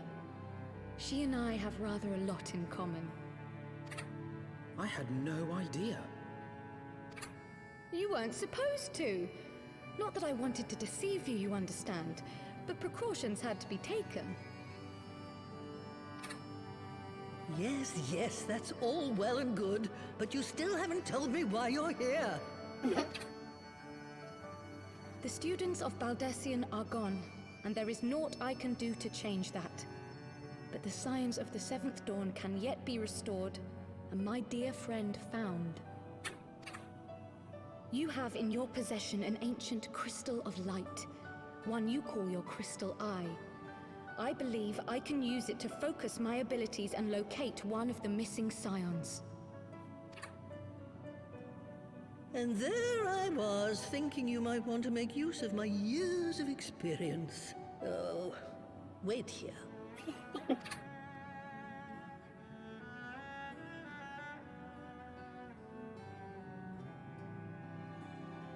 Long did I ponder the nature of this crystal and its familiar radiance, but never did I suspect it was a crystal of light. On the cusp of an umbral calamity, souls blessed with the power of the Echo invariably appear. To aid these, her chosen warriors, Hydaelyn bequeaths to each a slither of her strength in the form of a crystal of light. But as her strength wanes, so too does the potency of her gifts. This crystal, born of an earlier era, is infused with a power far greater than those of this age. Oh, really? You could travel the length and breadth of the land and not find a crystal even a fraction as pure. Its value is beyond measure, as are the risks inherent in its use. Oh, what's No funny two here? manifestations of the Echo are alike. I, for example, can converse with beings of every shape and size, excepting beasts, contrary to what others would have you believe. Language has nothing to do with it, of course. Rather, I am sensitive to the whispers of the soul. Their intent, their very essence even, the traces of which serve to guide the elementals to Y'shtola. I was gonna say, the original story of the first Final Fantasy was that the heroes found 4 orbs. They weren't even actually crystals whenever that story was made. They didn't really have like crystals or nothing. It was just an object that was arbitrarily placed there that they had to they got these orbs, and the orbs lacked the power of light to banish the darkness that was encroaching on the land. So it's kind of cool. It's like, it's not necessarily the orbs from Final Fantasy 1, but it's a moniker of sorts, I guess. Kind of a 14 representation of that item. Far-fetched though it may sound, I believe that with your crystal eye, I may be able to pick up where they left off and follow the remaining trail to Thancred. That is, if I have your permission. So, you might have some lore hounds on this game, but you ain't got someone who tries to look at the connections between the different games. Well, the poor sod's not going to find himself. So, as long as you don't drop it or take it out of my sight, you may do with it what you will. Thank you, Master Matoya.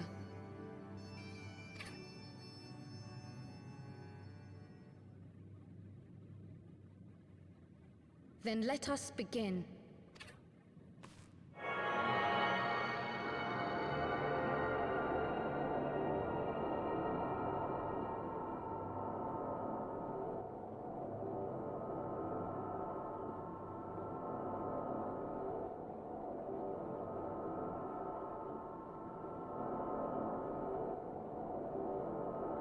From the Black Shroud, the trail continues to the north and west, towards a mountain, the foot of Som Al. It was a near thing, but he was not deposited within the rock. I think. He could have teleported inside a wall.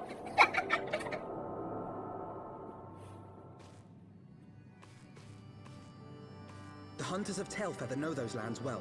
I say we begin our search there. That would have sucked. It's like only a little bit of Thancred's bits are poking out of a rock, and the rest of it's all just gone.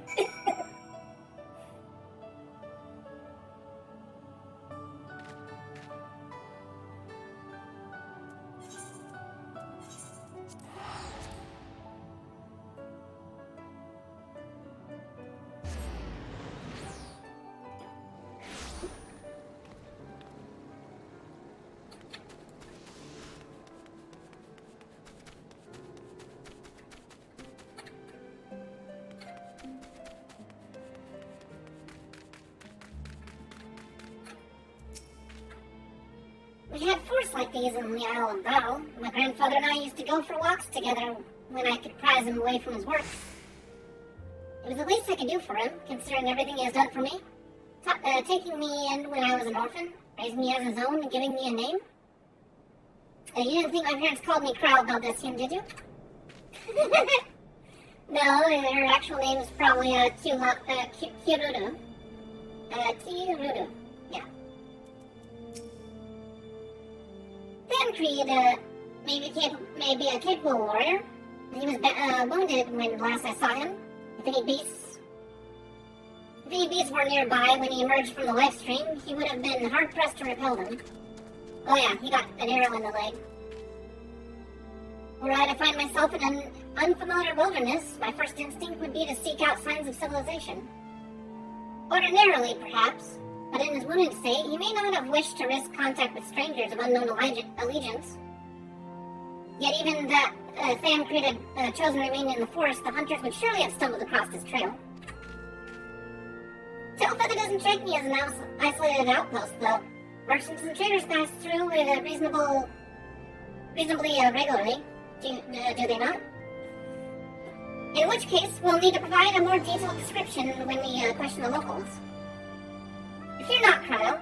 I have already prepared several sketches of Thancred for that very purpose. This is impressive. You drew him from memory? A skill I acquired some years ago for reasons I no longer remember. Yeah, he's a really good sketch artist. I suppose we split into two. I propose we split into two pairs. Each duel and I will inquire at the outlying encampments, while Fabubu and Cryo question the residents of Tailfeather. Afterwards, we shall regroup at Loth Vath and share our findings. Assuming there are no objections, let us be about it.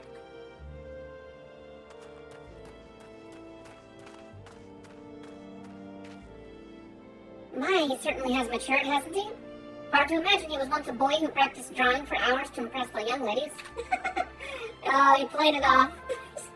Anyway, we had best get started. Find me when you finish making your rounds.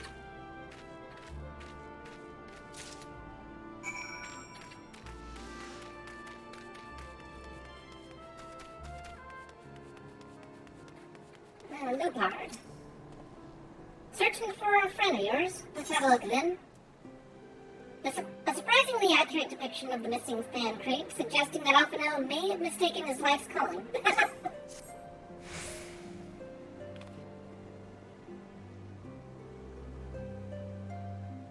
No, ain't seen him around, sorry.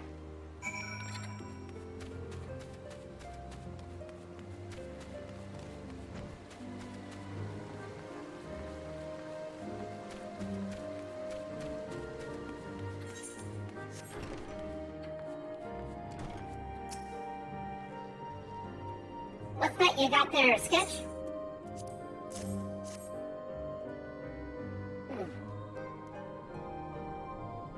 Can't say I know the face. You say he's something of a warrior. I heard a tale the other day of a Hurrian vagabond who brought down a Bandersnatch by himself, and with style. The way they tell it, he was dancing with the beast like it was the bell of the bleeding ball. Sound like your man? Kinda.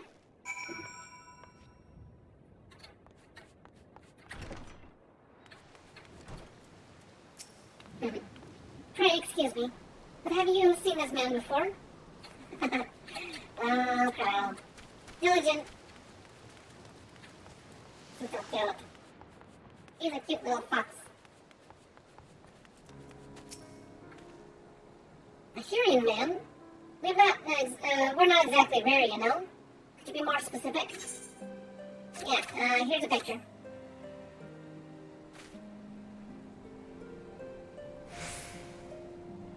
I did spy this one bloke a while back. Didn't get a good look at his face, but it could have been, him. This was beyond the forest, as I recall. Along the river to the west of Tailfeather. I remember thinking he wasn't much of a hunter. The lad was making no effort to cover his tracks, see? That, and he was carrying an axe instead of a bow. An axe? I don't think Thancred would will an axe. He does not strike me as the axe-wielding type. Ah, baby, chocobo.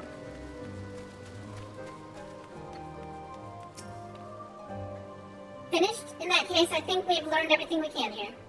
Let's see what the others have found out.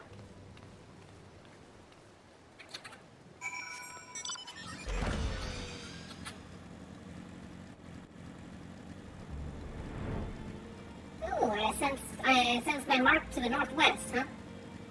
I didn't know I had a mark, but apparently I have a mark. What? The northwest.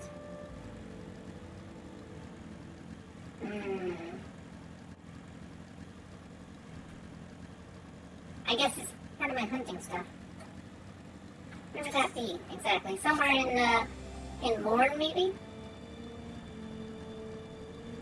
I'm gonna take a peek and double check just in case.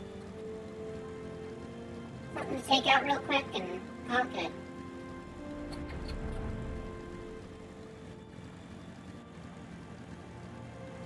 I don't think it'd be there, no. It's probably in Morn.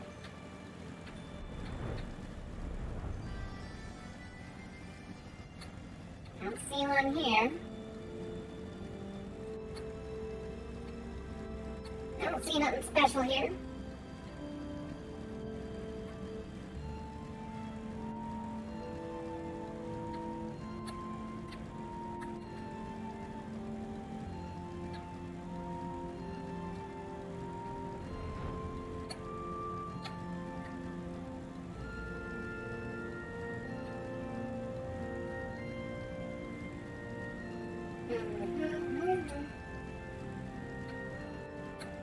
Nope, no special monster here.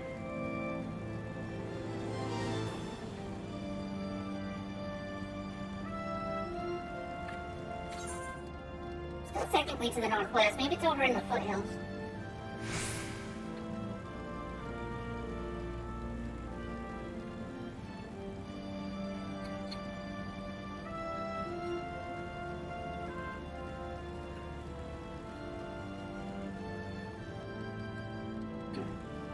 Is there a way out of here? Kinda. Not that way. How do I get out of this place?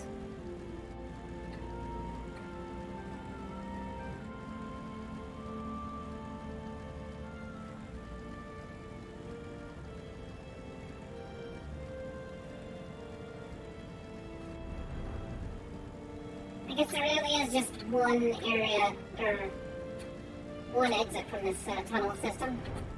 Weird.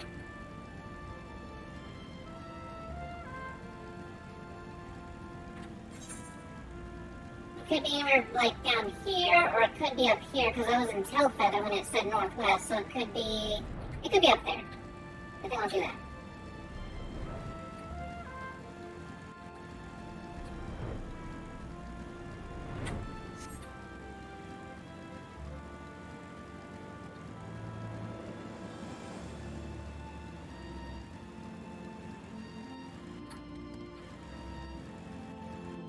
That's something I need to kill, but not one. Not a mark. Hold on.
Oh, it is a Bandersnatch.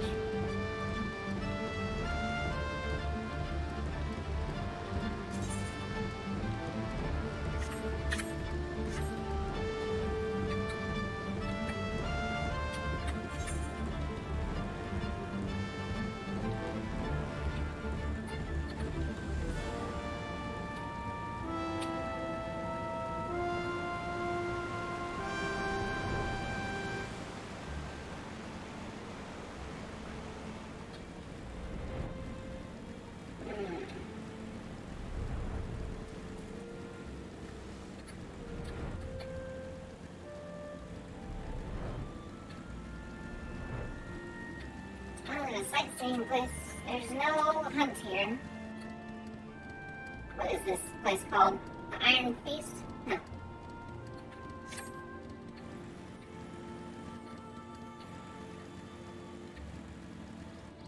It's kind of a pretty little area.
I don't see one here.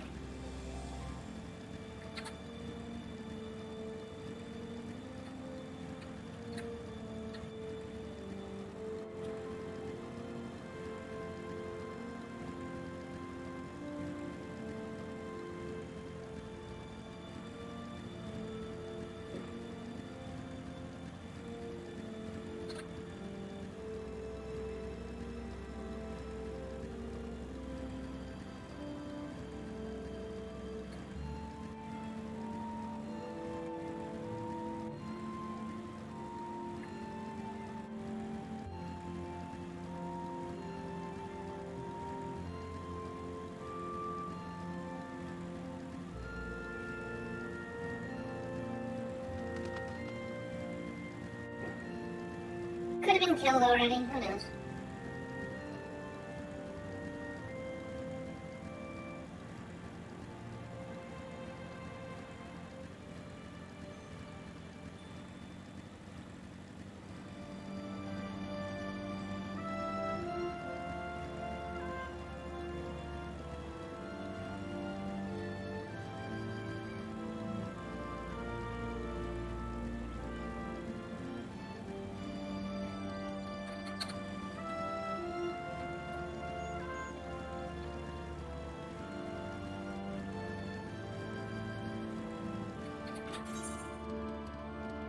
that's definitely not there. Never mind. I'm just gonna go and continue with the story. I don't know where that mark is.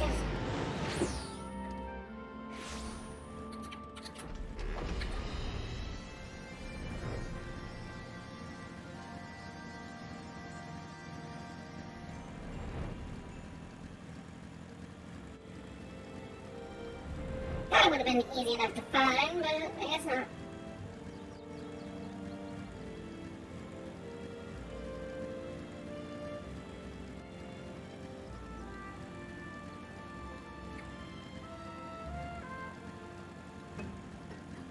Yeah, another sightseeing.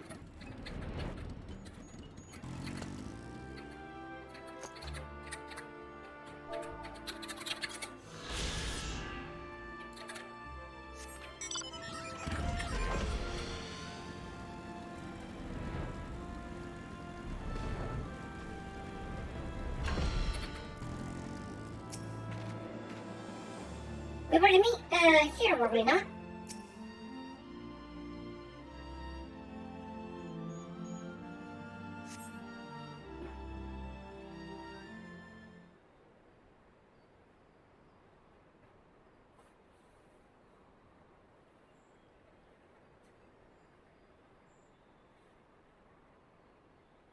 My apologies for our late arrival. We thought it wise to question as many hunters as we could.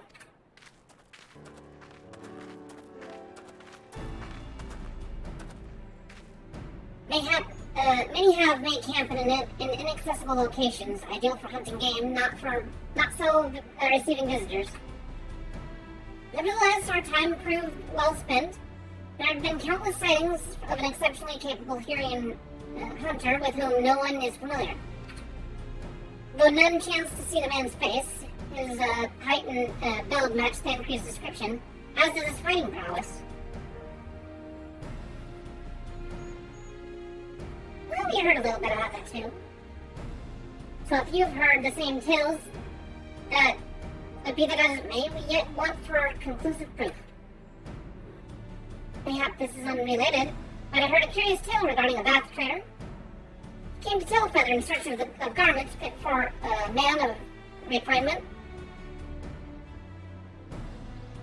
Fit for a man of refinement, which seemed a rather curious description of for one of his kind. You were implying that Thancred sent a bath to market in his stead? Why would he not go himself? Well, if you recall, you yourself emerged from the life stream as naked as your name day. It is a scene I shall never forget. God damn it, Alphino. Really? Is it now? Well, I was pleased to see you. I mean, it was a simple statement of fact. It stands to reason that Thancred found himself in the same predicament. In any case, if he had dealings with the vat, they should be able to tell us, no? Quite right, Cryle, quite right.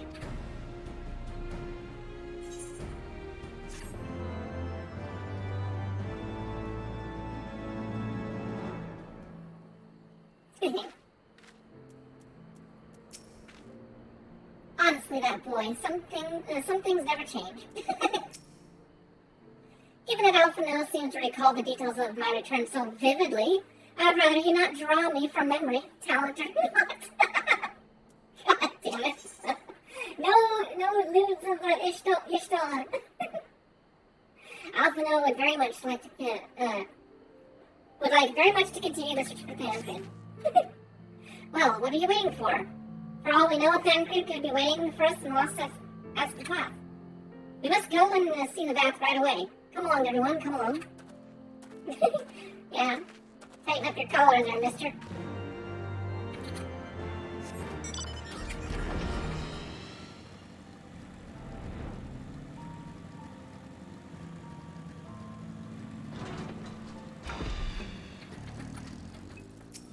I suppose being naked in front of bugmen isn't as embarrassing as being in front of the higher races. Click, click, great hunters.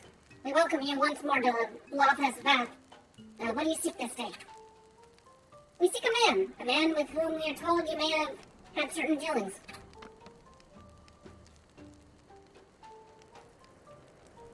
Here's a picture of him. How curious! The hunters tire of godly sport and pursue mortal prey? No, he is not prey, but a friend long missing. Click, click, good. He is a friend of the Bath as well, one with whom we have traded many times. Truly, and you are quite certain it was this man? There is no doubt. Click, click. A fleshling clothed in skins came to us from Solomon, lost in a week. He offered meat and hides in trade, and in exchange we tended his wounds. He brought us much flesh, so hunted skilled a hunter he was. Much flesh. When he asked for a garment, we were glad to provide them. And where is he now? Click, click. Gone to Lothas Bath not long ago, when he heard the one mine we had summoned our god once more. Ravana has returned. Vidofnir did say the Nath had grown as before, but what could Thancred hope to accomplish by himself? Honored Elder, we thank you for your help. Would that we could repay this kindness ere we depart, but we must hasten to our comrade's side. Go, great hunters. At least the Nath claim him as a sacrifice. Click, click.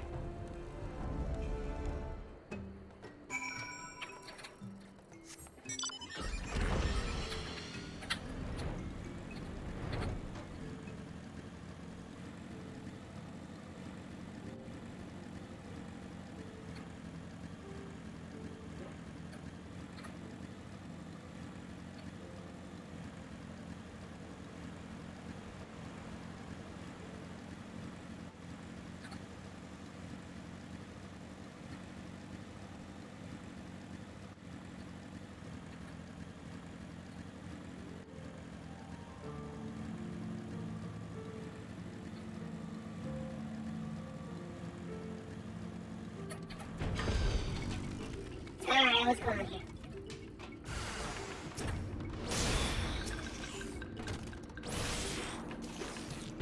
Obviously nothing.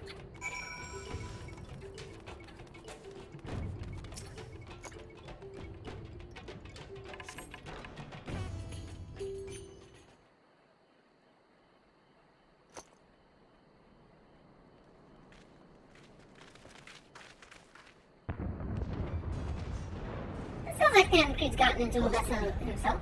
Thancred! It could be Thancred! We must hurry!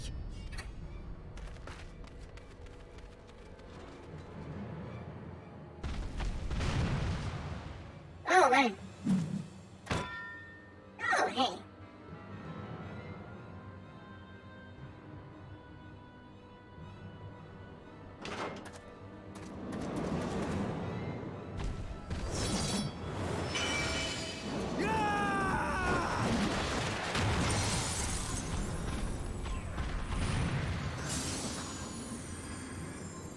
I guess that does that, or solves that.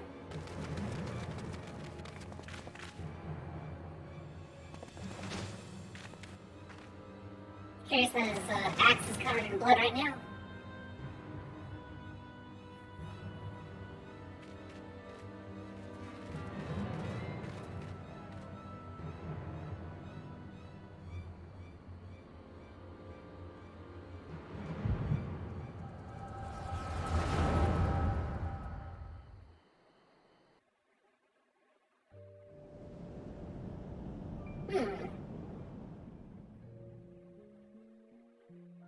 This day, we reclaim the reins of history.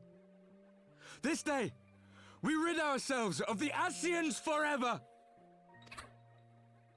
Fools playing at heroes, all of you. Is this how you believe you can save your world? We can and we will, Ascian. You shall see. Or perhaps you will not!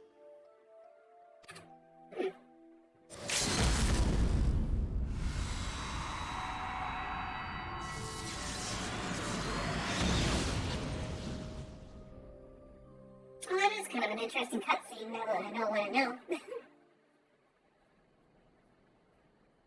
So you are the warrior of light. The savior of Eorzea. Oh, he got a vision of us too, huh?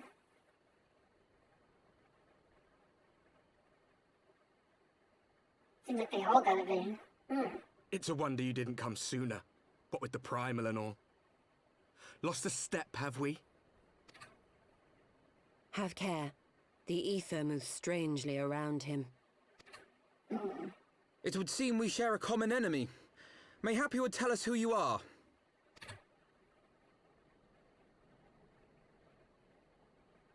Shall we show them?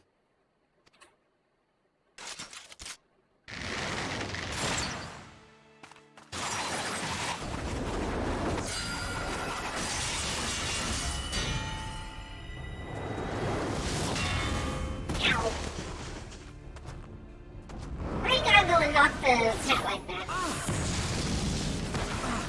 Ow. Well, you just recruited Crow.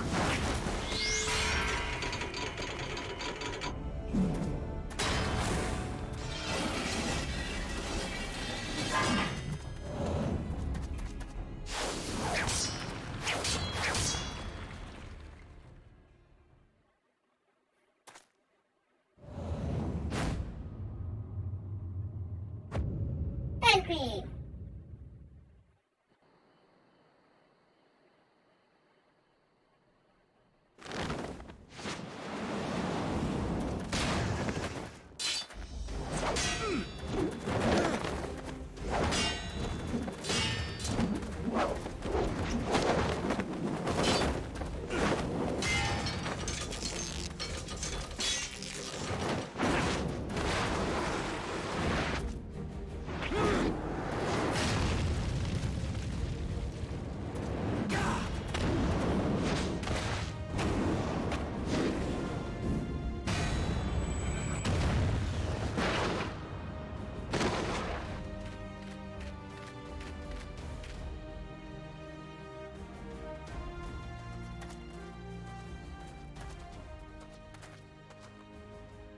Not very sporting of you to interrupt. But so be it.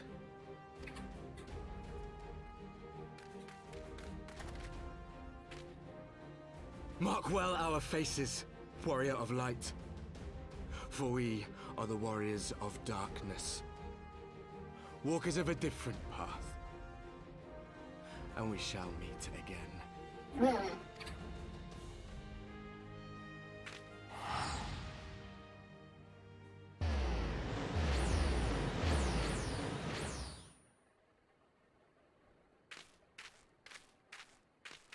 Warriors of Darkness? Really?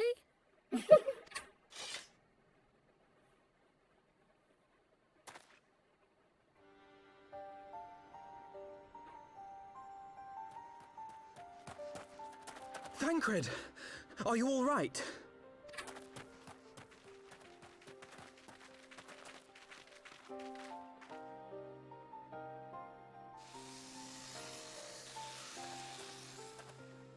Pleasantries can wait. I'd rather not be here when the Nath arrive. Agreed?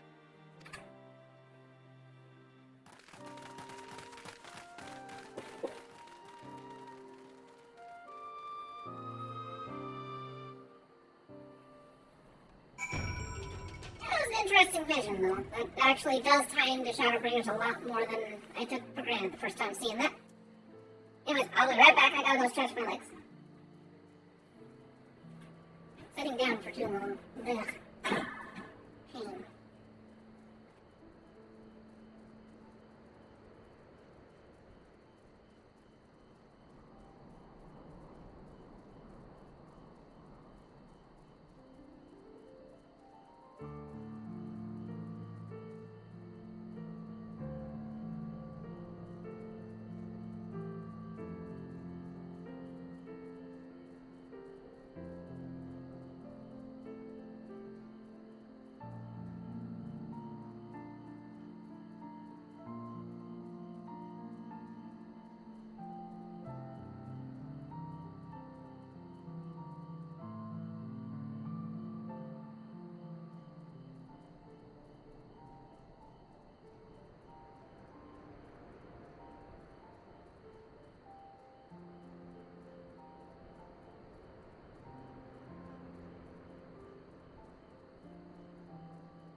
have returned.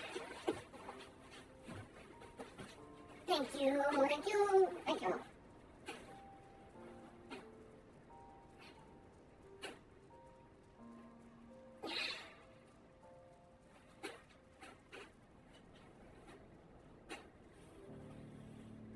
Alright, I should be able to do this for a little bit longer. No problem.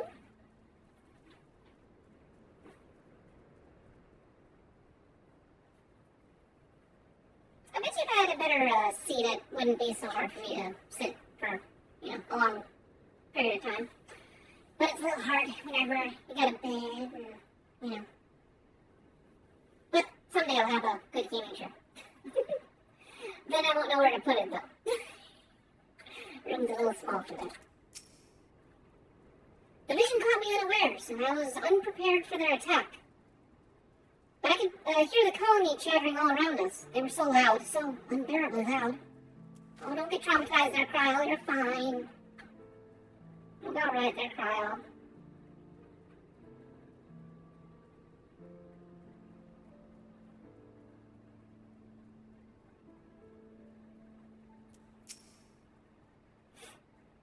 Do you need to sit down? I have water if it will help. We should be safe here. Our pursuers are not like to stray far from the colony. Alright then, Creed. Time for some splaining to do. Suffice it to say, our reunion was not at all as I pictured it. Waiting until the last instant to join the fray.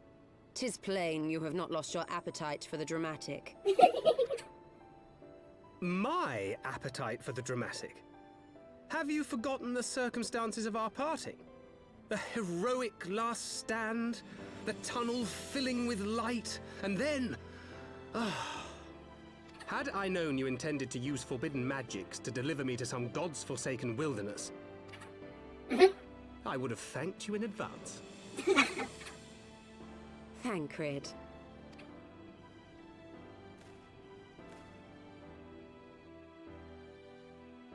If nothing else, you might have warned me that I would emerge from the live stream in the altogether. Also, that squirrel is called a nutkin. It's funny that they decided to put that as the censor. Eventually, I managed to fashion knives from some obsidian I found, and set about hunting for meat and hides. Given that I'm not all that skilled in leatherworking, it's probably for the best that I met the Vath before I was reunited with you.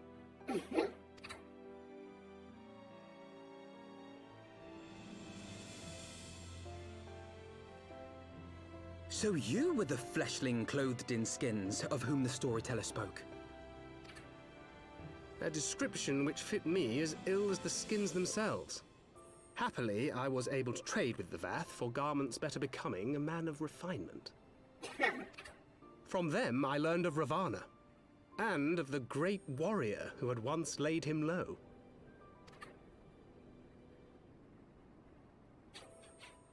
That's me. And thence did you conclude that were you to track the Primal's movements, it would surely bring you into contact with the Scions once more. It seemed a reasonable assumption. I could think of no one else with your enthusiasm for slaying beastmen gods. Until now, that is. Yeah. Ah, yes.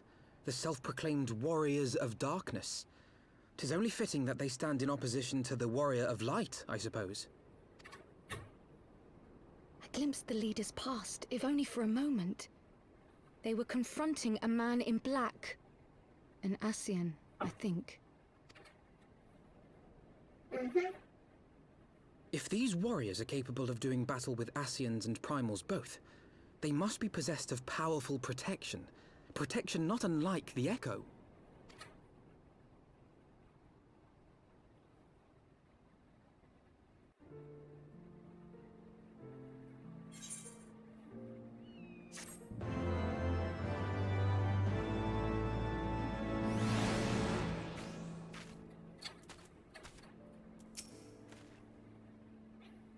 I know what you're thinking, but really you needn't worry. It only lent credence to my tales of heroism. Besides, battle scars are to maidens what loose morals are to gentlemen. A definite bonus. Yeah, but I don't think you actually lost the guy. It would seem the mystery of the axe-wielding cure has been laid to rest. I should have better known than to think Thancred would ever stoop to using such an inelegant weapon. But then, how was I to know there was not one vagabond wandering the chocobo forest, but two? He knew us. He knew you. Did he walk in our memories as we walked in his? Yeah, that would explain the hands to the face thing.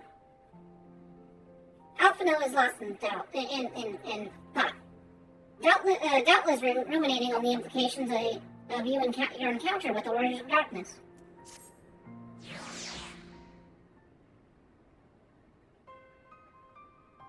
Blessed with the power of the Echo and driven to put down primals, despite his declaration that they walk a different path, I struggle to see how their goals conflict with ours.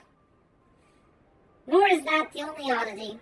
I find it passing strange that such exceptional individuals should have wholly escaped our notice until now. Surely we would have heard rumors and attempted to recruit them to our cause. I recall no such adventurers, and I would not soon forget their like, nor would any of us, I think. One of our primary duties was to scour the city-states for promising candidates, which is how Thancred found Papuku. The memories. It seems like only yesterday that you slew your first primal. Speaking of which, I had the distinct impression that it was not the first time that band of merry men and women had killed a god. I labor to believe why a band of prenatally gifted adventurers has been traveling the land, slaying primals without our knowledge. It would imply gross negligence on our part. Speculation will avail us not. There is far too much we do not know. For the present, we must needs concentrate on what we do know, namely that Lord Ravana is no more. Vidofnir must be informed. The news may render her more receptive to Sir Amaric's invitation. Since you seem to be have affairs here well in hand, I shall take my leave. Simply being in the vicinity of this colony is giving me a stinking headache. If you have need of me, I shall be with Master Matoya. I would beg her to have assistance in the search for Menphilia. Wait, Menphilia is missing? I thought she escaped with Papuku. I shall explain on the road. Much has happened in her absence.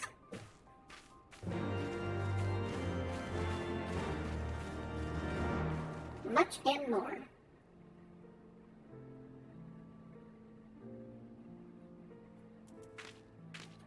Alright, Vidofnir, are you good?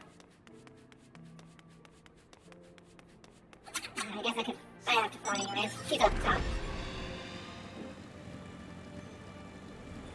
Through the hole.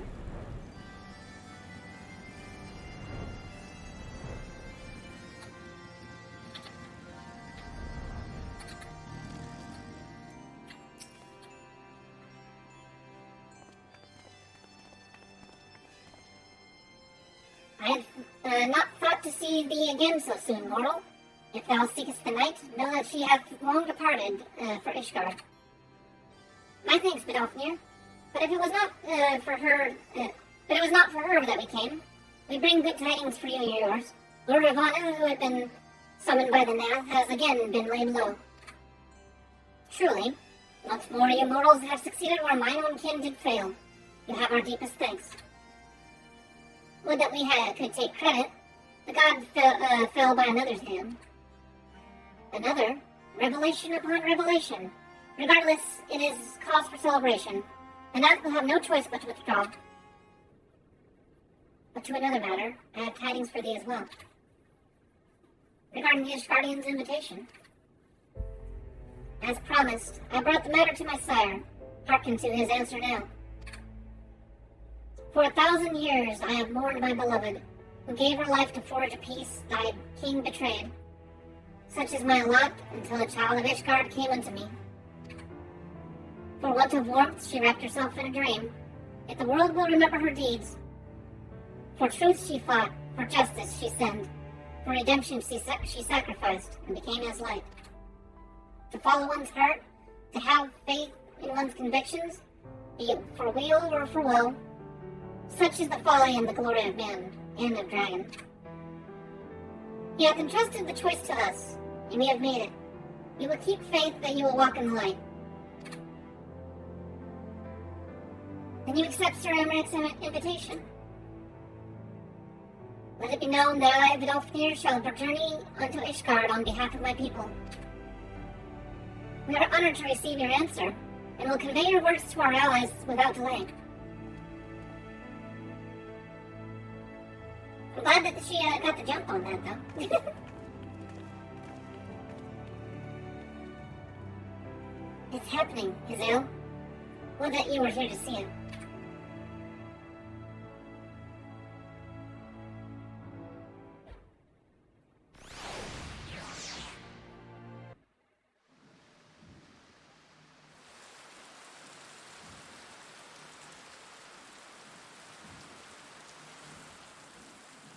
Even as the Scions celebrated the return of a long-lost friend, honorable men plotted to deprive them of another.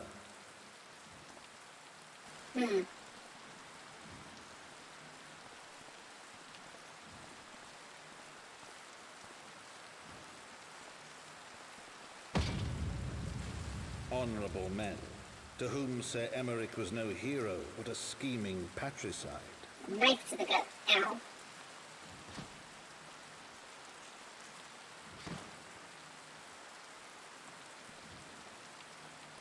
Honorable men who would fain wash the paving stones of foundation with the tyrant's blood. Honorable men whose knife in the dark was the spark which set the city aflame, and who sang as it burned. Why were they going for a walk in the rain? Seriously? Seems like a bad time to go for a walk.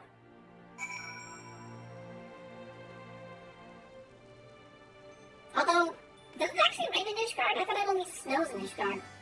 That's weird.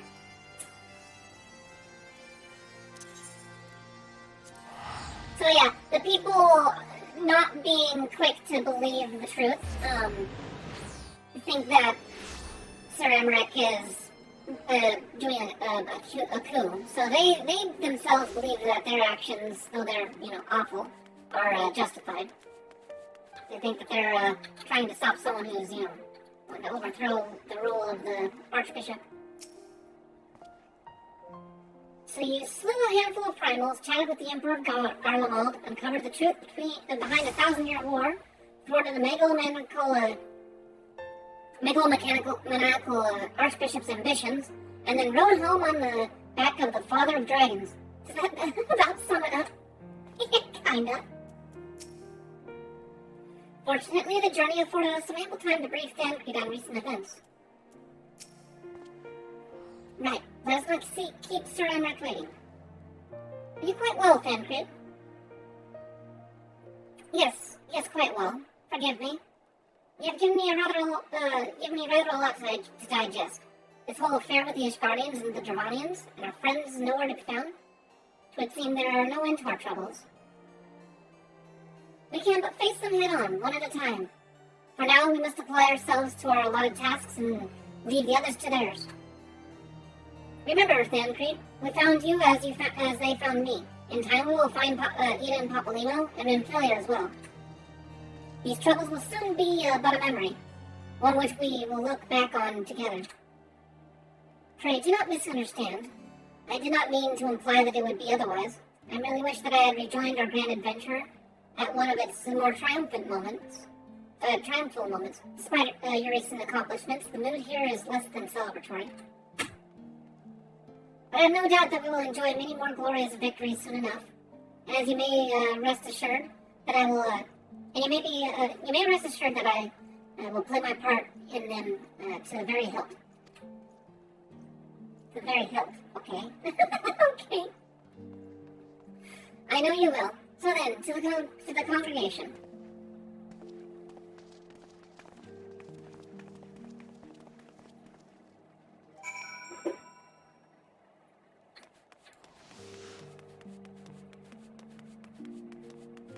Oh my goodness, they're still out here. Wow, they've hardly gone anywhere.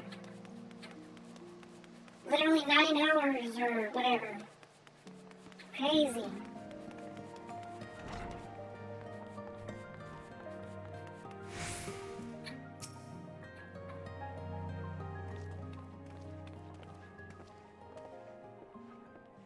You have returned.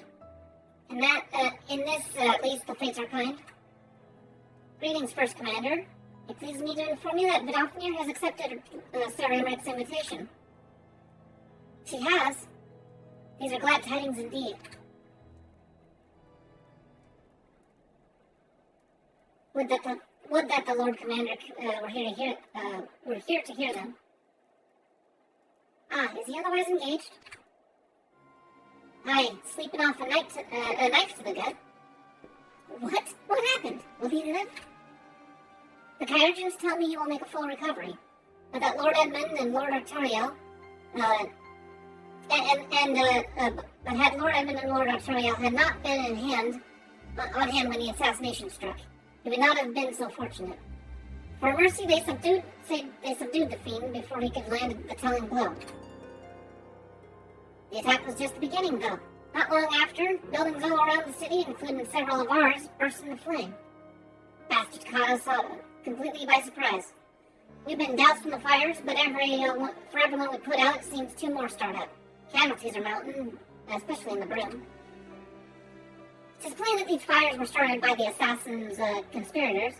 Until they have been rounded up, there will be no end to this. Will you help us find them? Hey, Willem! Well, did you sleep well? Then let us be about it.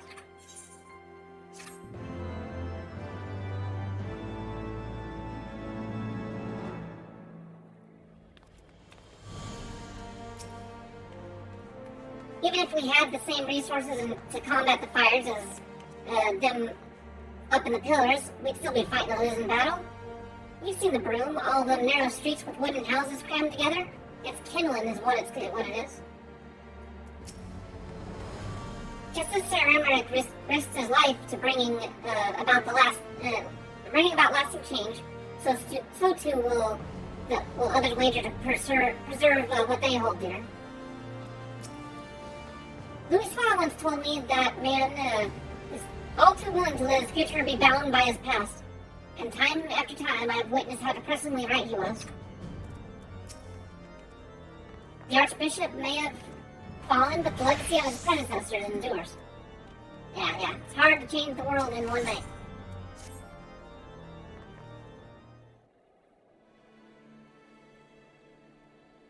The flames are spreading. We must needs begin our investigation immediately. Witnesses must be found, suspects must be identified. Have you been able to determine the precise locations where these fires were set? Mayhap there's a pattern. If there is, we have yet to discern it. Fires have been reported throughout the city, in both the pillars and foundation. Indeed, given the size of the area affected, I think it best to divide our forces. Master Alphino, Mistress Y'shtola, I would have you take charge of the investigation in foundation. As you wish. Mayhap Tataru can be of assistance as well. Me and Fapupo and me will get the pillars. They'll like me up there. The only question is, with the grizzled old rogue skirting a pose over there, be joining us? Oh, what? Oh, he's talking about Thancred. Thancred, of the Scions of the Seventh Dawn. And may I say what a pleasure it is to meet you too, my lady. I'll bet. The name's Hilda, a Scion, eh? And here there I was thinking I found a fellow ruffian amongst all these illustrious patronages. I will remain here to coordinate the fire-quenching effort. If you learn aught of value, pray inform me immediately. That is all.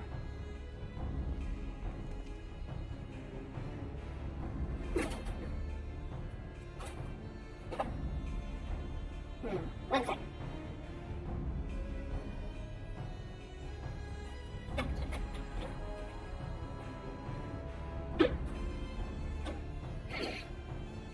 While we could be stifling through charred rubble, or shifting through charred rubble and questioning random passerby, in my experience, every town has at least one individual who can be counted on to know things she should not. Well, who do we have in mind? The infamous Lord Emmeline de Forton. Lover of women and wine, although neither cared for him that much. They say he could gossip, he could gossip for Ishgard.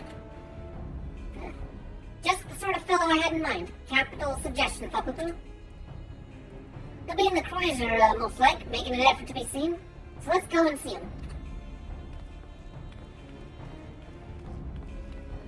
Grizzled, I will accept, but old? Yeah, Dad Cream.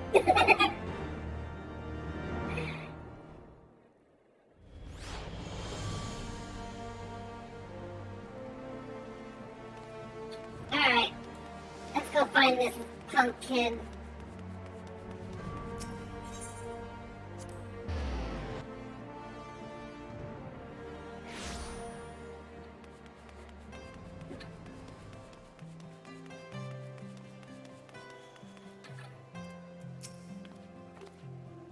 Someone once said that a gentleman is rather than, let's see here. Someone once said that a gentleman is rather than does. And in Lord Emmeline, I sense we have living proof. Okay. Well then, go on then, talk to the daft sod. Mistress Papu, I fear Lord Emmeline has once more strayed from the path. As so often been the case, his renewed enthusiasm for martial training gave way to frustration and disinterest at the first sign of difficulty. Of course. Well, if it isn't Papupu, dearest of all my friends. You're looking rather glum. Something the matter, old girl? Quit calling me old. Yes, the arsons. Dreadful business, that, and awfully curious, wouldn't you say? There doesn't seem to be any rhyme or reason to it at all. Naturally, we've doubled the guard outside the manor, along with most of the other houses. Can't have the old pipe going up in flames, after all. Oh, in case you're wondering why the hop line is awash with refugees, the lower levels of the vault have been opened to those unfortunate souls who have lost their homes. Sir Emmerich's orders, from what I hear. Remarkable man, not even a knife to his ribs can keep him from his duties. Actually, old girl, if you were thinking of questioning the refugees, I should be more than happy to accompany you to the Hopland.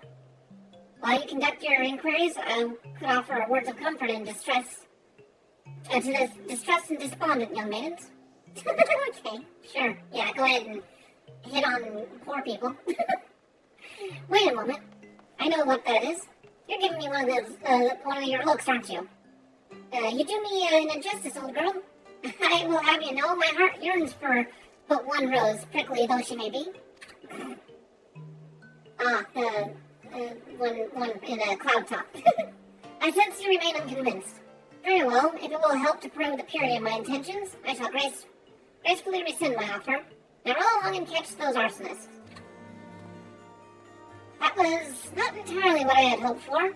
Whose idea was it to come here again? Never mind. For our next step, I suggest we divide our forces. While you question the refugees in the Hopland, Papupu, I shall investigate the locations where the fires were set. Would you be so kind as to join me, Hilda?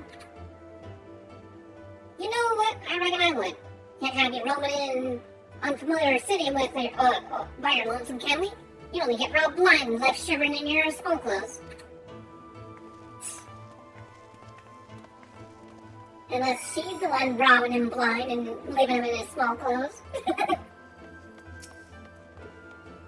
I shall detain you no longer, old girl. Good luck with your investigation. My lord is a gentleman of unassailable principles. To assail them, after all, one might first need to locate them.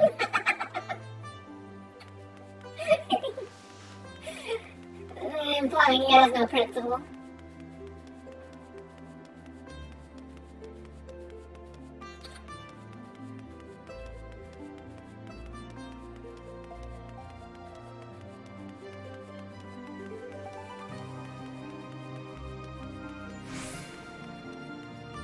Question these guardians in the hotline, and, I got a question for you different people. I was about to pull out my mouth, and I can't do it here. Darn it. Okay, go get yourself myself a drink.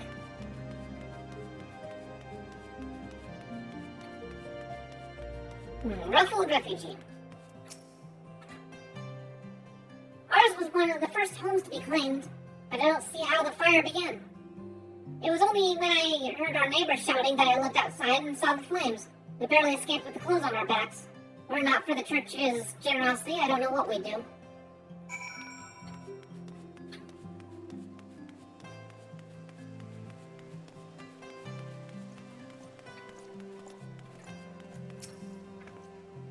It's all gone. Everything's gone. There was a man with a satchel. I saw him kneeling outside the window, and then there was smoke everywhere. It was so hot, I couldn't breathe. I don't remember how I made it out.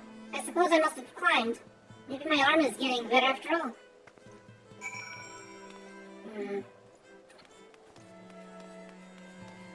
Vault priest.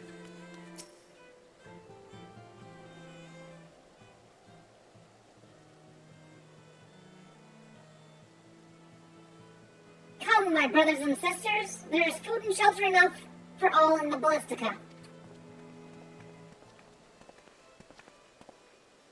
Allow me blessings upon you, Father. I confess we are not sure if we should come. We were not sure if we should come. There are so many unbelievable tales these days, like the Archbishop and Ceramic and the Dravanians. Trust in your heart, brother, and pay no heed to the lies of lesser men. They seek only to lead you astray. Do you require succor as well, miss? I require you to stop spreading bad misinformation. So the Temple Knights have begun their investigation at last. Good. This madness has gone on far too long. Would that I could do something to aid you in your search, but I have a duty to these poor souls. Farewell, and may the Fury guide your steps. Yeah, so, your eternal war, it's still happening. The Dragonians are totally not trying to make peace with us. Alright, rendezvous with Tancred. He is down there.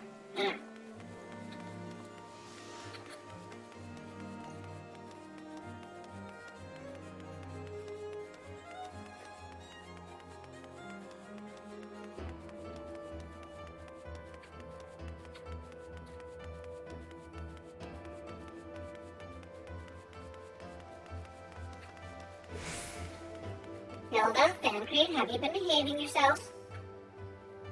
Finish them? Oh, short. Don't be short with me. I can be short with you. Ah, there you are. Anything to share? Huh. We will require more than muddled testimony of a traumatized girl if we are to identify the culprits. While we were questioning the refugees, we inspected the scenes of several of the fires, including one near St. Renema's Cathedral, and another near the Tribunal. For mercy, neither structure suffered significant damage.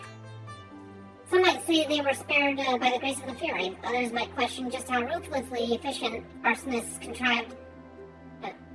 how such ruthlessly efficient arsonists contrived to fail so miserably on the two locations where their target was the bastion of Ishgardian orthodoxy. Nothing conclusive, of course, but it does give one cause to wonder. Alphino will doubtless have an opinion.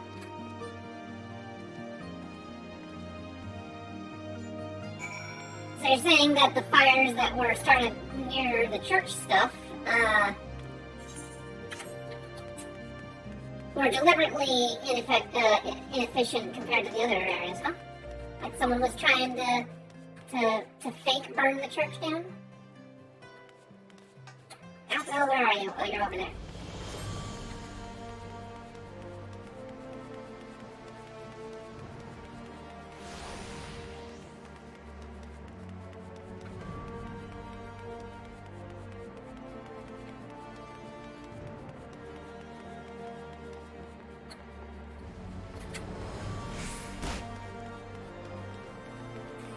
Right now we're starting to change the Ishgardian lifestyle to let them know that peace really is about to happen between the Ishgardians and the dragons, but not everyone's so quick to believe it. Thought to take a stroll through the broom and remind yourself how good you've got it. I swear, you people. Ah, shut up. Tara, what's wrong? You should have seen the way Alphino tackled him. Yeah, recklessly? Good, now that you are here, we can proceed with the interrogation.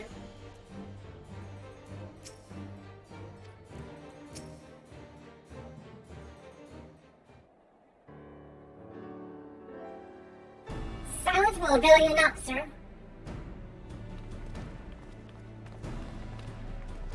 Ah, Papupu. I was just about to summon you. As you can see, we have detained a suspect. We found this man loitering near the remains of one of the stricken buildings. According to eyewitnesses, he also was present before the fires broke out. We wished to have words. He did not. We insisted. Let me go, damn it. You've got the wrong man.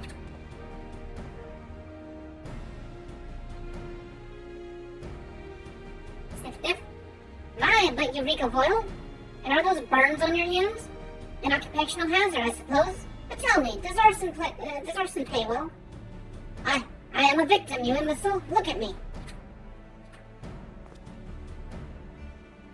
Aye, that you are. After a fashion. You should know that your pious patron has already spun us a delightful yarn about how his pet mongrel slipped the leash and set about burning half the city to the ground. Not very noble of him, I grant you. But then these highborn types really do show loyalty to their pets. In fact, he called you a rabbit. And begged us to put you down. That's Bolus. He's the one that told me to keep going. Well done there, Tancred. Even a sinner such as me could find salvation in the Fury's work, he said. I left it behind. Tried to. With all my heart. Said my prayers every day, like a good man. But he came to me. He came to me. And there you have it, Hilda. Would you be so kind as to escort our friend here to the congregation? Aye, so long as you don't mind if he's limping when he gets there. Oh, gonna get his ass kicked on the way there. Let me just break one of your knees, why don't we? That was incredible, Thancred. But how did you know he would confess? Well, I've seen his like before. A troubled soul manipulated by men of power and wielded as a weapon. I cannot be certain, of course, but given the stakes, I thought it worth the risk. And if our captive had called your bluff, must we entertain hypotheticals? The world is, as it is vexing enough. Thank you, Thancred. Whether by luck or judgment, we have at last confirmed that these arsons were orchestrated by a person or persons of influence. I think it best that we now return to the congregation and discuss how best to proceed.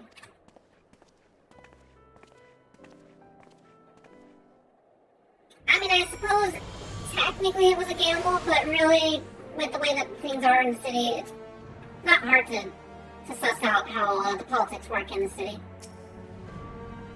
Ah, yes, about that. Think the 12 you've returned to us. But what happened to your old outfit? Well, at least he's got an outfit on. Wouldn't want to get too much of Thancred on our, Are you still throwing snowballs at me, little bastard?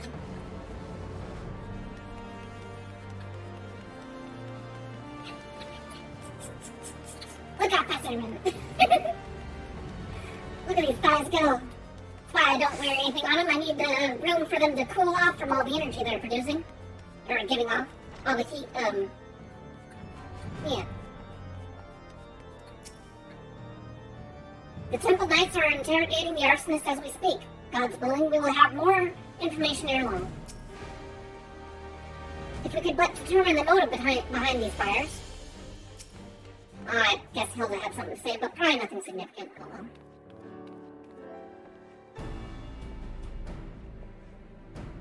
On behalf of the Holy See of Ishgard, I thank you all. The man you apprehended is being interrogated as we speak. Though he fell silent upon realizing we had not turned his master, he will soon tell us what he knows, one way or another. Oh, good. I'm glad that we condone torture in this town. Pardon the intrusion, First Commander. Ah, Lord Arturio. Are you come to see your father? He is attending Sir Emmerich in his chambers at prison? I am. He bid me bring this salve. Then do not let me detain you, and thank you for your kindness, my lord. In times of trouble, every man must do his part. Would that I could do more.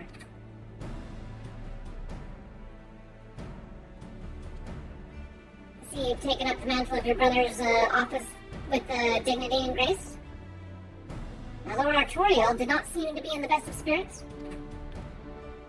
'Tis little wonder, Master Alphino. His father is widely slandered, and his half-brother not yet cold in the grave. Yeah, he's got a lot of reputation to somewhat, salvage. And hold on to what little he has. The past belongs to the dead. The future is ours to do with what we will. It was not so long ago it was. No more farewells, not for a good while at least. How desperately we cling to that which we hold dear, knowing all the while that a day will come when we must let go. Humans are hard to change. They don't handle change well. Not often. I do not mean to diminish our accomplishments, but until we identify the ones who ordered the fires set, our work is far from finished. Between the various conservative and religious factions in Ishgard, I dare say there's no shortage of parties who would like to see the status quo preserved. Do any likely suspects spring to mind? Yeah. We'll have our answer pretty quick. Far too many to count. Lord Commander, your wounds. Yeah, don't open them up again. Are healing well. Thank you. Time is of the essence. Lest we forget, these men would sooner put their own city to the torch than see it change. When our enemies learn that we have apprehended their arsonist, there is no telling how they will react.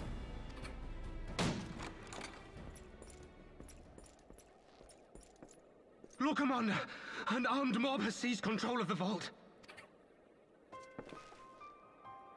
And now we know. Tell us what happened, sir. Spare no detail.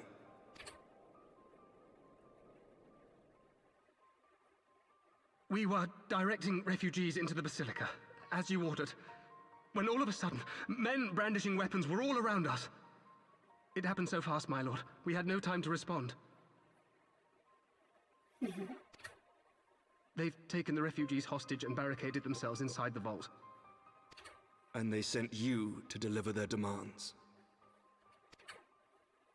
They, the true brothers of the faith, demand that a conclave to select the next archbishop be held forthwith. Furthermore, they declare that you, Lord Commander, are guilty of patricide and high treason, and that you must surrender yourself at once to receive of the Fury's judgment. What? Shush, Kitty. Ridiculous! I mean, do they honestly think that executing Sir Emmerich would change anything? That the truth will somehow die with him? These fundamentalists rage against the passing of the old ways, unable to accept there can be no going back.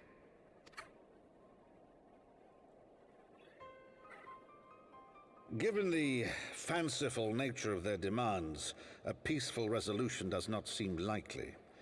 If the hostages are to be rescued, it will be by force, I fear. Agreed.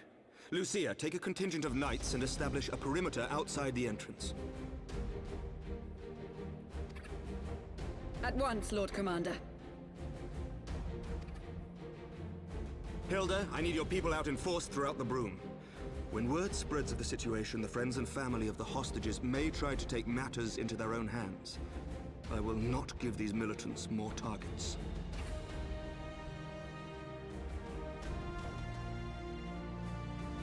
I shall lead the assault on the vault.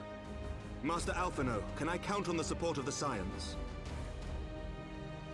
Of course.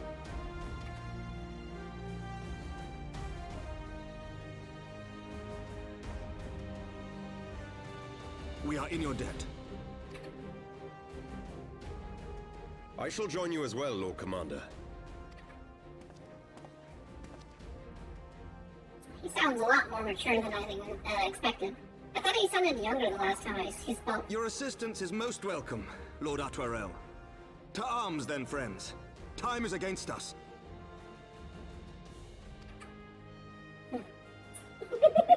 I have the protagonist nod nailed to his science.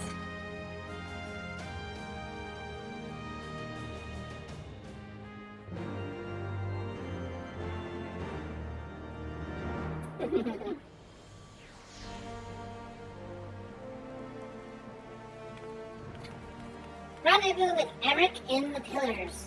Alright. Time to make that long run to the Hopland.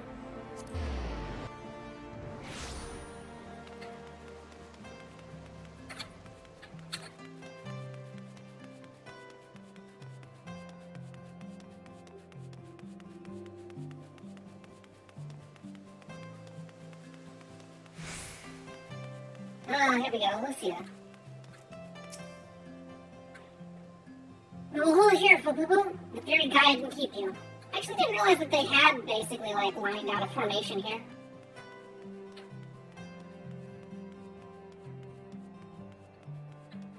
Alright, who do I talk to? Oh, I'm not even talking to the right person here. Hey, Rick, where are you at? Oh, you're all the way over there, what the heck? Why are you way out there?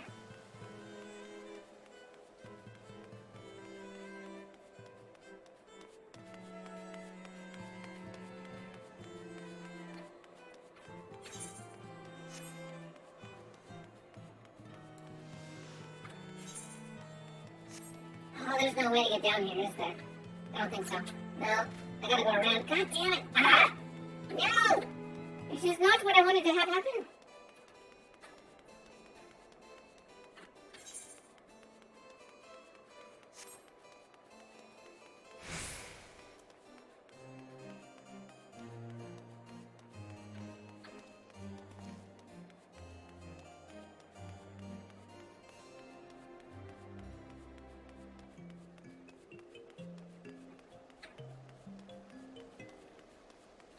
Why are we gathering over here? I thought we were supposed to go to the vault. I think it's because when it was first released, they didn't want to have like too many players squished up at the vault area for like different story steps. Maybe. Concentrate on freeing the hostages. I will tend to their wounds. Just like old times, eh? Ready when you are, Fububu. Actually, that makes sense though. I've never actually accidentally been up that direction. I just went straight for the quest objective, so I never noticed the line of guards that were standing outside the vault like that. Do not concern yourself with my safety, lest you forget I am too of a knight. Listen well. We will enter the Ballista silently via the escape. According to our latest reports, there are at least 6 hostages being held within. The numbers and readiness of the true brothers of the faith are unknown. I am told one claimed to have served under Thordan the Seventh. Might the same be true of the rest? Given the swiftness with which they seize control of the vault, I think it highly likely, yes. Which means they may well possess the knowledge required to turn the building's defenses against us. Be that as it may, we have no choice but to press on. Lord Artorio, you are a brave man and true, but none would dare question your honor if you chose not to risk your life in this endeavor. Are you certain you would join us? I am no stranger to the battlefield, Sir Emmerich. My arm will not falter. My shield will not break. How long you have been a witness, we shall bring these fanatics to justice.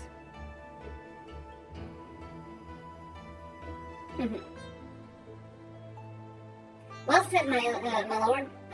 Friends, follow me. We shall do it normally, even though it's a very hard one. This one is actually pretty likely to fail if you don't know where you're going. I imagine no small amount of people get confused how to go here. To see our presence, blah blah blah. Remember, saving the hostages takes precedence over all. Keep in mind your attacks, and yeah. Alright, who is a conjurer in this group here? No one else that I see, so I'll just take them out.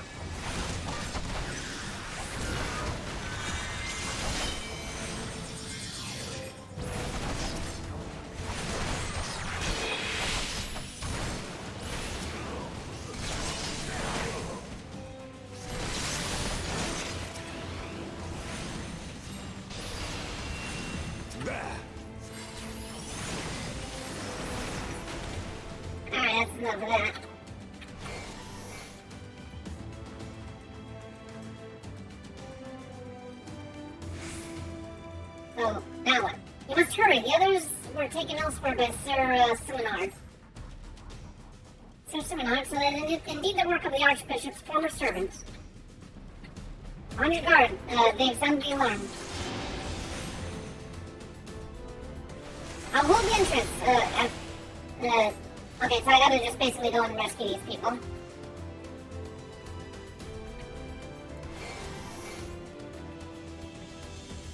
I think. I'm pretty sure that's what I gotta do. Unless I gotta attack them. Maybe. Do I gotta go and help these people? Oh, there they are. There's all these people. I'm gonna get my butt kicked. They're not even ready for me.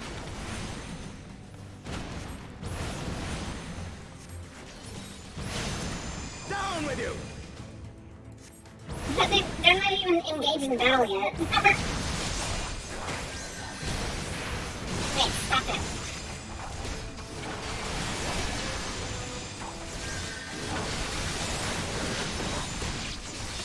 Yeah, leave them alone.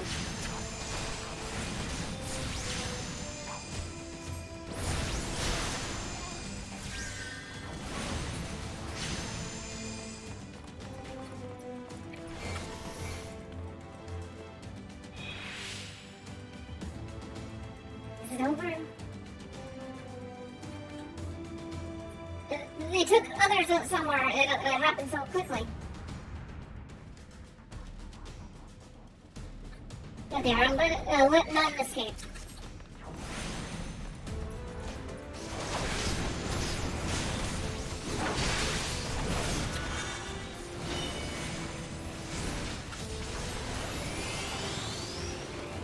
This might put the room to the quarry.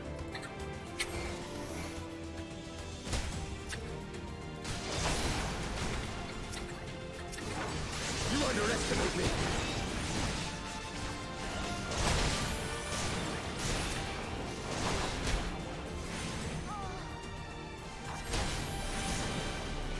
Ah, damn it. Make me drop my stuff.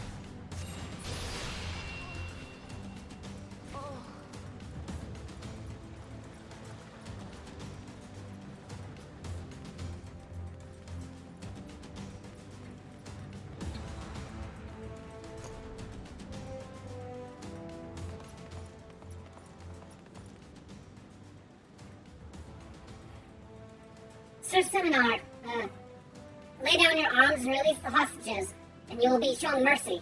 I give you my word. Ha! The word of a heretic and kinslayer, I would soon trust a dragon. Activate the knights, we shall show the hostages the same mercy he has showed the Archbishop. You're fanatical to a fault.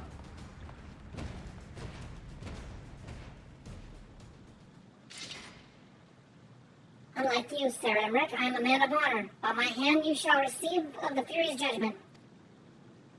So it is to be a trial, then. Lord Artorio, Filippo, leave us and save the hostages. I will deal with Sir Seminard. Sure, well, you're wounded? Okay, whatever. Oh, Holland, your judgment, raise up your righteous and cast down the wicked. Oh, shut up. Just committing genocide on these people.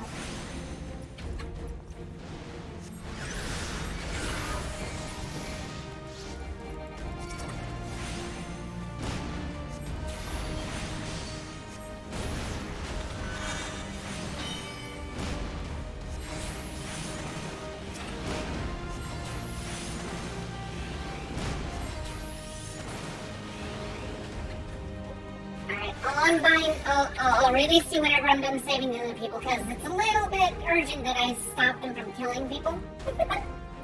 Only a little important. Like this over here. See, they're already attacking the other hostages.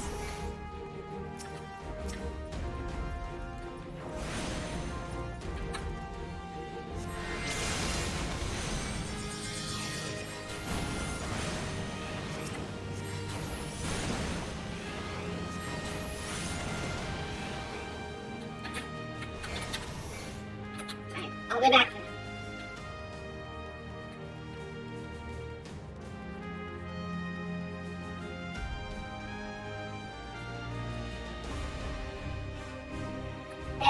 Guys, there's stuff happening back here. What the heck? Oh, it's not here. Do I really have to rescue him now? Maybe I gotta do it. Ah, I'm messing up. Maybe I gotta release him before more of them show up. It is almost midnight, my time.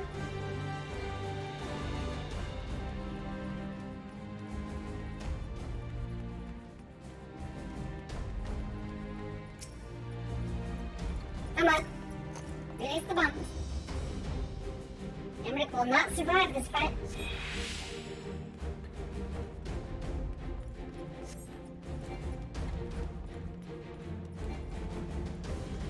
He's very quickly getting his butt kicked by this other guy. Almost spent for people. Let's go to his aid at once.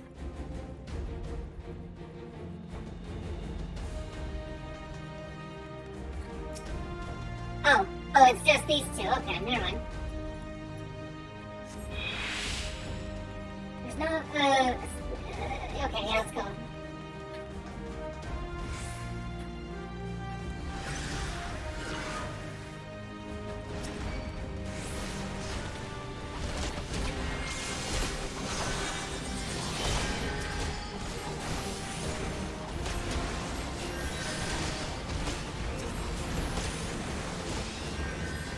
This knight does not yield!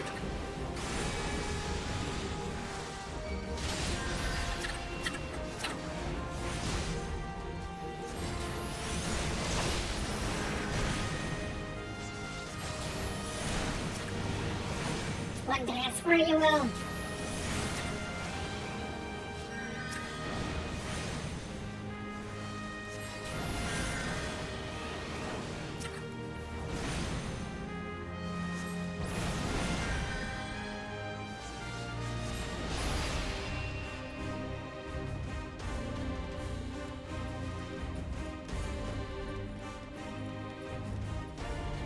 You better heal up there, Emmerich.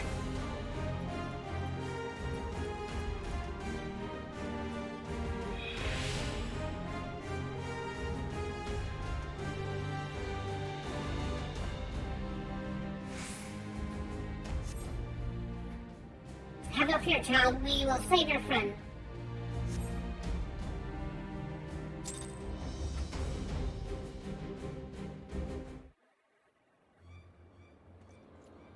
Where is he? Where is he? Where is she? Where's Scarecrow?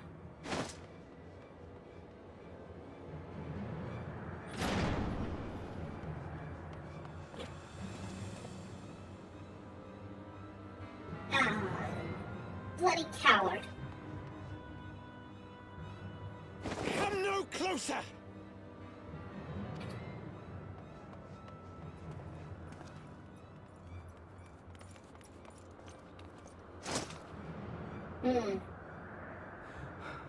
You have nowhere to run. Release the girl and surrender. Wrong choice of words there, Emmerich. Surrender to whom? The blasphemer who throws wide the gates to our enemy? Who breaks bread with him and calls him brother? Ungodly swine! I would sooner die than surrender to you. Be gone from this place, you demon of Satan! Is it godly to spill the blood of an innocent child? To burn the homes of your brothers? Tell me, priest, is that godly? Do not speak to me of godliness, heathen! Your father's blood is on your hands, as is hers!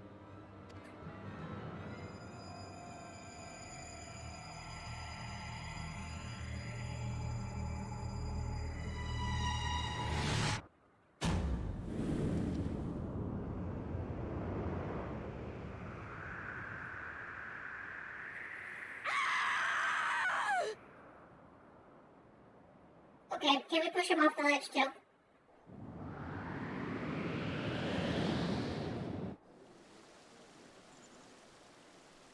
Splat.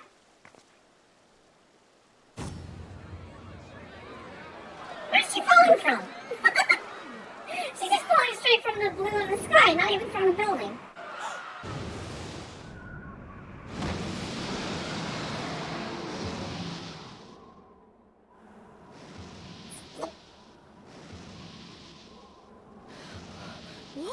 Bye.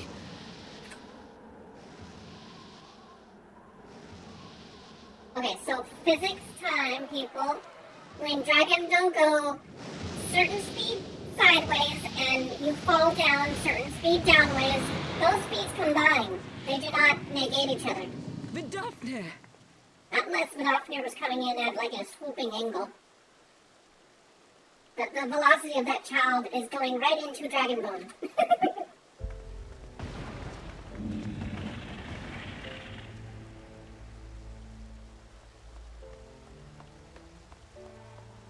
Well met, knight. Mayhap I chose an inopportune moment? Not at all. Pray forgive us this most unworthy reception. We are honored to have you with us, and right glad of your aid. Fortune delivered the child unto me. I had but to receive her. Yeah, no, it's a good thing, Thank you for saving me. Thou art welcome, child.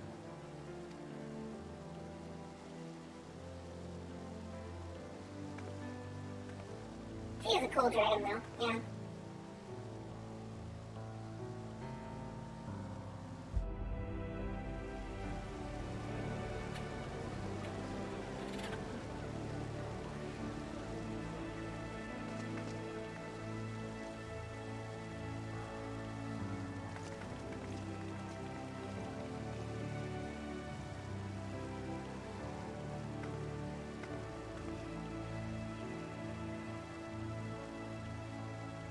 Never did I think to be indebted to so unexpected a savior. But full glad am I to be so.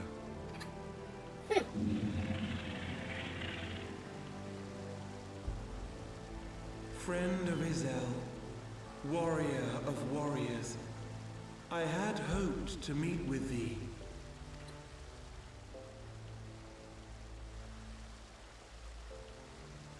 I bear a message from my sire. From Gracefelder?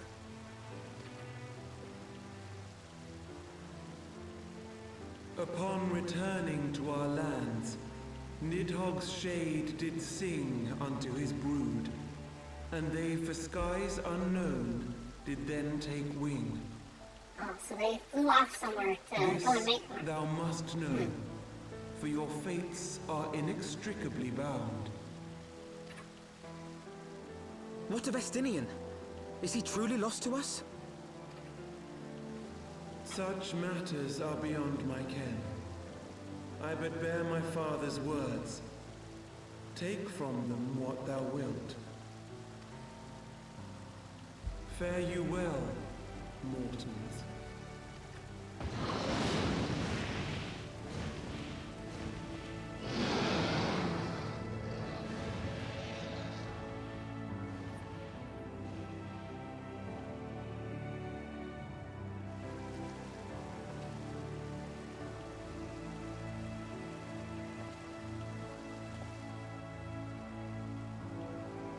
So it is as they say then.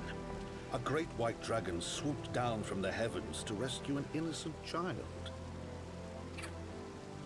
A most unexpected turn of events, but not an unwelcome one. The people will not soon forget this day. Yet how will they choose to remember it, Sir Emmerich? And will these events serve to bring man and dragon closer together, or drive a deeper wedge between brothers? After 1,000 years, the world these men once knew is changing, and with ungentle swiftness to boot. Though their actions are misguided, their sentiments are only to be expected. You may be sure that others will rally to their cause. I share your desire for a lasting peace with the Javanians, I do. But I would not see it built on the bones of our countrymen, nor on our own.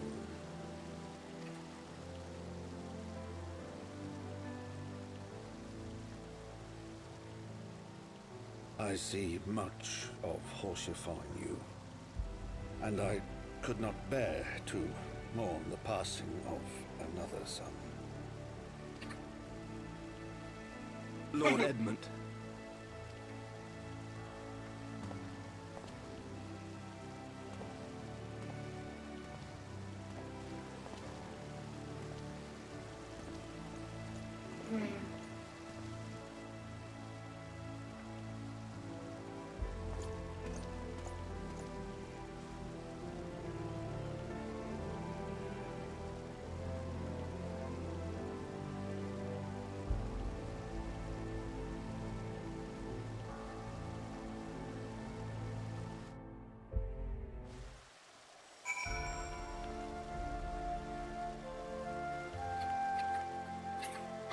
Yeah. Well, that was timely. Vidofnir must have been circling for hours. Yeah, no, definitely. In the moments before Vidofnir appeared, I contemplated teleporting the girl. Thank 12 that I did not. Don't just happily make people flow, okay? We're not gonna send people into the ether left and right.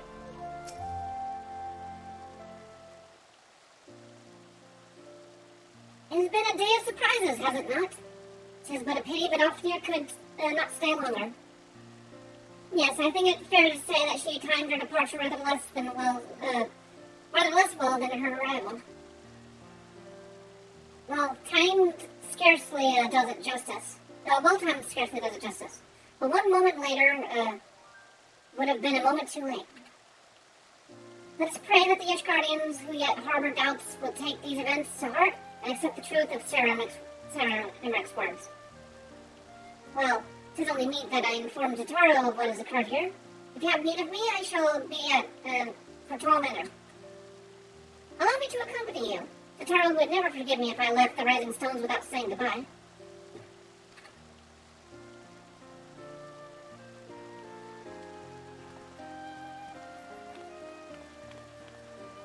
A moment, Footboo. I wish a word. Tell me, does Thancred seem quite well to you? I'm not sure how to put it into words, but it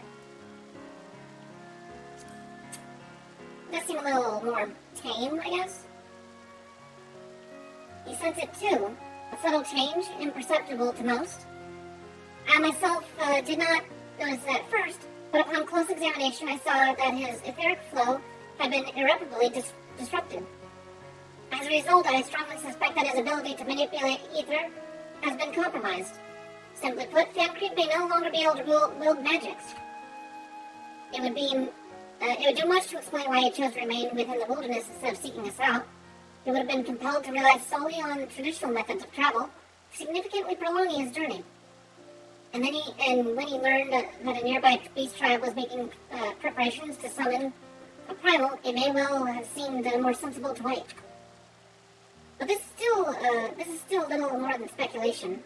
Until I have proof, pray speak no word of it. Sure. Right then, I should be on my way.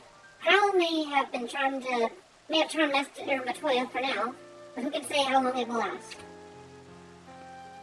Yeah, go check up on your friends. Make sure that the old granny isn't driving a new person crazy. Or are you perhaps worried that someone else might take your place as pupil, huh?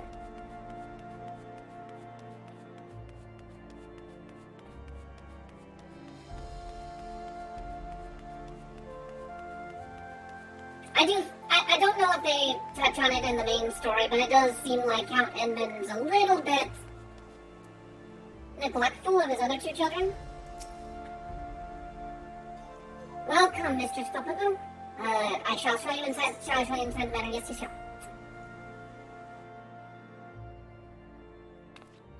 I mean, to a degree, I imagine it probably is understandable. I mean, but Lord Edmund told me all about what Vidofnir did. Gods, how I wish I had been there to see it.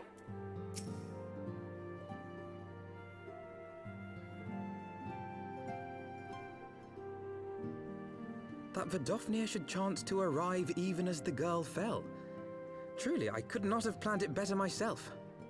I'm going with Thancred's, where she was literally circling for a while.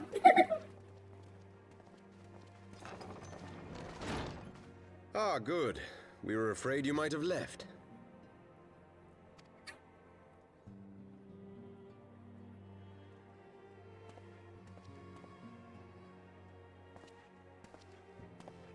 I get A shield, my lord?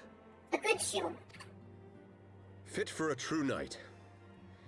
An expression of our gratitude to you and yours. Long overdue. I don't think I can build that big of a shield. It's more like a tower shield to me.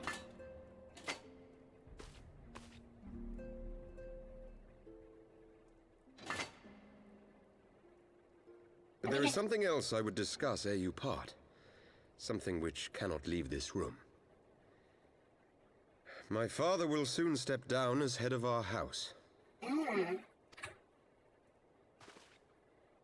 Sir Emeric was not the only one to fall under suspicion following the death of the Archbishop. There are some who believe my father complicit in a coup d'etat. Thus he intends to renounce his title to absolve our house of suspicion and secure the support of our peers. Surely there must be another way to convince houses Durandare and Zamail. So I said to him.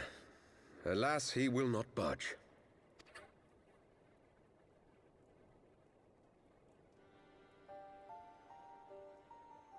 Ever since I was a child, I knew that I would one day succeed my father.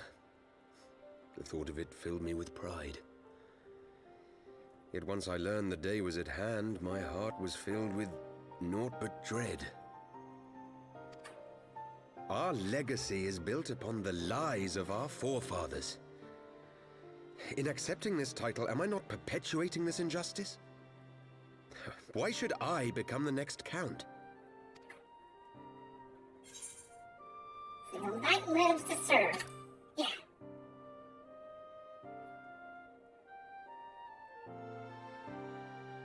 You sound just like him.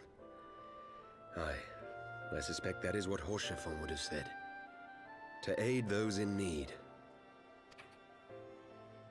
When you look on that shield, I trust you will remember his words. And should I once more find my resolve wavering, I ask that you show me the way. You are a sister to Horsefon. Will you be a sister to me as well? Yes. Come here, Toto. Come, Manalaine. There's much to be done. For Father, and for Sir Emeric, and for Ishgard.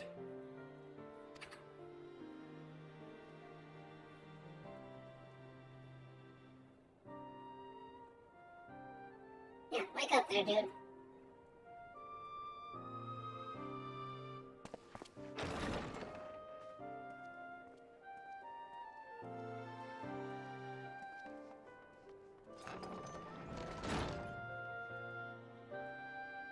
To think we share the same blood.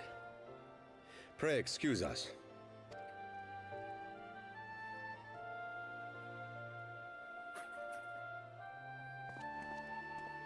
Those were the days of promises and vows, of tentative first steps into an uncertain future. A future shaped by the choices we made, in ways we could never have foreseen. Born of good and evil, of light and darkness, and shepherded by our hand. Be it for weal, or be it for woe. From the memoirs of Count Edmund de Fortran, Heaven's Ward, as light goes, so goes dark.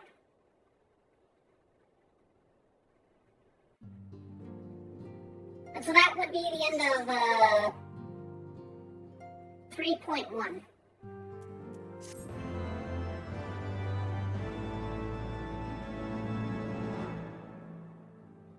But that is not the end of part 3 of this Heaven's Word arc. This is thy proof, the Gruin Oracles, Apocrypha. I have to keep that name in mind. It is a truth long forgotten, a tale of the beginning and of the path we have set upon, or have been set upon.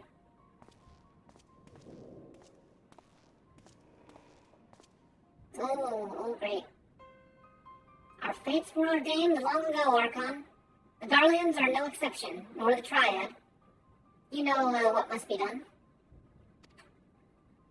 Triad. What about Triad?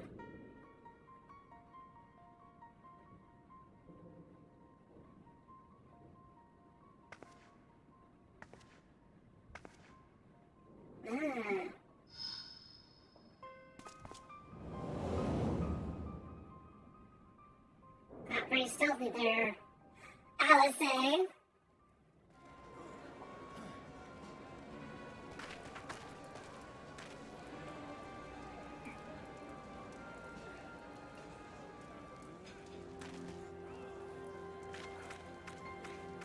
recognize those shorts and that tattoo. Or, well, lack of shorts. Those aren't shorts. Well, I guess if they're just going to tell me outright. Everyone has their orders. The mask will attack as soon as all units are in position. The Imperials won't know what hit them. I fear it will be bloody. By Valgar, it had better be. We cannot stay here forever, Ida. We have other responsibilities. I know full well what my responsibilities are, and I mean full well to fulfill them, everyone.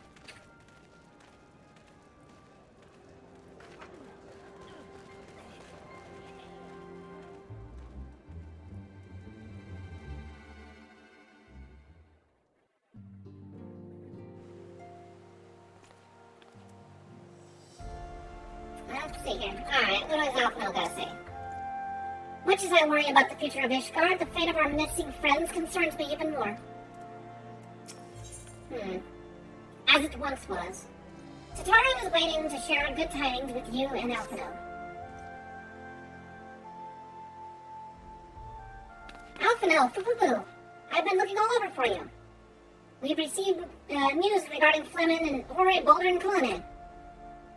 Really? Has something happened?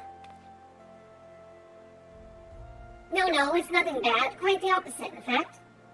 It seems that once they learned the Scion's good name had been restored, they boarded the next ship bound for Limsa. They should be arriving any moment now. It was easy to forget how useful link pearls are. It's easy to forget how useful link pearls are, isn't it? When they work, I mean. And you don't mind being spied on. Quite. But what wonderful news. To think of that our reunion is close at hand. So they are coming in from Razatan, part of the place that we will be visiting in Endwalker. So, interesting. A pleasure to see you too, Alphino. Thancred and Kyle. What brings you to here? Kyle and I have been looking into how we might track down Minfilia. And we may just have found the answer. Okay. Papupo, when you were fleeing Ulda with Minfilia, you said that Hydaelyn spoke to her shortly before you parted ways, yes? Well, assuming that is true, I see no reason to suspect that it is not. It seems reasonable to conclude that Hydaelyn commanded her to remain behind. That is to say, the Mother Crystal directly interceded to guide Minfilia.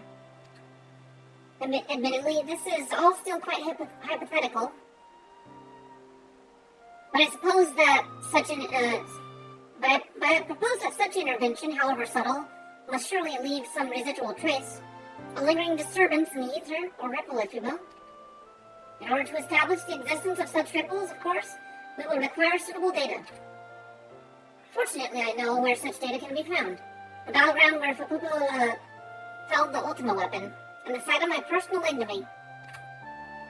'Twas there that Hydaelyn intervened to shield her from the attack I invoked. Kyle and I will investigate the castrum and analyze the aether therein. The two of you, alone? I have a proven knack for subterfuge, and I'm confident that there will be sufficient nooks and crannies in which to hide Kyle while patrons pass. Besides, if you and Fupupu came along, we will see to Fleming's grand homecoming.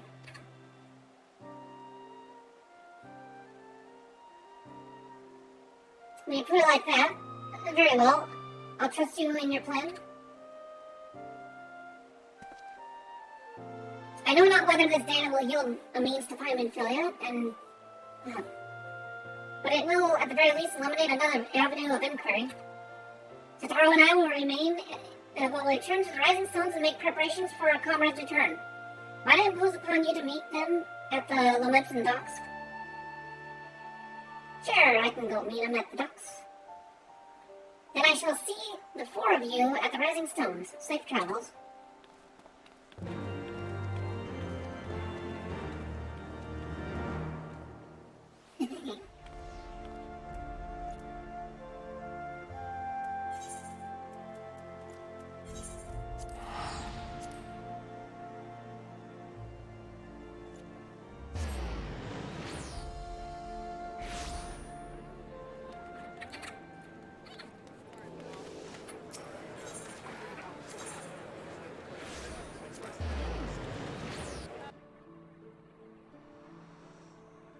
Pants? I ain't wearing no pants. Oh, I could have talked to the other people. Dang it, I missed out on lore, probably. Little hints of, Is there a way to cancel? No, it's too hard. Too much effort. Oh, Boo-Boo, how have you been?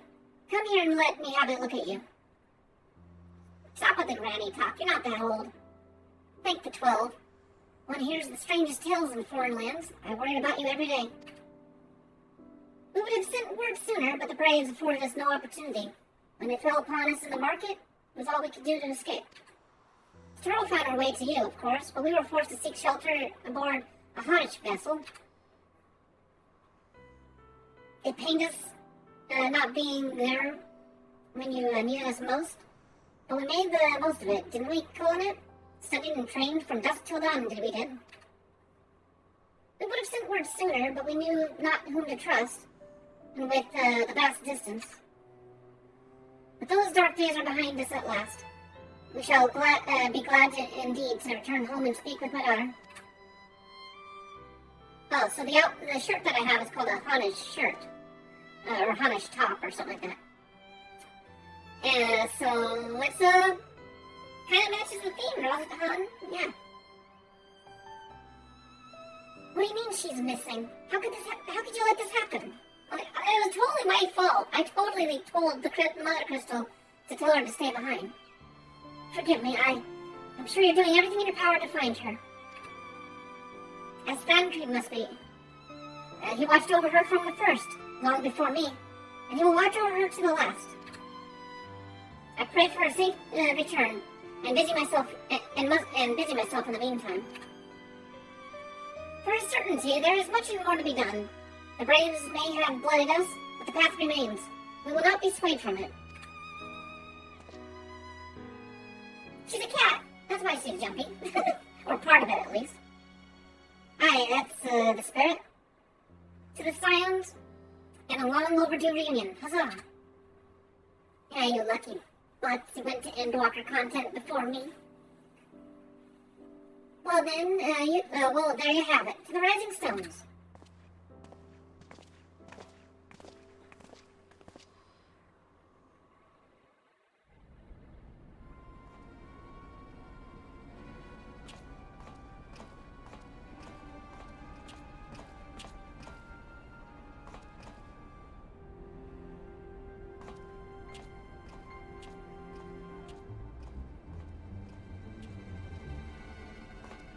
Oh, there's Thancred. Well done, sir. And with that, I believe we are ready to proceed.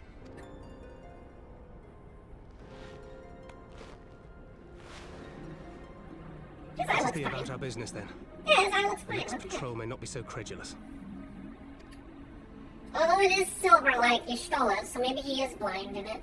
Why must you be so disappointingly brusque? You're not at all as Minfilia described, you know. I don't think you favored me with so much as a single compliment since we set out. Are you really trying to get him to hit on you? I don't think you want that there, Crow. Tell me, did your time in the wilderness sap you of all your charm? Or are you holding it in reserve for your beloved? This is neither the time nor the place.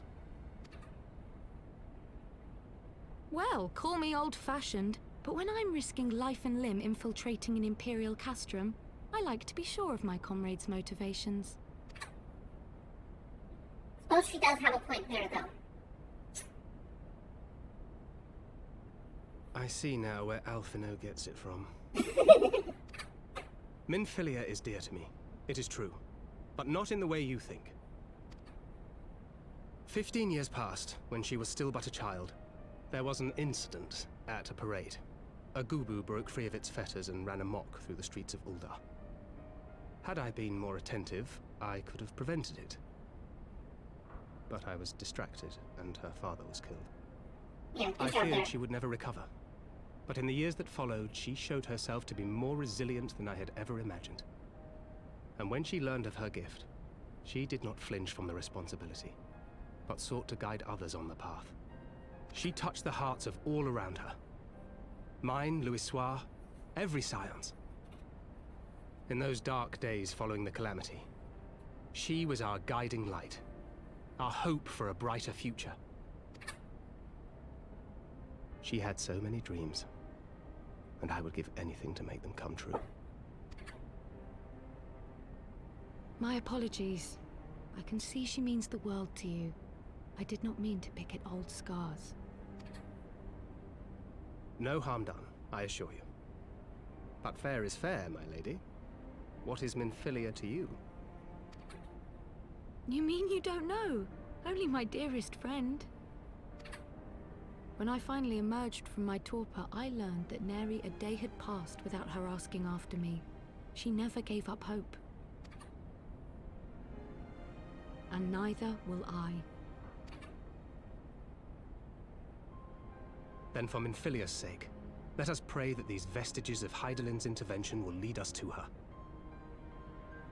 Oh no! You can't escape the lag!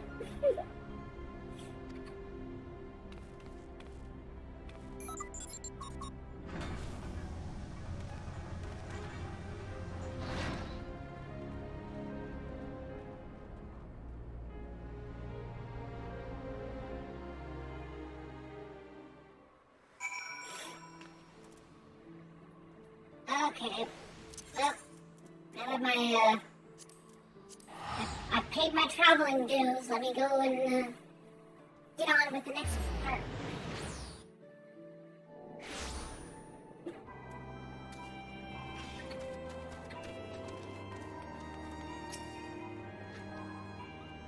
It feels good to be home again. To think that everyone is waiting for us, just beyond those doors. Friends and family, with whom we have shared so much. God help me, but the older I get, the more sentimental I become. You're not that old there, Fleming. Come, let's not keep them waiting. Although your outfit does suggest that you are starting to slow down.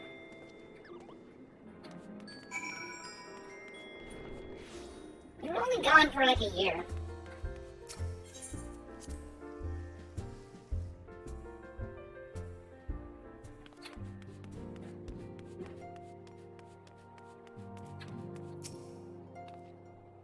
Nothing like a homecoming to lift everyone's spirits. Thanks for bringing them back, Papa. And there they are at last, thanks 12. All's well. Eleni, Ephemi,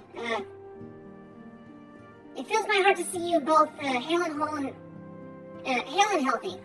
And what of Higiri? She is well, though abroad on a mission at present. It just wasn't the same without you. Welcome back, my lady.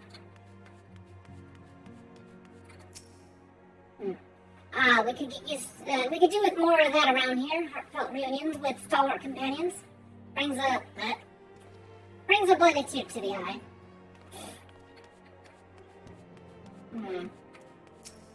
Hold me. To secret oneself in a ship's hold to secure passage, or safe passage to a faraway land, this is a tale we know all too well. When they are well rested, I should like to seek a formal introduction. Why wait, my friend? Come, there is no need to be shy.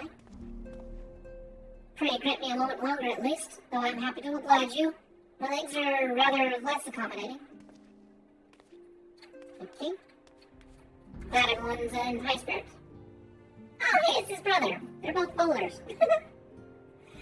Glad though I am to be home, I cannot help but think of those who have yet to return.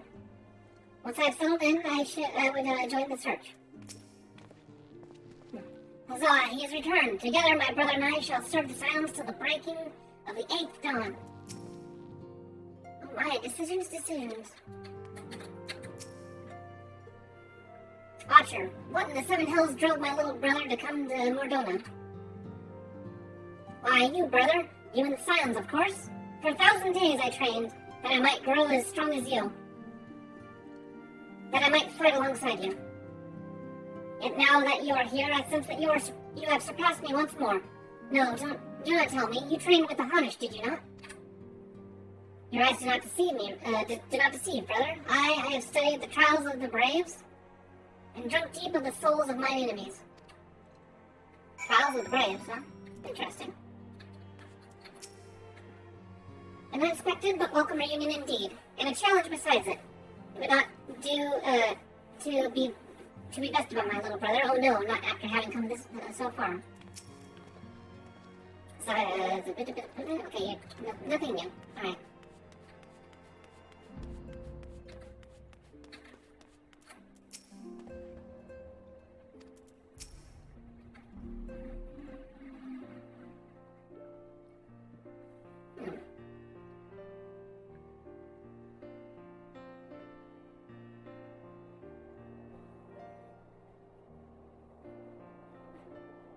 It has been too long since I've seen them like all like this. Too long. 'Twas the chaos born of my foolish ambition which forced them to flee. Though they are returned, there are others yet missing, others whom we cannot forsake. We'll find them out, Fidel. I know we will. Menfilia, Ida, Popolino, every last one. And when they walk through these doors, we'll be here to welcome them home. With me at the end of the queue, of course. At the head of the queue, of course. Short privilege.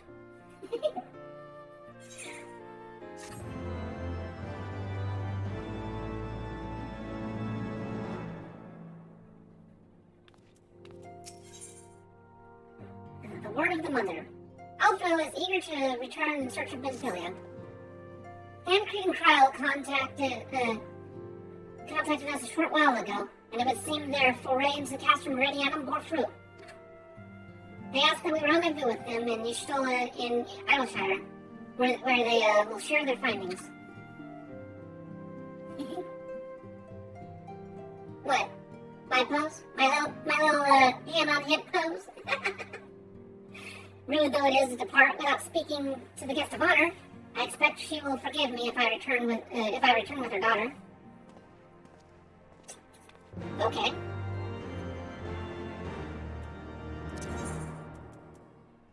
Back to Idyllshire, huh? But it's so far away. It cost me half a grand.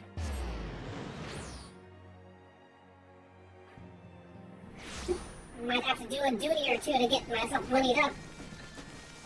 Actually, no way, I sold a bunch of things. I should just go talk to my little sales person when I get a chance. It was rather less than I had hoped. Though mayhap I had asked too much. How's Fleming, by the way? Enchanting as ever, I trust. I shall have to pay my respects when time allows.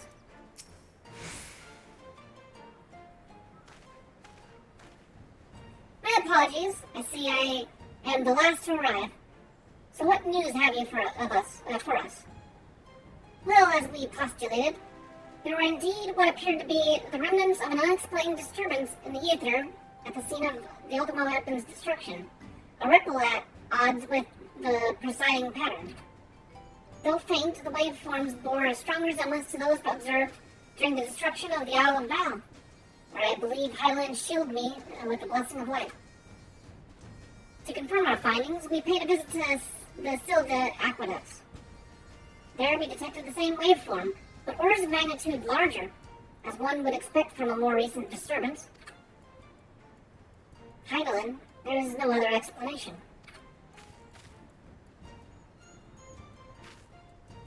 But there is more.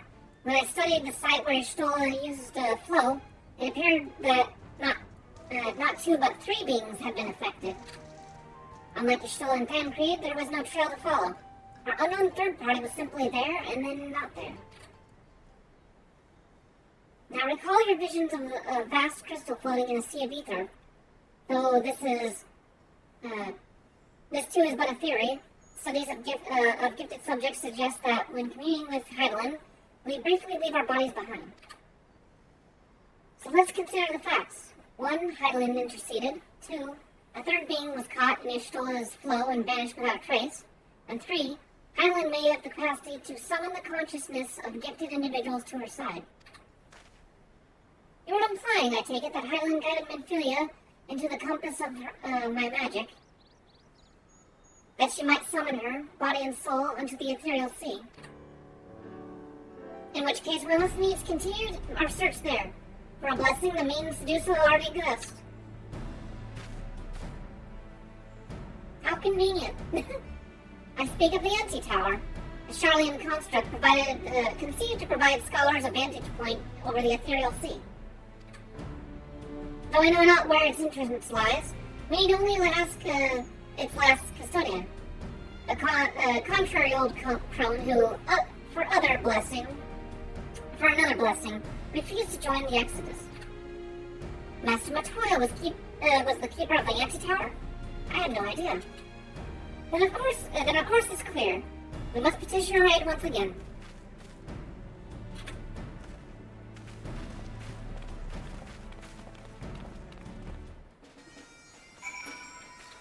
I'm reminded with this Anti-Tower of the final fight in Ninja Gaiden when you go to the one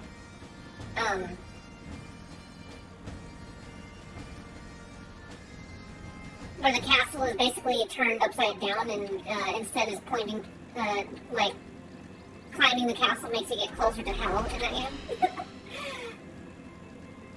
Thankfully, this is a lot more positive of an experience than what Ninja Gaiden had. But it is similar, actually, the way it's built. Gravity doesn't flip on its head, though. Yeah, grass. Do you want to touch it? Huh? What? Are you feeling compelled to touch the luxurious silky blades of greenery? Well, also it has to probably do something with my shaders. Let me see, if I do that. Yeah, see, that's the normal. And then I just have a little tiny bit of extra things on top of it. Not much, but it makes a difference in my opinion. It's more of the anti-aliasing and the ambient occlusion that I have. Just makes shadows more definitive and shapes more apparent. Yeah. Enter Matoya's cave.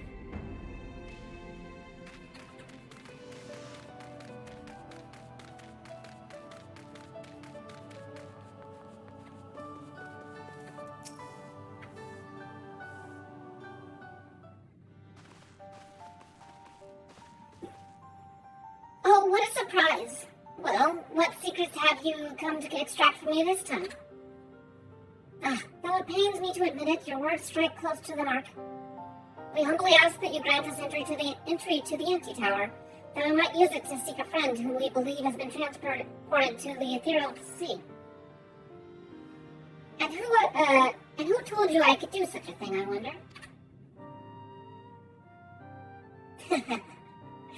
Cat's out of the bag. The tower was abandoned to its magical keepers 15 years ago. They have the run of the place now. If that is no deterrent to you, then by all means. Is that all? I felt sure you would seek to dissuade us from our course, given your role as custodian. Role? Hardly. The forum foisted the title onto me. During the Exodus, every entrance to the Anti-Tower was sealed to save one. My role consists of making sure no one with ill intent sneaks through it. Such was the forum's final order to me.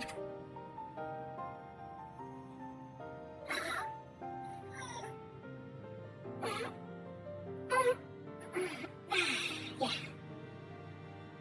Well, I can remove the wards right now. Will you be going or not? We will, Master Matoya. I will do whatever it takes to find Minfilia. We'll see about that. But people can go. Take the magicless rogue too, if you like. He has no use to me. The rest of you will stay and work, and I'll hear no argument. Those are my terms. Oh, and I should be delighted to accompany you. Lead the way, Papupu. Thancred, no. Your etheric flow has been compromised. Do not deny it. To venture into an environment so thick with ether, so close to the ethereal sea, would be to risk further impairment, or worse. But Minfilia could be there, waiting for us. And you could die. And for what? If she is still waiting beyond, Papupu will find her. Trust in her. Have faith. Damn it all. Bring her back to us.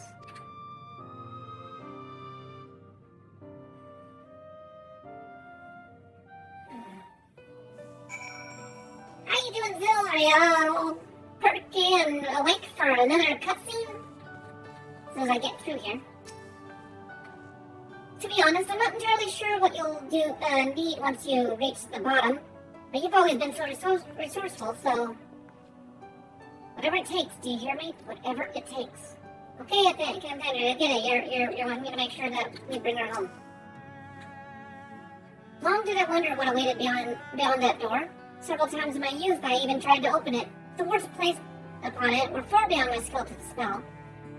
Be that as it may, I hardly think the work of 3 scions fair trade for its opening. The least she could do is let me go in Thancred's place. God, nobody wants to work for this old coot.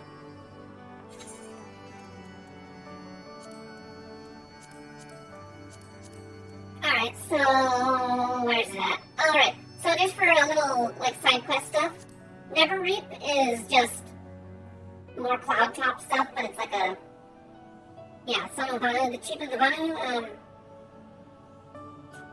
the Vanu, stuff like that. Practical Continuum, that one is stopping something from, chemical problems and stuff.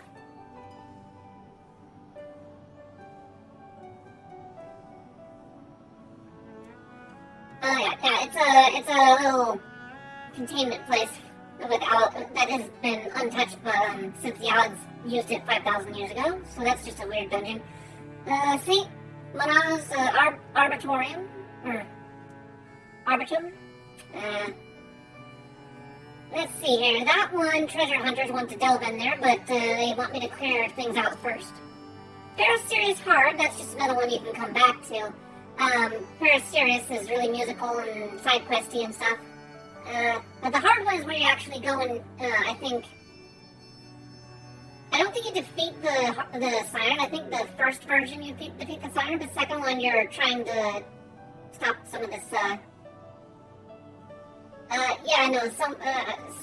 something's happening, and I think that the corrupted crystal could explode, and it basically leaving a crater, where the Umbral Owls would be if it blew up. So anyways, the Anti-Tower. Here we are. In all of creation, what greater mystery could there be than the fate of this very star?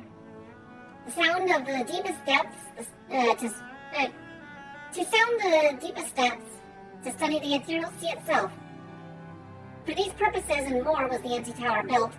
Abandoned by our Charlatan caretakers following the Exodus, it has since been overrun by the magical guardians they left behind. Yet, were one blessed with her gift to brave these dangers and descend to the furthest reaches, to hear, feel, and think, at the heart of this world, what would they find? I think we'll find exactly what we're looking for.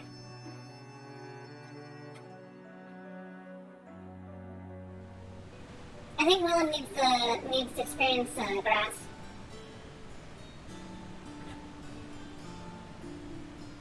Yeah, so the tower quite literally is built right above a very deep cave that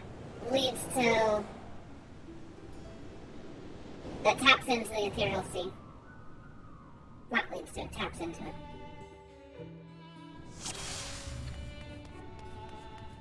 was behind Matoya's one door this whole time. Wait, what does it look like over here? Oh, it's just stairs.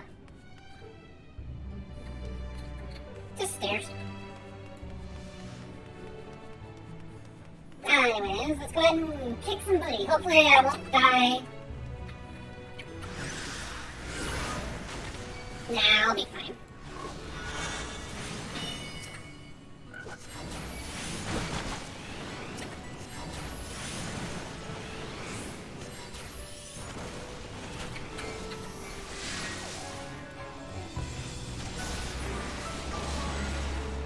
Ah, there we are.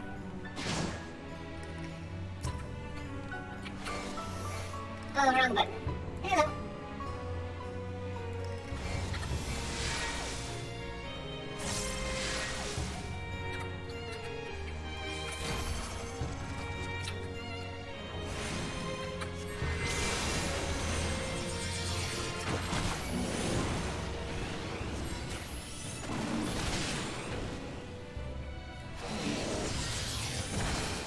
Don't punch me, jerks. Oh, I missed it. I was trying to do the skill and I just barely missed it.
Well, Froggo did.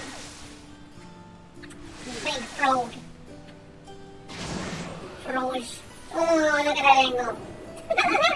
Sorry, I forgot about that scene. I should have turned my camera more to get the front, because I just, like, do Superman pose or whatever. But my camera locked as it was loading. It wasn't my fault! I didn't mean to focus on the cheeks.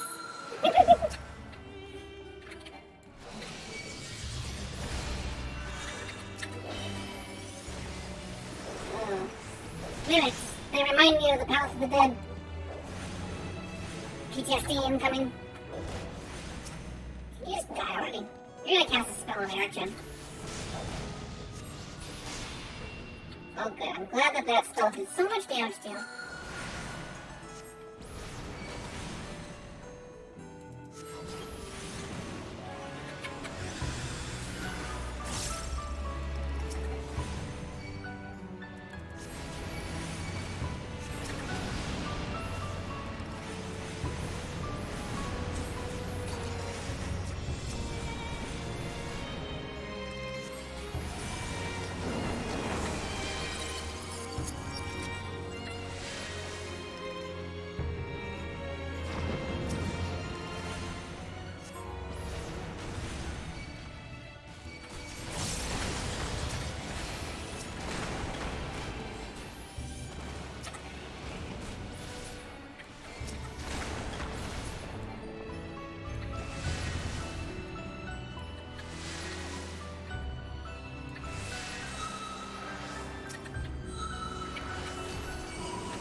finish you off with a despair. And despair you will. At my powerful magics.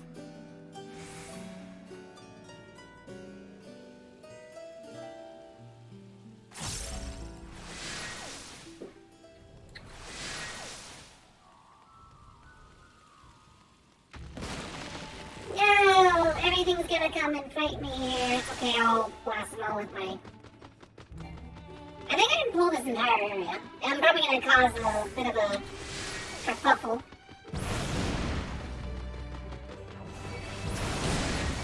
Come on! Everything...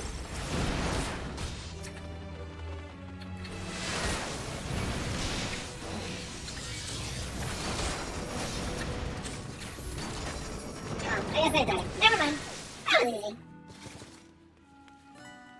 I wasn't sure if their special moves would, like, chunk me or not. Or, like, make me, stun. I was wrong. So these are all mammoths. Little magical puppets. Will you spawn already? Come on. I see you up on the walls there.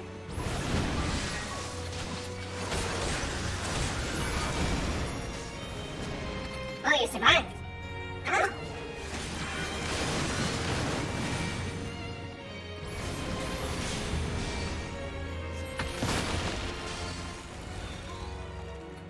Oh, you guys spawn yet? Nope. No spawny spawn?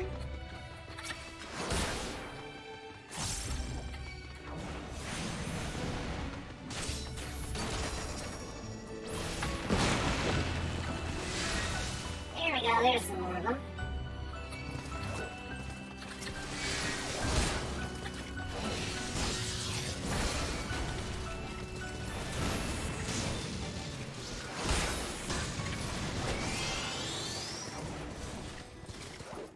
Oh, it's just for you?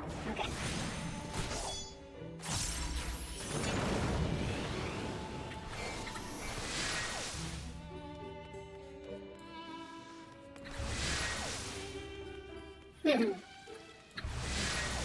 Alright, you ready for a really weird boss? Apparently this was an actual boss in one of the Final Fantasies. I'm not sure which one now. No reason other than it's just paying homage to an older game.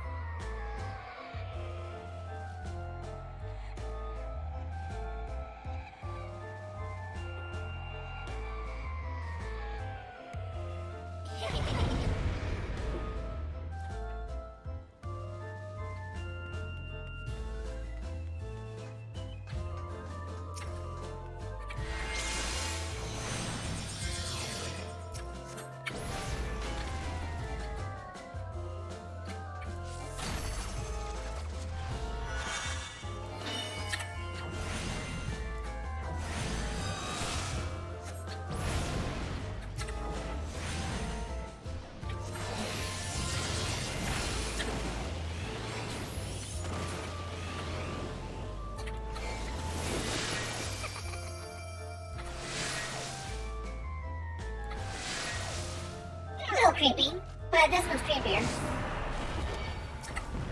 This is absolutely horrifying. I changed my mind!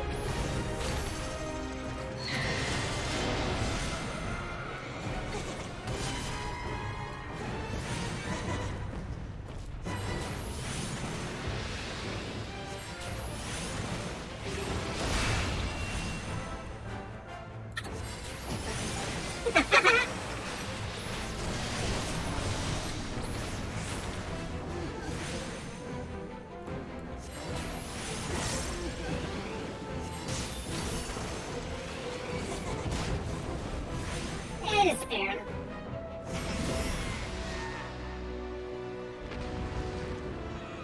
Yeah, no, I'm looking away.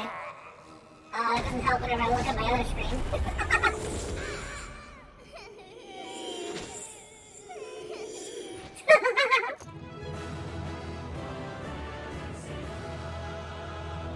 From Final Fantasy IV, that's funny.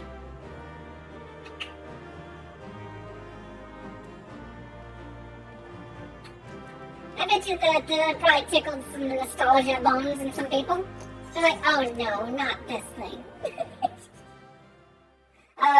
It's not as hard when you're overpowered, but one of her moves is that she turns you into a doll, like two of your party members, and you gotta free them from that spell.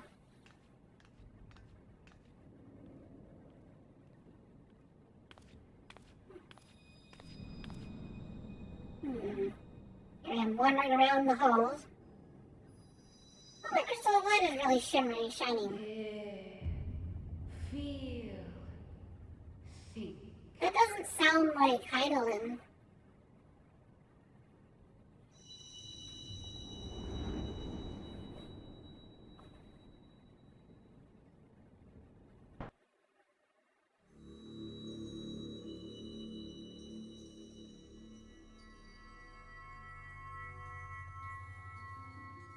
Through time and space hast thou journeyed unto me, as I knew thou wouldst.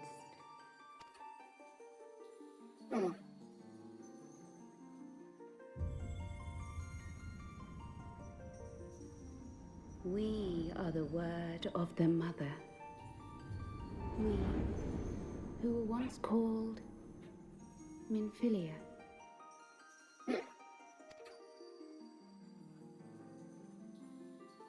Much time hath passed for thee since the bloody banquet, since I hearkened to her word. Mother, Heidelin guided me towards Y'shtola and Thancred, that I might be swept up in their flow and delivered unto the ethereal sea. There, adrift and alone, her voice silent once more, I prayed for those we had lost, for those we can yet save. To her I would make an offering.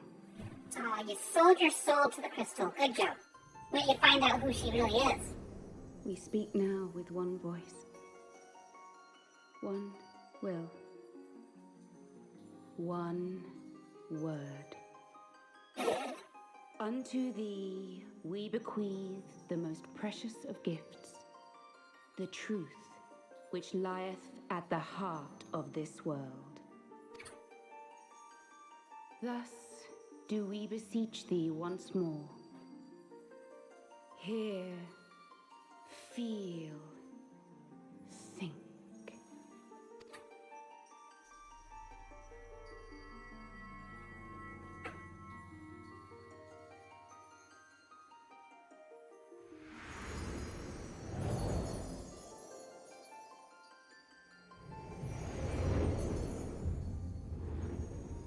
Before there was life, in the depths of the ethereal sea, light and dark did once dwell as one. But the darkness coveted power, and the balance was broken. Thus was I forced to banish him unto the distant heavens, to forever remain apart, a moon bound. A moon. He's on the moon. Sundering the star did we Moon's cry haunted. out, and the barriers twixt planes chanced to falter. Moon's haunted. Across 10 and 3 were we then divided. Reflections of the source, each possessed of a shard.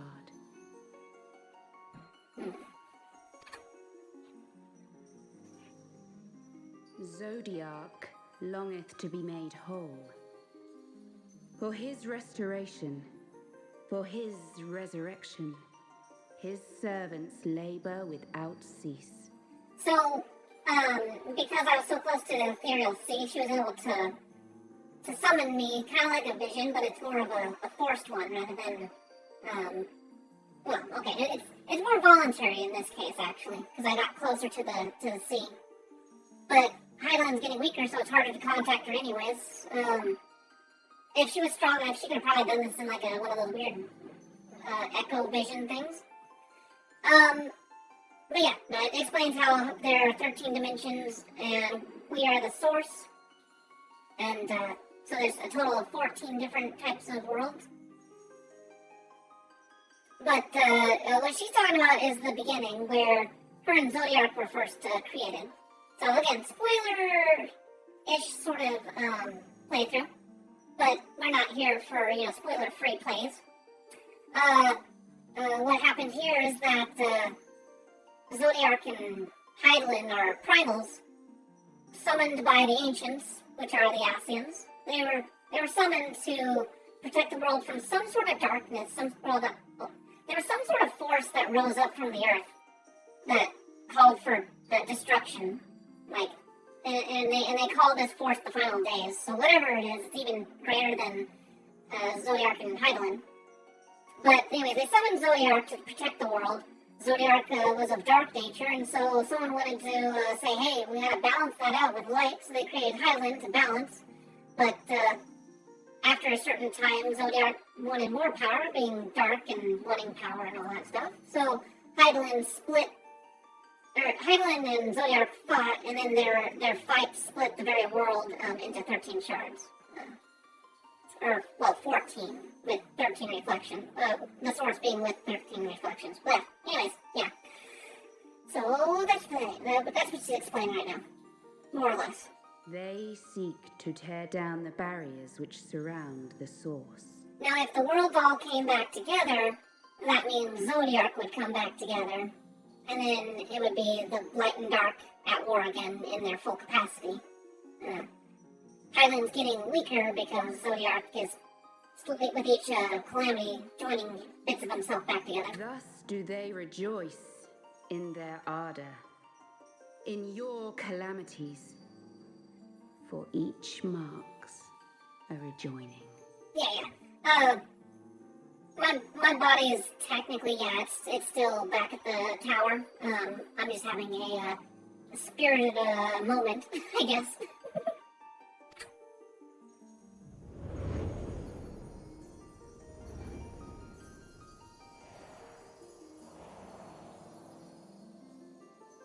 Seven times have they succeeded. 7 times hath the darkness grown stronger. 7 times have I failed. Now there's a slight hint in Shadowbringers that Hydaelyn might not even actually be as strong as Zodiac, because there were more that followed and prayed and contributed to making Zodiac a thing to protect the world. But then there was a small faction that wanted to balance out Zodiac's dark with, obviously the opposite of his influence. So I'm thinking that even though only 7 pieces on him have come together, the reason why she's already feeling weak is because he's stronger, and so his influence is stifling out her influence on the dimensions. The Ascians cannot be suffered to continue. This is my final.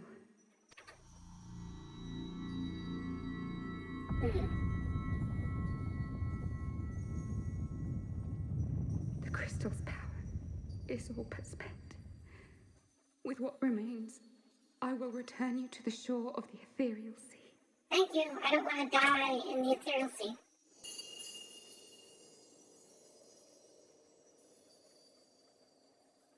Blessed children, go forth and seek. Seek.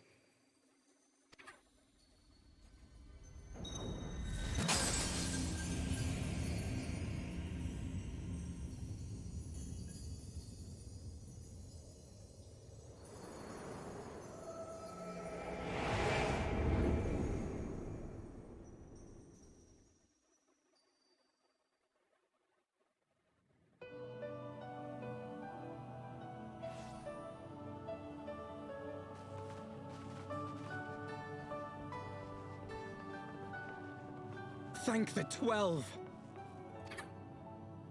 Did you find her? Did you find Minfilia? Calm down, Dan Creed. It's more complicated.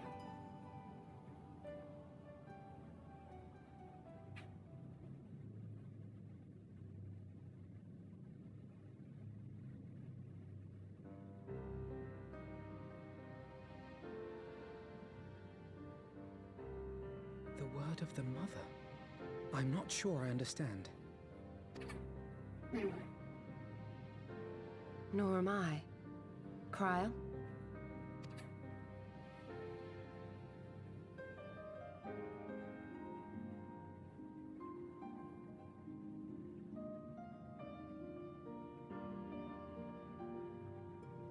As unbelievable as it sounds, I see no reason to doubt her.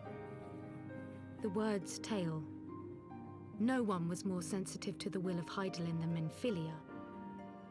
And if Hydaelyn has grown so weak that she can barely make herself heard, it is not hard to see why Minfilia, having joined with her, might struggle to maintain her own form. What? Why would she need to maintain her own form? Are you saying she's gone? Yep. More or less.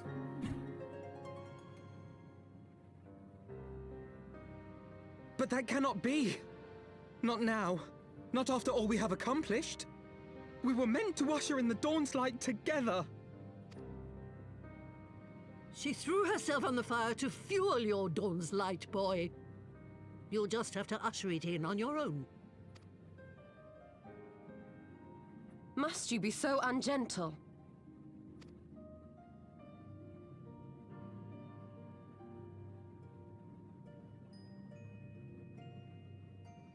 Tell me about the Scions, boy. The scions of the Seventh Dawn lay before Eorzea's salvation. Whenever the realm is threatened, be it by Primal, Ascian, Garlean, or any other, we take up arms in her defense, that all in Eorzea may live to see a brighter tomorrow. And that's very noble of you. But in chasing after these lofty goals of yours, you seem to have lost sight of some basic truths. People die when you're trying to save the world. To win a war, you must be willing to do whatever it takes. To fight, to kill, and if necessary, to die. The path you've chosen is paved with the dead. Walk it with your eyes open. I'm hiding behind me. Not at all.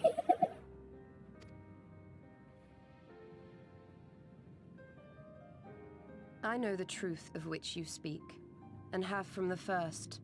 If the Ascians will go to any length to resurrect their god, then we must needs be as committed to our cause, to unmask them and their schemes, and to crush them both utterly.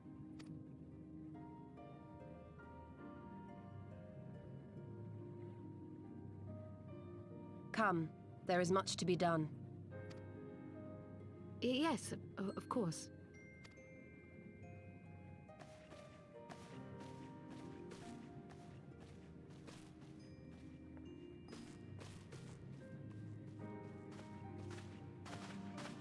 Thancred, wait!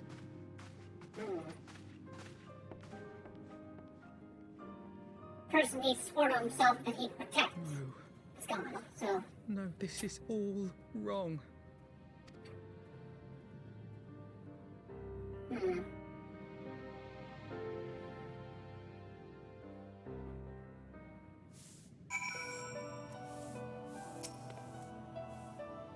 Tis a blessed few who get to choose how and when they, and what for they die. Not that you need reminding, I suppose, but that boy... For all the suffering he has known, he still clings to the notion that there is a cosmic justice, a morality by which we are saved or condemned. And there isn't. So that right there is a good thing to put in front of people's faces. Those are that try to put morality over everything else. It's like it's important to a fault, or to a point, but yeah, there is no cosmic justice. There is no overarching morality. What you say again, Missy?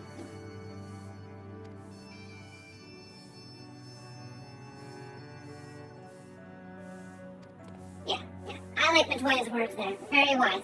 Very base. However, I'm going to take a break. I've been doing this for 11 hours at this point, and I don't know how YouTube's going to handle 11 hours VOD. Yeah, no, I'm gonna go take a break. So I will see you all tomorrow, I guess. Hopefully you enjoyed this longer stream. I started earlier, so I was able to make some pretty good headway.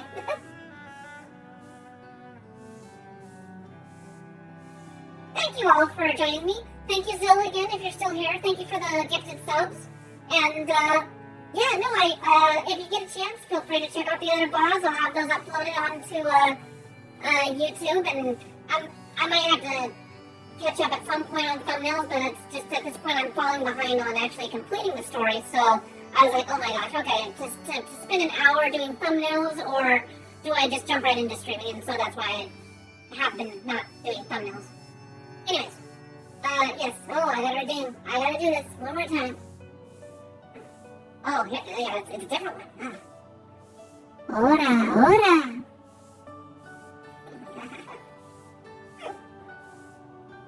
But yes, thank you all, and I will see you tomorrow. Again, we are, unless real life interrupts me, I'm marathoning the MSQ to revisit it, to appreciate it, and also get ourselves fresh of mind and ready to appreciate everything that happens in Endwalker. I've already had several things just clarified and or noticed that I missed the first time going through. So yeah, I'm excited. 8 years of my time with this game, and finally going to see at least this story come to a close with Endwalker.